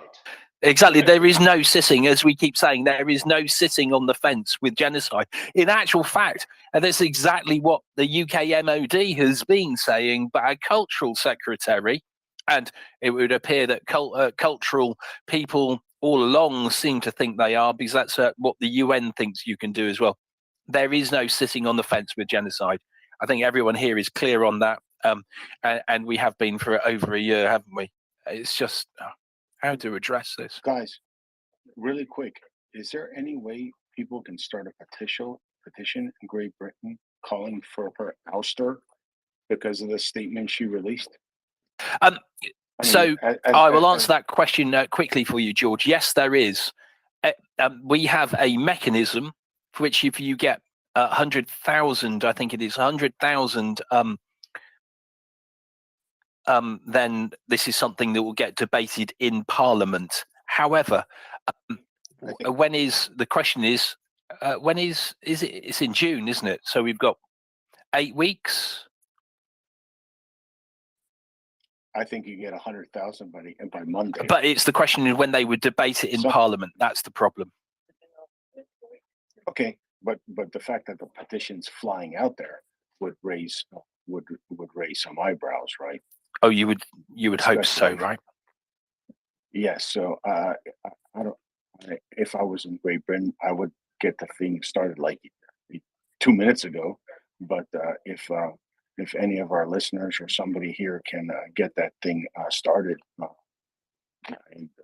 I think we have enough listeners and enough listeners with friends that we could get that ball rolling, because we need to send a message to these crackpots I think it's okay that no, your stupidity is going to come at a price. And, you know, if the minister in Great Britain eats it, maybe some ministers in some other countries will start eating it too, because maybe everybody will take it as a, hey, look what the British did.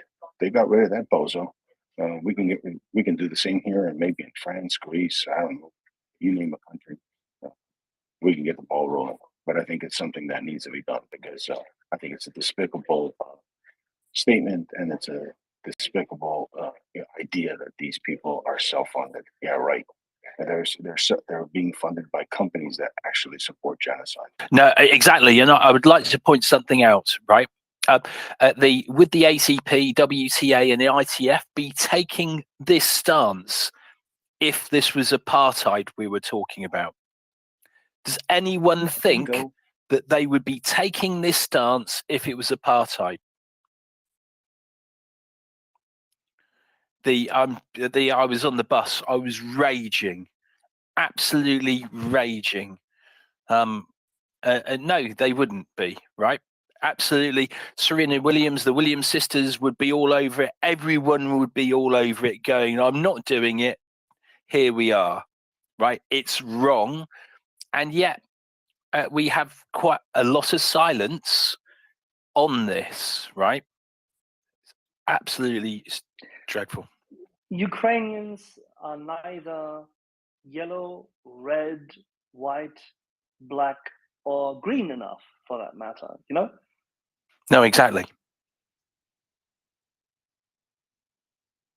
And for anyone, you know, questioning whether apartheid comparisons are apt, because, you know, say, well, this is a war, this is not within their own country, different rules apply. I would like to remind them that Russians claim that all the occupied territories are Russia, and therefore, if you go by Russian claims, Russian actions are against their own people. So, if you do get anybody particularly, you know, thick-headed, who is particularly resistant to saying, "Oh, well, it's not exactly the same, therefore it's not a precedent." No, just remind them of that. Even if you want to be particularly thick-headed and taking or observing the Russian point of view, then, you know, be prepared to actually look at it from the Russian point of view and say, well, what they're doing is genocide against their own subjects under their logic, perverted, nonsensical as it is. But so is anyone who says that, well, what Russians are doing clearly doesn't qualify enough. Yeah, I mean, we're just talking about the abduction, murder, and rape of children. I mean, yeah, well, let's just gloss over that, people. Yeah, I think that was a response as well by some people were to post images of exactly that on a couple of Russian tweets earlier today. And I'll be honest, those graphics, those images are, you should not look away. Those images, whew, like I said, there's a famous black and white film. It was done by a French company. It was like I think it was done in 46 or 47, and it was translated from French, Nacht und Nebel, which is night and fog. And the images from that film, if you see those images that are being posted, David, that's what they remind you of. Exactly. 100%. So no one can sit there and say that we're exaggerating what's going on in Ukraine. And those were just images from one city, Mariupol. David, I asked this question earlier, but we had a lot of, shall we say, Irish Republicans who couldn't quite yet get themselves over the hump, but will work on that because they can be nice people. It's all the concept of the coalition. But my point is that if this culture secretary can't get herself out of the funk of appeasement, of genocide, maybe King Charles, who just held this exceptionally well received, pointed and very clear moral speech in Germany, no less, under the cupola of a Norman Foster improved Reichstag, in front of the whole Bundestag and Bundesrat and German government, to the German people, live across all channels on television.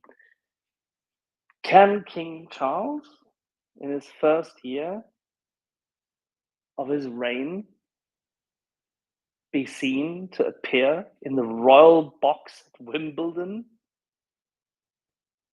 I mean, it's just when the Russians play there. Exactly, it's extraordinary, right?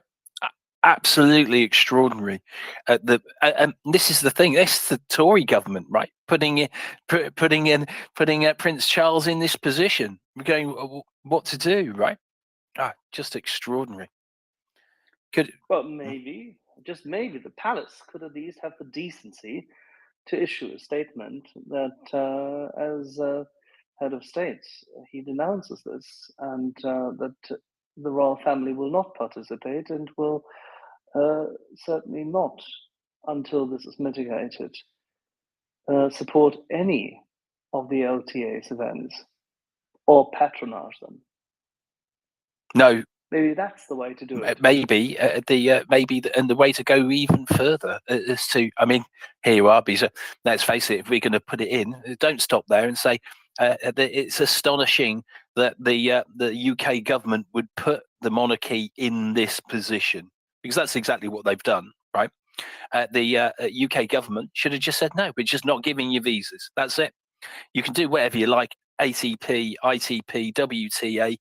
You, if you like, if you want to, and because you're so morally bankrupt, you have your Russians wherever you want, where they're allowed, but they're not coming here. That's what they should have done, right? That should have been the statement. I.e., point out the associations that are happy doing business with genocide, right? Let's remind that, because that would be a reminder to all of the sponsors, right? All of those sponsors, you are sponsoring genocide.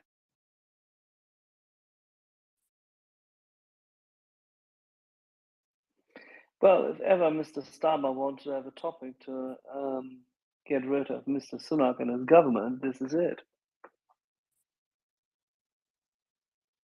Yeah, it's not a Starmer thing, is it? Of course not, but you need people in the political sphere who are willing to actually step up and campaign against it, because this culture secretary has already done the bidding, because the wording of her statement is clearly fully in line with what the LTA stated itself and what the WTA said.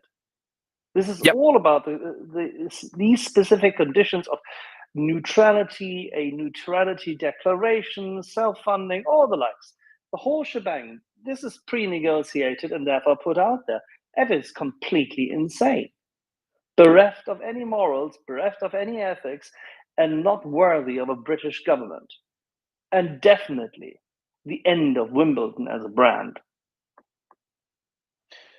Just to jump in there, I've just nested a tweet. I've just created a petition on the official petitions channel of the British Parliament's website, calling for a ban on Russian and Belarusian athletes from Wimbledon. His Majesty's government must put pressure on the Lawn Tennis Association to reintroduce last year's ban on Russian and Belarusian athletes competing in Wimbledon 2023. Further, His Majesty's government must make it clear that no visas will be issued to Russian athletes coming to the UK to compete at Wimbledon.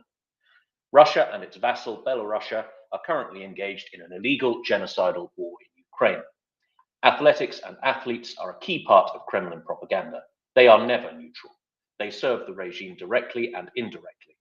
Russians have no place in the civilized world until Russia withdraws her troops, returns kidnapped Ukrainian citizens, and pays vast reparations to Ukraine.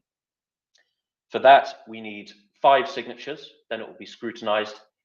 21 signatures, it will be published, and then there will be a shareable link which you can all share, which you can share around. I'll publish it when I get it, and then it will become a shareable thing. I believe it needs 100,000 signatures to be debated formally in Parliament, but it needs relatively fewer for an official response to be issued by the government. I'm not sure what that exact number is, but if it gets a certain number of signatures, they're legally obliged to respond to it officially. If it gets to 100,000, British citizens need to sign, right? And residents, yes. Good. I think it's like that, but ultimately, you know, you just tick a box to say you are a British citizen and enter a postcode. Not that I'm encouraging people to game that system, but I fail to see how they would actually check. Well, we're truthful people. I support this petition and will talk to all the British friends I have. Thank you very much. The tweet is in the nest. Well done, Tim. Thank you, Tim. I'm going to share this with the people I know that are. I've just retweeted it and added to it as well. So whilst you were talking, I was going, oh, go on, talk a bit longer, Tim, because I don't have access to the mic button. I just want to finish the tweet. Yeah, brilliant words, brilliant words. We've already got 5 supporters, so this will be formally published.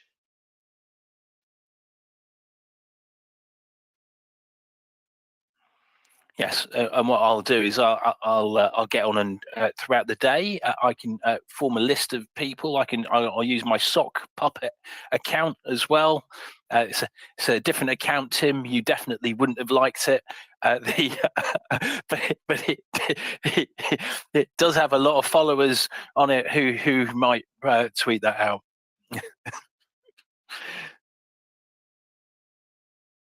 All right, Chris, we're getting somewhere with this, aren't we? Yes, we are. Yes, we are. Oh no, you said Chris, didn't you? Sorry. No, that's okay. That's okay. Yeah, okay. I'll pick that up and sign and share it. I was just I was slightly smiling. We obviously have a systemic problem with Lucy Fraser. I was just searching through Twitter and one of the tweets is, "This is my MP Lucy Fraser MP, complete with email address.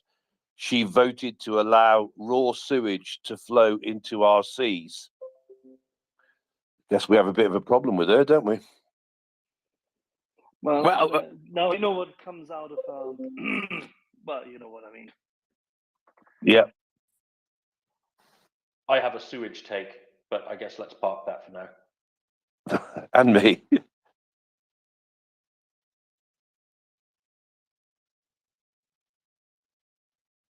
Sorry, are you saying she came out of the swamp? I'm saying that the sewage thing is a bit of a nothing burger. It's based on a misunderstanding of what sewage actually is.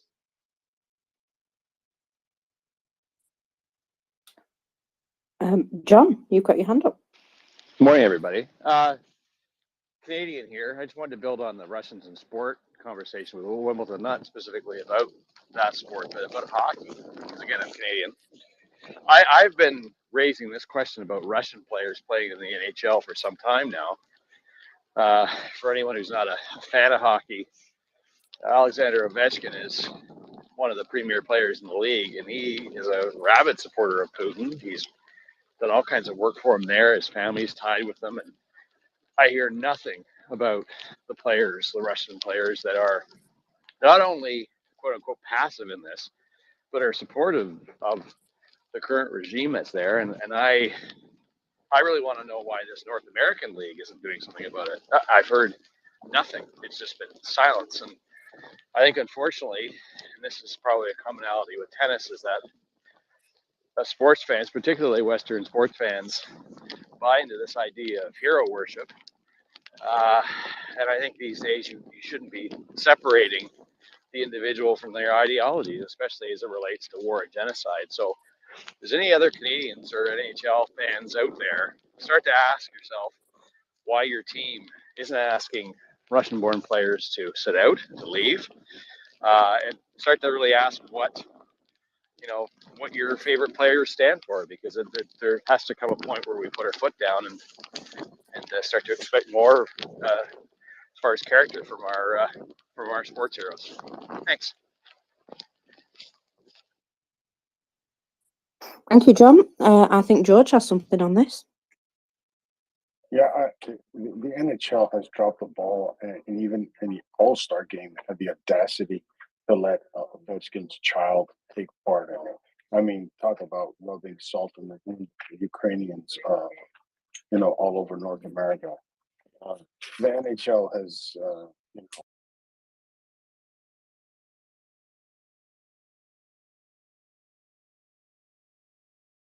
but overall, the NHL has fallen flat on its face as usual.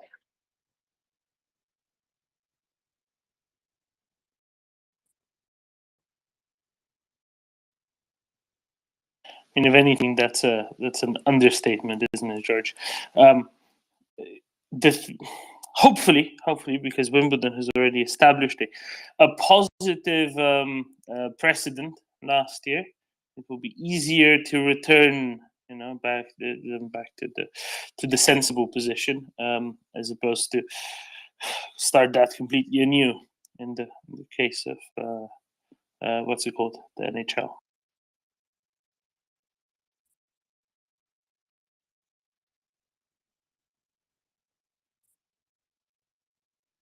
One place where Russians don't appear to be very welcome, though, is Argentina, apparently. Doman? Yes, indeed. People might remember a few weeks ago, a couple months ago, there was a news story on BBC as well, I think, since we're talking about Britain, that Russian women were flocking en masse to Argentina while pregnant, well, very pregnant, in order to give birth in a jus soli country. What that means is a country where that issues a passport to a child at birth, citizenship on the basis of being born in a country on the territory, despite not necessarily having any connections to it whatsoever. And apparently, the Argentines got a bit tired of all the Russian women coming to give birth in Argentina. So because of that, now they're starting to refuse visas to Russian women, the Argentines, that is, which is new. It's also, I think, probably a good thing. It's I thought, how long are they going to put up with this? But apparently, it's one of the countries it's relatively easy for them to get visas to, and it was relatively straightforward to do it. And they did, but no longer, because it's no longer nearly as straightforward to do so.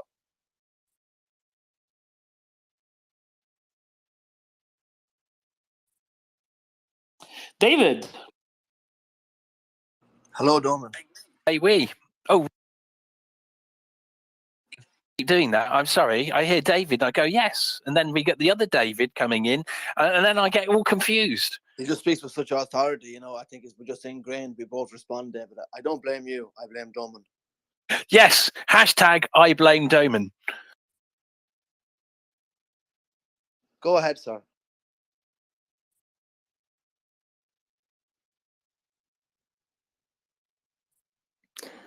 Well, it's got to be somebody's fault, eh?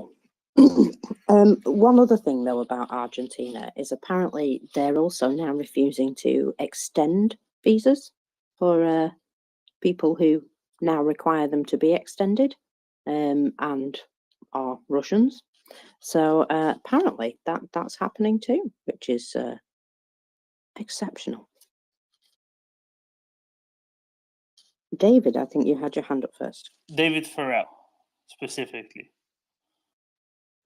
Hello, David, and Mockers and Doman, and thank you. And please retweet and share the space if you're listening.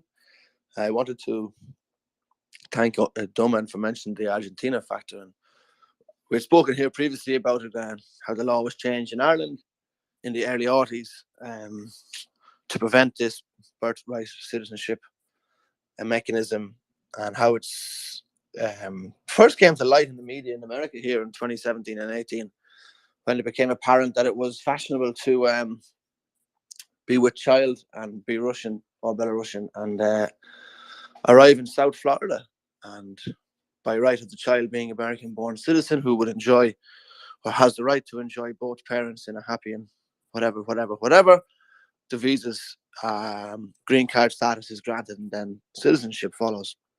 So it's fascinating to see that Argentina are closing said loophole, and I would just be curious. I don't know anything about the administration in Argentina, but I'd be interested to see, do they have any Spanish language cultural exchange style visa systems, and are these also being curtailed? Because I know that one of the famous fake fig leaves trying to hide their espionage, known from the East, is to use cultural exchange and language and music and theatre and all these other false shopping and sport we talked about this morning, to smuggle their fascism and then subjugate the organizations they take over. So, for instance, we see the Olympic committees now acting more and more authoritarian, and they're doubling down and they're saying, we're going to punish you for this and that. And do me a favor, who do you think you are? You know what I mean? We just need to hit them in the pocket and it's over.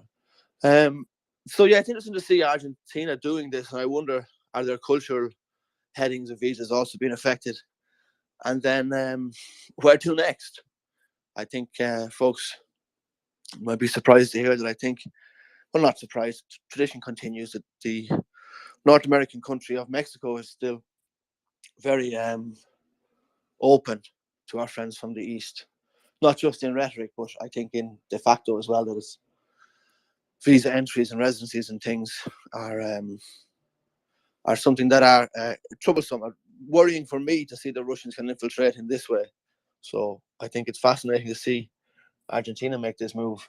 And I'd love to see their fellow South American countries follow, you know, perhaps have a little bit of strength in unity. Indeed. But yeah, Argentina have been sort of particularly targeted, I believe. So it's good to see them taking back some control there. Redstone, I believe you're next.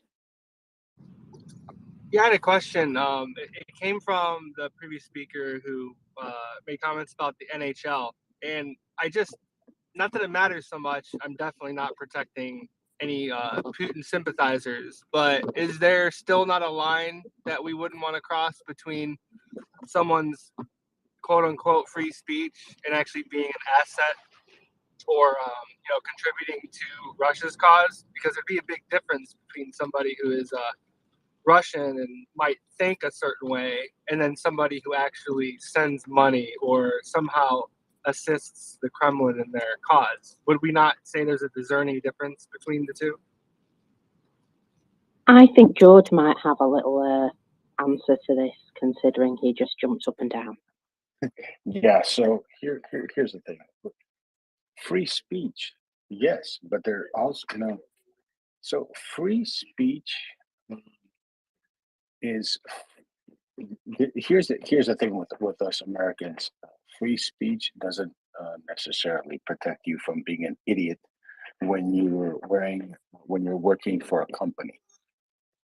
Okay, so free speech protects you against you take out your soapbox, you go out to the park, and you start saying something against the government. They can't come and arrest you for free speech. But if you're wearing the logo, and let's say I was president of the NHL, and money be damned, and I knew you were promoting a genocidal maniac like Putin, and I'd say, hey, guess what, Mr. Ovechkin? You don't represent the company, the NHL that you work for, very well. Let's say I'm the owner of the Washington Capitals and actually has some testes, if I could find them, and say, you know what? You don't represent the community, because we have a lot of Ukrainians. Like, I guarantee if it was a Philadelphia Flyer guy, he'd be gone. Because here in Philadelphia, we have a huge Ukrainian community. And the Philadelphia Flyers, the CEO of the Philadelphia Flyers would get phone calls, and then he would pull you into the office and say, you either need to shut up and make a public apology to all the Ukrainian people that live in this city, or I'm going to have to fire you, cut you loose. You see, free speech doesn't protect you when you work. So I work for a certain healthcare entity, and if I were to go out and trash it or say crazy stuff, while wearing, let's say, their apparel or under their logo. That free speech doesn't protect me. That's what people don't get. Free speech only protects you when you're discussing things against your government. So if I'm representing a company and I go out and act a damn fool, or I go and partake in a Nazi rally in Virginia or some other place, or an insurrection in my state capital, and now there's charges against me, my company can say, you know what, dude, you're psychotic. You need to go. That's what free speech doesn't protect you. And free speech has no place in this, because these guys are working for private companies.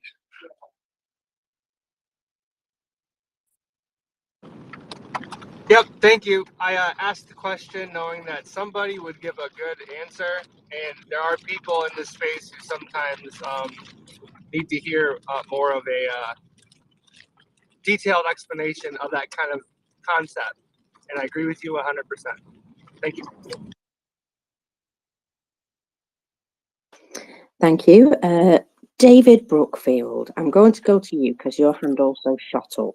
It did, but George answered it. I would only reiterate that obviously the free speech is in the way that we're being talked about now is only really a US thing. We don't have the same laws about that. We're similar, but it doesn't make you safe from if you're breaking the law, inciting violence, for instance. All of these things don't mean you go with free speech. Yes. No, you can't go around saying, I want to kill all so-and-sos, right? Because that's inciting violence and that would be wrong, etc. I think George encompassed it all entirely, didn't he?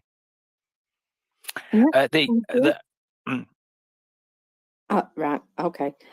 Richie Rich, go ahead.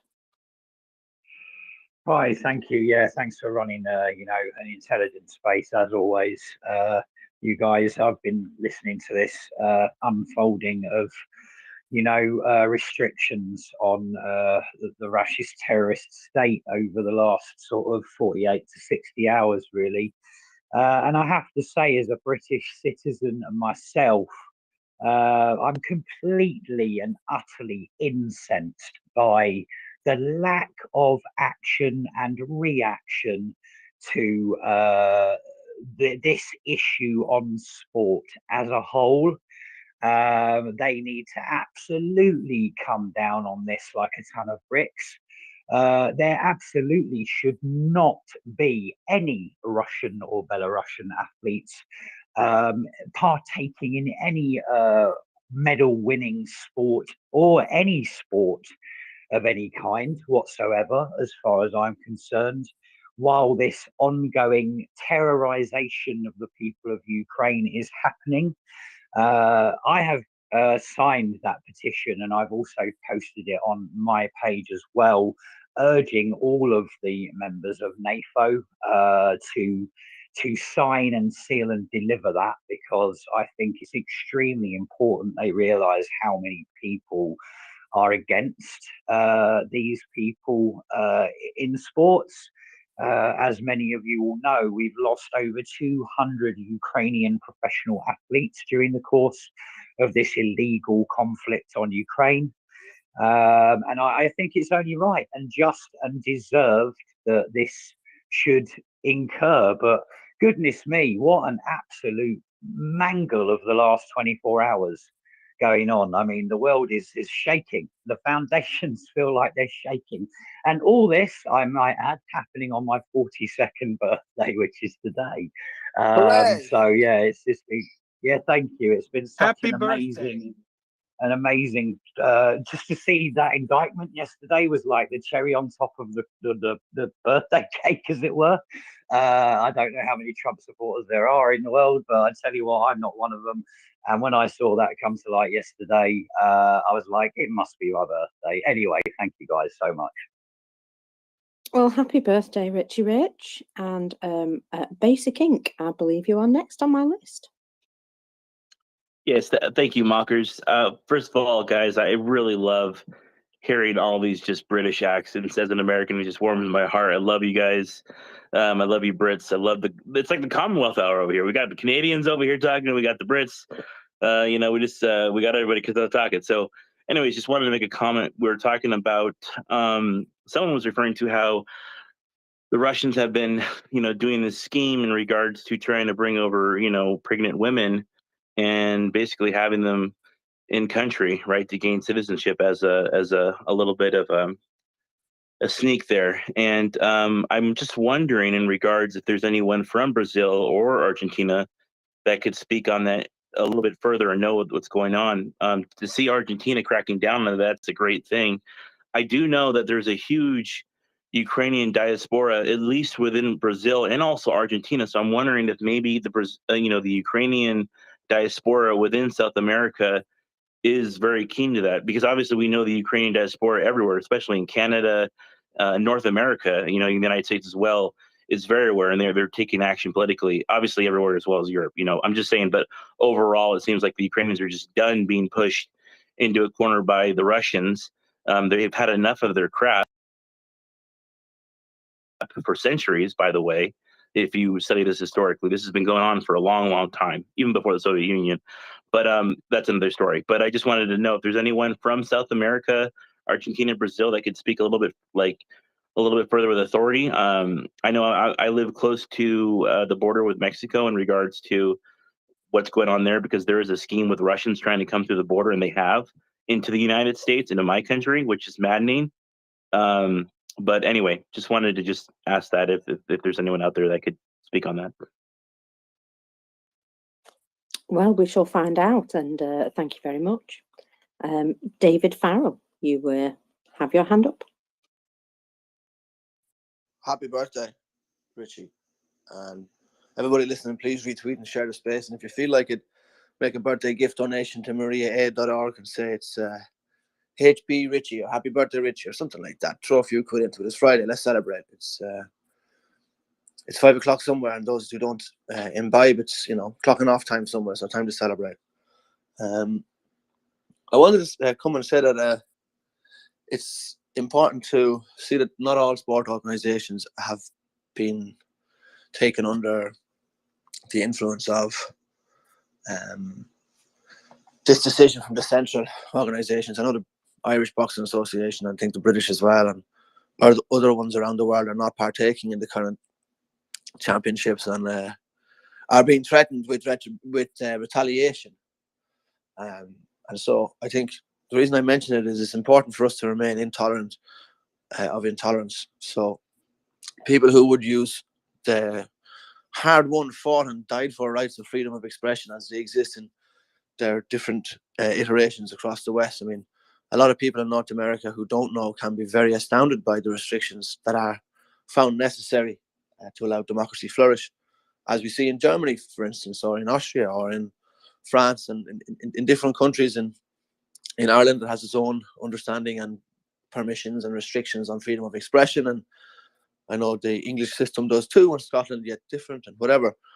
The point is, it exists in some concept that we are free to express ourselves according to our conscience, what we think to be true. Now, fundamentally, I don't think these people deserve that benefit of the doubt, because they wouldn't use freedom of speech as a freedom of expression to defend their opponent's right to express themselves freely. Oh no, the freedom of expression belongs only to them, and they will beat us with it, or they'll stab us with it like a sword. But they wouldn't allow it to be used for somebody else that they disagree with to freely express themselves. And that's how we know we can be intolerant of their bullshit, because they don't genuinely express or genuinely espouse freedom of speech. Those are just word soups that these cynical people have learned to throw at us to make us think, oh, these are the magic words. You get to say what you like. So we must remain immune to that nonsense, and that if they're not worthy of the benefit of the doubt, they don't get it. And if they're known to be bad actors who now suddenly are free speech advocates, well, I've never heard such a selfish person be so selfless in all my life. And the test is, how have they proven to defend the right of other people to express views that they don't agree with? For instance, here earlier, the current King of England was mentioned, and you know, it's important to understand that other people of different cultures express themselves in different ways. And although it's not my culture, nor do I espouse this belief, so I still have to hold myself to the standard of affording them the freedom of expression, which I like to enjoy myself, or I would hope to continue to enjoy in a free society, right? So I don't think we should be seduced by the bullshit, and nor should we give them the benefit of the doubt. You know, if it's got a short, tight haircut, likes wearing flashy militaristic uniforms, likes talking about othering people, people being the wrong religion, people being the wrong colour, you've got yourself a fascist, my friend. Call it what it is. And then if it's allowed in your society, I would encourage, within the bounds of the law, take action as is required in the situation. But people should remember, freedom of speech is not freedom of consequence. So you can express yourself freely, but then if it is you've been proven to have broken the law, then you should expect consequences. And sometimes, George mentioned, sometimes the consequences arrive in the form of a physical awakening in a public space, and it's as far as I'll go. But I think we should be hesitant to allow proud fascists march or proud authoritarians march or express themselves. They don't deserve to breathe the oxygen of freedom of speech, because it is used by them only as a weapon to silence others. So we should recognize this and stop them before they start. Same for Chinese infiltration and disinformation. Same for any disinformation. So please retweet and share the space, and visit Maria Aid and give for Richie's birthday. Hello there, Dr. Nick. Hi. I'm on my way into work, rushing as usual, and I just popped in and heard David's lovely, calm voice talking about fascist marching. So I'm not 100% sure what it is, but one thing I will say is that one of my favorite responses that I've ever seen to fascist marching, I can't remember if it was like 10 years ago or so, somewhere in that vicinity. It was a little while ago, or maybe it wasn't that long. I don't know. It was some point in Germany, and there were Nazis who were going to start marching in some town, and they went on their little parade, and some counter protesters came out and dressing like clown suits or something, I think it was, but they started like honking horns and playing like clown music really loud while they were marching, and like they were like walking along them and like all this kind of stuff, and drowning them out with like clown music.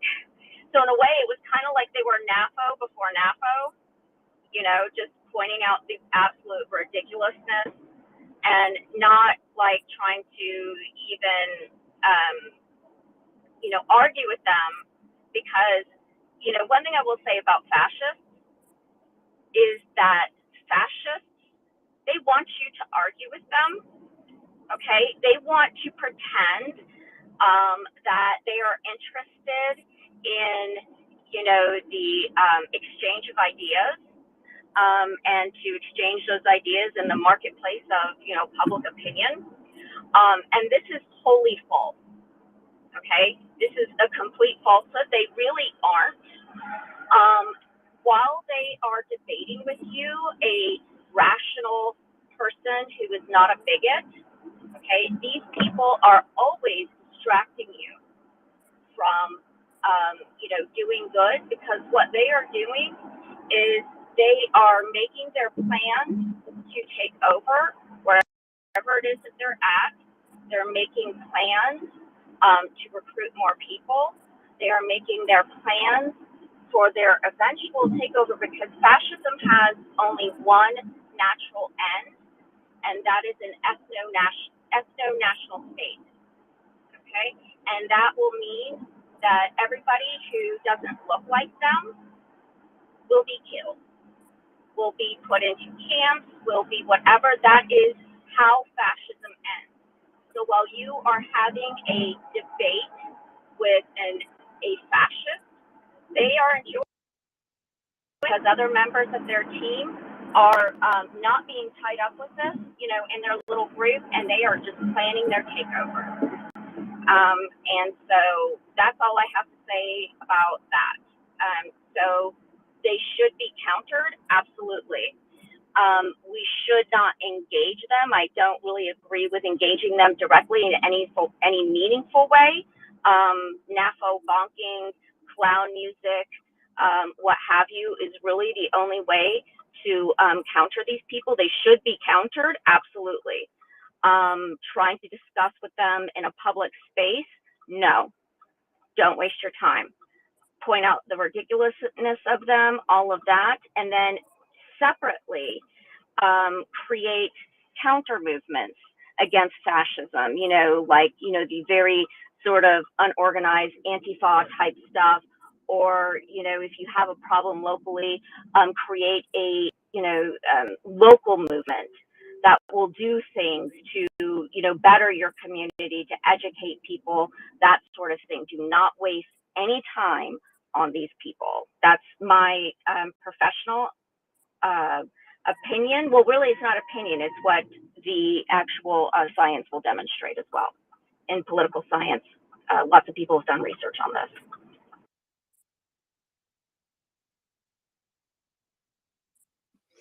Thank you.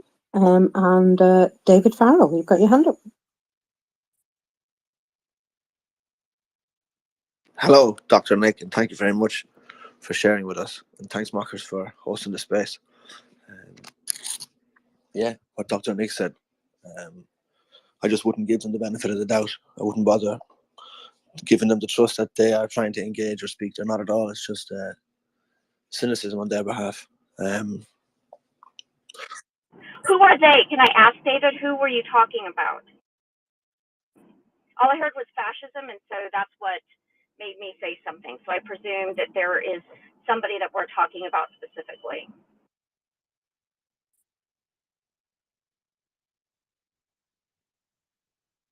Hello, is it working? I've been talking to myself. No, I can hear you now. Go ahead. I was previously speaking about the rise of totalitarianism, and then disinformation, and then fascism. Here in my mind, I would just think of extreme rightists. But generally speaking, fascism, we've seen it in the public space, and we see that people would try to present an argument that, freedom of speech is a cloak, and we should afford freedom of speech protection, even if there's diverse opinions. Diverse opinions, I'm all about it, but I'm not about giving someone the oxygen to cynically undermine freedom of expression, to then ultimately, as you say, create a ethno-fascist state where there's an in and an out group, and guess what happens to the out group? It's slave labor. Right, exactly. And, if anybody's interested in reading on this, one of my favorites on this very discussion is Karl Popper, Sir Karl Popper, Dr. Karl Popper. Intolerance of intolerance, is that the guy? Yeah, the Paradox of Intolerance. But the book that came from is called The Open Society, and I forget the subtitle. It's something like "And Its Enemies" or something like this. And for those that don't know, Karl Popper, sort of survived the Holocaust. I think that his family, his parents died, but I think he was one of those kids that was. If I remember correctly, I hope I'm not confusing him with somebody else, but I'm pretty sure he was one of those kids who was, sent to England before the whole thing occurred, and his parents were killed in the Holocaust. I'm pretty sure that was his backstory. It was something along those lines. And so the concept of the paradox of tolerance goes something like this, and you can Google it. There's some very handy little memes and everything related to it that explains the whole thing. But it goes something like this, that in an open society, meaning like a democracy, right, that we pride ourselves on this notion of freedom of speech and that everybody has the right to their opinions and the freedom to express them, etc. Okay. However, the problem becomes, and he demonstrates this through history, okay, by examining the case of Nazi Germany and Hitler. And he presents the notion that Hitler, when he was around, first he was this sort of like upstart in the Weimar and everything. And a lot of people didn't take him seriously. They just were thinking, oh, that Hitler, of course I'm paraphrasing, right? Oh, that Hitler, yeah, he says lots of things, but he doesn't really mean what he says. He's just, trying to get attention, right? Or, it's not that big of a deal. He can't, we live in this, democracy, and there's checks and balances or whatever. Again, I'm paraphrasing, right, of what people thought. Even if he really did believe what he said, They're there's no just way weak that his liberals, right? policies. They're just crying about civil Right, rights, yeah. Yeah, right? but this is not completely true, because no, this is not completely true. The evidence bears it out quite clearly that already in 1928 to 1930, there were street battles between hard left, the communists, and the USPD's Right, I know that. persons on. Okay, then let's I'm stick with just the truth talking for a about what second, Carl. because nobody's. No, the media didn't say that. If you read the German newspapers of those years, and this is sort of field of mine, my interest in study ages ago when I did history, but I'm just highlighting this. In those years, people knew already exactly what he and his Nazis wanted. It was clear, which is why many people found it abhorrent. I'll have to go back in the academic literature because there are Yeah, people who I have don't know what studied literature you've been reading, but the Centrum, there's the Catholic Can I Centrum, finish? the Center Party. Yeah, but Can I let me finish? just. You can, So I was when the I one who was finish my talking. point Can I of finish? interjecting this. I was talking. Let me finish. Nick, The I know point- that you were talking, but you said something which is evidently untrue. People did It's know not- what he wanted. Axel, I don't say things that aren't from the academic literature that I'm reading, and there is academic literature on what Hitler was saying at the time, and there are instances of people who said they didn't believe what he was saying, or there was debates or discussions about that. I will have to go dig that up later, okay? And I'm just paraphrasing Karl Popper's argument. All right, I am not giving an exact detail. Karl Popper that I'm said this? paraphrasing. Yes. He Karl paraphrases. Popper. That's interesting because he was one of the persons who later on argued that it was quite evidently already feasible to detect at an early stage. It would be interesting to hear this. And for example, the Zentrum's party, which is a conservative center party at that point in time, led by the likes of the then Lord Mayor of the city of Cologne, Konrad Adenauer, who was also then later on the first German chancellor after the war, was in constant battle to keep the peace in the city. Don't forget, Cologne was a city both Catholic, but at the same time also lots and lots of industrial workmanship. To keep the peace in the city, as had his, counterpart in Hamburg, the same thing. Right. And people knew exactly what the Nazis wanted, and they knew exactly what the communists wanted, both of them.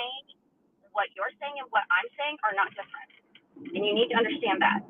There are, just because the majority of people saw that, doesn't mean there weren't people who didn't believe it.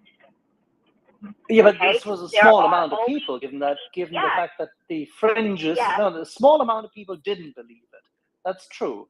That is a good point. But the majority of people knew exactly what was coming because people were beating their heads into the pulp in the streets of Germany between, especially summer 1930 and 1933.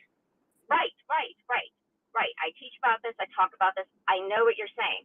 But what I'm saying is that there were still people who didn't believe it. Okay? That regardless of how overt he was, no matter how clear he was, you could still find people who didn't believe him. Okay? That, believe it or not, I completely agree with you. You agree with me. All right? That's the way it was.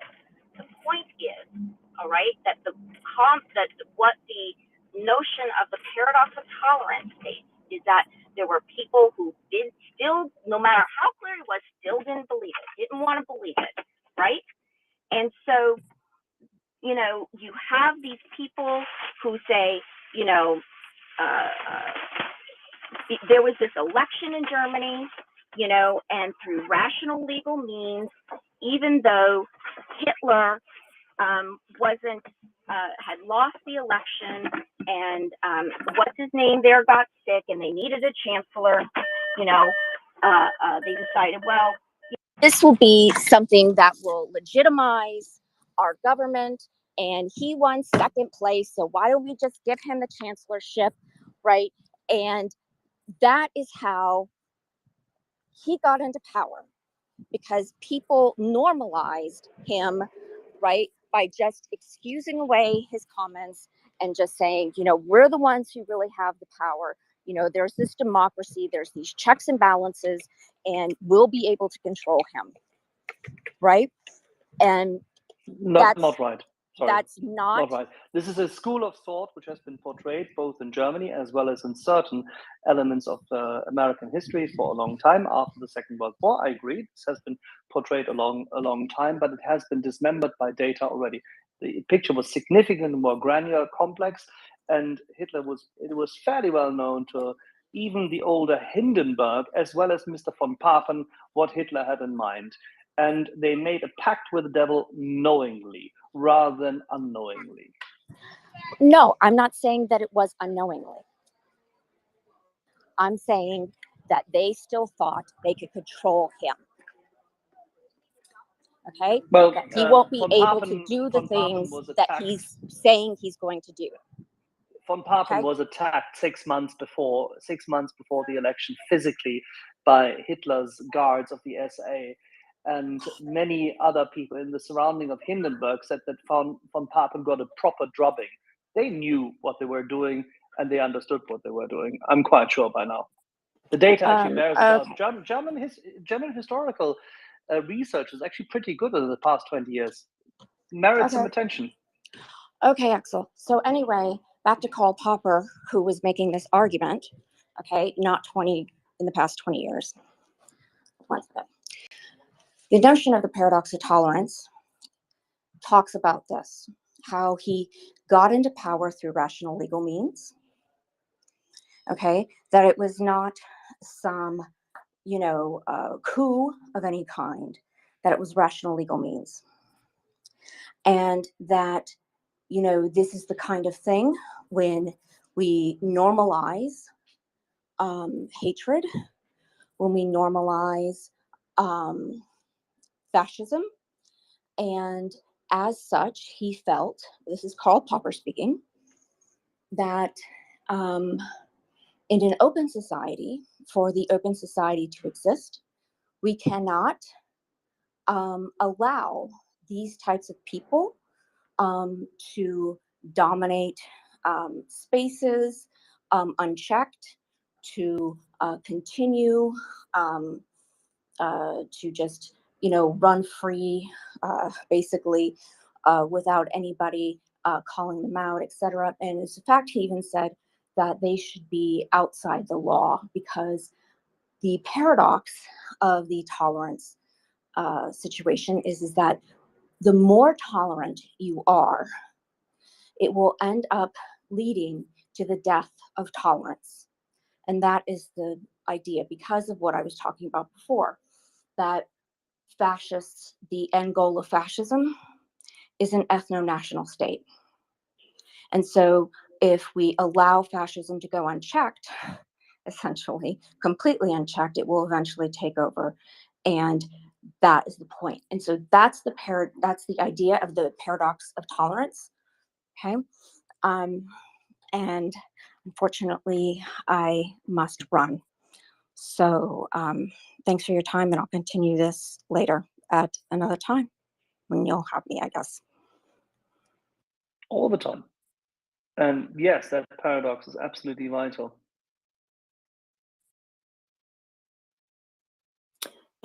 Tom? Just about to go through a tunnel. I'll come back to you in 60 seconds.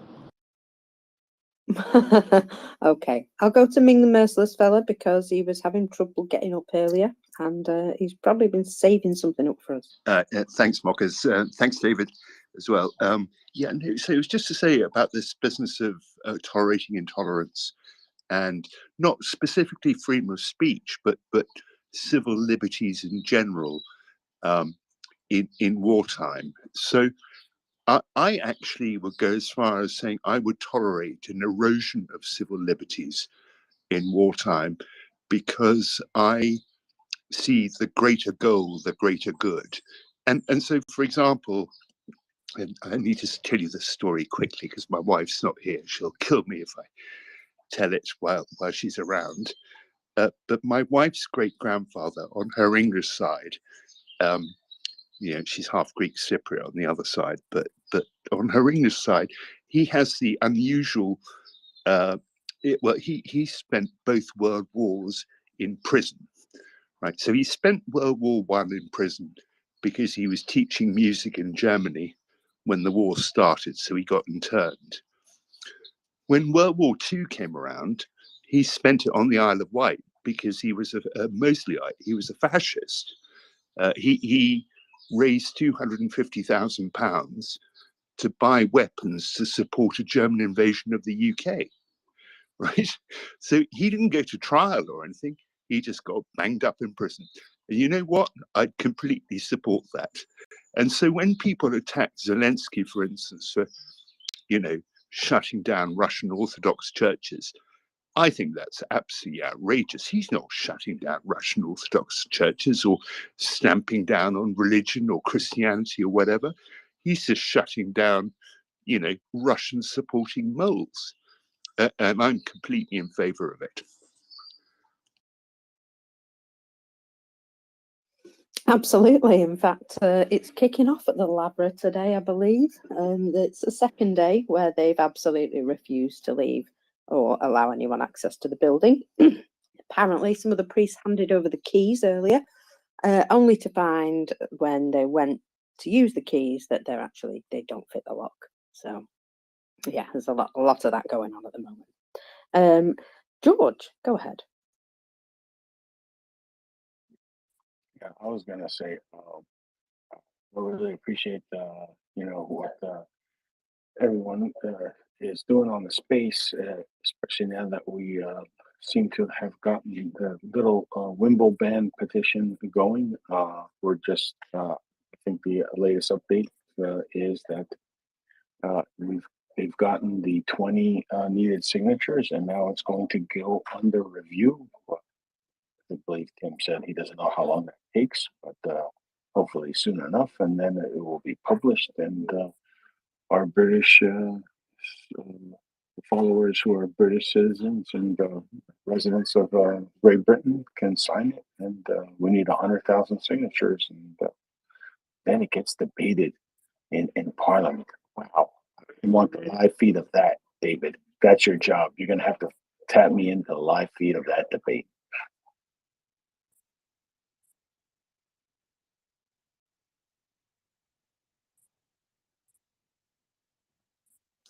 Tom, are you tunnel free now? Yeah, I'm tunnel free. Yeah, it was just a bit on the paradox of tolerance again. It's that the problem happens when you've got an intolerant group and they're not in power.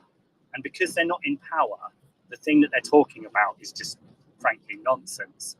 And so you sort of laugh at them and don't really take them seriously. But what you've got to consider is if that group continues to be tolerated and they did gain power, what would happen? And it could be any group, it could be far-right Nazis, it could be Islamic extremists that want to impose Sharia law. You might think, there's absolutely no chance that will ever happen. And then 20 years later, you've got a fascist government or you've got an Islamic extremist government somewhere. And so the problem is that people, they tolerate people when they're not powerful enough to actually achieve their aims. And then there might be a period where they're not tolerated. So, again, if you think about Hitler's rise to power, Axel will probably know this better than me. The beer hall putsch was in 1926, was it? And he was arrested and wrote Mein Kampf in prison. So there was a period where he wasn't tolerated. But the problem is when people get to a point where they're in power, it gets to the point where whether you tolerate them or not doesn't matter because they're in power. So once it gets to the point where people are beating up their political opponents in the street and people are afraid of them, once it gets to sort of Night of the Long Knives time or the Reichstag being burned down or Kristallnacht, at that point it's too late. It doesn't matter whether you tolerate the Nazis or not. They're in power. And if you try to do anything against them, they'll kill you. And so people will be afraid to. So then people are tolerated out of fear. So the problem is that we actually need to not tolerate people when they're not in power, so that they can't impose their fascist or extremist beliefs on us. And the thing is, that comes across as being quite intolerant. And that's what the paradox is that in order to maintain a thriving and tolerant society where people are allowed to express their views, if anyone expresses a view that is intolerant, that says no, other people aren't allowed to have those views, you have to crush it. And you have to crush it long before they gain power, because otherwise you start getting people saying everything in the news is fake, all of the elections are frauds, we should fight like hell. And that goes down a really, really dangerous path. So that's the point. You've got to not tolerate people before they're in power, because by the time they get into power, it becomes too late. And by the way, there are two of those. What you mean is what you call in English the beer hall putsch. That's in 1923, for which he goes for a little less than a year into Landsberg prison afterwards. However, there's also the cup putsch in 1920, which already starts with those who are disenchanted with the then takeover by the Social Democrats on federal level. And but it's a continuity, and 1926 is just a year in which he rebuilds the organization by consolidating a lot of the other fringe groups, such as the Stahlhelm and the likes, and makes his first big partnerships with a number of editors who are supporting him. It's a long story. It's very ugly. Yeah, 20, 25 years ago, I read a lot about it, but it was a long time ago and I haven't read much since. So thanks for correcting me on the date, earlier than I remember. No, I'm just helping. I'm just here to help. But you're completely right on the topic and the key aspect thereof. Yeah, so I mean, I think this is the problem, really, isn't it? Is that if we think about the current conflict, the problem is we've tolerated Russia doing evil things for far too long, thinking, they're not going to start a massive war. Why would they do that? That would be crazy. So we've tolerated things like polonium and Novichok being used on British soil, which is just totally mad. If you look back at it in hindsight, you'd think, why the hell would we tolerate that? But we did.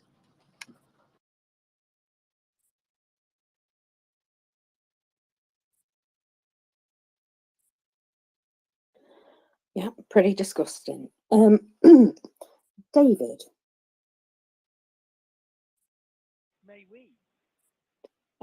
Would you untuck your mic from behind your ear, please?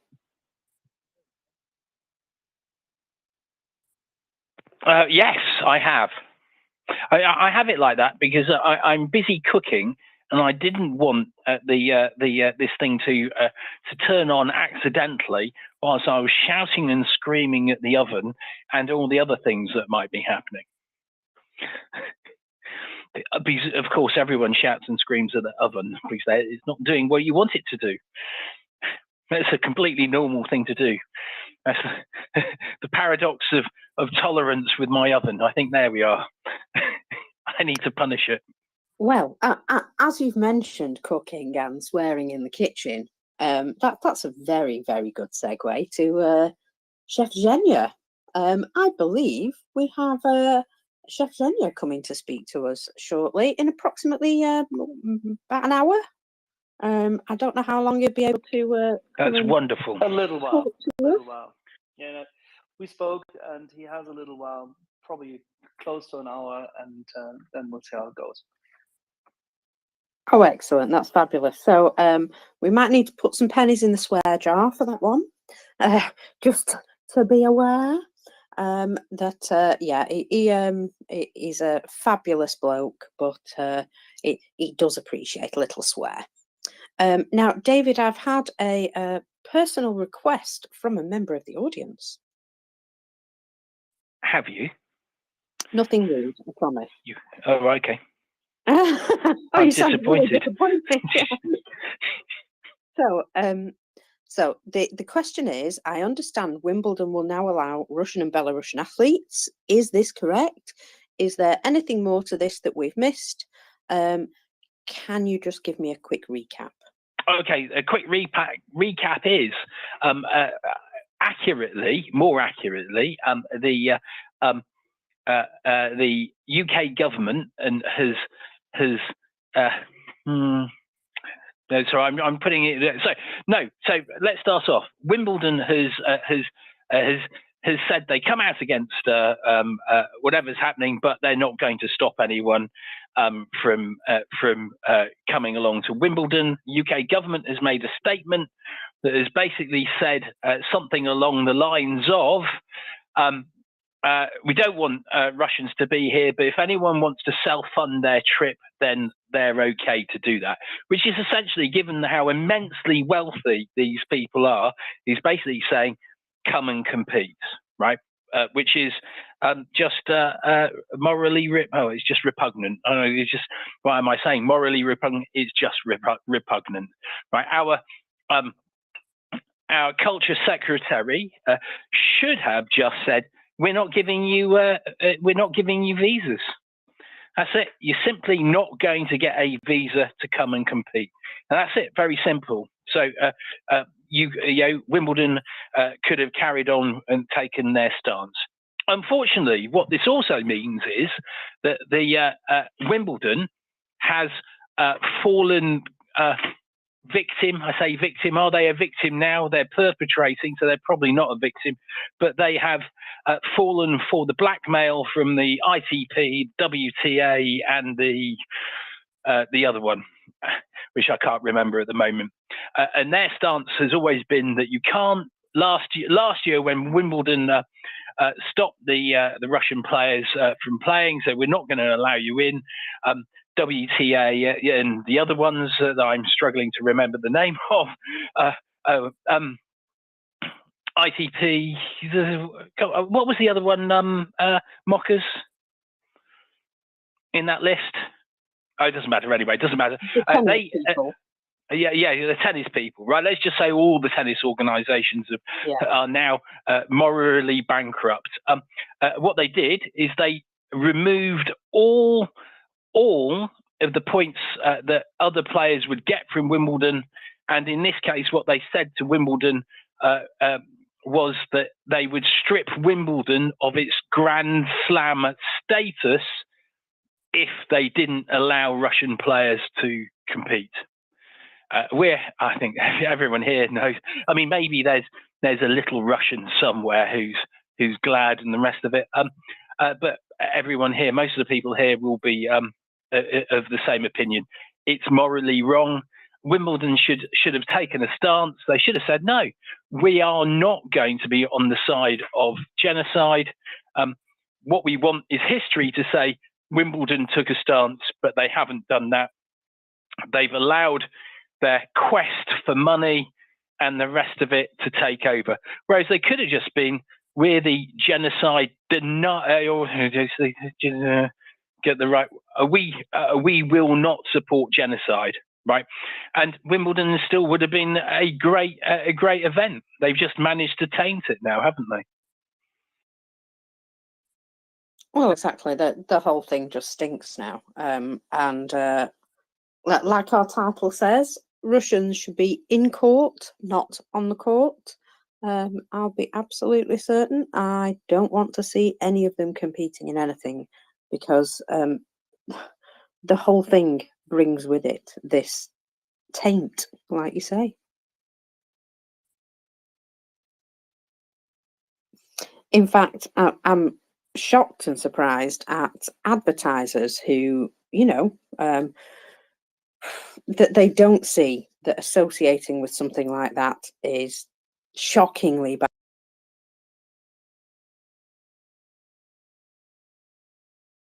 To continue to tolerate it, and we're going to be trying to do something about it. Well, I mean, but tragically, and I think this is tragically, I think these organisations have worked out or believe that it won't it won't matter to them. This is what Orchan and all the other businesses that are still doing business in Russia have taken. They've gone, you know what? It's not going to matter that much in 5 years' time. Who knows? Hopefully it will, but it depends on us to take a stance, isn't it? And there's the problem, right? People who live next to, say, an Orchan shop and they go along to shop at it because it's close by? Will they boycott it? I mean, I would like to believe they will, but I suspect that they have just taken that stance. They've gone, you know what, it's not going to make any difference. It's not a surprise to me that France, a lot of French companies were involved, because a lot of French companies carried on doing business with the Germans during World War II. Vichy France, Renault made vehicles for the Wehrmacht. Just a bit dreadful that there we are. And as I said, right, if this was apartheid, it just wouldn't be happening. Wouldn't be happening. It'd be all over the news. You know, tennis association supports apartheid. They think it's right, and the world would be up in arms. And it's just incredible that genocide doesn't get the same response. But as we've been saying, and this is part of the thing we're saying with with the paradox, is that we've allowed Putin to carry on. We all saw the pictures of Grozny, decades ago. We saw the pictures of, in Syria and the rest of it. And so as a result, we've got people who come out and they try and, the lady from the United Nations, who the cultural whatever she's supposed to be, trying to suggest that these things trump fighting genocide, which is, just astonishing, isn't it?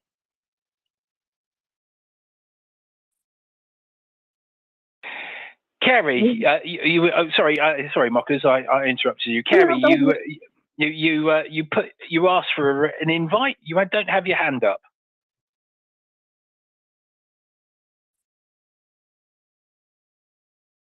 Kerry, do you have something to add?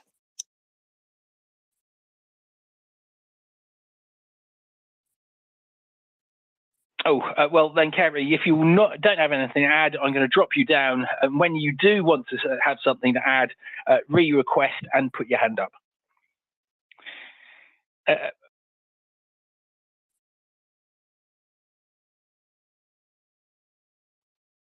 Did you just mute yourself? Yeah. Yes. So I'll just tell you about what I'm cooking, Mockers. I'm making myself a curry. And, anyway, Tom, you're going to listen to what I'm making in a moment. So I'm making myself my own special curry, Mockers. So I've got some tom yum paste, which is a bit chili-ish, and I've got some Chinese curry paste, which you may have had with your chips that you have up north. And I'm going to put it over, yes, and I'm going to put it all over some chicken and put it with my rice. But it's important, and which is why I'm salivating at the moment, you put the tom yum paste in it as well. Noted. You can call me Chef Senya from now on. Tom. Yeah, so I was just thinking about the paradox of tolerance applied directly to Wimbledon. So I suppose what I'd want to ask the organisers, the people that made this statement, is, why is it that you won't ban Russian players from this event? And they'll say, not very nice, blah, blah, blah, something along those lines. And then I'd ask them, okay, supposing you did ban Russians from this sporting event, what, if anything, do you think that would say about you? This is a very psychologist question. And they'd say something along the lines of, freedom of expression or something. So you think you'd be stopping people from, freely living their lives at a sporting event? Yeah, okay.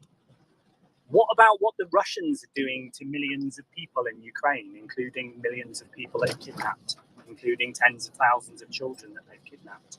What is that? You just get them to make a direct comparison. Okay, and you think that what you would be doing to speak out against that is in some way equivalent or bad or worse? I mean, no, you need to stop these people. You need to make a point and make a statement.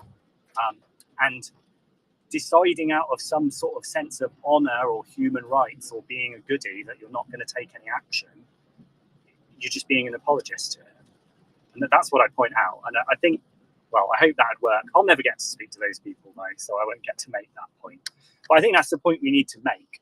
I think we need to make the point that banning people from a sporting event is absolutely tiny expression of distaste compared to what the Russians are doing.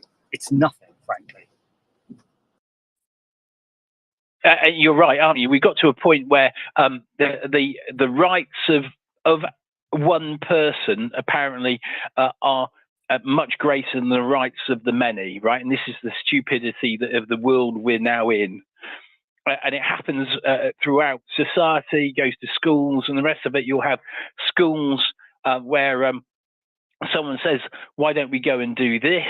And then someone says, but so-and-so won't like it.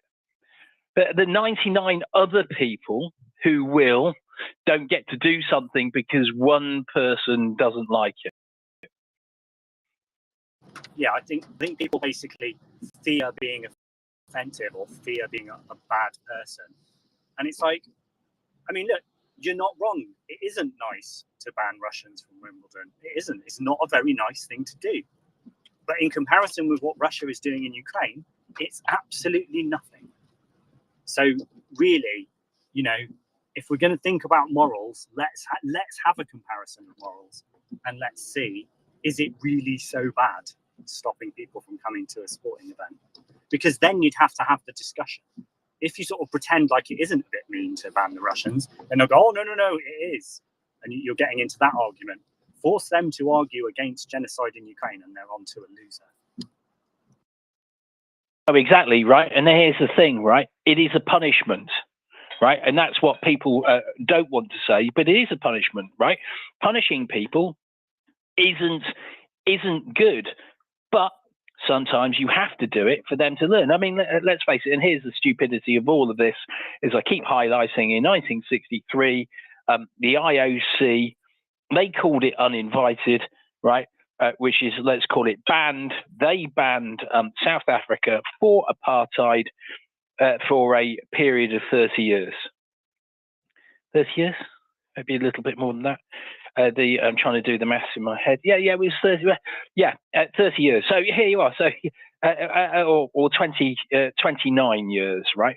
Because South Africa then got to compete again at the Olympics in 1992, and I was there when Mandela turned up at a swimming event and got a standing ovation. But you got a standing ovation for all the things, the values he held.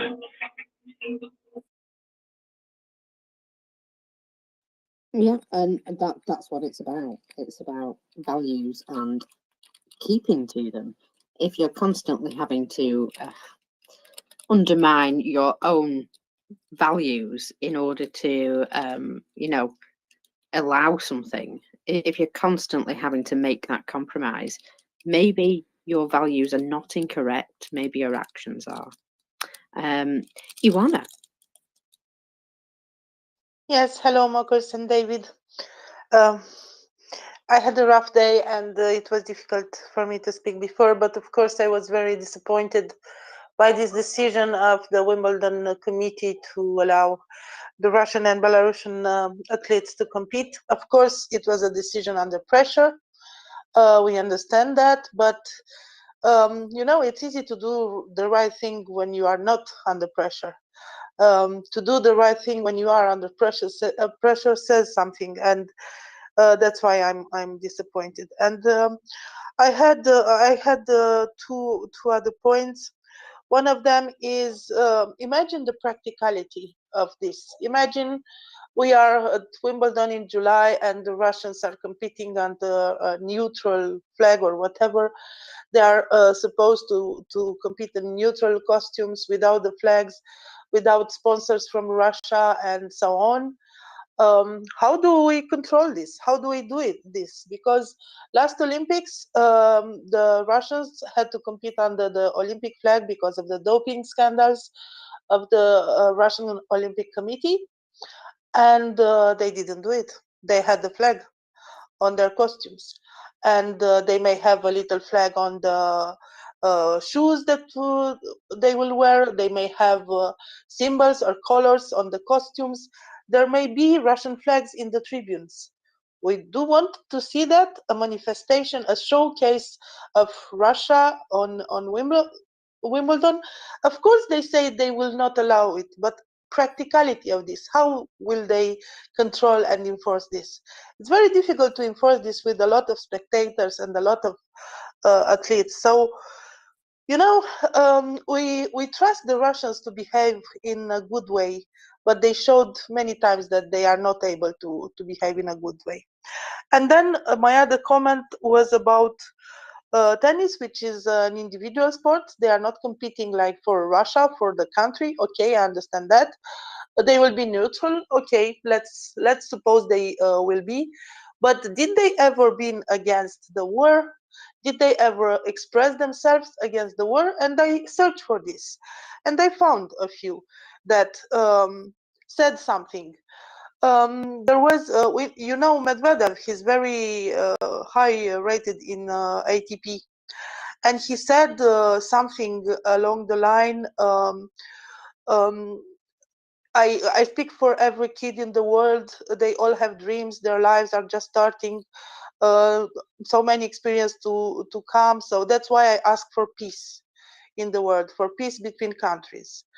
So he chose to speak for peace, but he never spoke against the Russian war. You know, he chose this ideal concept of peace, like nothing is happening right now, and we all strive for peace. And there is not a war that is led by your president and your country, a genocidal war of aggression. And then there was another one, Ovechkin. He had an NHL career, but he also was a very pro-Putin. And he said something against, please no war, said, it doesn't matter who's in the war, Russia, Ukraine, different countries. I think we have to live in peace and in a great world. And when asked if his support for the president is still there, he said, well, he's my president. So we want peace, but you know, there is one man in this world who wants the war, and he's still supporting him. There was also another tennisman, Andrei Rublev, that wrote on the camera, "No more war." But again, he was the starter of a sporting initiative that was called Putin's Team. So no war, but Putin's Team. The only one that I found was a lady, that Larisa Kuklina, that posted an image of herself with the heart split in two, showing the colors of Russia and Ukraine with the caption, "What's going on? We live in the 21st century." And that's all I found about Russian athletes opposing the war. But I think it's not right to say they oppose the war. They just made some very blank statements in search of an ideal peace, while a very real war is going on. That's what I wanted to say. Well, they're wonderful words there, Ivana. Yeah, and you're right. I mean, the thing is, it doesn't matter whether it's a team sport. Actually, there is they have doubles, which is you might say if it's a team sport, if they're doing it as a team, of course. And there is the Davis Cup, which is absolutely a team sport, right? It is tennis players from one nation playing tennis players from another nation, right? And every time they get to do this, they get to propagandize everything. And here's the thing, what should have happened at the Olympics was all of those athletes that turned up with a Russian flag, they should have been removed from the stage and said, nope, you've broken the terms, here you are, you don't get to compete. It's not a, oh, I'm sorry, I won't do it again. It's a, you don't get to compete. As Tom was saying, and as well as other people have said this, right? Part of the problem is when you allow people to get away with something, right? Because what you've done is they've managed to push the boundaries. So, well, last time I had my Russian flag on it. It didn't make any difference. Why are you punishing me now? This is what criminals do, right? This is what bullies do. Well, last time you didn't say anything because I put chewing gum in the girl's hair. So why can't I punch her, right? This is what happens when people don't take a moral stance to things that they should do, right? Things that are wrong. And unfortunately, as I was saying, there is a and it's becoming stronger, where the rights of the few overtake those of the many, which is just not, it just isn't logical, not correct, is it? Right?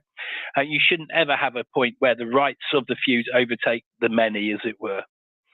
Right? I'm sure someone might be able to come up with an example, but in general, right? And we are in this position, as we've said all along, because we've not taken a stance. We've not said, no, you're not doing it, right? Here you are. This is the cost. We're not saying you can't do it. Well, we are saying we can't do it, but in some of these things you say you can't. But this is the cost, isn't it, right? Take it or leave it. Okay, you want to leave it? Fine. Off you go. Be off. We're not interested. But I'm... whilst I was very happy with at Wimbledon last year, it's very, very unfortunate. They've allowed themselves to be blackmailed. It's wrong. It shouldn't have happened. But the UK government, and I'm certain that the reason why they're doing this is because they're worried about being sued. And just to say, no, don't care. Here you are. Sue us. You're not coming in. Fine. And if you carry on, we're just never going to let you in. Try that, as it were. It should be a Batman kapow, I think. There we are. Kapow. Iwana. I just wanted to add something. You know, the people that are participating in the Wimbledon competition, the tennis players, they are very, very good athletes. They're very good tennis players. They earned a lot of money in the past, and I guess they could. It will be very easy for them to distance themselves from Russia, to be a countryless athlete or to compete for another country. This is possible. This happened again before. And they could say, well, I'm not finding myself in the Russian line right now, and I don't want to compete for Russia anymore. I don't want this. They could do this. They are allowed to, and they can. Maybe they will take a pause from some competitions like the Olympics. Maybe there are some consequences for them, but none of them did it. None of them was so against the war to say, I'm not Russian anymore. I'm not competing for Russia anymore. So yeah, even in neutral flag, let's remember that they are competing for Russia.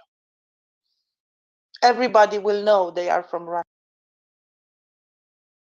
Everybody will know. It's not possible. And you know, on the screen there are those flags.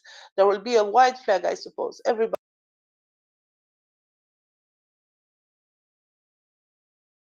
will know it's Russia. And Russia is well, Russian athletes are enjoying the participation. What opportunities have the kids? What opportunities have the kids that were maimed in Ukraine? Maybe they could have been great athletes in a few years, or those who died, or the teachers, the coaches, and those over 200 athletes that are no more. They had rights to these opportunities, to freedom and to life. No, exactly right, and there's the problem, isn't it? We go is again we've the needs of the few, right, versus the many, right, and they do have rights, and this is the thing that came out of everything. I can't remember her name, the Greek woman is basically trying, and in actual fact, the IOC have done exactly this.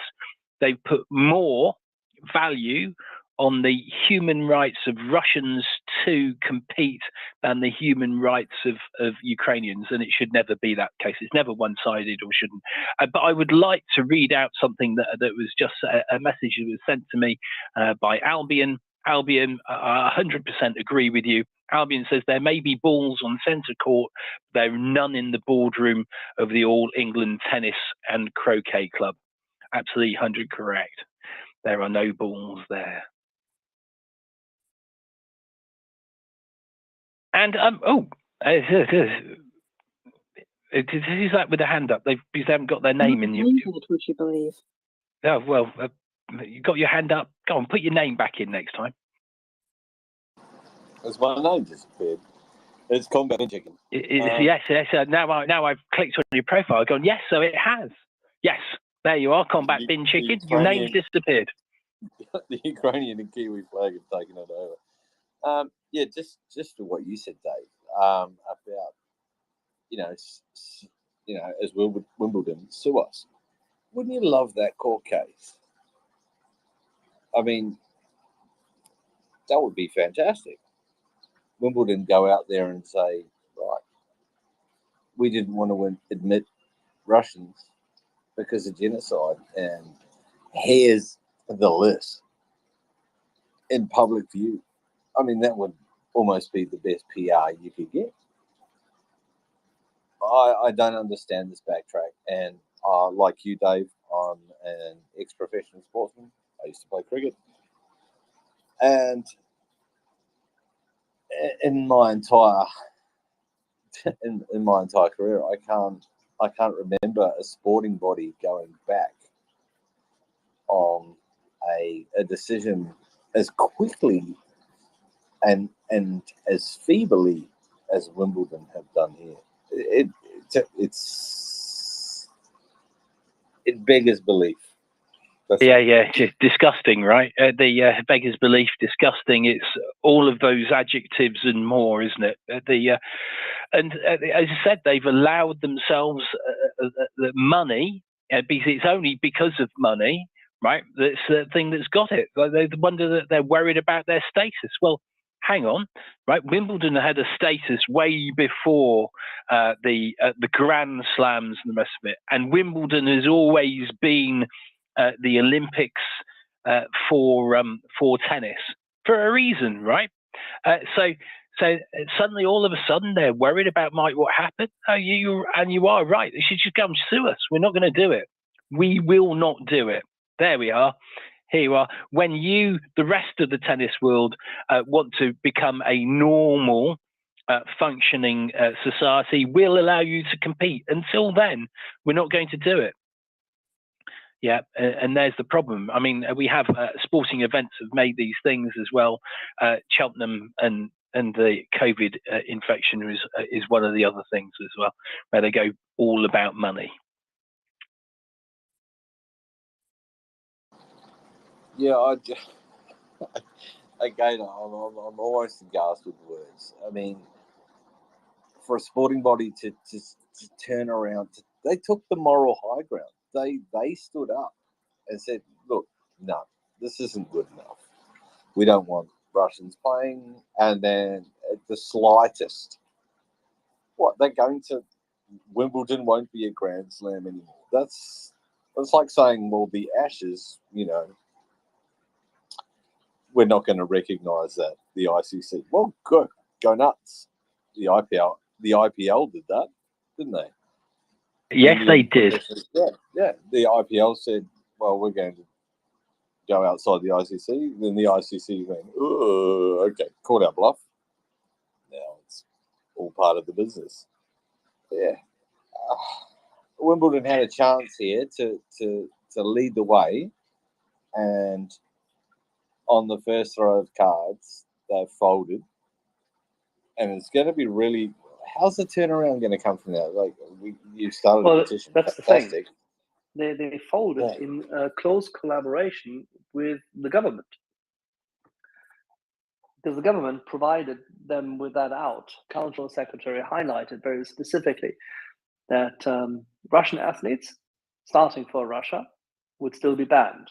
However, if they were starting under a different flag and would sign and would abide by certain conditions, meaning the neutrality declaration, and that it would be self-funding and whatnot, then they could.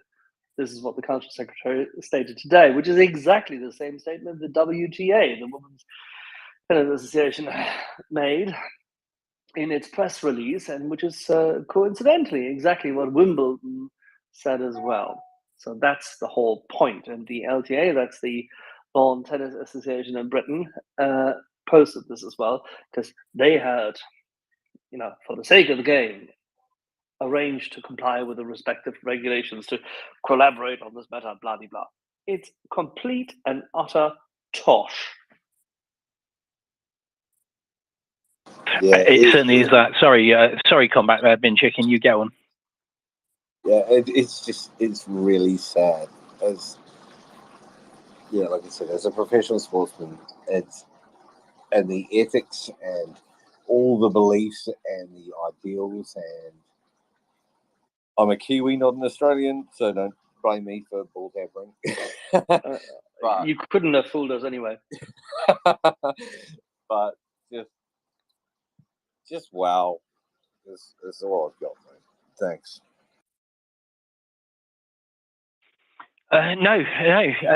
Thank you, Combat Bin Chicken. They're all really, really valid points, and your point really, So anyone could just say whatever they like. The Ashes is going to carry on.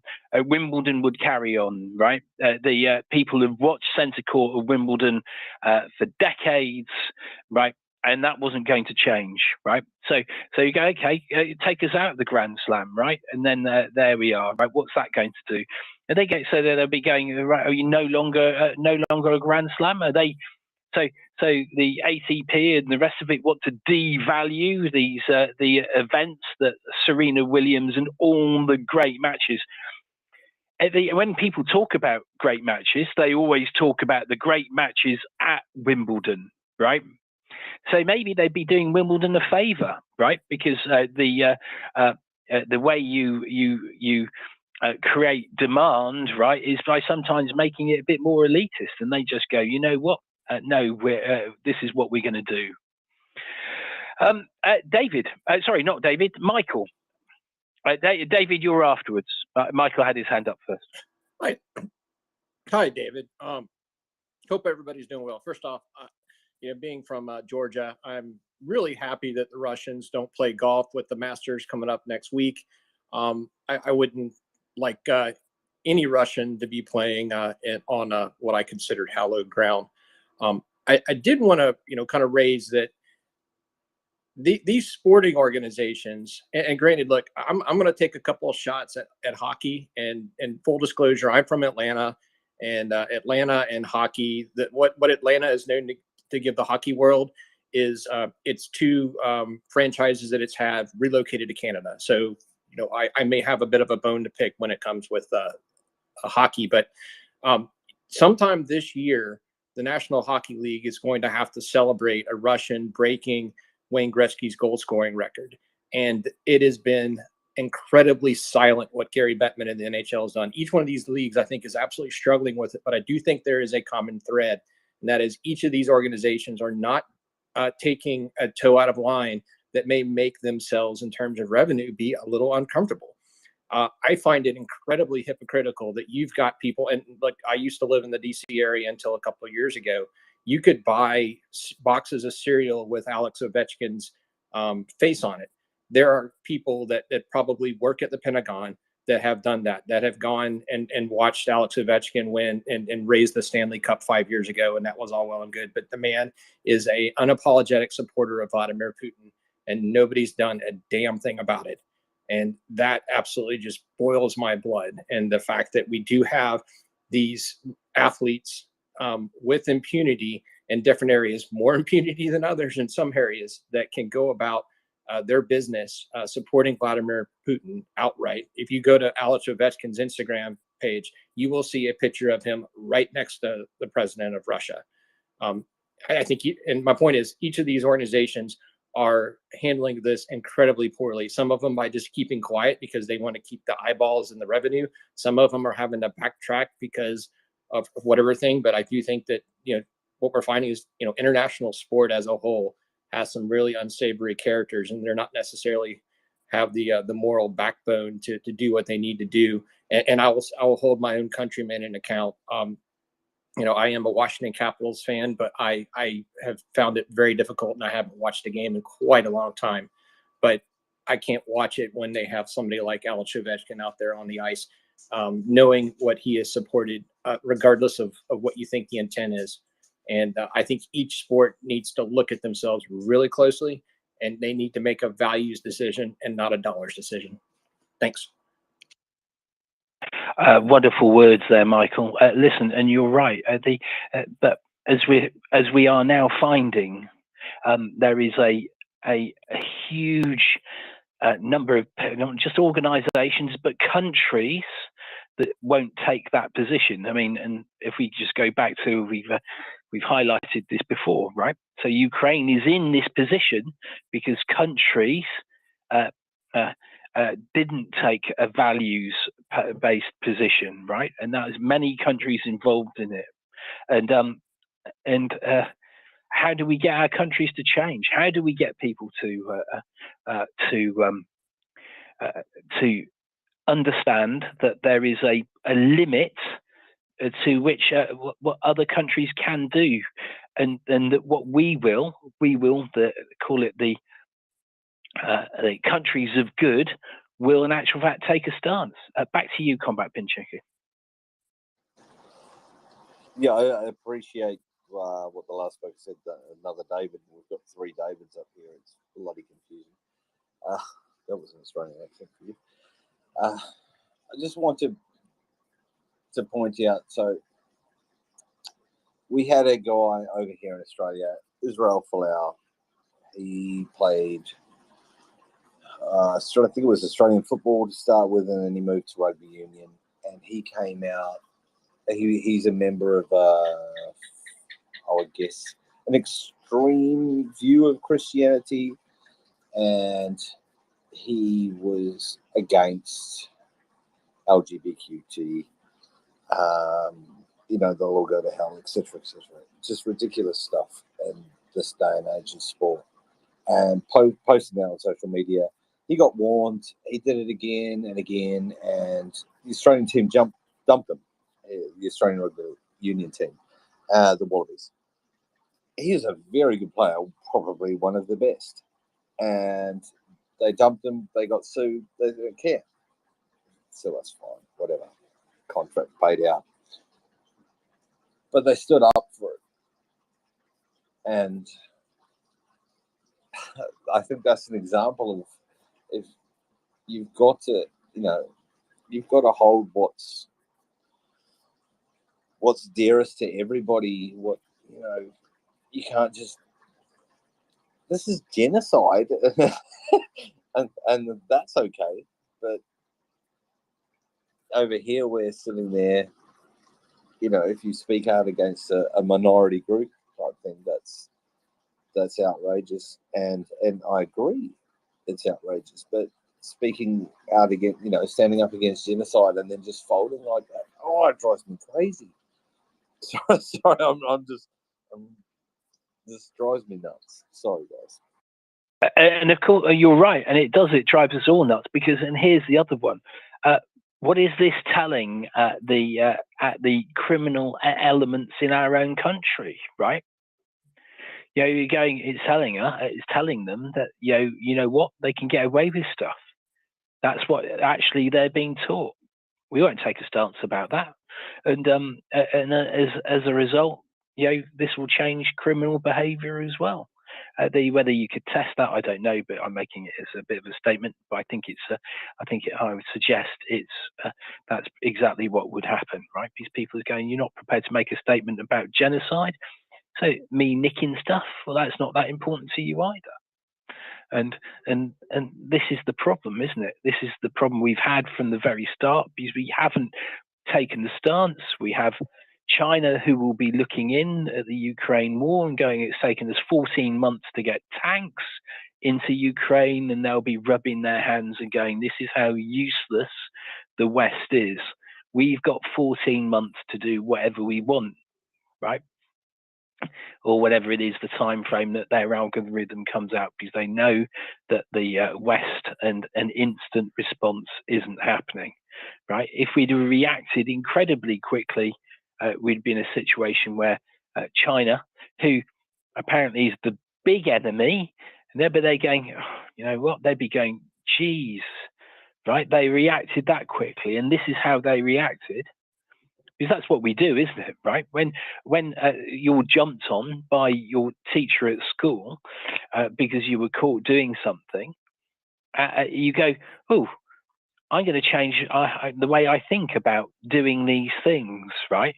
Because we were punished, but we're out of this. We're in a world where punishing people isn't right. Well, but it is.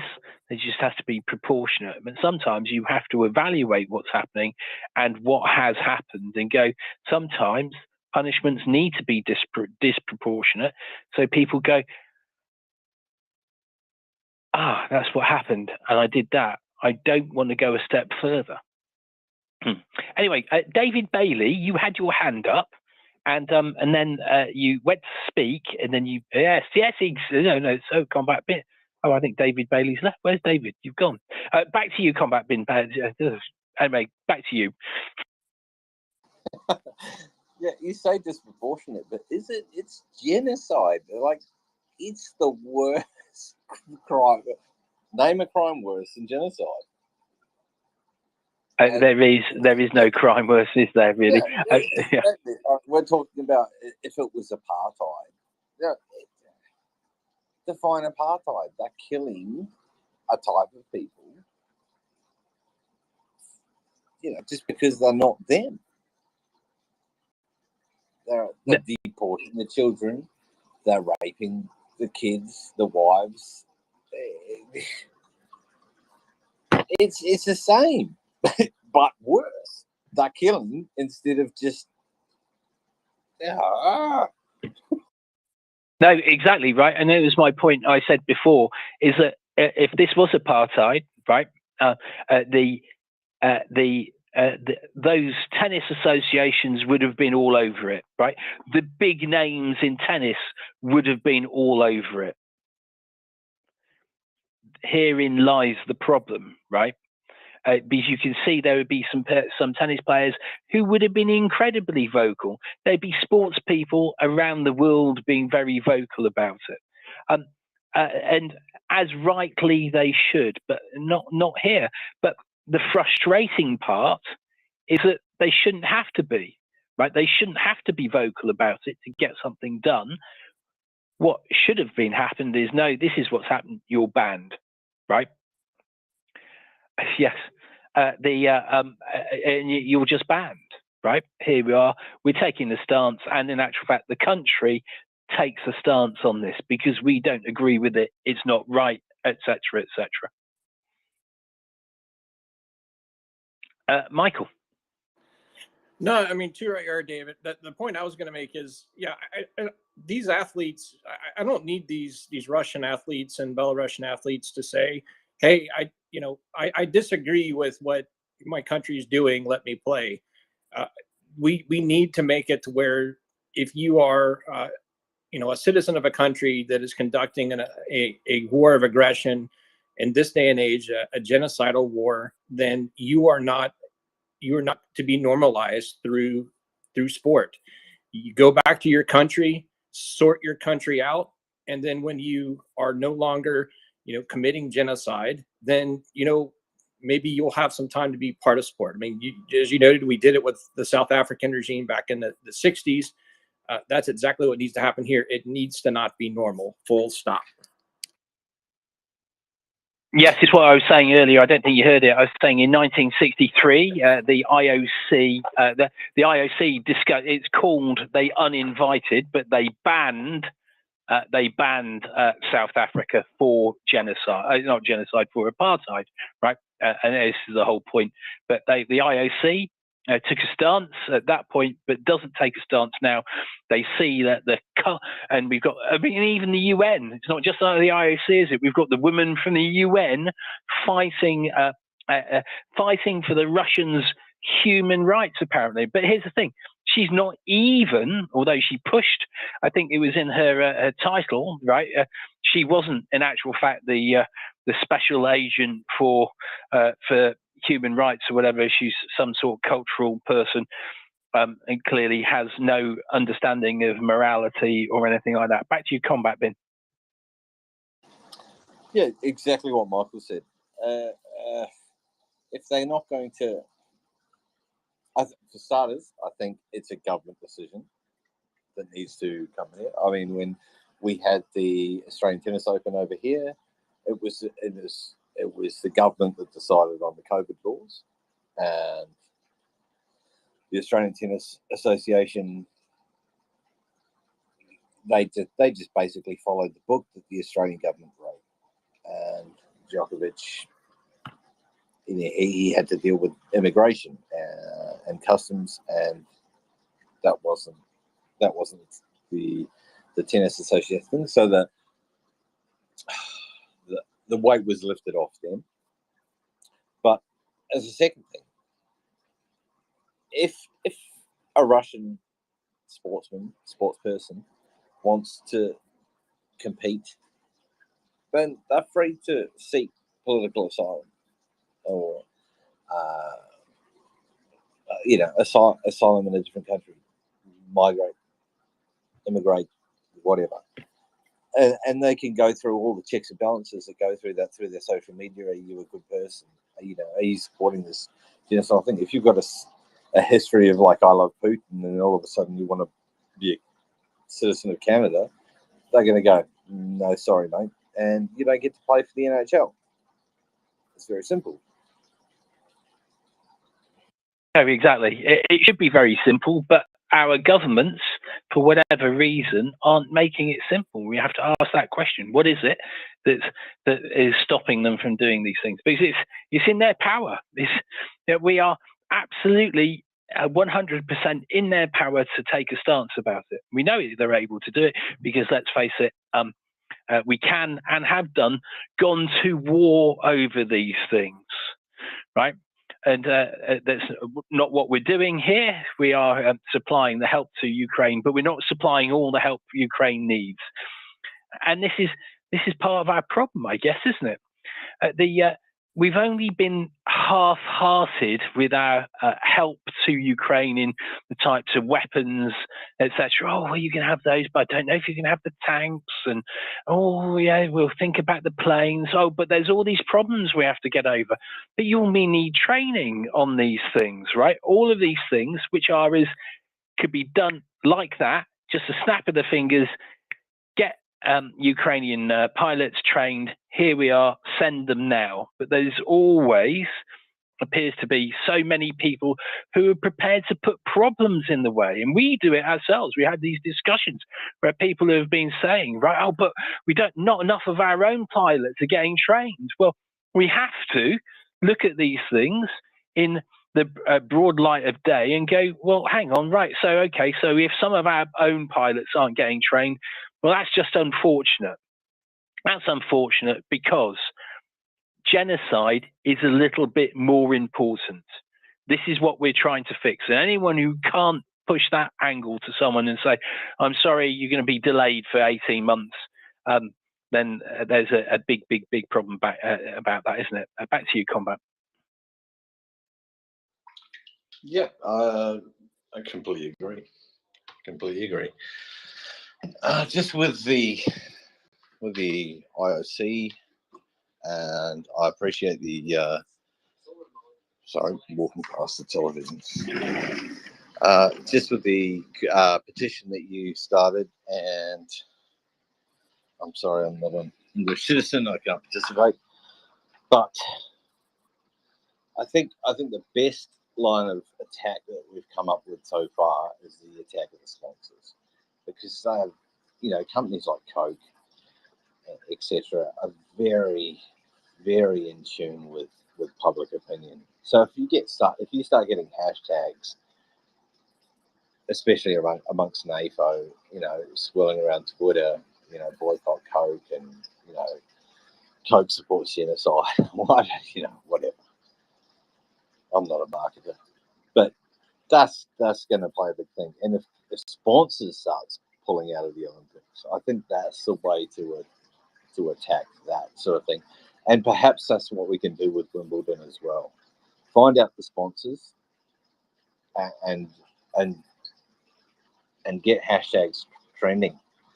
Get people signed up. There's a huge base on Twitter. Surely that's something that we can easily do. Yeah, I mean, hitting the sponsors is always the way, and we've been saying this for a while. The sponsors, if the IOC don't seem to be that upset about it at the moment. Well, I do know someone who isn't yet a partner at PwC. I'll ask him what he's got to say about PwC.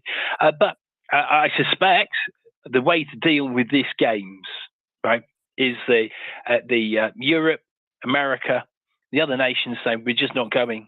We're gonna run our own games, right? Whatever we call it, the Freedom Games or the whatever games it is, our athletes can compete there and just make the Olympics meaningless, right? It will be meaningless in the same way as who remembers who won the 100 meters at the Moscow Games?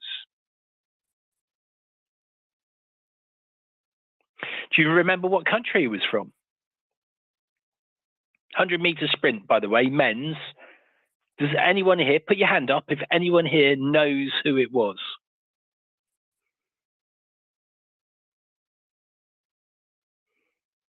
I think that's a resounding no. Sorry? I think that was a resounding no. Go on, someone guess the country first.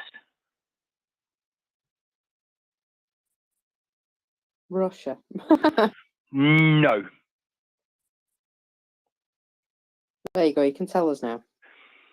So I will tell you the country. It was a Brit who won the 100-meter sprint. Thank you. I couldn't cycle up quickly enough. Wasn't it also Marlies Gurr who won the 100 for the women? Very sadly, I can't remember who the women's who the women's was. Sorry. And I'm desperately trying to remember. It was Scottish Olympic sprinter No. Alan. I had to check. Marlies Gurr was number 2. Kondratieva won, which was tied. I'm talking about men's. I'm talking about now at the moment. There's a Yes. Brit who went there who should never have participated anyway. Alan. That's it. Here you are. I've had to check myself. Alan Wells. Yep. We're all going to sleep better tonight now we know that, hey? Yeah, no, exactly. Right. No one remembers, but there's a reason, right? Because the important people weren't there. They didn't go, right? And as a result, there we are. And it is. It's just one of those things. We shouldn't be going, basically. It's, I mean, sad for the athletes, but you just give them a competition to go to, right? And because sometimes you have to make these decisions in the same ways, tough decisions have to be made. Most countries, except for Russia, don't go to war for nothing, do they, right? Sometimes that costs people's lives. And so in this case, if it does cost someone an Olympic place, it's sad, but it is not as sad as people being killed by the Russians, is it? Indeed, it is not. Rich, you had something to add, I believe. Yes, apologies. I just realised I joined and hadn't actually put my hand up. Thank you for the help and getting me in. I just wanted to double check earlier because I haven't had a chance to check. Am I right in saying that it was the culture minister that has put out a statement, basically sort of mirroring what the Lawn Tennis Association has said? Yeah. Yes. Okay. So that is probably the bigger issue here.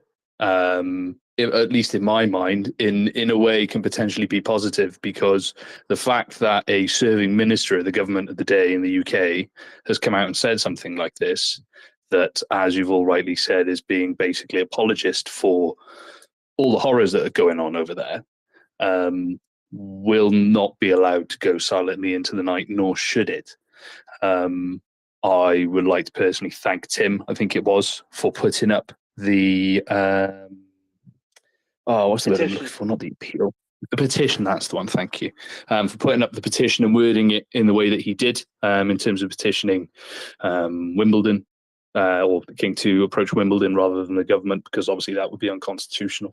So that was the right way to go about it. The interesting thing now would be if, say, someone were to start some sort of motion online for basically to take charge of it, for the athletes to take charge of it themselves, because, as you said, if the Lawn Tennis Association and Wimbledon haven't got any balls, I dare say there are plenty bouncing around on the lawn from the athletes themselves. They are under no obligation to play should they feel that strongly about it.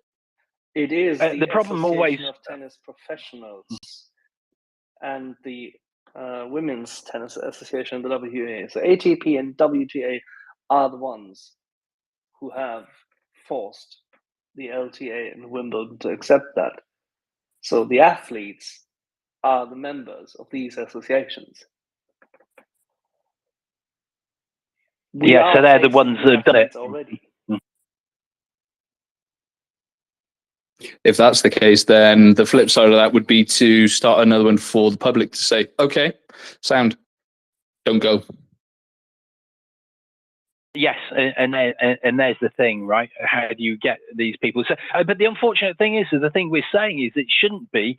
Firstly, it shouldn't be up to athletes to make individual decisions like this. This is why we have countries, and this is why we pay taxes and the rest of it. So countries make these decisions. They go, no, you're not doing it, and they should absolutely should be. And just so you know, Rich, I put another tweet in the nest that I sent earlier, and this one is one to David Lammy. So if you want to retweet that or read it, and the rest of it is basically saying that countries should be making these decisions. Read it and see if you agree, and retweet it if you can. Just another little message.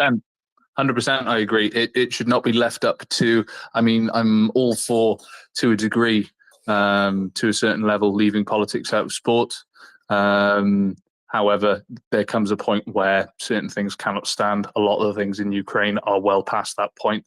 Wimbledon took a stand. They should have stood by it. The government, certainly not a serving member of the government of the day, should not be rolling back on that, given the stance that everyone else in the government is taking towards Russia and towards everything going on in Ukraine.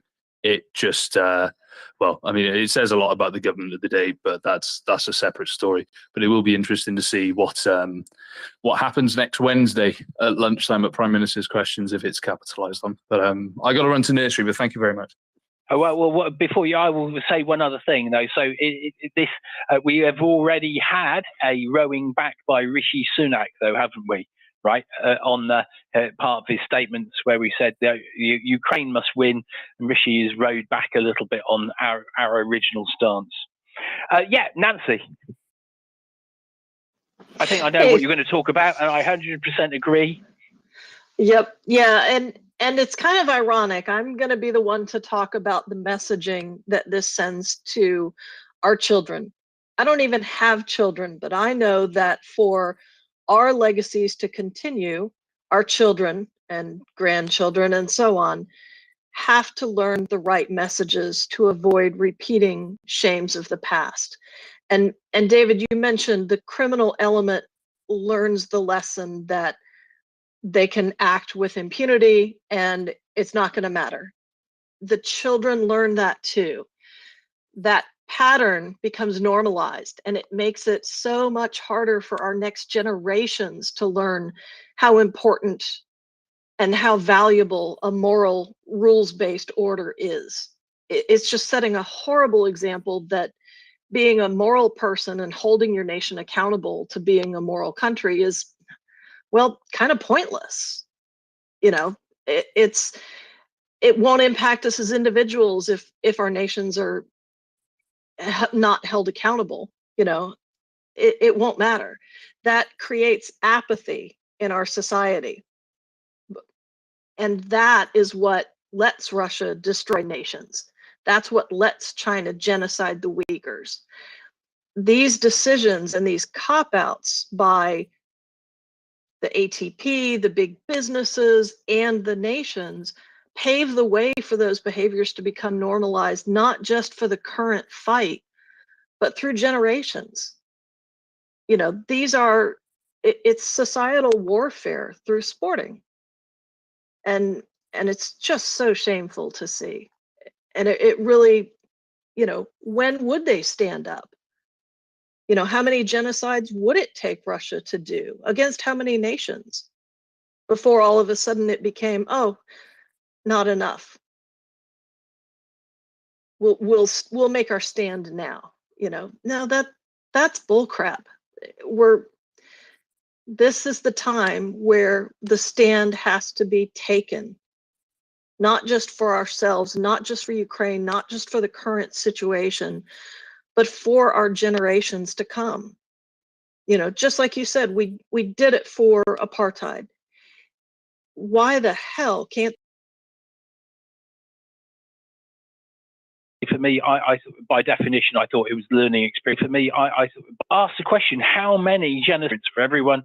And you're right. Is it the fourth genocide or the third genocide by Russia? No, since the 1990s, not that, because obviously they've been involved in many others, right?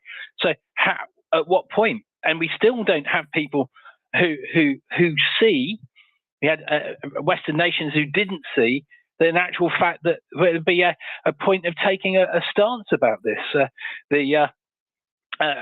Axel's favourite Jens Plotner, who came out with many statements saying that Germany sees business with Russia as being paramount. And here we go. This is yes, yes.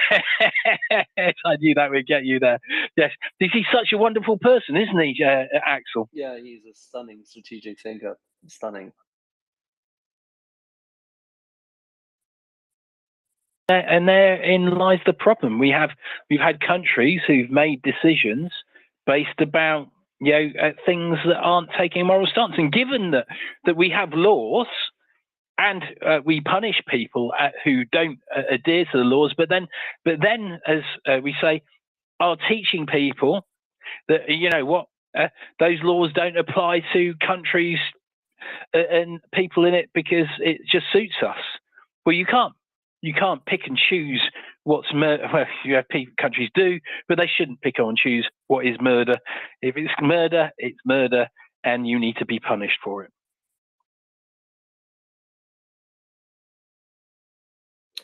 Now, folks, keep an eye out for Chef Zhenya, because he will be coming up very shortly, the Soup Daddy himself. And whilst we're waiting, I'm going to point out to David Bailey, who said, David Bailey, who said that he didn't think that my curry sounded very nice. You're wrong. It's amazing. And it will be amazing in a moment, Mockers, because I'm going to ask you to take over for a moment so I can eat my curry. Enjoy. Is that okay? No, thank you very much. Yeah. LR, please go ahead. Yeah, bon appetit. Yeah, I've been listening to this conversation for the last hour and a half, and I am certainly in, sympathy with all the frustration that has been expressed here in the various different ways and the justifications. But I wanted to make a couple of observations and maybe, take a slightly different tack on how we're looking at this. First of all, I think we should not allow these organizations, whether they're the ATP or whoever, the IOC, to frame this in terms of rights, a rights issue. It clearly is not. It's about the money. And everyone knows it's about the money. So why don't we just stop trying to justify, or play into their argument about rights? That's the first thing. The second thing is, if it truly is about the money, well, what do we really expect from these organizations, given the fact that we live in a world that is rigged to basically incentivize organizations and their senior executives to make money? I mean, that's what they're there for, and that's, they have all these nice charters and everything, but when it really comes down to it, the people who are making the decisions are getting bonuses and they're getting incentives, stock incentives or whatever, to make money. So really, when you think about it, where does the money come from? The money comes from the fans. It comes from the eyeballs. It comes from the advertising revenues and whatever. So the only way to really get to the root of the problem is to basically have the fans themselves boycott these venues, these events. And, if the athletes were playing a game and nobody showed up,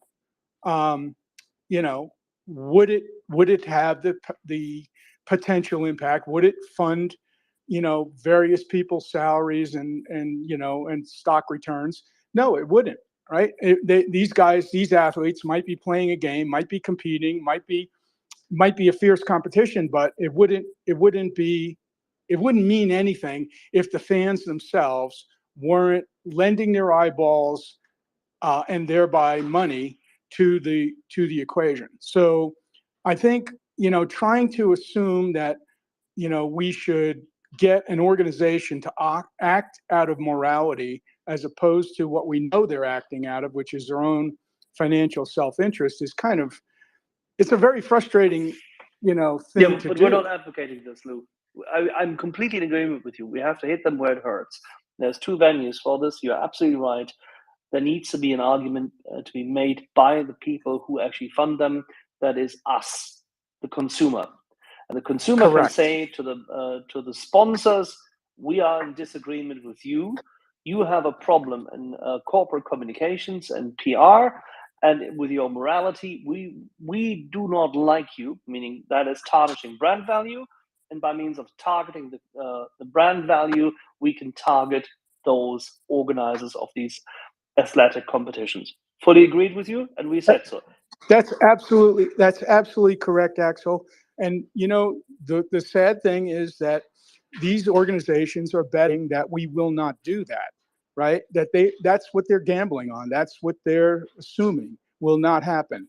There will not be a popular uprising, a boycott of these events or of the entire scheme, right?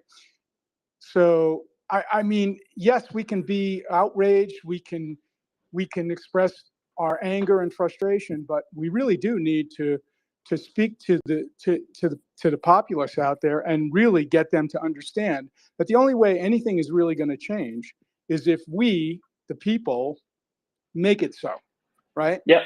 It's not the organizations that are going to do it. Of course not. The organizations follow one rule, and this is where the crux was. And by the way, let's just say hi and good evening, dobro večer to Chef Genia, because he's there, and then I finish the point. Chef Genia, give us 1 minute, please, so we can finish this point on the Wimble ban. Lou, the key aspect here is that by means of the statements, and I think we read this out, and if you've been with us for a little while, you may have heard this in part, but by means of the statements of the Secretary for Culture, Media and Sport, Ms. Fraser, you can hear that the guidance by the government as to what is the loophole for Russian athletes to come into England, or come into the UK in this case, come into the UK and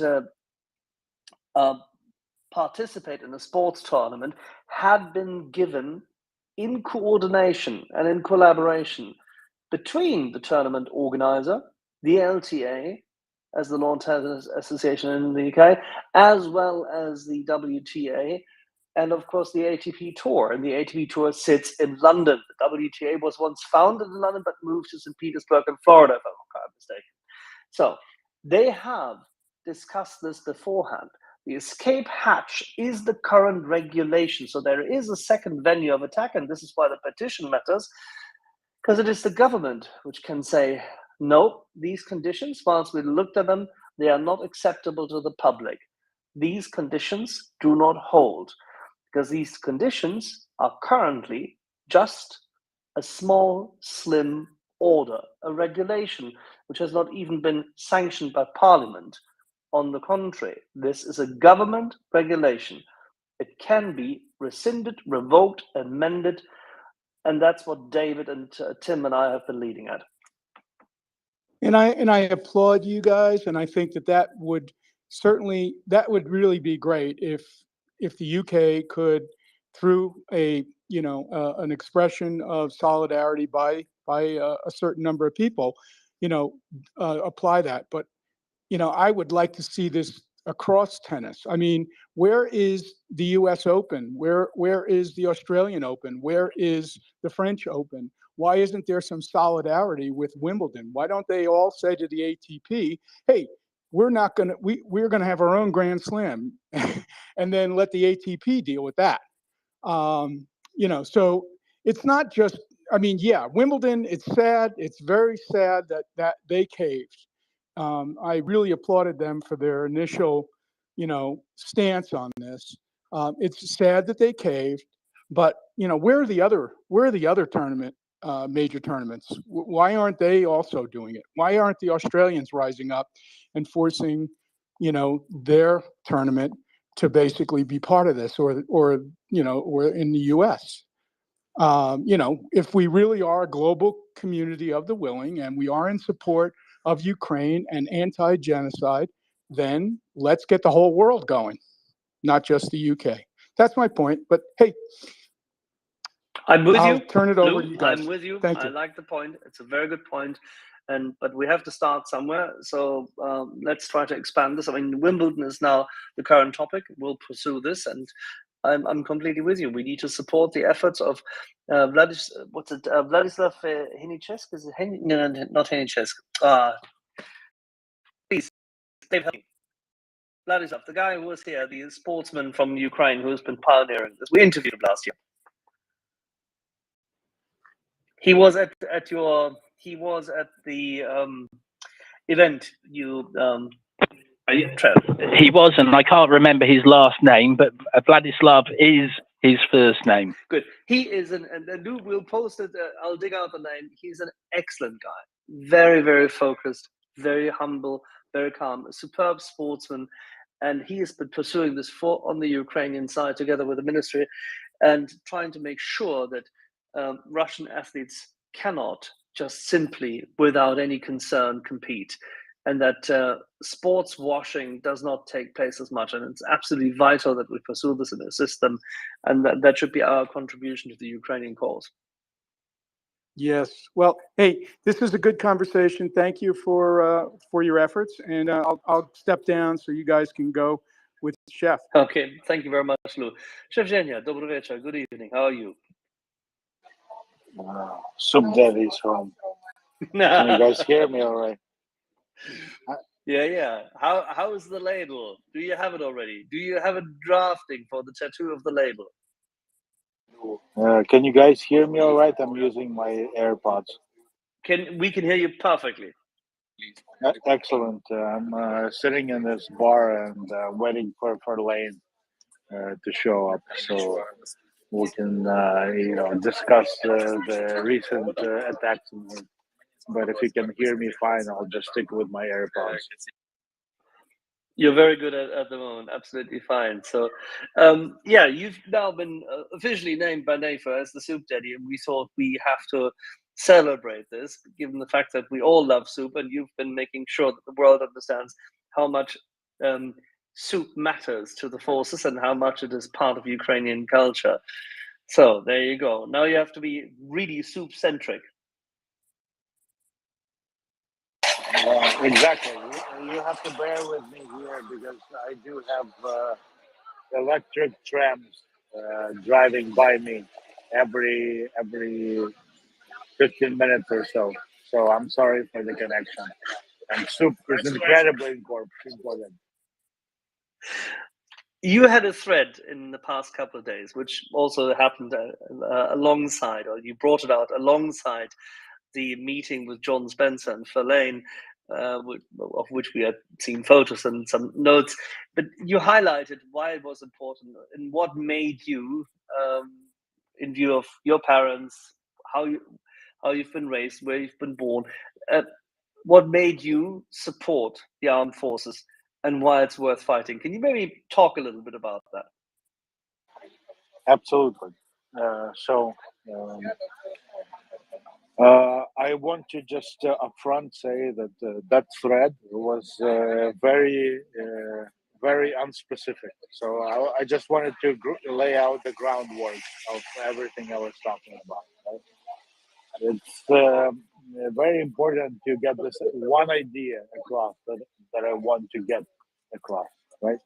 That the Ukrainian people, and only the Ukrainian people, were the ones responsible for stopping the Russian invasion from day one on February 24th, when the entire world, including our politicians, the entire world said, we're gonna get 3 to 5 days, and then we're done.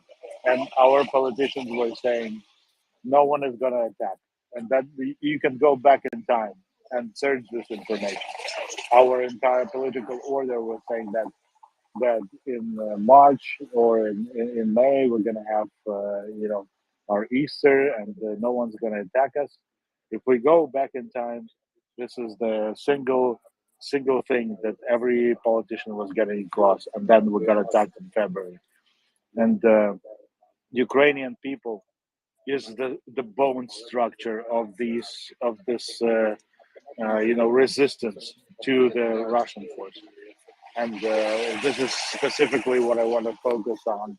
And this was what my post was on, is that my family and myself including, and a lot of Ukrainians just like me, lived in Kiev, lived in Kharkiv, lived in Sumy, lived in Kherson, lived in Zaporizhia, and they are all part of civilian society, which is ultimately respected by the armed forces. You know, if you go back to the Revolution of Dignity, there's just one small thing everybody is forgetting about. That Revolution of Dignity happened even though President Yanukovych in the past was asking the military to stop to stop our people from revolting, and to stop our people from protest.